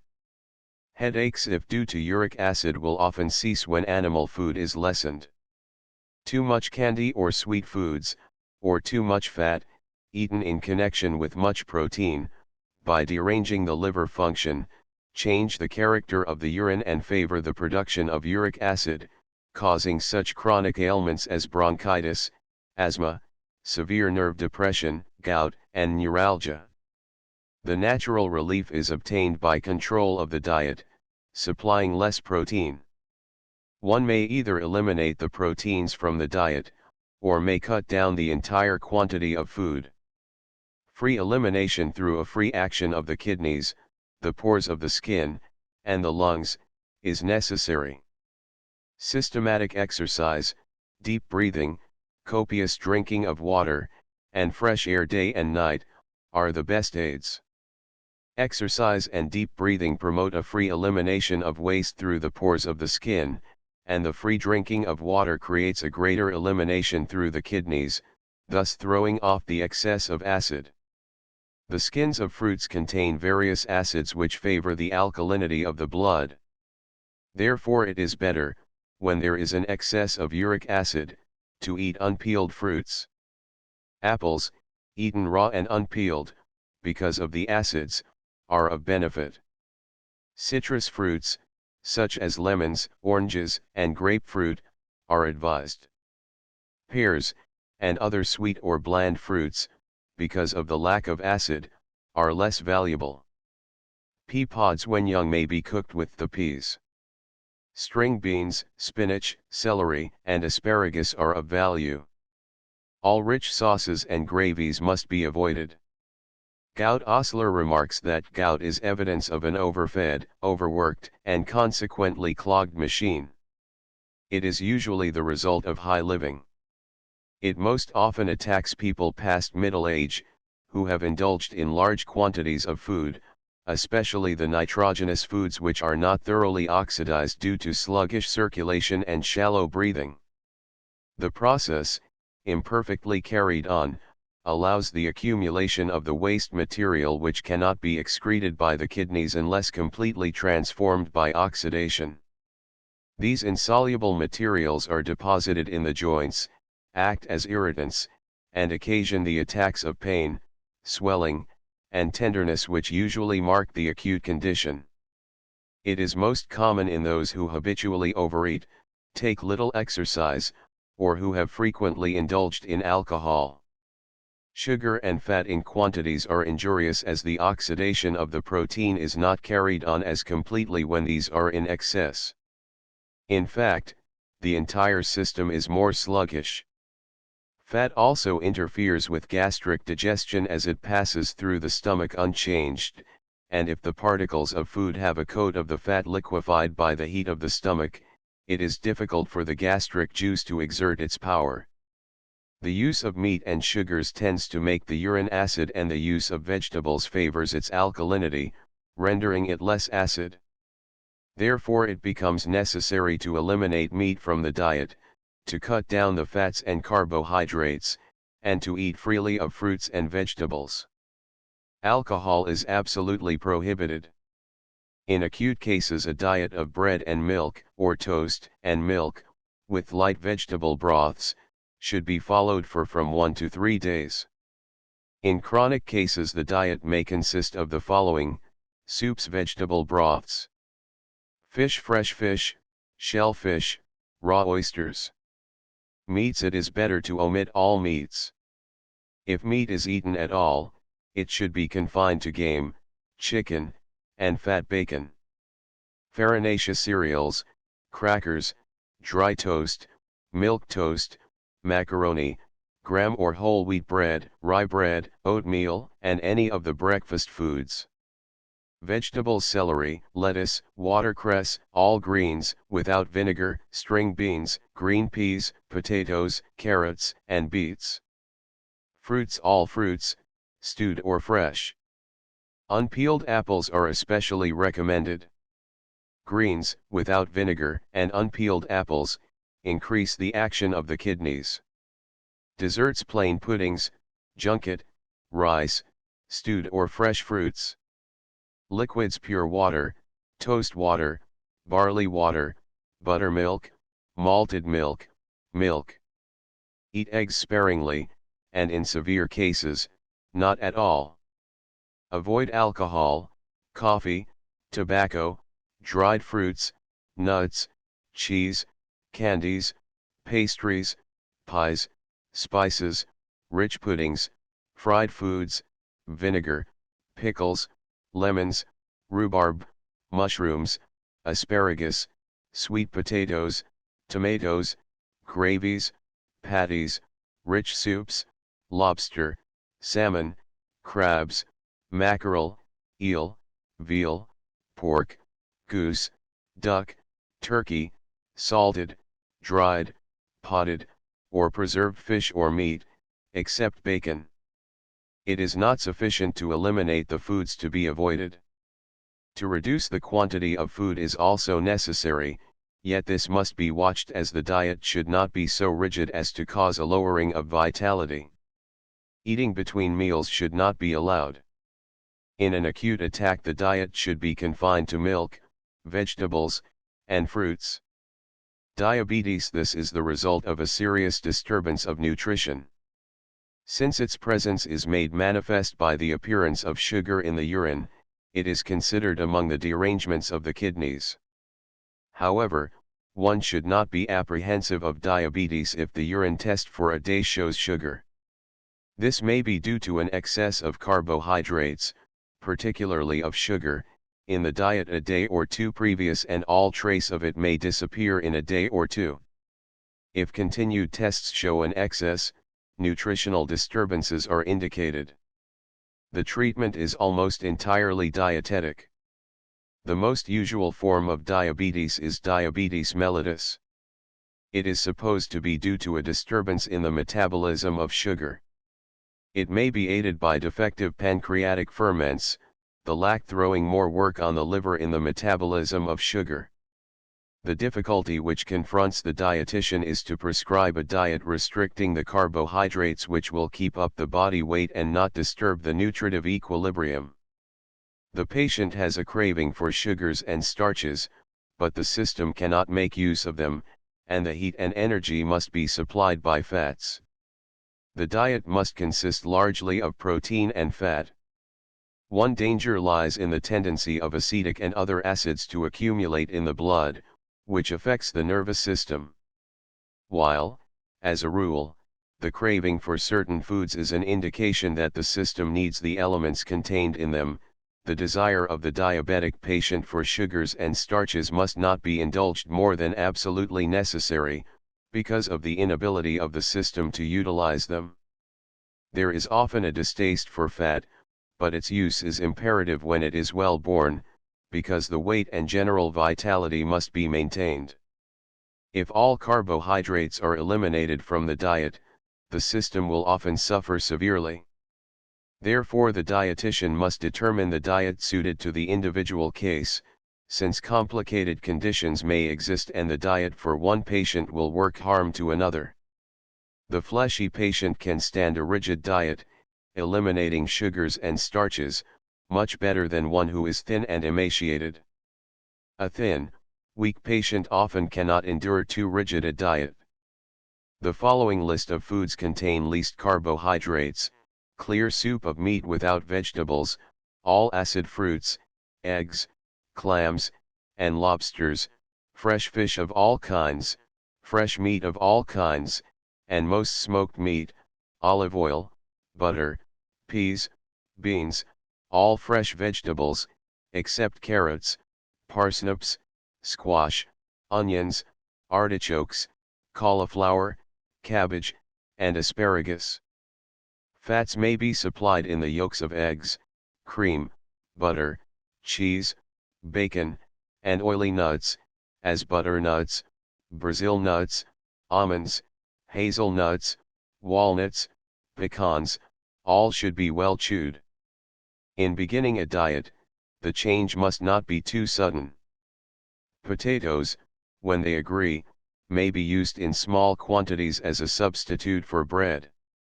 At least a week's time should be allowed for the elimination of all sugar and starch. Begin by eliminating sugars and next bread, cereals, anything made with flour, and potatoes. Sometimes it is necessary to begin with an all-milk diet for a day or two.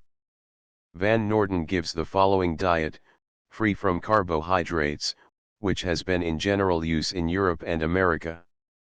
Breakfast tea or coffee, 6 ounces.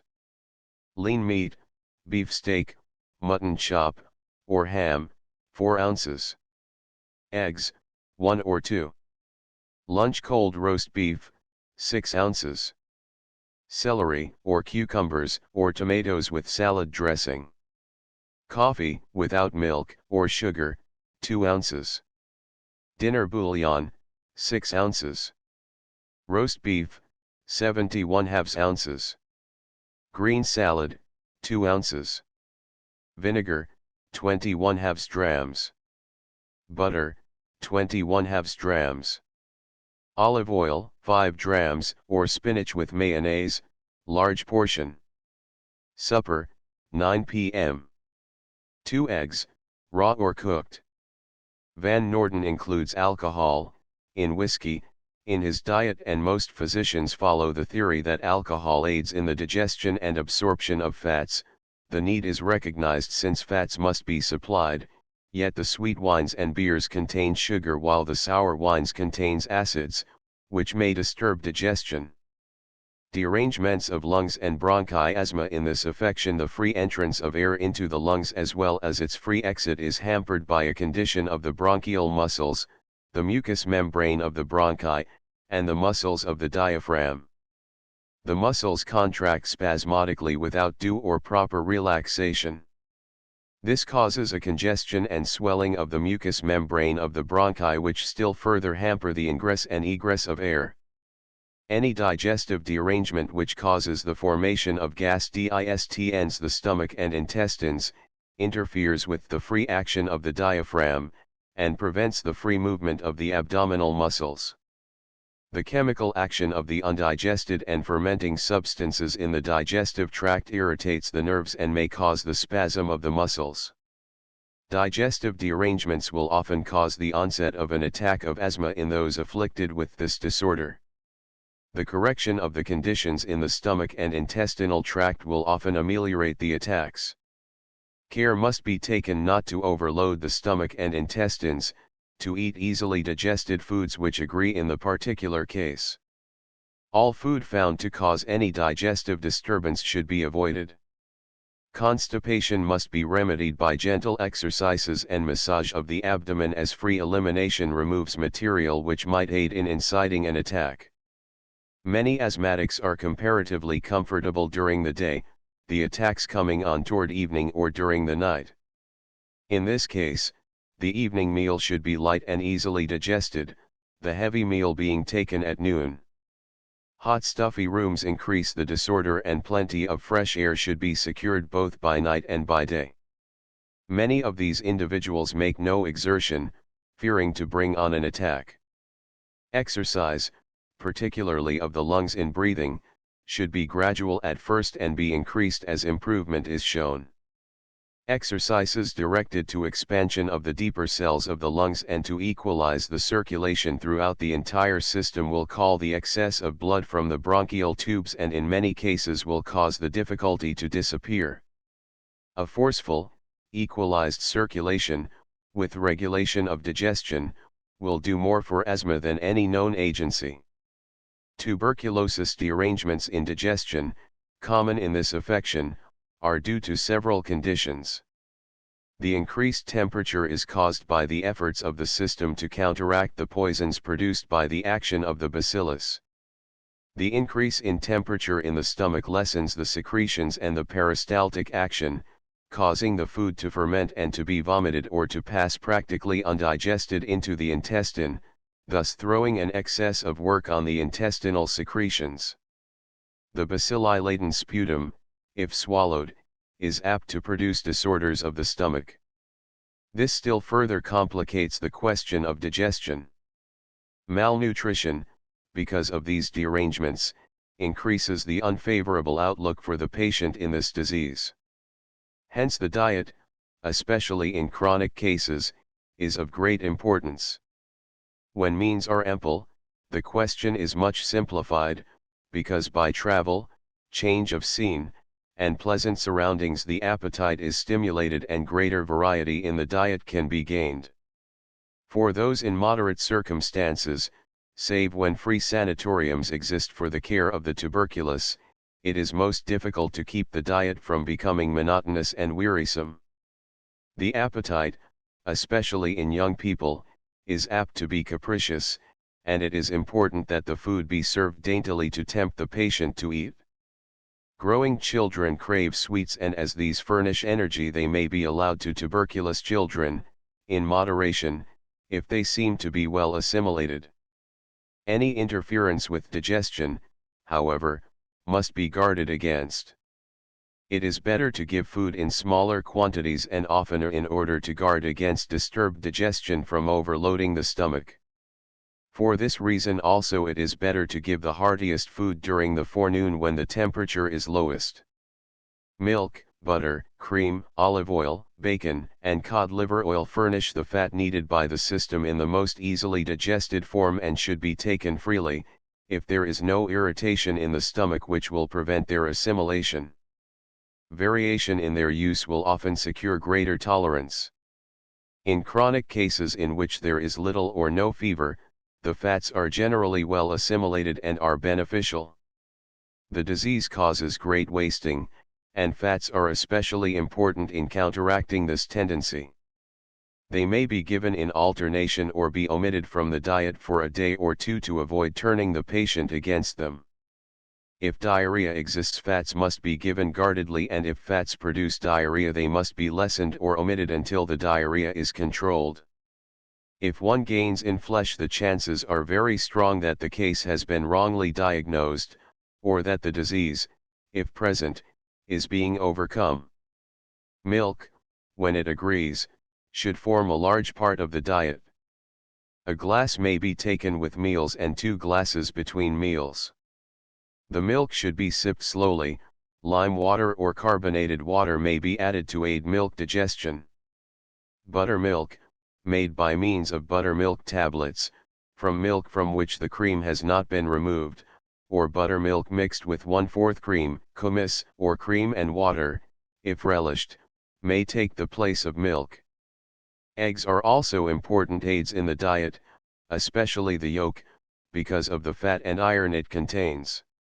If they disagree, they may be taken with a few drops of lemon juice, orange juice, or grape juice, as these partially digest the egg. The beaten and strained whites are very easily digested, and in that form may be taken in quantity of from 6 to 12 a day. Tender, juicy meats, especially beef and mutton, may be taken, also meat juices and beef soups. Highly seasoned foods should be avoided. Fresh fish, clams, and oysters are permissible. Cereals, especially the coarse ones, that stimulate the bowel movements, if constipation exists, are valuable. Oatmeal, rice, and cornmeal mush are especially good, also gram or bran bread, and zwieback made with bran. If there is diarrhea, bran should not be used. Easily digested vegetables are of value, especially if cooked in little water so that most of the salts and other nutrients, which are so frequently boiled out of the vegetable, are retained. Baked apples or raw fruits, especially oranges, may be taken the first thing in the morning, or used as a dessert. Grapes, peaches, and other fruits in season may be taken in moderation. Tea and coffee are best omitted. The following constitutes a typical menu in ordinary cases. It must be varied to suit the individual case. Breakfast: fruit, cereal, 2 eggs, poached or boiled, with or without a few slices of bacon, 2 slices of toast or bread, 1/2 ounce of butter, and a glass of milk. 10 a.m., 2 or 3 eggs beaten in a glass of milk. Luncheon: fish, chop, or steak, or some tender meat, 1/2 ounce of butter, 1 or 2 slices of bread, baked potato or a dish of rice or hominy, green vegetables, or a salad of lettuce or tomato with olive oil, a dessert of custard or junket or some other nutritious dish, and a glass of milk. 3 p.m., milk and eggs, meat broth and egg, milk and egg custard, or graham crackers and milk. Dinner: soup if desired, a glass of milk, a liberal helping of some special meat, roast beef, lamb or mutton, chicken or turkey, potatoes or a farinaceous vegetable, and a green vegetable, dessert, and a small piece of cheese. This menu approximates the number of calories desirable in cases of tuberculosis that have not advanced to a stage in which complete rest is necessary. In that case, a liquid or semi-liquid diet is given. When it is necessary that the diet be less expensive, beans, lentils, and eggs may take the place of meat at some meals, and oleomargarine may be substituted for butter. Milk and eggs, however, in the quantity advised, should be taken if possible. If signs of overfeeding appear, due to the lessened activity of the digestive organs, shown by biliousness, coated tongue, etc., the food may be lessened in quantity until the condition is corrected. If the tongue becomes coated, the mouth should receive the care directed on page 95. In all cases of weak lungs and chronic lung trouble, the diet should consist of easily digested foods. Those that cause flatulence should be avoided, as the distended stomach presses on the diaphragm and interferes with proper breathing and with the heart action. Derangements of the nerves: no disturbance in any part of the body requires less medicine than a disturbance in the nerves. The correction must come through general hygienic treatment and directing the mind to optimistic thoughts. Regular exercise, alternated with regular rest periods, the formation of the habit of complete nerve relaxation, the general regulation of an easily digested, nutritious diet, with deep breathing exercises, are the best remedies. The patient should be out of doors as much as possible and, unless too weak, should be employed at light work for mental diversion. Neurasthenia: in cases of neurasthenia, or tired nerves, all vital organs are more or less affected, because the nerves do not properly direct digestion, absorption, assimilation, or elimination. The excessive use of stimulants, tea, coffee, or alcohol, is often an exciting cause, because of overstimulation of an already exhausted nervous system. Complete rest of body and mind must be secured. The diet should be light and of easily digested foods, but must be nutritious and taken regularly and systematically. Each case needs individual treatment, and the diet must be that most easily assimilated by the individual. A free, correct breathing of fresh air, day and night, is imperative. It is important also to thoroughly masticate all food and drink freely of water. A change of thought, induced by a change of scene or companions, is helpful. One of the most essential treatments of neurasthenia is to surround the patient with love and tenderness, but the patient should be led to avoid self-pity. This sets up a disagreeable trend of thought which relaxes nerve and vital forces and disturbs nutrition. Sympathy, good cheer, and an attitude of courageous optimism are the best nerve tonics. Due to the weakened condition of the nerves, troubles which at other times seem trifles are as mountains and very real. Patience and intelligent sympathy, not apparent pity, are the best of medicines. The tone of the nervous system is quickly altered by the state of mind of the individual. The reaction is a double one, constituting a vicious circle. The nerves, disordered from worry, excessive fatigue, or other drains on the vitality, as a persistent pessimistic outlook on life, do not stimulate the natural digestive processes. The faulty digestion may fail to prepare a sufficient amount of food for use by the system. The nerves are thus underfed, which still further increases their inability to send motor and secretory impulses to the digestive and eliminative organs. Emaciation, general debility, and anemia may result. Hence the importance, in the relief of any nervous condition, to see first that the attitude of mind be calm and quiet with the substitution of thoughts of hope and cheer for those of gloom and depression. The afflicted one must make a brave struggle because the tired body affects his thoughts as well as his thoughts his body. There is no one food or set of foods which directly affect any nervous trouble unless this trouble be localized by disturbance in some particular organ. Then the effort must be to correct the difficulty in that organ. Rest is imperative. If thin, a fat-building diet should be followed to store energy-building reserve in the nerve centers. In many cases of nerve debility, the nerves seem to be stronger in the latter part of the day. When this is the case, the hearty meal should be eaten at this time. Neuralgia: the condition of the blood is affected by the lack of its necessary ingredients, which may occur through faulty digestion as well as through improper diet. The resultant anemia of the nerves may produce neuralgic pains in any one or several of the tissues and organs, as the stomach, the intestines, the muscles, or the liver, etc. Neuralgia of the liver is sometimes mistaken for gallstone colic.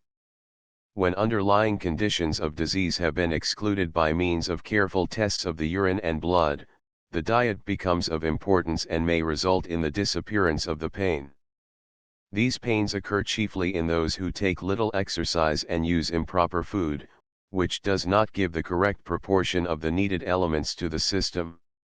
Exercise, as the body is usually weak, should be begun moderately but as soon as possible be made brisk and active to stimulate the vital organs to a more perfect performance of their function. Plenty of oxygen must be secured by day and night and thorough elimination be maintained. The diet must be nutritious and richer than is ordinarily taken. Milk, butter, cream, bacon, olive oil, and all fatty foods should be freely used if assimilated. Beefsteak, roast beef, fresh vegetables, and eggs are valuable. Cocoa or chocolate, a glass of milk with a beaten egg, or a cup of broth into which an egg has been beaten may be regularly taken between meals. If the digestion is feeble, light foods should first be taken and increased as the system becomes able to assimilate more hearty food. Coffee, tea, highly spiced foods, alcohol, fried food, rich pastry, and much candy or sweet stuffs should be avoided. Pain referred to the liver, if not caused by gallstones, usually indicates overwork of that organ, and fats, sweets, and starches should be avoided to give the liver rest. Pain referred to the stomach is often caused by tobacco smoking or improper food, as too much candy or preserves, or too strong tea or coffee. Attention to the diet will usually relieve this variety of pain. If the pain comes on when the stomach is empty, due to a disorder of the nerves, the food should be lessened in quantity, be light, easily digested, and taken at shorter intervals. Many conditions of the system due to dietetic errors which result in impoverished blood are accompanied by pains in the stomach. These are often neuralgic. Poor assimilation of foods or indigestion produces pain because the tone of the nervous system is affected from the poor blood. Neuralgia of the stomach often occurs in anemic conditions associated with constipation. In these cases a good, nutritious, but easily digested diet and better elimination will often cure, but as the changes in the blood and nerves are slow, one must be patient and persistent. There is no better nerve tonic than pure air, exercise, cheerful thoughts, and rest. Sweets, fried food, rich sauces, pastry, and highly seasoned food should be avoided. When neuralgia of the stomach, due to an underlying condition such as rheumatism, gout, or diabetes occurs, the diet appropriate to the condition will often affect the cure of the neuralgia. Chorea: the diet is of the greatest importance in this difficulty, as it is usually accompanied by anemia. Rest and a very nourishing and easily digested diet are essential. Sometimes a complete rest in bed and a milk diet, or a diet composed largely of milk, is the best means of treatment. If possible, the patient should be isolated and in the care of a trained nurse who is naturally cheerful and bright. Children are especially liable to this malady. They are usually anemic and care should be exercised that they be not overworked in school and that they retire early and get from 10 to 12 hours sleep. Their eyes must be kept from strain and the nervous system not allowed to become tense from too much excitement, as teasing by playmates or the family, etc. They should be given the diet for anemia on page 249. Diet in skin diseases: an improper diet or a lowered nerve tone are often shown by the condition of the skin. When the waste of the system is not being properly eliminated through the other excretory organs, the skin is required to throw off more than its normal amount. The muddy complexion in biliousness or the congestion of the facial capillaries in the alcoholic are familiar examples.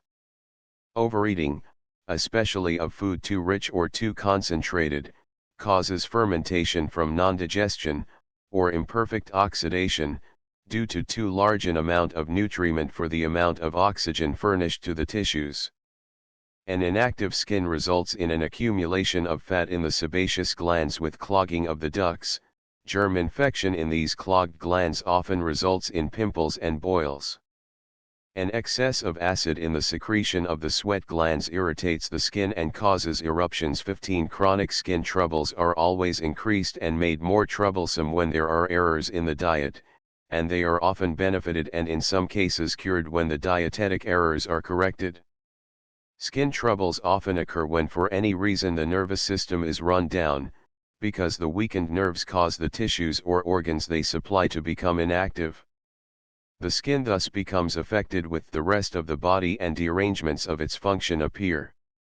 Increasing nerve tone will result in a disappearance of the skin disorders. This takes time. All rich food and highly seasoned preparations, veal, pork, tea, coffee, pastry, Too much sweets and fats, and any fruits and vegetables that cause flatulence should be avoided. A diet of fruit, water, and graham bread for 3 or 4 days, every week or two, daily exercise and deep breathing of pure air will usually clear the skin. The skin of the face is materially cleared by the use of facial exercises which promote its activity and the elimination of waste. Exercises for increasing the tone of the skin and the muscles are as essential for the face as for the body.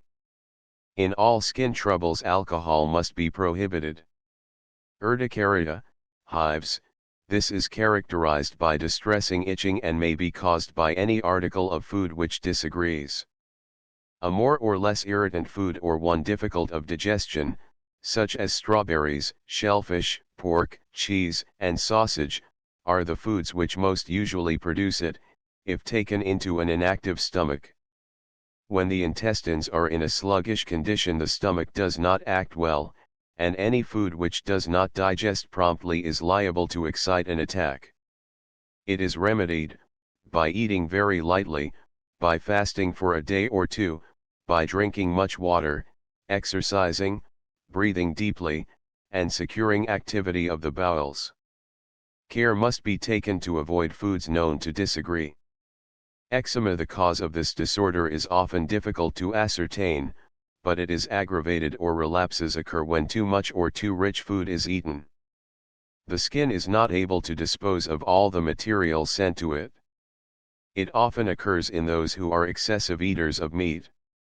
The diet may have to be confined to fruit, bread, and milk, or crackers and milk for a few weeks.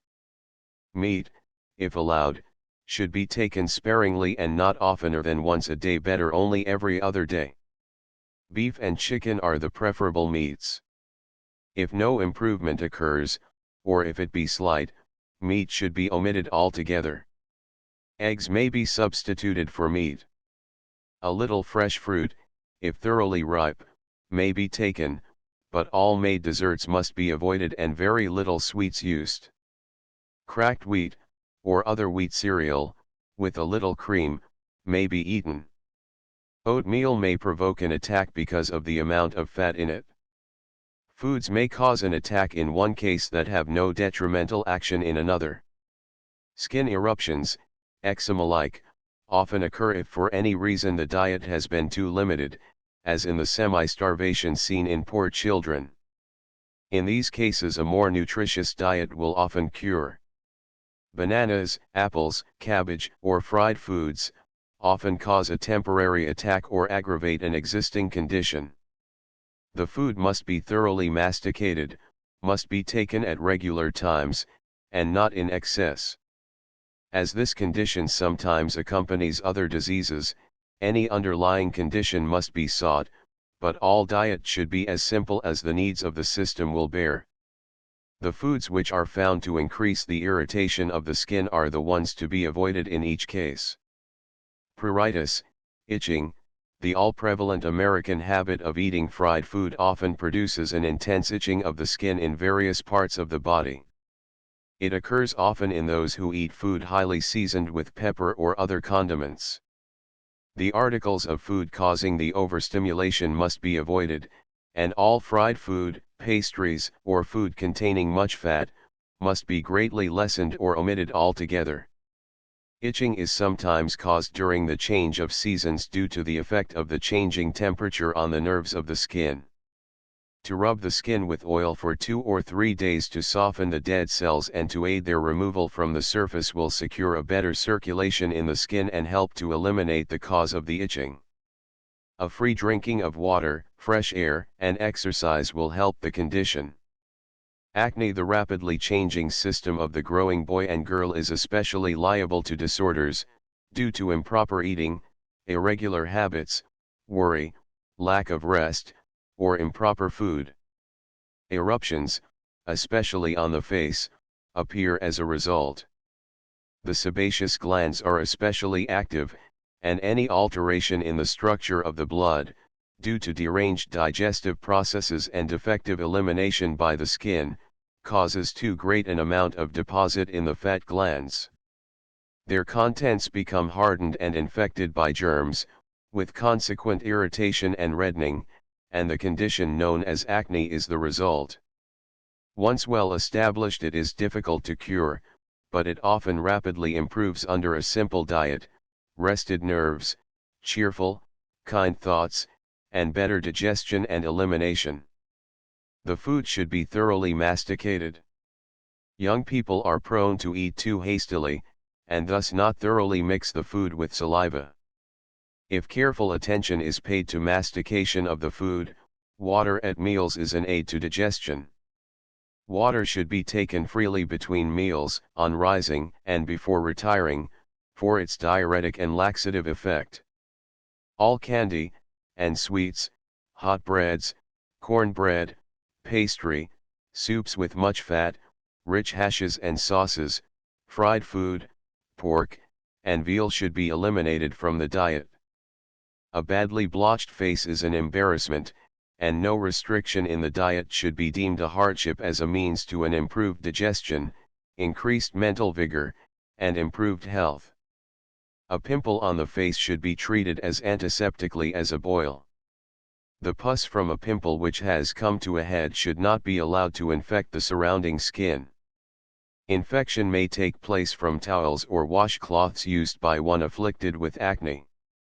Care should be exercised to sterilize the surrounding skin by peroxide of hydrogen or alcohol before a pimple is opened, and its contents should be taken up with absorbent cotton. A pimple should never be severely squeezed, as the skin will be irritated and other pimples may result. Often the infection from one pimple is spread by the hands or by the washcloth. Care should be taken to avoid this. Exercise directed to the facial muscles and to the liver and digestive organs, deep breathing, plenty of oxygen by night and day, wholesome thoughts, plenty of sleep, and simple food, will eliminate or improve most skin difficulties. Care should be taken, by frequent bathing and friction baths, to aid the eliminative work of the skin. Rheumatism. Since the medical profession is unable to determine just what rheumatism is, it is difficult to prescribe a diet. The theory so long believed that it is caused by an excess of uric acid in the system is no longer held by most of the advanced physicians. Uric acid, however, sometimes accompanies the disease. Some authorities hold that it is a nerve difficulty, others that it is caused by an excess of lactic acid, others hold that it is caused by infection from the tonsils and the gums. Assuming that it is due to the failure of the system to promptly eliminate its waste, whether this failure to eliminate be through a weakened condition of the nerves, and the consequent failure to properly direct the body activities, the correction of the difficulty must lie in building up the general vitality and in aiding the system in its elimination. Hot sweat baths, a free use of water, and a free use of fruits and fruit juices, particularly the citrus fruits, such as lemons, oranges, limes, etc., are desirable in moderation, because they increase the alkalinity of the blood, and because of their diuretic effect. Lemonade, orangeade, and all fresh fruits and vegetables are diuretic.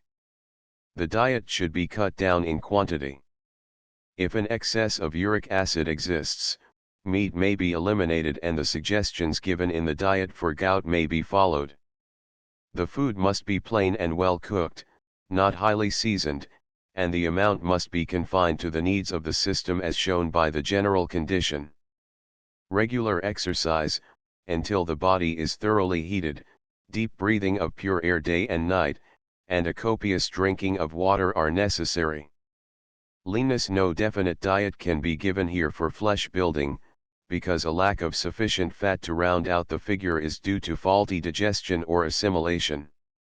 It may be that the strength of the muscles and nerves of the stomach, liver, and intestines should be built up by exercises and deep breathing, and it may be that the habit of nerve relaxation must be established. When the nerves are tense, much nourishment is consumed in nervous energy, and the nerves to the digestive organs and muscles being disordered, they interfere with digestion and assimilation. It is apparent that the cause of the lack of flesh must first be corrected. Merely to give a fat-building diet may overload deranged digestive organs with sugars, starches, and fats, further weakening them. Often leanness is due to inability to digest the starches or sugars, and when this is the case the condition must be remedied by strengthening the digestive organs through exercises for the muscles of the stomach and intestines, exercises to create a free activity of the liver and to strengthen the nerves controlling digestion. Deep breathing habits to ensure sufficient oxygen to put the waste in condition for elimination are necessary. Most often sufficient food is eaten, but due to nerve tension or to sluggish circulation, particularly through the vital organs, it is not assimilated. Usually, however, bodily flesh may be increased by increasing the liquids and the carbohydrate consumption and also the fat if these are assimilated. If habits of life, overwork, improper food, unhealthy thoughts, nerve exhaustion, excessive nerve tension, or disease are responsible, they must first be corrected.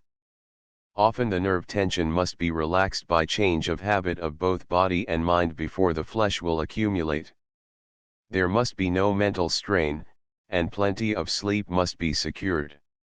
If they can be assimilated, the diet should contain soups, butter, milk, cream, cocoa, chocolate, well-cooked cereals, as oatmeal, bread, tapioca, or rice puddings with cream and sugar, bread, potatoes, leguminous foods, as peas and beans, cake, honey, especially sweet fruits, carrots, parsnips, and other vegetables, meat not oftener than once a day. Vinegar and too much spice, pastry, coffee, and tea should be avoided. The free drinking of liquid is most important. Obesity is caused by a disturbed balance of nutrition occasioned, often, by more food being taken than the body requires. The resultant fat is deposited in and among the tissues. It is most often seen in those in middle life of sedentary habit who continue to eat as heartily as ever without using a little thought to determine the actual body needs for food. An excess of fat is often seen in light eaters, however. This is usually due to a weakness of nerve tissue, which does not direct the regular activities of the body digestion, assimilation, elimination, etc. with sufficient force to burn up the normal amount of fat in automatic activities. In all cases breathing is usually faulty, oxidation is incomplete, and little exercise for the vital organs is taken. Anemia may exist in such individuals. The body fat is formed from various elements in foods, and a food which may cause obesity in one individual may not produce it in another. Fat meats, alcoholic drinks, or the excessive use of starches and sugars may cause it. The food at fault in each case must be determined and largely reduced or eliminated from the diet. Many obesity cures are in existence, and have had considerable vogue from time to time. Anti-fat remedies are dangerous, as they lower the vitality of the system and render it liable to be attacked by disease. All such remedies act by decreasing the appetite and causing impairment of the digestion. The rational method is to limit both the amount of food and the liquid to be taken, to increase oxidation by deep breathing and exercise.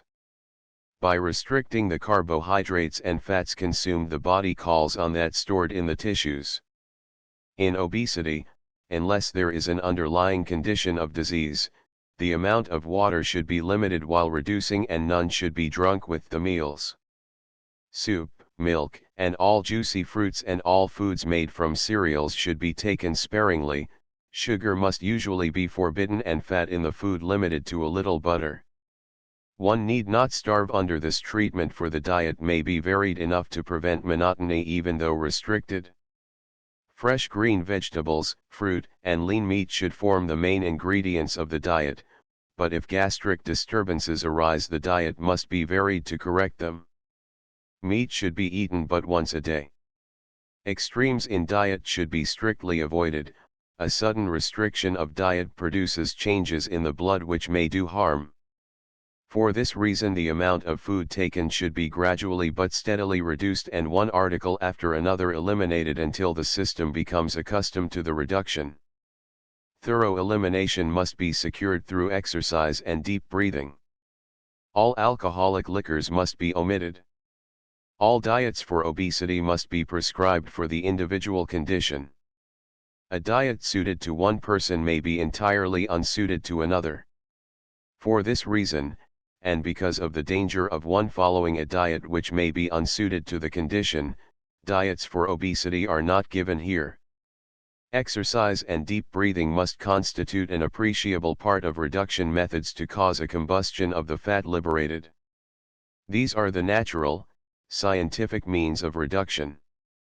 If one reduces by diet alone, the excess of fat may not come from the part desired. One is likely to show the results first in the face and neck. One should exercise the parts desired to be reduced so as to oxidize the fat stored about these particular tissues. A large number of the obese are afflicted with rheumatism, sluggish livers, sluggish action of the intestines, and weak nerves, and the diet must be governed accordingly. The regulation of food for reduction of flesh must also be governed by age, sex, by the manner of breathing, and by the amount of daily exercise. The food must be regulated in accordance with the quantity of carbohydrates and fats daily consumed in heat and energy. A rational study of the needs of the system and a persistent following of the indicated regimen will result in a steady reduction, renewed vitality, and a sense of being fit. The better elimination secured by exercise and increased oxygen will aid the muscles to release the fat which may have caused them to become flabby. Reduction must not be accomplished too suddenly, but it can be gained by a little self-denial and determination. One who carries too much fat is much more liable to gout, rheumatism, apoplexy, high blood pressure, asthma, and bronchial affections. Feeding the convalescent. When an individual is recovering from an illness, the appetite often becomes excessively active, and his demands for food, if yielded to by the family or attendant, may produce digestive derangements from which recovery is slow. On the other hand, too much food is often urged on the convalescent from a mistaken idea that large quantities of food are necessary in order to rebuild the enfeebled system. Care must be taken not to return too rapidly to a solid diet when a liquid diet has been followed for some time. The digestive system shares in the general weakness and must not be overloaded. The more easily digested foods, as ice cream, milk, tapioca, crackers and cream or cream toast, cream soups and meat broths thickened with bread crumbs rolled from toasted bread, custards, stewed fruits, cornmeal, mush, in some conditions, cornstarch blancmange, boiled rice, and poached eggs may be given. Later, when meat is added to the diet, it should be scraped or finely minced so as to give the stomach as little work as possible until it regains its tone. Potatoes, if allowed, should be baked or mashed. Sweetbreads in cream, sponge cake, or lady fingers with light cream may also be allowed. At least a week should be taken in returning to a solid diet, and the orders of the physician must be strictly followed. Pickles, nuts, or solid meats should not be allowed.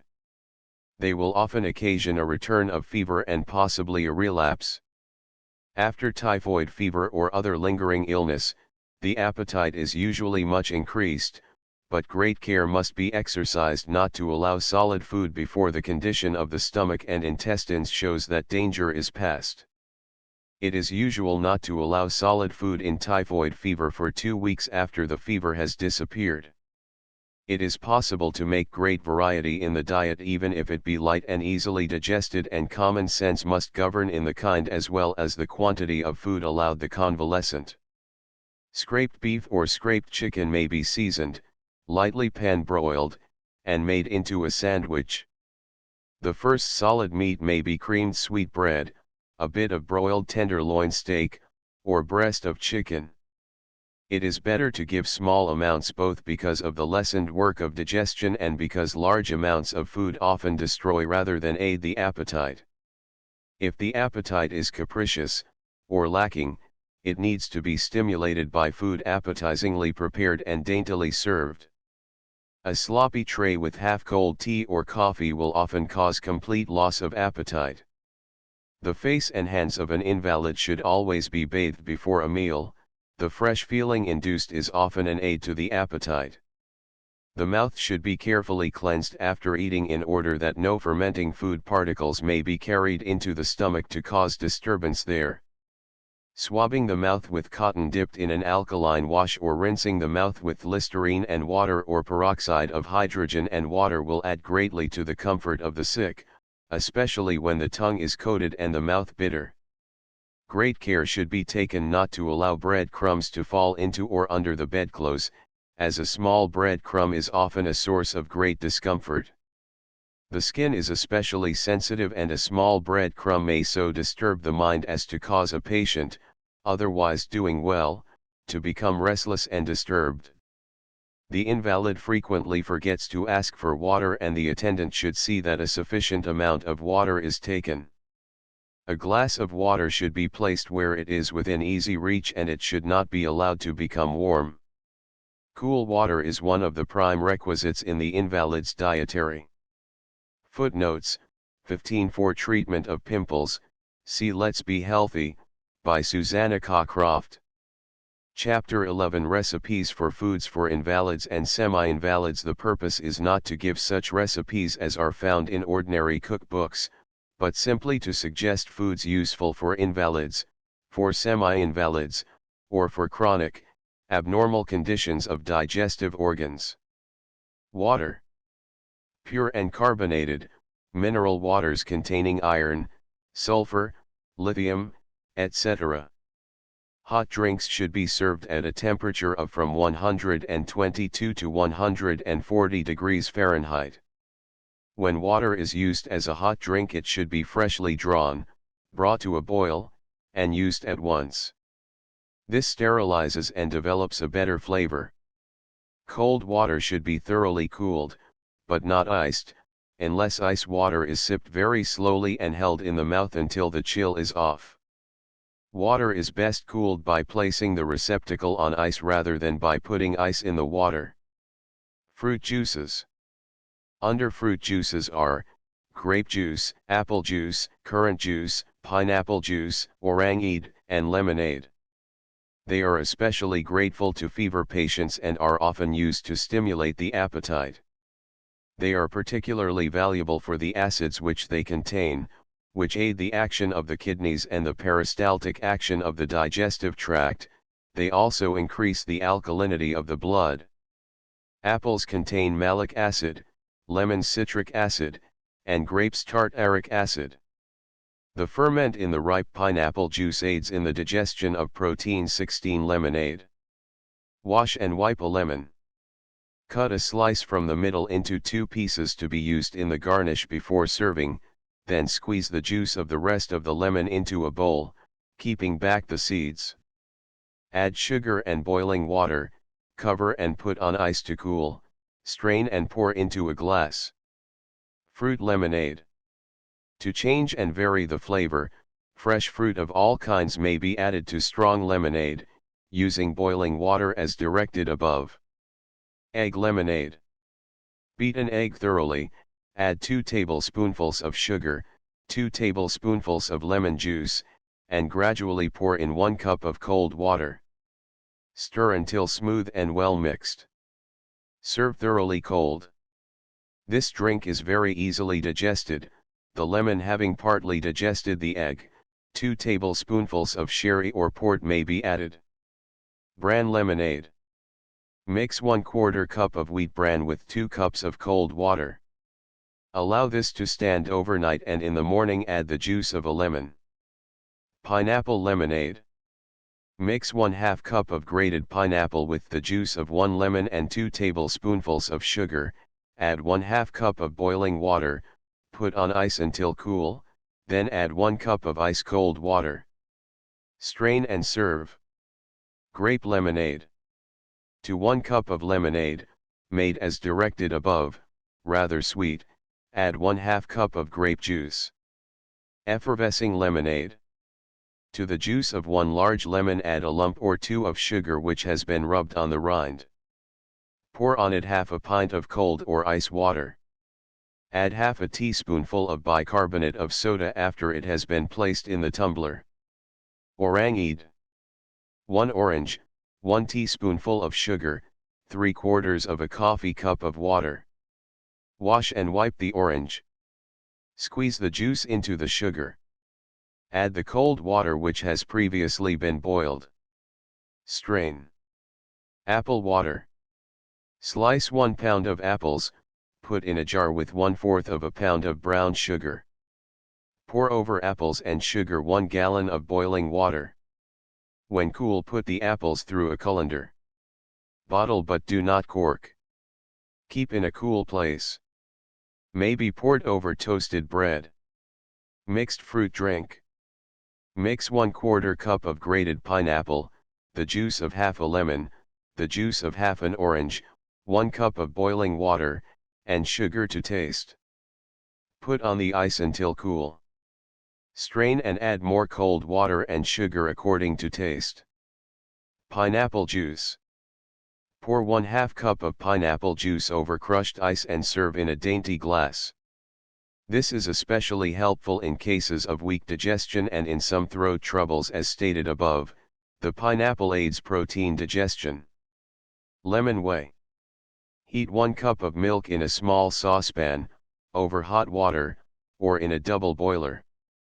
Add 2 tablespoonfuls of lemon juice, cook without stirring until the whey separates.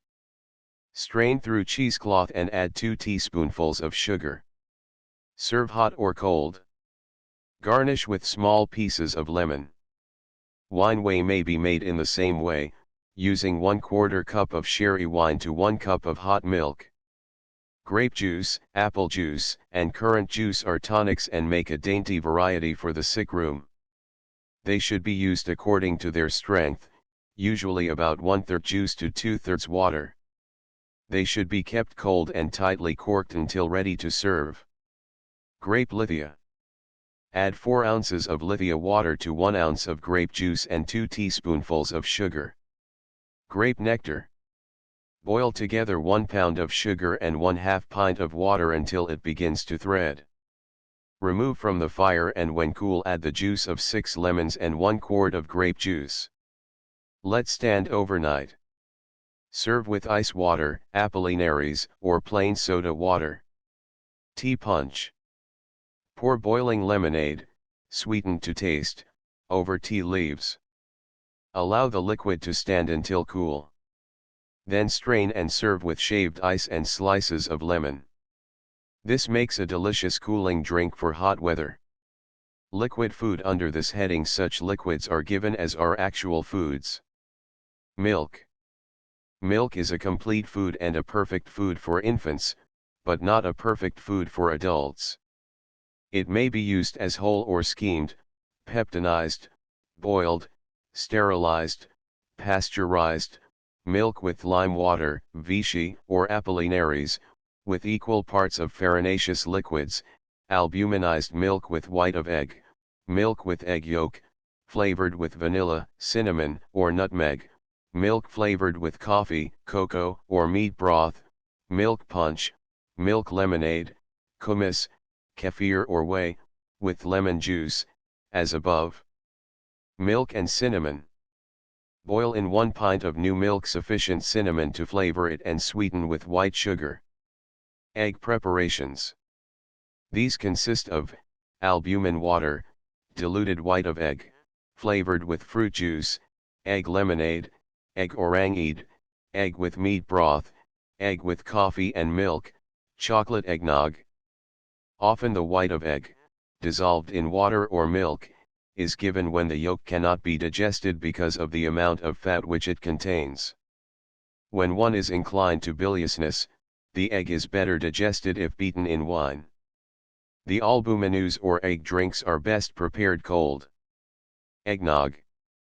To make eggnog, separate the white and the yolk, beat the yolk with 3/4 of a tablespoonful of sugar and a speck of salt until creamy.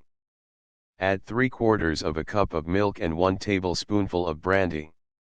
Beat the white until foamy, add to the above mixture, and serve immediately. A little nutmeg may be substituted for the brandy. The eggs and milk should be chilled before using. Eggnog is very nutritious. Egg broth. Beat the yolk of 1 egg, add 1 tablespoonful of sugar and a speck of salt. Add 1 cup of hot milk and pour it on gradually. Flavor with nutmeg. Dried and rolled bread crumbs may be added, or beef, mutton, or chicken broth may be used in place of the milk, and the sugar may be omitted. The whole egg may be used if desired. This is very delicious made with beef broth, instead of hot milk. Pineapple juice or coffee may be used. Coffee eggnog. 1 egg, 11/4 teaspoons of sugar, 1/2 scant cup of milk or cream, 1/2 scant cup of coffee. Egg malted milk. Mix 1 tablespoonful of Horlicks malted milk with 1 tablespoonful of crushed fruit and 1 egg, beat for 5 minutes. Strain and add 20 drops of acid phosphate, 1 tablespoonful of crushed ice, and 3/4 cup of ice water. A grating of nutmeg may be used for flavor. Grape yolk. Separate the white and the yolk of an egg, beat the yolk, add the sugar, and let the yolk and sugar stand while the white of the egg is thoroughly whipped. Add 2 tablespoonfuls of grape juice to the yolk and pour this onto the beaten white, blending carefully. Have all ingredients chilled before blending and serve cold. Albuminized milk. Beat 1/2 cup of milk and the white of 1 egg with a few grains of salt. Put into a fruit jar, shake thoroughly until blended. Strain into a glass and serve cold. White wine whey. To half a pint of milk boiling add 1 wineglassful of sherry. Strain through a cheesecloth. Sweeten with powdered sugar to taste. For a child give a tablespoonful every 2 or 3 hours.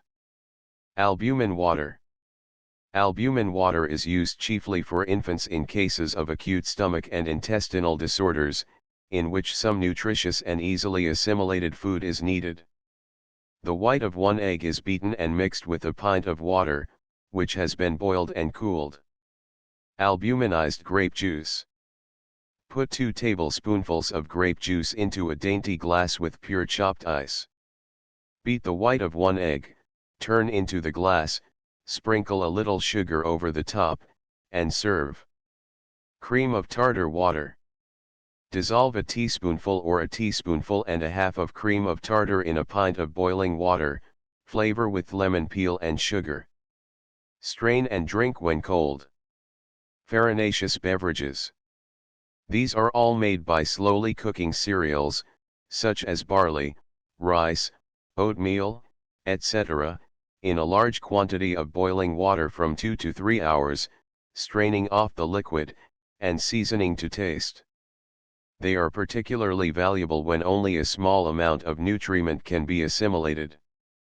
Since the chief ingredient is starch, long cooking is necessary to make soluble the starch globules, so that it can be more readily digested. Since these drinks are given only in case of weak digestion, it is important that they be taken slowly and held in the mouth until they are thoroughly mixed with the saliva. Barley water, infant feeding. Mix 1 teaspoonful of barley flour with 2 tablespoonfuls of cold water, until it is a smooth paste. Put in the top of a double boiler and add gradually 1 pint of boiling water. Boil over direct heat 5 minutes, stirring constantly, then put into a double boiler, over boiling water, and cook 15 minutes longer. This is used as a milk diluent for normal infants and to check diarrhea. For children or adults use 1/2 teaspoonful of barley or rice flour, 1 cup of boiling water, and 1/4 teaspoonful of salt. Cream or milk and salt may be added for adults, or lemon juice and sugar, according to the condition. Barley water is an astringent and used to check the bowels when they are too loose. Barley water, Bartholo. Wash 2 ounces of pearl barley with cold water. Then boil it for 5 minutes in some fresh water and throw both waters away. Then pour on 2 quarts of boiling water and boil it down to a quart. Stir and skim occasionally. Flavor with lemon rind. Add sugar to taste but do not strain unless the patient requests it. Rice water or mucilage of rice. Thoroughly wash 1 ounce of rice with cold water. Then soak for 3 hours in a quart of water kept at a tepid heat, stirring from time to time, and afterwards boil slowly for an hour and strain. This is useful in dysentery, diarrhea, and irritable states of the alimentary canal. It may be sweetened and flavored in the same way as barley water. Flaxseed tea. 1/2 cupful of flaxseed to 1 quart of boiling water. Boil 30 minutes and let stand near the fire to thicken. Strain, add lemon juice and sugar to taste. Rice water. Wash 2 tablespoonfuls of rice, add 3 cups of cold water, and soak 30 minutes. Then heat gradually and cook 1 hour until the rice is tender. Strain through muslin, reheat, and dilute with boiling water or hot milk to the consistency desired. Season with salt, sugar may be added if desired, and cinnamon, if allowed, may be cooked with it as a flavor. 1 teaspoonful of stoned raisins may be added to the rice, before boiling, if there is no bowel trouble. Oatmeal water. Mix 1 tablespoonful of oatmeal with 1 tablespoonful of cold water. Add a speck of salt and stir into it a quart of boiling water. Boil for 3 hours, replenishing the water as it boils away. Strain through a fine sieve or cheesecloth, season, and serve cold. Sufficient water should be added to keep the drink almost as thin as water. Toast water. Toast thin slices of stale bread in the oven, break up into crumbs, add 1 cup of boiling water and let it stand for an hour. Rub through a fine strainer, season with a little salt. Milk, or cream, and sugar may be added if desirable. This is valuable in cases of fever or extreme nausea. Sago soup. Stew 2 ounces of the best sago in a pint of water until it is quite tender. Mix with half a pint of good boiling cream and the yolks of 2 fresh eggs. Put into it 1 quart of essence of beef. Mix thoroughly. The beef essence must be heated separately and mixed while both mixtures are hot. This must be served warm. Crust coffee. Dry crusts of brown bread in the oven until they are hard and crisp. Pound or roll them and pour boiling water over. Let soak for 15 minutes, then strain carefully through a fine sieve. Meat juices. Meat juice may be prepared in 3 ways. 1.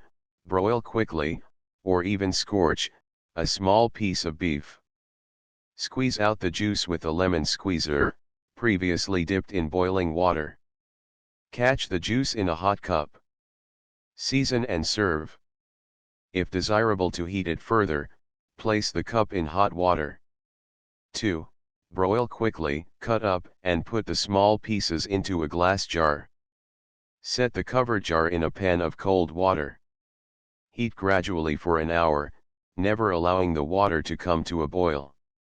Strain and press out the clear, red juice, season, and serve. 1 pound of beef yields 8 tablespoonfuls of juice. 3.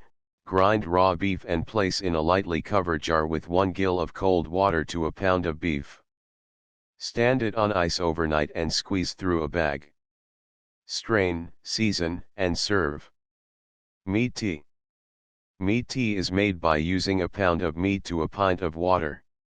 Grind the meat, place in a jar, and cover with the cold water. Set the jar in an open kettle of water and cook for 2 hours or more, not allowing the water to boil. Strain by squeezing through a bag, skim off the fat, and season. Meat broth. Meat broth is made from meat and bone, with or without vegetables. The proportion is a quart of water to a pound of meat. Cut the meat into small pieces, add the cold water, and simmer until the quantity is reduced 1/2. Strain, skim, and season with salt. Chicken, veal, mutton, and beef may be used in this way. It may be seasoned with onions, celery, bay leaves, cloves, carrots, parsnips, rice, barley, or tapioca. Stale bread crumbs may be added.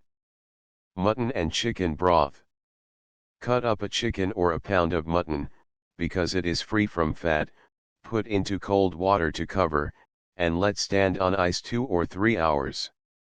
Cook over a slow fire until the meat falls from the bone. Strain, cool, skim off the fat, salt to taste, and allow to cool. This may be served hot or cold. Broth for the sick.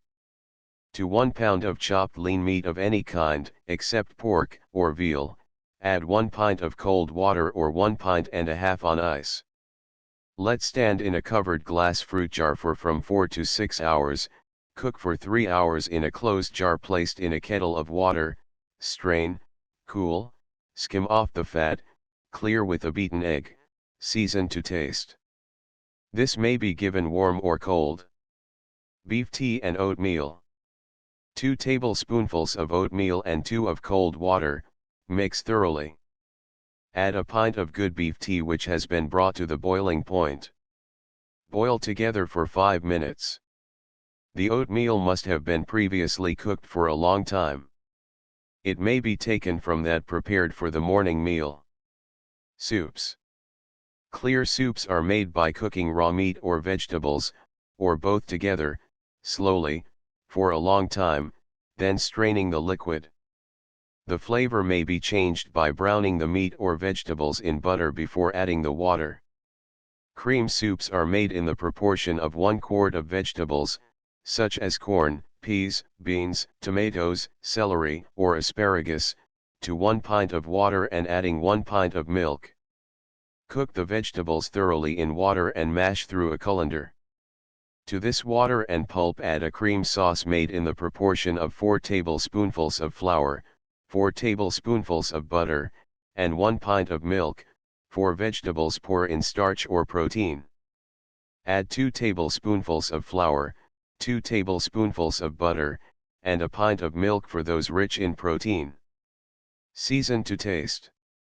Tomato acid should be counteracted by the addition of 1/8 tablespoonful of soda before the milk is added.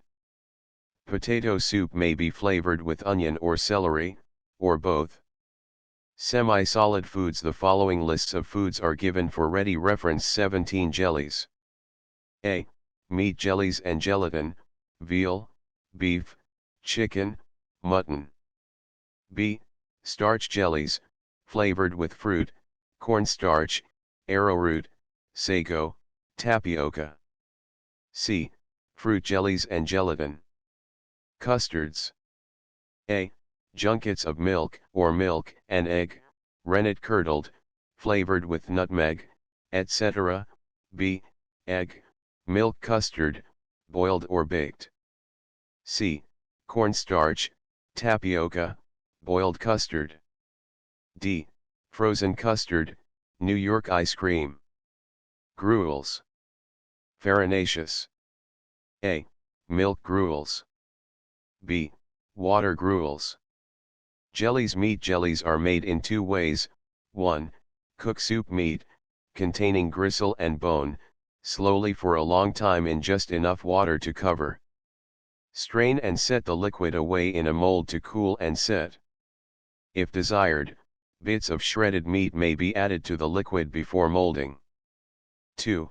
Use meat broth and gelatin in the proportion of 1 tablespoon gelatin to 3/4 of a cup of hot broth. Pour into mold and set on ice. Starch jellies. Starch jellies are made by cooking in a pint of fruit juice or water until clear, 2 tablespoonfuls of tapioca, arrowroot, sago, cornstarch, or flour. Sweeten to taste. If water is used, fresh fruit may be used either in the jelly or in a sauce poured over the jelly. Fruit jellies. These are made, 1. of fruit juice and sugar in equal quantities, cooked until it will set when cooled. 2. Of fruit juice and gelatin in the proportion of 1 tablespoon of gelatin to 3/4 of a cup of fruit juice, or 1/2 box gelatin to 11/2 pints of juice. Sugar to taste. Made tea or coffee, or cocoa, or lemonade may be used in the same proportion. Custards. These are made with 1. Milk, 2. Milk and eggs, 3. Milk, egg, and some farinaceous substances as rice, cornstarch, tapioca. In the first the coagulum is produced by the addition of rennet, in the other two by the application of heat. Plain junket. Dissolve in a cup of lukewarm milk, never warmer, a tablespoon of sugar or caramel syrup. Add a quarter of a junket tablet, previously dissolved in a tablespoon of cold water. Stir a few times, add vanilla, nuts, or nutmeg if desired. Pour into a cup and set aside to cool and solidify. This may be served plain or with whipped cream, or boiled custard. Egg milk custard. When eggs are used for thickening, not less than 4 eggs should be used to a quart of milk, more eggs make it richer. Snowballs. Heat 1 pint of milk with sugar to taste. Beat the whites of 3 eggs stiff, then beat in 11/2 tablespoonfuls of powdered sugar. Drop by spoonfuls into the hot milk, turn in 3 minutes, and take out. Beat yolks of the eggs, pour the hot milk over them, and allow to thicken. Do not boil. Arrange snowballs in dish and pour custard over. Serve cool. Boiled custard. 1 pint of milk, 2 eggs, 1/2 cup of sugar, 1/2 saltspoon of salt. Scald the milk, add the salt and sugar, and stir until dissolved. Beat the eggs very thick and smooth. Pour the boiling milk on the eggs slowly, stirring all the time. Pour the mixture into a double boiler, set over the fire, and stir for 10 minutes. Add flavoring. As soon as a thickening of the mixture is noticed, remove from the fire, pour into a dish, and set away to cool. This custard makes cup custard, the sauce for such puddings as snow pudding, and when decorated with spoonfuls of beaten egg white, makes floating island. Baked custard. Proceed as in boiled custard, but instead of pouring into a double boiler, pour into a baking dish.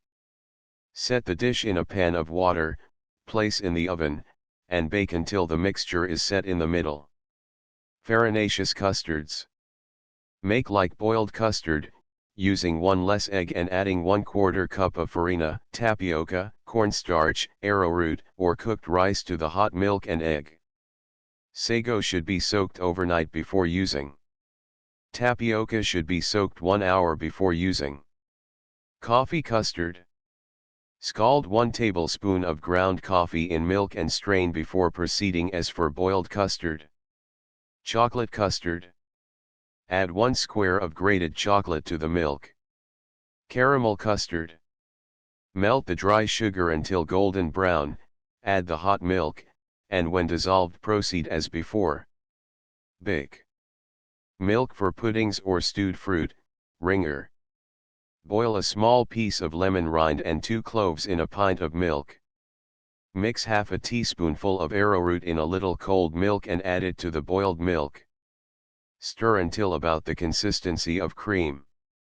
Beat up the yolks of 3 eggs in a little milk. Beat into the hot milk taken off the fire, and as it cools add the eggs and a tablespoonful of orange flower water, stirring it constantly until quite cool. Keep in a very cool place until required for use. Bread jelly. Pour boiling water on stale bread and allow it to soak until soft. Pour off the water, add fresh water to cover, and boil until stiff and until it becomes jelly-like when it cools. It may be eaten with milk or cream. Solid foods, suitable for invalids, toasts. A. Cream toast. B. Milk toast. C. Water toast. Creams. A. Plain. B. Whipped. C. Ice cream. Oils. A. Plain olive, cottonseed, or nut. B. Butter. C. Emulsion, as mayonnaise. D. Cod liver oil, plain or emulsified. Cereals. A. Porridges and mushes: oatmeal, cornmeal, wheat, rice, etc. B. Dry preparations: shredded wheat biscuit, corn flakes, puffed rice, puffed wheat, Triscuit. Breads. A. Plain white, graham, Nutri-Meal, whole wheat, brown, rye, etc. B. Toasts: dry, buttered, Zwieback. C. Crackers: soda, graham, oatmeal, Boston butter, milk. D.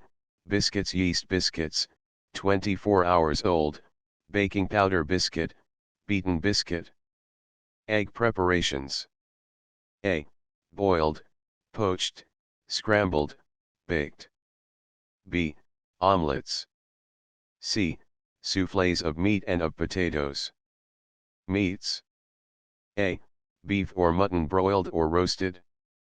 B. Chicken, turkey, or game, broiled or roasted. C. Fish, broiled, boiled, or baked. D. Oysters, canned, stewed, etc. E. Clams, chowder, broiled, or baked. Vegetables. A. Potatoes, baked, boiled, creamed, or escalloped. B. Sweet potatoes, baked or boiled. C. Green peas, plain or creamed. D. Lima beans, plain or creamed, string beans, plain or creamed, cauliflower, plain or creamed, carrots, parsnips. Fruits. A. Fresh oranges, grapes, melons, etc. B. Stewed apples, plums, apricots, pears, berries, etc. C. Baked apples, bananas, pears. D. Canned peaches, apricots, plums, pears, etc. E. Preserved peaches, plums, quinces, etc. Gruels. Gruels are a mixture of grain or flour with either milk or water. They require long cooking and may be flavored with sugar, nutmeg, cinnamon, or almond. Take the meal or flour, oatmeal, 2 tablespoons, or cornmeal, 1 tablespoon, or arrowroot, 11/2 tablespoons. Sift it slowly into 11/2 cups boiling water, simmer for an hour or two. Strain off the liquid, add to it 1 teaspoon of sugar, season with salt, and add 1 cup of warm milk. Water gruel. If water gruel is desired, let the last cup of liquid added be water instead of milk. Cream gruel. A cream gruel may be made by using rich cream instead of milk or water. Barley gruel. Barley gruel, usually a water gruel, is prepared as follows: moisten 4 tablespoons of barley flour in a little cold water and add it slowly to the boiling water. Stir and boil for 20 minutes. Toasts: cream toast. Toast the bread slowly until brown on both sides. Butter and pour over each slice enough warm cream to moisten. The cream may be thickened slightly and the butter may be omitted. Milk toast. 1 tablespoon of cornstarch or flour, 1 cup of milk, salt to taste, and boil. Butter the toast and pour over it the above white sauce. Water toast. Pour over plain or buttered toast enough boiling water to thoroughly moisten it. Soufflés of fruit, etc. The distinguished feature of a souffle is a pastry or pulpy foundation mixture, and the addition of stiffly beaten egg white. A souffle may or may not be baked. Plain souffle. 2 tablespoons flour, 1 cup of liquid, water, milk, or fruit juice, 3 or 4 eggs, sugar to suit the fruit. If thick fruit pulp is used, omit the thickening. Beat the egg yolks until thick. Add sugar gradually and continue beating. Add the fruit, if lemon juice add some rind also. Fold in the well-beaten whites. Bake in a buttered dish, set in a pan of hot water, for 35 or 40 minutes in a slow oven. Fresh fruit souffle. Reduce the fruit to a pulp. Strawberries, peaches, prunes, apples, bananas, etc., may be used. Sweeten the pulp. Beat the egg white to a stiff froth, add the fruit pulp slowly. Chill and serve with whipped cream or soft custard. Chocolate souffle. 2 tablespoons flour, 2 tablespoons butter, 3/4 cup of milk, 1/3 cup of sugar, 2 tablespoons hot water. Melt the butter, add the flour, and stir well. Pour the milk in gradually and cook until well boiled. Add the melted chocolate, to which the sugar and hot water have been added. Beat in the yolks and fold in the whites of the eggs. Bake 25 minutes. Farina souffle. Cook the farina, 4 tablespoons, in a pint of boiling water. Stir this with the egg yolks, add sugar or salt, and later fold in the egg whites, flavor, and set away to cool. Footnotes: 16 Many of the recipes given for fruit beverages are adapted from Practical Dietetics by Alida Francis Patty, publisher, M.T. Vernon, NY 17 Nutrition and Dietetics, by Drive W.S. Hall, D. Appleton & Co., New York. Chapter 12 Infant Feeding. One of the fundamental problems of today, as it was of yesterday and will be of tomorrow, is the correct feeding of infants and children. Every civilized country faces the same problem, largely because the artificial feeding of infants has become so prevalent. Unfortunately, many women who must labor outside of the home must resort partially, if not entirely, to artificial feeding of their infants. Usually on account of the inconvenience of breastfeeding and the strain on the mother, the infant is given artificial food, often improperly prepared. Although infant mortality is high among the poorer classes, it is marvelous that so many of these infants survive. It is an encouraging fact, however, that women among the well-to-do and educated classes are appreciating the importance of breastfeeding and that the number of these who are not only willing but anxious to nurse their infants is increasing. The mother should be firm in her decision to nurse her child and be encouraged to persevere in efforts to secure the proper development of the breasts before the birth of the child, that the quantity as well as the quality of the milk may be adequate. The fact that nearly 1/4 of the civilized race dies during the first year of life is astounding. This mortality is due directly or indirectly to nutritional disturbances that could in a great measure be prevented if the babies were properly nursed at the breast or if the artificial feeding was carefully regulated.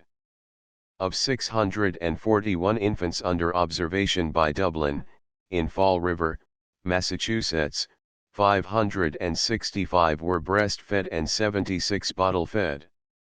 After the first week there were 106 deaths. In 74 of these the infants were breastfed, and in 32, bottle-fed. Nearly 1/2 of the bottle-fed babies died and only 10% of the breastfed babies. The breastfed child, therefore, has 5 chances to live where the bottle-fed child has 1. One fundamental principle on which all of the leading specialists in the study of the baby agree, is that the milk of the healthy mother is the only ideal baby food.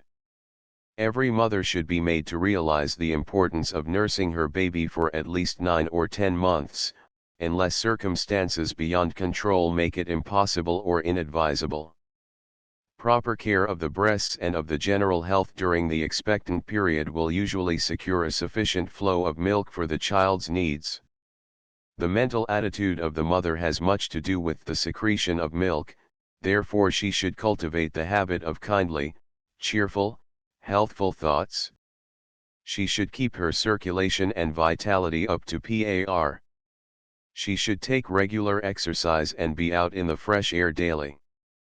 During the first 2 or 3 days the child receives little nourishment from the breast, simply a few ounces daily of a yellowish substance known as colostrum, which is supposed to have a laxative effect on its bowels. It is, however, usual to put the child to the breast at regular intervals of about 4 hours after the first day, to stimulate the milk secretion, which should be quite free on the 3rd day. It, however, may be slow in coming for a day to 2 longer. A teaspoonful or 2 of warm boiled water, or of a 5% solution of milk sugar may be given every few hours. In fact, it is considered advisable by some physicians, in order to lessen somewhat the loss in weight which takes place during the first week. If the free flow of milk is delayed beyond 48 hours, some nourishment must be given. A little modified cow's milk is best. The preparation of this will be taken up under artificial feeding. The mother should not permit herself to become easily discouraged about her ability to nurse her child, for even though the supply at first seems very deficient and it is necessary to give the baby other nourishment, it should be put to the breast at regular intervals, as the sucking by the child stimulates the secretion of milk. The flow of milk often increases when the mother becomes more active. When the milk flows freely, the contents of one breast is sufficient for one nursing, and the breasts should be used alternately, that is, one breast at one feeding and the other at the next. Nursing should not last longer than from 10 to 20 minutes. Too rapid nursing is apt to cause vomiting. If it is necessary to check the flow of milk somewhat, it can be done by pressing the breast slightly between the fingers. There is a warmth, a purity, and a vitality to the mother's milk that is impossible to secure in any artificial food, no matter how carefully and skillfully prepared. It is also germ-free. Some women seem unable to nurse their babies for more than 2 or 3 months, and it is sometimes thought that it is not worthwhile for a woman to nurse her baby unless she can do so for a considerable time. This, however, is a great mistake, because there is no time in the baby's life when it is more important for it to have breast milk than in the beginning. This is the time when the baby's digestion is most easily disturbed and most difficult to correct. Every day or week that a baby gets breast milk gives it a better start. It has been thought that it is dangerous to use both breast and artificial feeding. This idea is erroneous. The artificial food cannot make the breast milk hard to digest, while the breastfeeding seems to make the artificial food digest more readily.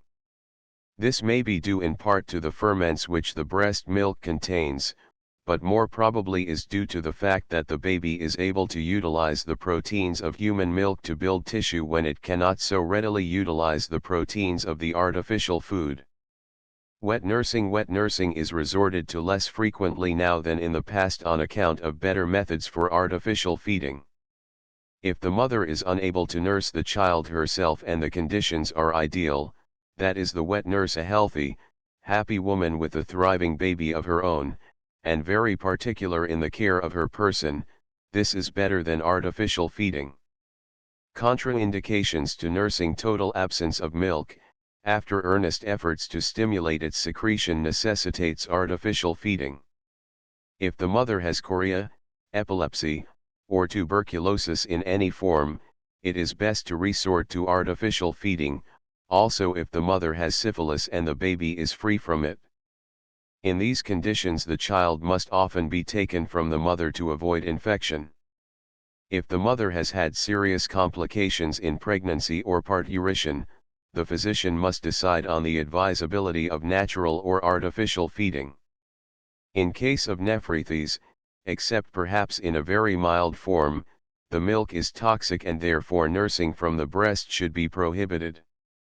Sometimes in acute contagious disease it is safer to nurse the baby than to subject it to the dangers of artificial food.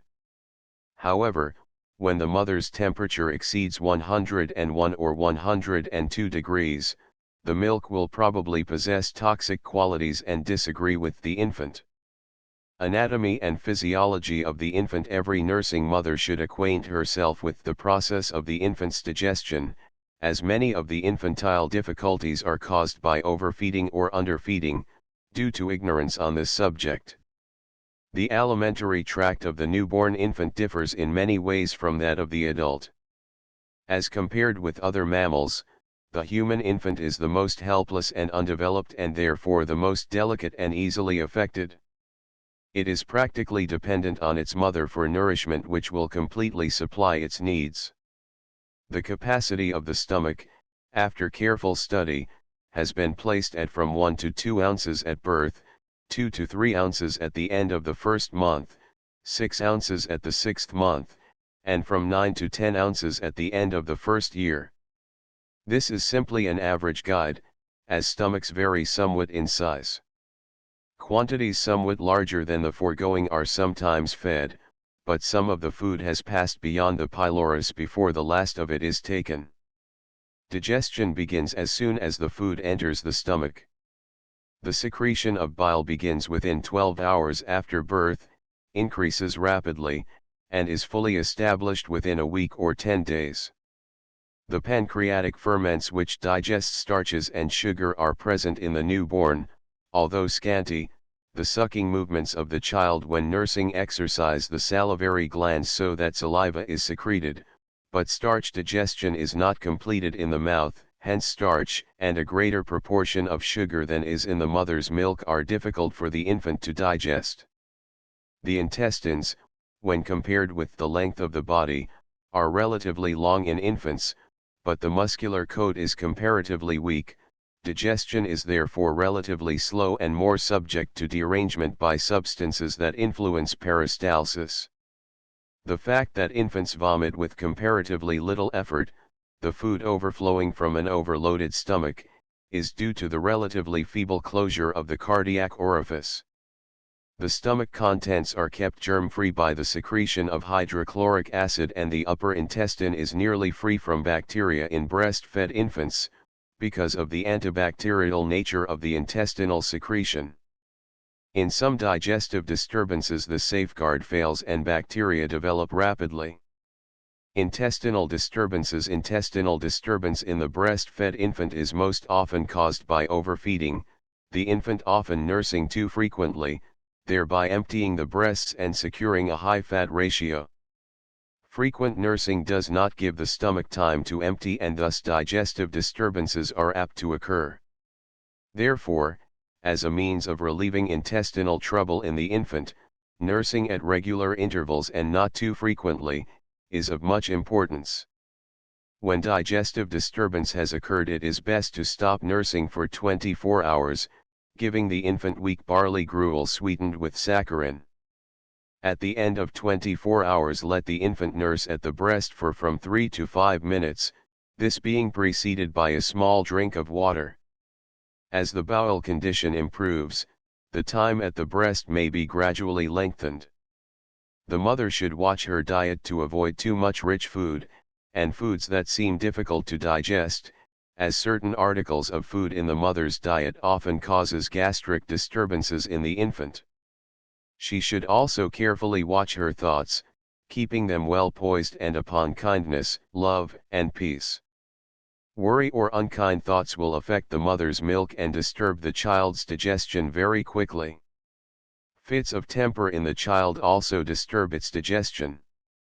Times of feeding. Regular nursing habits should be insisted on, as indigestion, colic, and diarrhea often result from irregular nursing. Some authorities discourage night feeding as unnecessary with a normal baby, but most physicians agree that the child should be aroused during the day in order not to miss a feeding, as it will fall asleep again directly after nursing and will soon get into the habit of awakening at feeding time. The following table from Holt may be used as a guide in breastfeeding.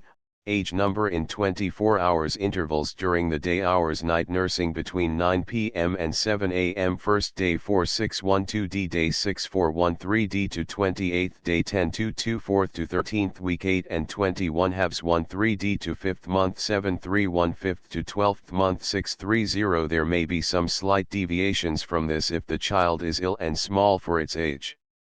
It is a good general rule to feed the child according to the age with which its weight corresponds. There can be no regular rule followed for all. Some authorities hold that 15 to 20-minute feedings at 4-hour intervals during the day, with one feeding at night, are sufficient, but it depends on the child. Some babies' stomachs are smaller than others, and some do not nurse regularly, but play and are inattentive to the nursing. In either event, the child will not get sufficient nourishment at 4-hour intervals. The intelligent mother can determine what is best. Water in breastfeeding, as well as in most of the formulae for bottle feeding, there is an allowance for an amount of fluid that, under ordinary circumstances, satisfies the baby's requirements. Additional water is often necessary, especially during the hot weather when the body heat is regulated through evaporation from the skin. The most effective means of promoting perspiration is the giving of water. This, however, should not be done to excess. 8 ounces for a 10-pound baby, given in divided doses during the day, will be sufficient. It is best to give the water when the stomach is nearly or quite empty.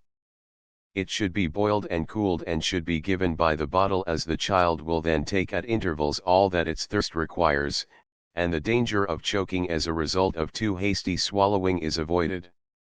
Normal development in the breastfed, the growth and general condition of the child will, of course, be influenced by the quality and quantity of the milk. The birth weight of 7 to 71 halves pounds is usually doubled by the end of the 5th month and trebled by the end of the year. The average gain is from 5 to 8 ounces a week during the first few months and from 2 to 4 ounces a week the last few months of the year. If the mother's milk is deficient in any way, the child becomes fretful and loses weight, or the weight remains stationary. In such cases, the physician usually examines the milk to determine its quality and advises some means of improving it, or in some way adding to the baby's food the element in which the mother's milk is lacking. The physical condition of the mother often affects the baby's nourishment, and besides resorting, temporarily, to means for improving the quality of the milk, she should build up her general vitality through regular exercise for the spine and the vital organs, deep breathing of fresh air, and regular rest. While a scanty food supply will diminish the flow of milk, overloading the stomach at mealtime and taking quantities of rich food between meals, as so many nursing mothers think is necessary, usually does little to increase the quantity or improve the quality of the milk, but often results in an accumulation of superfluous flesh and disturbed digestion, which quickly affects the child. Sometimes a more restricted diet together with specially directed exercises to relieve any digestive disturbance and correct constipation, and relaxing exercises for the nerves, will do more than anything else to improve the quality of the milk. Mothers should particularly avoid becoming overtired. When the milk is good, but the quantity deficient, massage of the breasts 3 or 4 times a day for 5 or 10 minutes will increase the supply. One effective means of increasing the secretion of the mammary glands is the mechanical stimulus of suction. If a robust baby can be put to the breast for a time, it may develop an ample flow of milk for a puny infant whose powers of suction are feeble. A good malt extract with meals sometimes tends to increase the flow of milk. When the quality and quantity of the milk are deficient, the physician usually advises a very nourishing diet and a tonic. This nourishment does not of necessity require an excessive amount of liquid. When the quantity is sufficient, but the quality poor, it is usually necessary to wean the baby, if it is several months old, although mother's milk, even if below standard in quality, is better for the infant than cow's milk, at least during the first few months. Nervousness, sleeplessness, worry, and grief have a decided effect on the milk supply and on the baby. Nervous mothers are apt to have an abundance of milk one day and little the next day. Frequently the milk will disappear suddenly. Weaning when it is possible, the baby should be weaned gradually. Although there is no set time for weaning, it is not advisable to feed the child exclusively from the breast after the 8th or 10th month. Bungay holds that human milk contains too little iron at this period and the babies are apt to become pale and undernourished. When additional feeding is decided on, the physician should prescribe the preparation. A bottle a day should be substituted for the breastfeeding at first and, gradually, additional bottle feedings, until, after about a month the breast is entirely withdrawn. After the 8th month and until the age of 12 months, as a general rule, cow's milk should be diluted and sweetened by mixing 8 ounces of barley water and 32 ounces of milk, adding an ounce of cane sugar or milk sugar, and dividing the whole into 5 8-ounce portions. Additional food may be given to the healthy child after the 8th or 9th month. Orange juice or other fruit juice 1 or twice a day should be given about an hour before feeding. A teaspoonful may be given at first and the amount gradually increased to about 2 tablespoonfuls a day. Orange juice is a specific in conditions of scurvy resulting from improper feeding. The child usually improves rapidly after it begins to take the juice. Beef juice, meat broths, or strained vegetable soup may be given in increasing amounts up to 5 or 6 ounces daily. Zwieback and whole wheat or graham crackers are permissible in small amounts after the 9th month. After 9 months the healthy baby should also have a soft-boiled egg occasionally, also baked apple and well-cooked, mashed spinach or carrots. Food should be given only at regular intervals and nothing but water between feedings. Starch-digesting ferments are present at birth in sufficient amounts to digest the sugar in milk, but they do not develop sufficiently to digest starches until about the 12th month, so white bread, crackers made from white flour, potatoes, rice, etc., should not be given the child under a year. Artificial feeding. When artificial feeding is necessary, the physician must decide what modification is best for the baby. One can only determine by experimenting upon the actual percentages of fat, proteins, and sugar which each baby needs, following, in general, the proportions contained in mother's milk, because while many babies thrive on a food of this composition, some do not. The formulae given are simply a guide, as the proportions may need to be changed, or may need to be made weaker in some cases and stronger in others. The composition of human milk, however, is a guide to the infant's digestive ability. This must be determined by a careful study of the individual baby, as every baby is a problem by itself. As previously mentioned, no artificial food is the same as human milk, although it may contain the same proportions of the different elements, and it is often difficult, especially during the first few months, to prepare a combination on which the child will thrive. Cow's milk, properly prepared, is the nearest available substitute for human milk. It must be modified, as the digestion of the calf at birth is equal to that of an infant at 8 or 9 months. Farmers have in recent years become more particular about the care of their cows and cleanliness in milking because the educational campaign with regard to the danger to human life from tuberculous animals has caused a greater public demand for good, clean milk. Many infectious diseases are conveyed by milk, and impure milk is a large cause of the extraordinarily high mortality of early infancy. With the improvement of the milk supply, the decline in the infant death rate has been wondrously gratifying. Manufacturers have taken advantage of the fact that the public has become a little afraid of cow's milk and have extensively advertised their prepared foods, claiming them to be the best substitute for mother's milk. However, experiments have proven that these statements for the most part are misleading, the composition of the foods not being suited to the actual requirements of the infant. Some prominent physicians think that infant mortality has been increasing since prepared foods have been used so extensively. One leading authority states that clean, fresh cow's milk, properly modified, is the best substitute available. It is to be preferred to any prepared food, no matter how sweeping may be the manufacturer's claim for it. The most striking thing about the prepared foods is their tremendous excess of carbohydrates, either cane sugar or sugar derived from starch by the process of malting. Condensed milk, in particular, contains much too large a percentage of cane sugar for the child.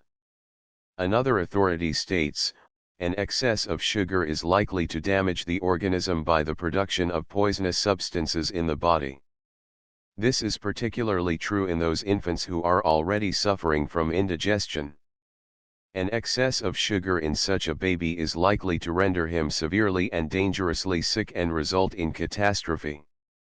Bacteriology: the study of the bacteriology of the alimentary tract of the newborn infant reveals a most interesting fact and explains why artificial feeding is often so difficult and dangerous. In the intestinal canal at all times many varieties of vegetable organisms, bacteria, are present. These are called floral organisms. Some of these aid digestion while some others increase disturbance in the intestines, particularly if in excess, or if digestive derangements occur. The flora which predominate are those peculiar to the infant which is properly digesting human milk. This accounts for the uniform action of the bowels in breastfed infants. As soon as the child gets milk from the breast, the intestinal flora assume this definite form. When cow's milk or any other food is given, the intestinal flora change. When the change is made too suddenly, these new flora which live on the digested products of human milk gradually disappear, and the action of the new flora often causes intestinal derangements which the infant is not strong enough to overcome. Composition of human milk: if artificial feeding must be resorted to, the composition should resemble mother's milk as nearly as possible. It is impossible to duplicate it exactly, and even though the elements and the proportion of them are the same, the bacterial flora will be different and consequently the effect also. If the breasts are emptied regularly, human milk varies little in composition after the first few weeks. According to Holt, there is an average in mother's milk of fat 4%, sugar 7%, protein 1.5%, salt 0.2%, water 87.3%. Adaptation of cow's milk: when the baby has been fed at the breast for several months, pure cow's milk sometimes agrees very well, if overfeeding is avoided. The amount of milk taken every 24 hours by a healthy infant is usually about 11/4 ounces to the pound of the baby's weight. A normal infant of 12 pounds would be taking between 12 and 18 ounces of milk in its 24-hour mixture. Budden recommends 1/10 of the body weight daily of milk and reports excellent results in infants after the 5th or 6th month, weighing from 13 to 15 pounds. Most infants under the age of 9 months are more or less incapable of digesting cow's milk undiluted.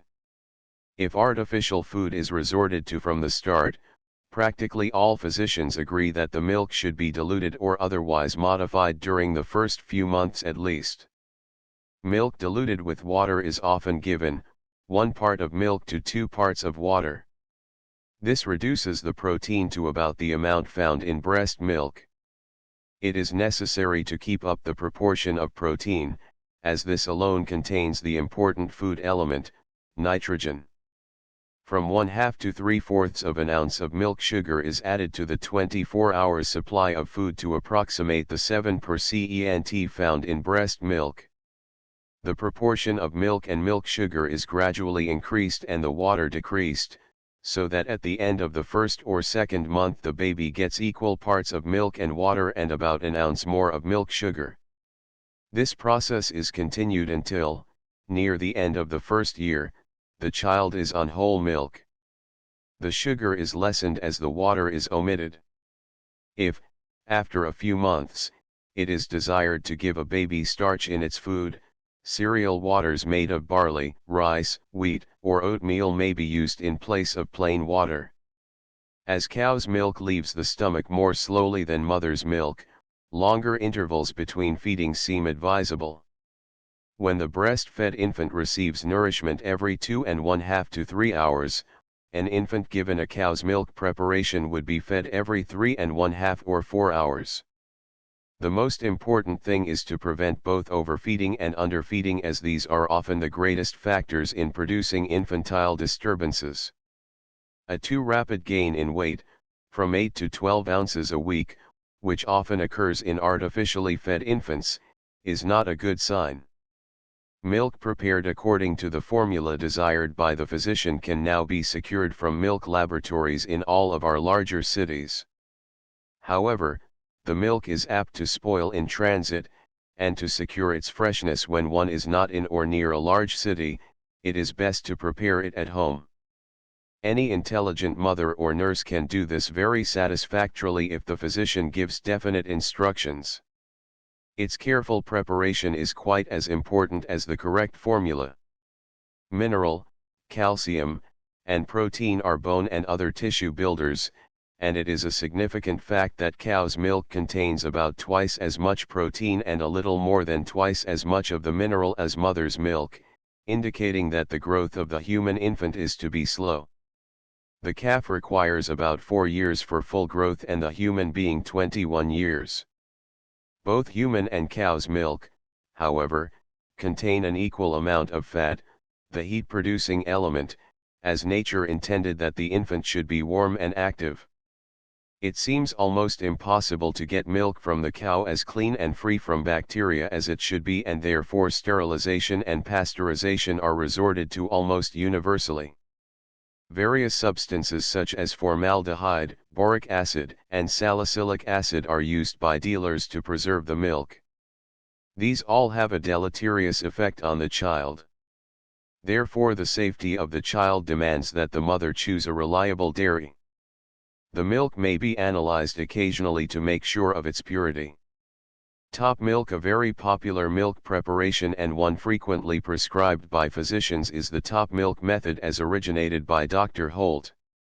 Top milk is that at the top of milk bottles in which milk has been allowed to stand for 5 or 6 hours. The cream at the top contains the most fat. For instance, in a quart of milk that has been permitted to stand, the upper 4 ounces contain 20% of fat.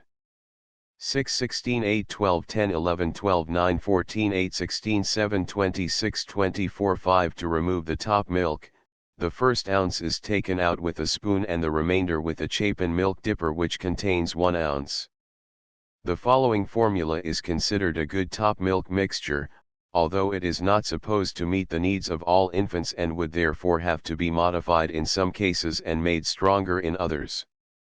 Top milk mixture: top milk, upper 8 ounces, 21/2 ounces, bottom milk 1 ounce, lime water 1/2 ounce, milk sugar 1 measure, 1/2 ounce, water, sufficient to make 8 ounces. The sugar is dissolved by boiling it in the quantity of water to be used for the mixture. If not perfectly clear, it is strained through cheesecloth. The one thing to be particularly guarded against is overloading the stomach with rich food. On account of the high percentage of fat, digestive disturbances often occur when top milk is used. Some infants can dispose of an abundance of fat from the beginning, and most of them can after 6 or 9 months, but many infants have difficulty in digesting fat. The condition called fat rickets may exist, though the child may seem to thrive and increase in weight. Its flesh, however, is not hard and firm as it should be in health. The cream from Guernsey and Jersey cows is usually too rich for infants, and therefore the best milk for the baby is that from Holstein or grade cows. The mixed milk from various cows is usually best. The physician can determine from the stools if the fat ratio is too high, in which case it is best to use top milk lower in percentage of fat, and lengthen the feeding intervals to 4 hours.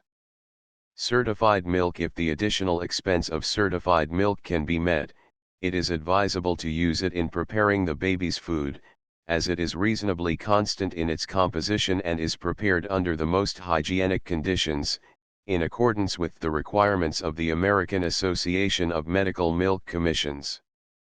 All utensils used in preparing the baby's milk must be absolutely clean.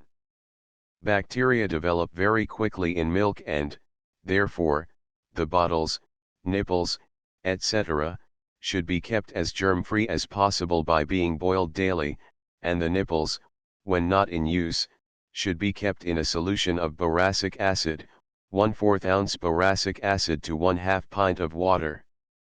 The artificially fed baby does not usually thrive as well as the breastfed infant. It does not gain in weight as fast and the teeth are slower in coming. The general condition of the baby, and a steady, even if slow gain in weight, will indicate whether the food is agreeing. Every baby, however, is a law unto itself, and it sometimes requires considerable study to determine what is the best food. Even with the utmost care, a cow's milk preparation cannot be made identical with mother's milk, and sometimes an entirely different mixture must be resorted to. However, no mother should attempt to experiment on her baby or permit herself to be misled by the advertisements of so-called baby foods. It is only when these are used in the right proportion and in combination with other ingredients that they can be suited to the requirements of the infant. Milk modifications: malt used in place of milk sugar or cane sugar will greatly assist the absorption of fat and decrease the tendency to fermentation and colic. It is being extensively used in milk modifications. It is best to use the dextrin maltose preparations that do not contain sodium chloride, as it is rarely advisable to add the salt to the infant's food. Some physicians have been securing very satisfactory results with a preparation containing whey. Whey is a thin, watery fluid, looking very much like skimmed milk. Its caloric value is about 300 per quart, 9 per ounce, barely 1/2 that of whole milk. It is therefore adapted only to temporary feeding, while its low fat content is of great value in cases of fat dyspepsia. To secure the whey, 5 grams, 1 teaspoonful, of rennet should be used to each quart of milk. The mixture must be kept at a temperature of about 100 F until it separates into a liquid and a solid portion. It is then strained through cheesecloth. Practically all the casein is left on the cloth, the fluid being the whey. The curd should be broken up before straining, in order to obtain, as nearly as possible, the casein. However, about 2/3 of the milk fats remain in the curd.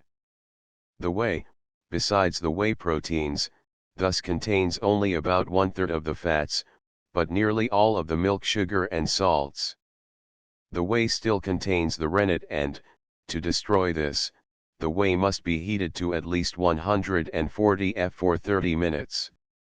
The average composition of whey according to Wachenheim is as follows: proteins 0.8 per cent, fats 1.0, milk sugar 4.5, salts 0.7, water 93.0. Sometimes sugar is the primary cause of intestinal fermentation, due to the concentration of the whey and the relative proportions of casein and sugar in the mixture. According to Finkelstein and Meyer, to prepare a food which will combat intestinal fermentation there must be a diminution in the quantity of milk sugar, a diminution of the salts through dilution of the whey, and an increase in the casein, with varying, and, under certain circumstances, not inconsiderable amounts of fat. After improvement has begun, an easily assimilable and consequently little fermentable carbohydrate should be added. They developed a food to meet these requirements, to which they gave the name of Eiweiß. This food is prepared as follows: heat 1 quart of whole milk to 100 F, add 4 teaspoonfuls of essence of pepsin, and stir. Let the mixture stand at 100 F until the curd has formed, then strain. Press the mass of curd through a rather fine sieve 2 or 3 times by the means of a wooden mallet or spoon. Add 1 pint of water to the curd during this process. The mixture should now look like milk and the precipitate must be very finely divided. Add 1 pint of buttermilk to this mixture. Finkelstein and Meyer used buttermilk in the preparation of this food. 1. Because of the small amount of milk sugar which it contains. 2. To obtain the good effects of the lactic acid. 3. Because buttermilk can be kept for a longer time. The composition of this food is: fat 2.5%, sugar 1.5%, protein 3%, salts 0.5%. 1 quart of this milk contains about 360 calories. They call attention to the low caloric value of this food and to the necessity of increasing it as soon as possible by the addition of dextrin-maltose mixtures. They claim that it is worthy of employment in all the disturbances of nutrition in infants, which are accompanied by diarrhea, of no matter what kind. The use of this food has been extended by others to all sorts of conditions, including the feeding of healthy infants and the newly born, and good results are claimed for it. To use a food low in sugar and salts and high in protein in the fermentative conditions caused by sugar, is rational. In these conditions the substitution of the dextrin-maltose mixtures for lactose is also good.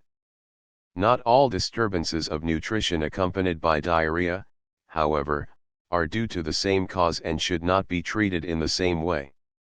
No method of feeding can be applicable to both the sick and the well, nor can all babies be given the same food without regard to their individual digestive ability. The main principles of this method of treating intestinal fermentative conditions may be used and, at the same time, the disadvantages of a routine food may be avoided, by applying the modification of milk by the percentage method as given by Maes and Talbot. Sterilizing and pasteurizing: to sterilize the milk it should be heated to 212 F, that temperature being maintained for 10 minutes or longer. Many physicians consider pasteurization the better process. In this the milk is heated to from 150 to 165 F and kept at that temperature for from 20 to 30 minutes. Boiling produces chemical changes, such as converting the milk sugar into caramel, etc., while pasteurizing does not. After pasteurization or sterilization, the milk should be quickly cooled to a temperature of 40 F or lower and kept, until used, in bottles corked with non-absorbent cotton. Sterilized or pasteurized milk does not keep as well as raw milk, probably on account of the change in the ferments which destroy bacteria, therefore the baby's milk should be pasteurized fresh every day. Freeman's pasteurizer is a very satisfactory and simple device.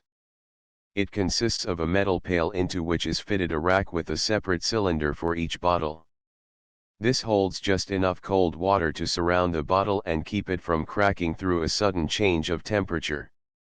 The pail, containing a certain amount of water, is placed on the stove, the water is heated to the boiling point, the pail being then removed. The rack of bottles containing the milk preparation, with corks of non-absorbent cotton, is placed in it and the lid applied.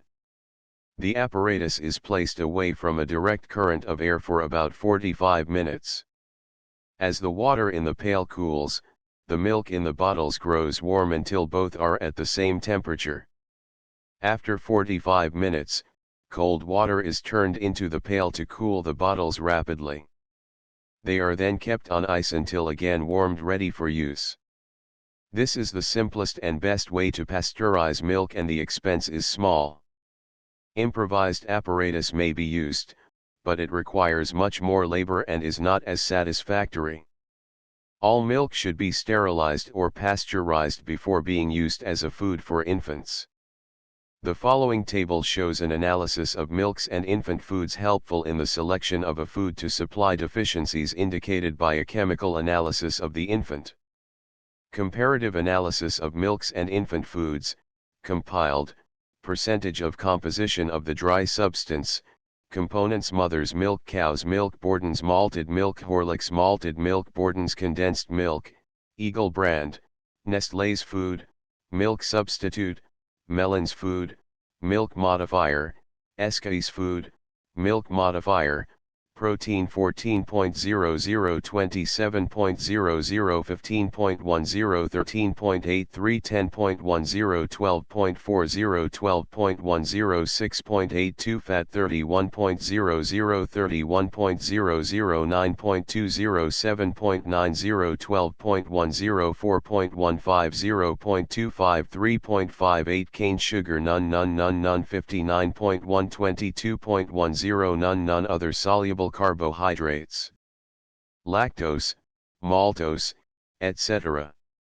52.00, 1836.00, 1869.77, 1966.56, 1916.0, 1835.00, 1984.00, 1956.78, 20 starch none 25.70, none 30.42 ash, mineral content 2.005.00, 3.46, 3.42, 2.41, 2.62, 3.78, 1.00. The following table from Holt shows at a glance the comparative average composition of human and cow's milk. Human and cow's milk compared: human milk, cow's milk, fat 4%, 4% sugar, 7%, 4.5% proteins, 1.5%, 3.5% salts, 0.2%, 0.75% water, 87.3%, 87.25% total, 100% gruels, barley, rice, oatmeal, cornmeal, and soy bean flour are generally used. If the grains of the cereals are used, they must be cooked from 3 to 4 hours. As a rule, cereal gruels are made by cooking the flour and water for from 15 to 20 minutes. 2 ounces to the quart is about as strong as plain gruels can be made. Dextrinized gruels may be made as high as 8 ounces to the quart. 4 level tablespoonfuls of the cereal flour weigh 1 ounce. As the soybean contains no starch, it does not thicken when cooking. About 1 level tablespoonful to 3 ounces of soybean flour are used to the quart. 1 or 2 tablespoonfuls of barley, oat, or wheat gruel may be added before cooking to increase the nutritive value. 1 ounce of soybean flour, or 2 ounces of barley flour, to 1 quart of water makes a very good standard gruel. It contains 2% protein, 0.6% fat, 5.1% carbohydrates, giving a food value of 10 calories per ounce, just 1/2 the value of milk. In certain forms of intestinal trouble in which cow's milk is not assimilated, this gruel is valuable used with condensed milk. Malted gruels are made by adding 1 teaspoonful of good malt extract or diastase to a cereal gruel after it has been cooled. It should be stirred in very thoroughly. Vomiting in artificial feeding. Spitting is usually an annoying symptom that does not indicate anything more serious than an overloaded stomach. This condition is usually relieved by lengthening the feeding intervals to 4 hours. On the other hand, vomiting usually indicates something more serious in a bottle-fed baby, especially if it is very persistent. It is usually a sign that cow's milk, or the preparation of it, is not agreeing with the infant. It also indicates a digestive disturbance that should be treated only by the physician, who will probably change the formula. Occasional vomiting is sometimes due to too rich food and too frequent feeding. Lengthening the feeding hours and decreasing the amount of fat in the mixture will usually eliminate the trouble. Colic. This is the most common of all of baby's troubles. It is often due to too rapid feeding either from the breast or bottle, and when there is a tendency to colic, the feeding should be slower. The baby should not be fed while it is suffering from colic, even though it seems that the drinking of warm milk relieves it temporarily. Hot water should be given every half hour or hour until relieved. If the baby seems cold, hot water slightly sweetened, and a hot bath, should be given at once. A hot water bottle may be placed near it as well. In colic there is severe pain in the abdomen, which is swollen and hard. Sudden and violent crying is usually a symptom of colic, which often ceases very suddenly after the emission of gas from the mouth or bowels. If the baby seems exhausted, the physician should be summoned at once, but these suggestions may be helpful until the physician arrives. When colic is very frequent in a bottle-fed baby, the food should be modified. The stools in infancy. The character of the stools depends primarily on the composition of the food. They are varied according to the digestive powers of the infant, and according to the amount and rapidity of absorption of the products of digestion. The amount of absorption depends to a considerable extent on the rapidity with which the contents pass through the intestinal tract. The nature of the food, of course, influences the character of the stools. The examination of the stools is of the greatest aid in determining whether or not any given food element is properly digested and assimilated, and, in many diseased conditions, in telling what element is at fault. This, however, can only be determined by analysis, but a little information on this subject will be of value to the mother or nurse. During the first few weeks or months of life, the breastfed infant has 3 or 4 stools daily. These are of about the consistency of thick pea soup and are golden yellow. The number of stools gradually diminishes to 2 or 3 in the 24 hours, and the consistency becomes more salve-like. It is not uncommon for thriving breastfed babies to have a large number of stools of diminished consistency and of a brownish color. In such instances, the examination of the breast milk will show that the proteins are high. It is best not to pay too much attention to the stools if the baby is gaining in weight and appears well. It is not unusual to find many soft fine curds and sometimes mucus in the stools of healthy breastfed babies. It is not only unnecessary, but decidedly wrong to wean a baby simply because the stools are abnormal, if it is doing well in other ways. The breastfed infant will often go weeks or months without a normal stool and yet thrive perfectly. On the other hand, if a baby has such stools when it is taking cow's milk, it is a decided evidence of malnutrition. Infants that are thriving on cow's milk have, as a general rule, fewer movements in the 24 hours than do breastfed babies, and these movements are firmer in consistency.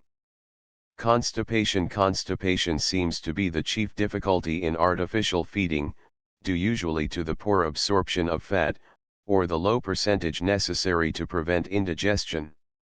If the constipation is not severe, the substitution of oatmeal for barley water in the mixture will usually relieve the trouble. If the constipation is severe, causing occasional attacks of colic or straining at stool, it is sometimes advisable to give a little higher percentage of fat in the mixture, but this should be done very cautiously and usually on the advice of the physician. If, however, this does not relieve the trouble, the best plan is to substitute one of the dextrin-maltose mixtures for milk sugar or cane sugar.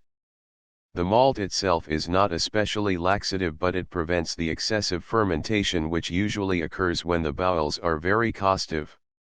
Diarrhea 2, 3, or more green and loose evacuations, even though they may contain whitish particles of undigested fat, are of no great significance in the breastfed infant, but should be regarded as danger signals in bottle-fed babies. Even a mild attack of diarrhea is usually a symptom of fat dyspepsia which, if taken in time, may usually be promptly checked. A dose of castor oil at the beginning of the attack may relieve any irritation that might have caused the trouble. It is best to omit all food for at least 24 hours.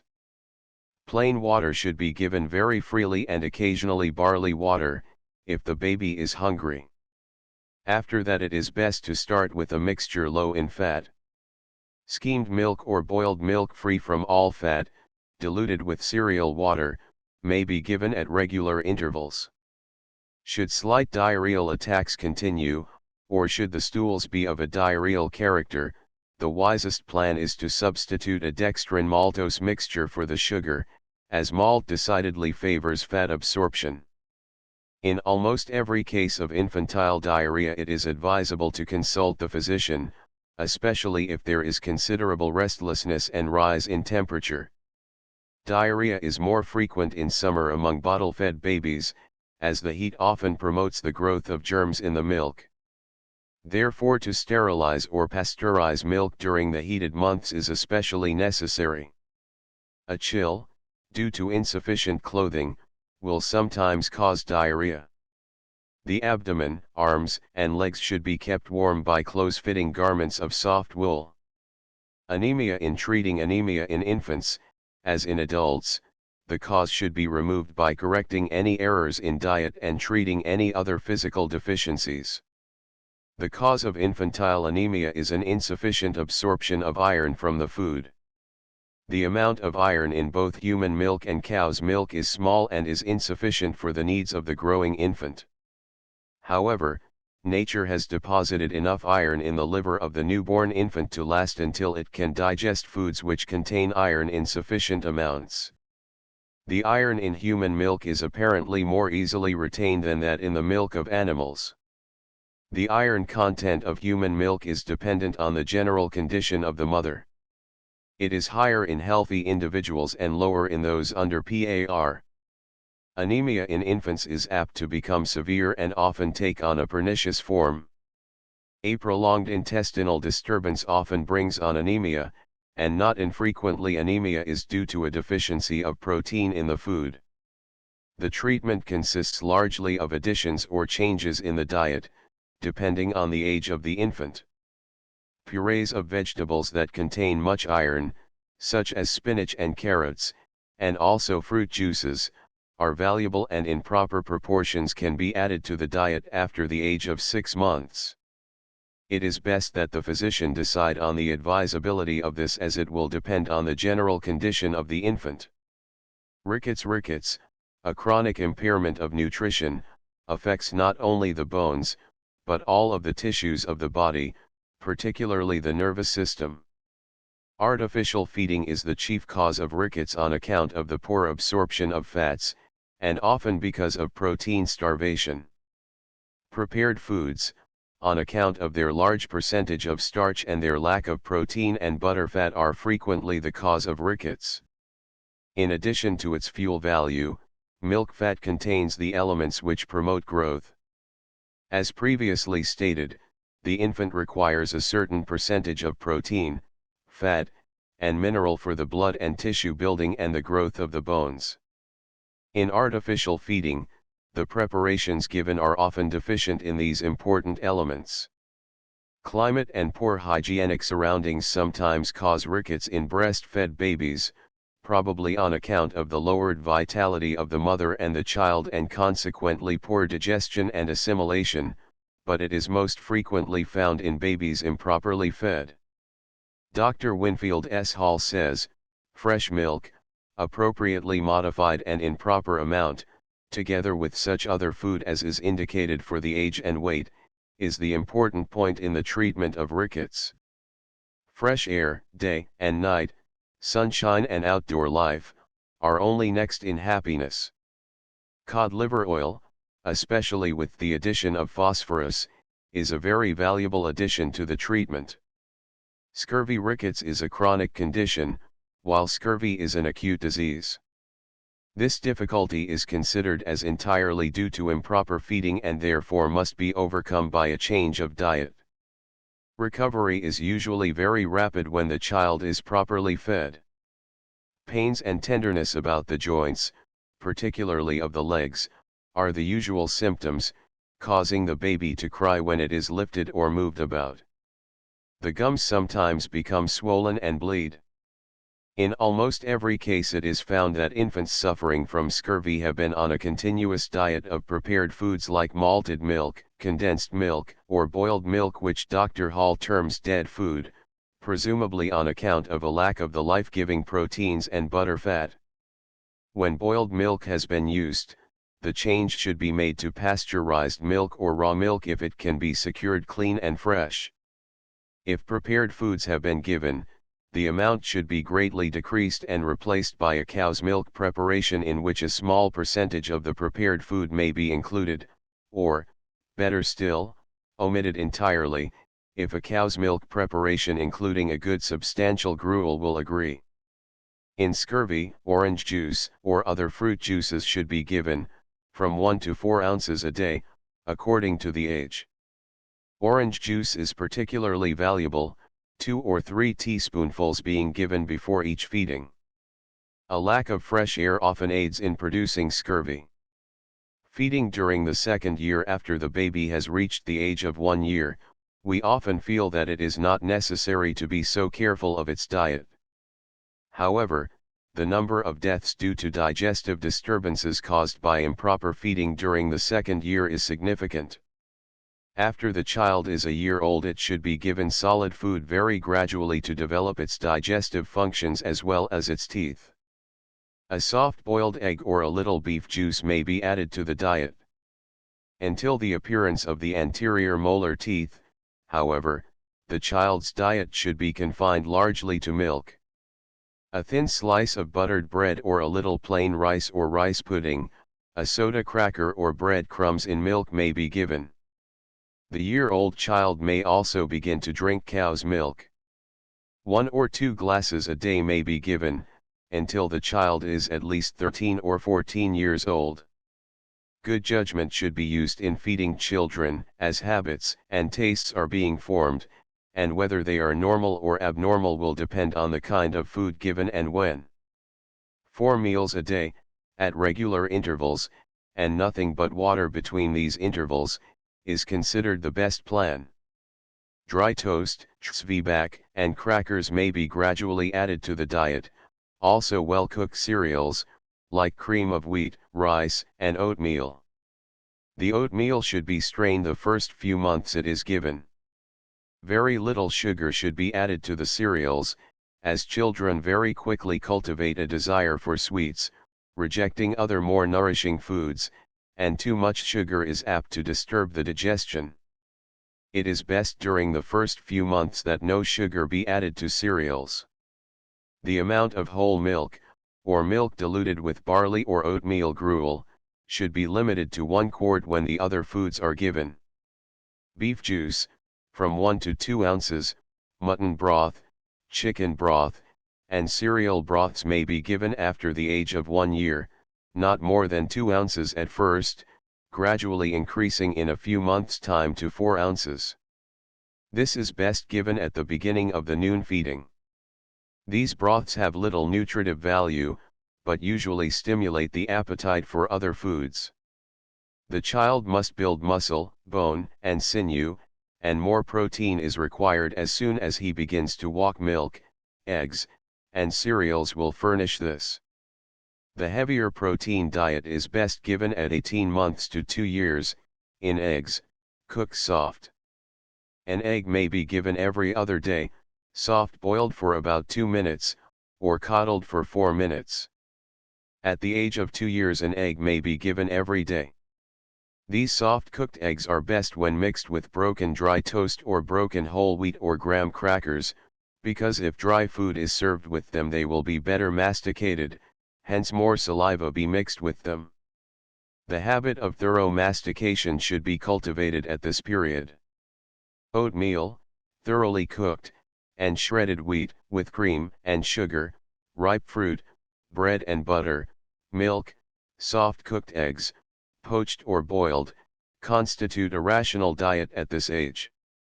Bread is better broken in milk because the chewing movements mix the saliva with the milk and smaller curds are formed as the milk enters the stomach.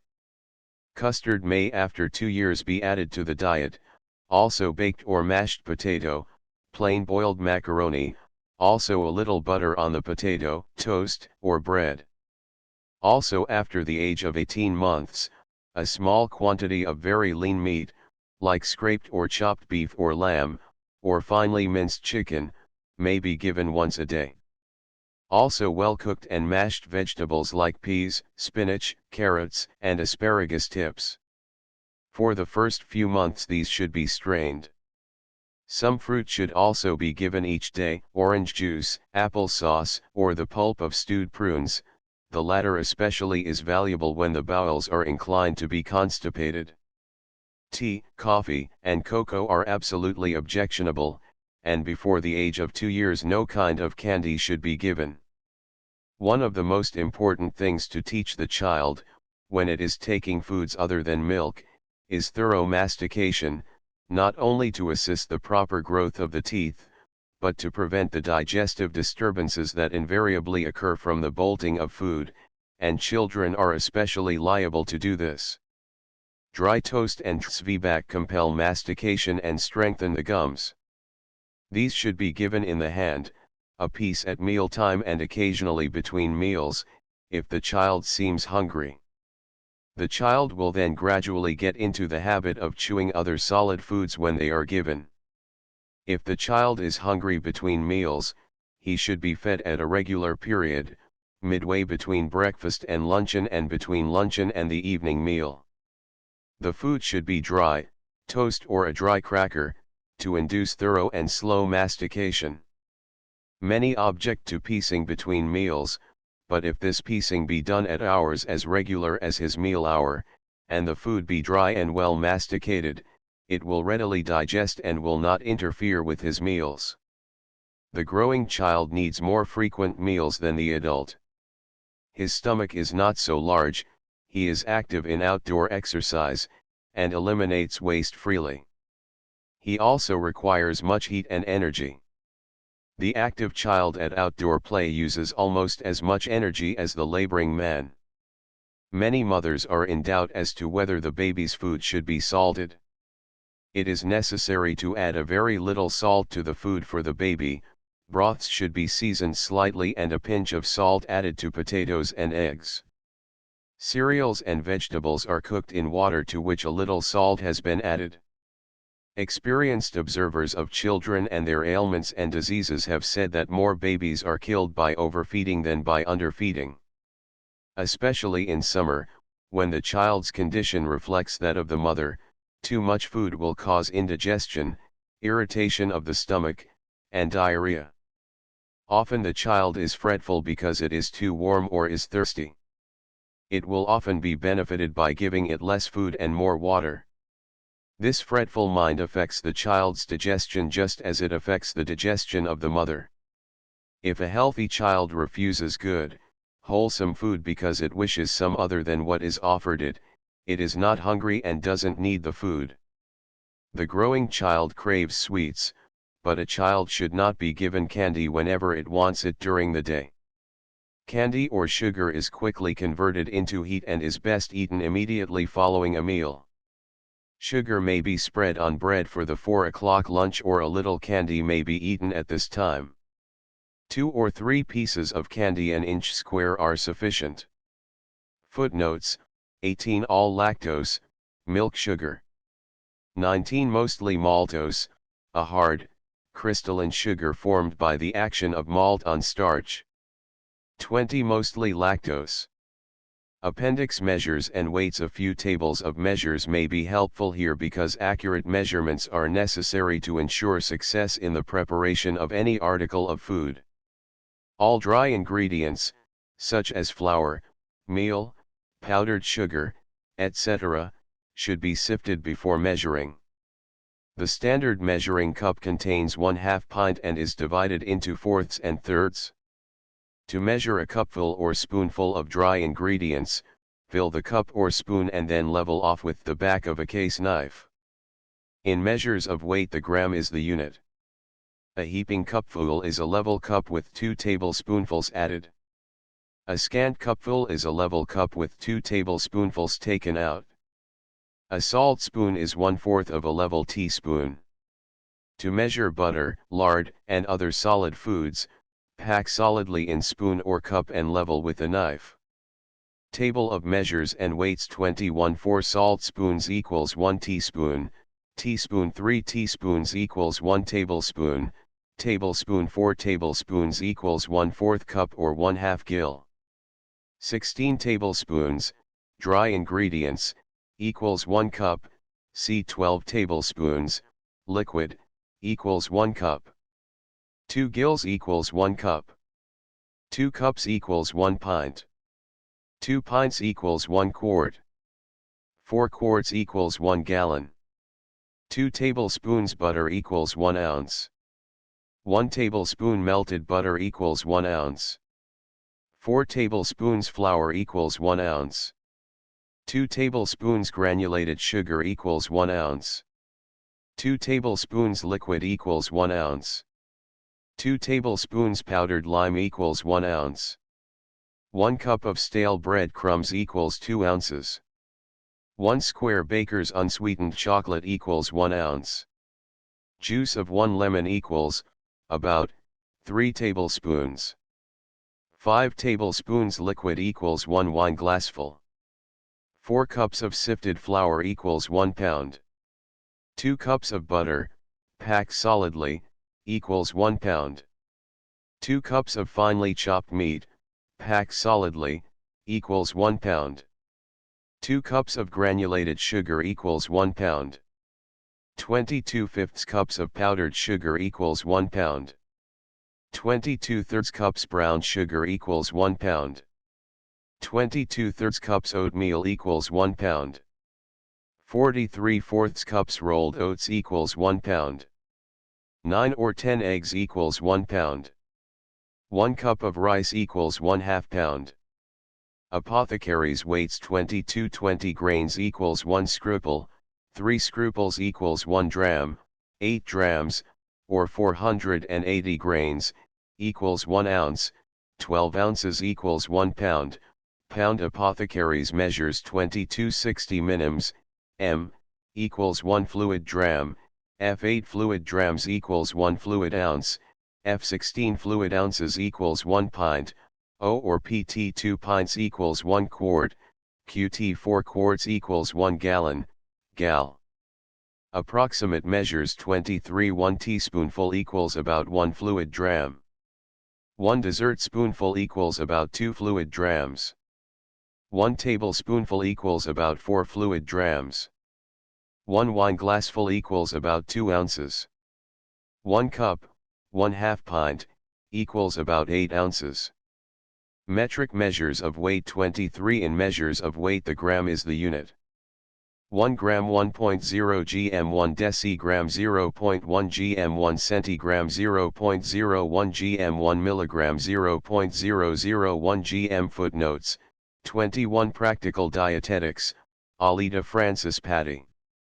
22 Practical Dietetics, Alida Francis Patty. 23 Practical Dietetics, Alida Francis Patty.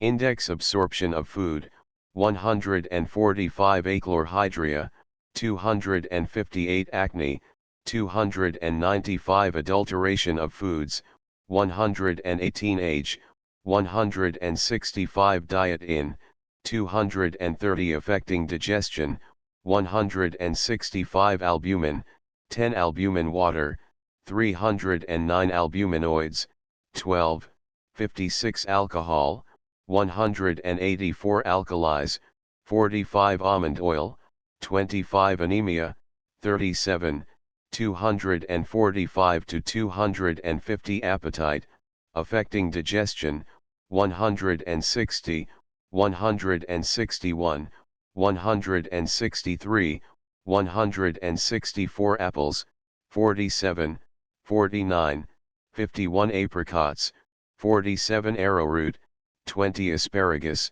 43, 44 asthma, 282 athlete, diet for, 228 baking soda, 136 balanced diets, 232 bananas, 48, 49 to 50 barley, 74 barley water, 310 beans, 43, 82, 85 to 86. Beef, 53, 54 beets, 39, 41 beverages, 103 to 109 bile, 144 biliousness, 267 biscuits, 68 blackberries, 48 blood, affecting digestion, 157 bouillons, 57 boy or girl, diet for, 226 to 228 bread, 66 bread and crackers, 61, 62 gram bread, rye bread, wheat bread, graham crackers, oatmeal, oyster soda, breakfast foods, 72 to 80 breathing, 3 blights disease, 272 Brussels sprouts, 43 businessman, diet 4, 224 butter, 89 buttermilk, 89, 101 cabbage, 44 caffeine, 106 calcium, 4, 6, 34, 36, 59 calories. 127 to 129 candy, 15 to 16 carbohydrates, 13 carbon, 4, 122 carbon dioxide, 20 carbonaceous foods, 4, 9, 10, 38 to 53 carbonaceous foodstuffs, 13 to 25 carbonitrogenous foods, 9, 61 to 102 carrots, 39, 41 casein, 90 cassava, 20 catarrh of intestines, 264 catarrh of stomach, 253 celery, 43, 44 cells, formation of 1, 2 cellulose, 45 cereal coffees, 80 to 81 cereals, 61 to 80 cheese, 89, 100 cherries, 47 chicken, 57 chlorine, 4 chocolate, 108 chorea, 291 circulation affecting digestion, 181 citrates, 45 citric acid, 45 citrus fruits, 216 clams, 55 classification of foods, 38 to 102 carbonaceous, 38 to 53 fruits, 45 green vegetables, 42 roots and tubers, 38 carbonitrogenous foods, 61 to 102 cereals, 61 legumes, 82 milk, 89 nitrogenous foods, 53 to 59 eggs, 58 meat, 53 cocoa, 108 cod liver oil, 24 coffee, 106 to 107 condiments, 109 to 111 capers, catsup, cinnamon, ginger, horseradish, mustard, pepper, salt, spices, Tabasco sauce, Worcestershire sauce, constipation, 96, 97, 262 convalescent, feeding the 302 cooking, 185 to 199 corn, 71 cornstarch, 10 cottonseed oil, 24 crabs, 55 cranberries, 48 cream, 89 cucumbers, 43 currants, 48, 52 custards, 314, 315 dates, 48 diabetes, 279 diet, in abnormal conditions, 242 to 304 in age, 230, 231 for athlete, 228 for boy or girl, 226 to 228 for businessman, 224 for laboring man, 229 to 230 in sedentary occupation, 222 to 224 in traveling, 213 mixed, versus vegetable, 210 diets, 216 to 231 digestion, 133 to 150 intestinal, 143 salivary, 135 stomach, 140 dilatation of the stomach, 259 diuretic foods, 126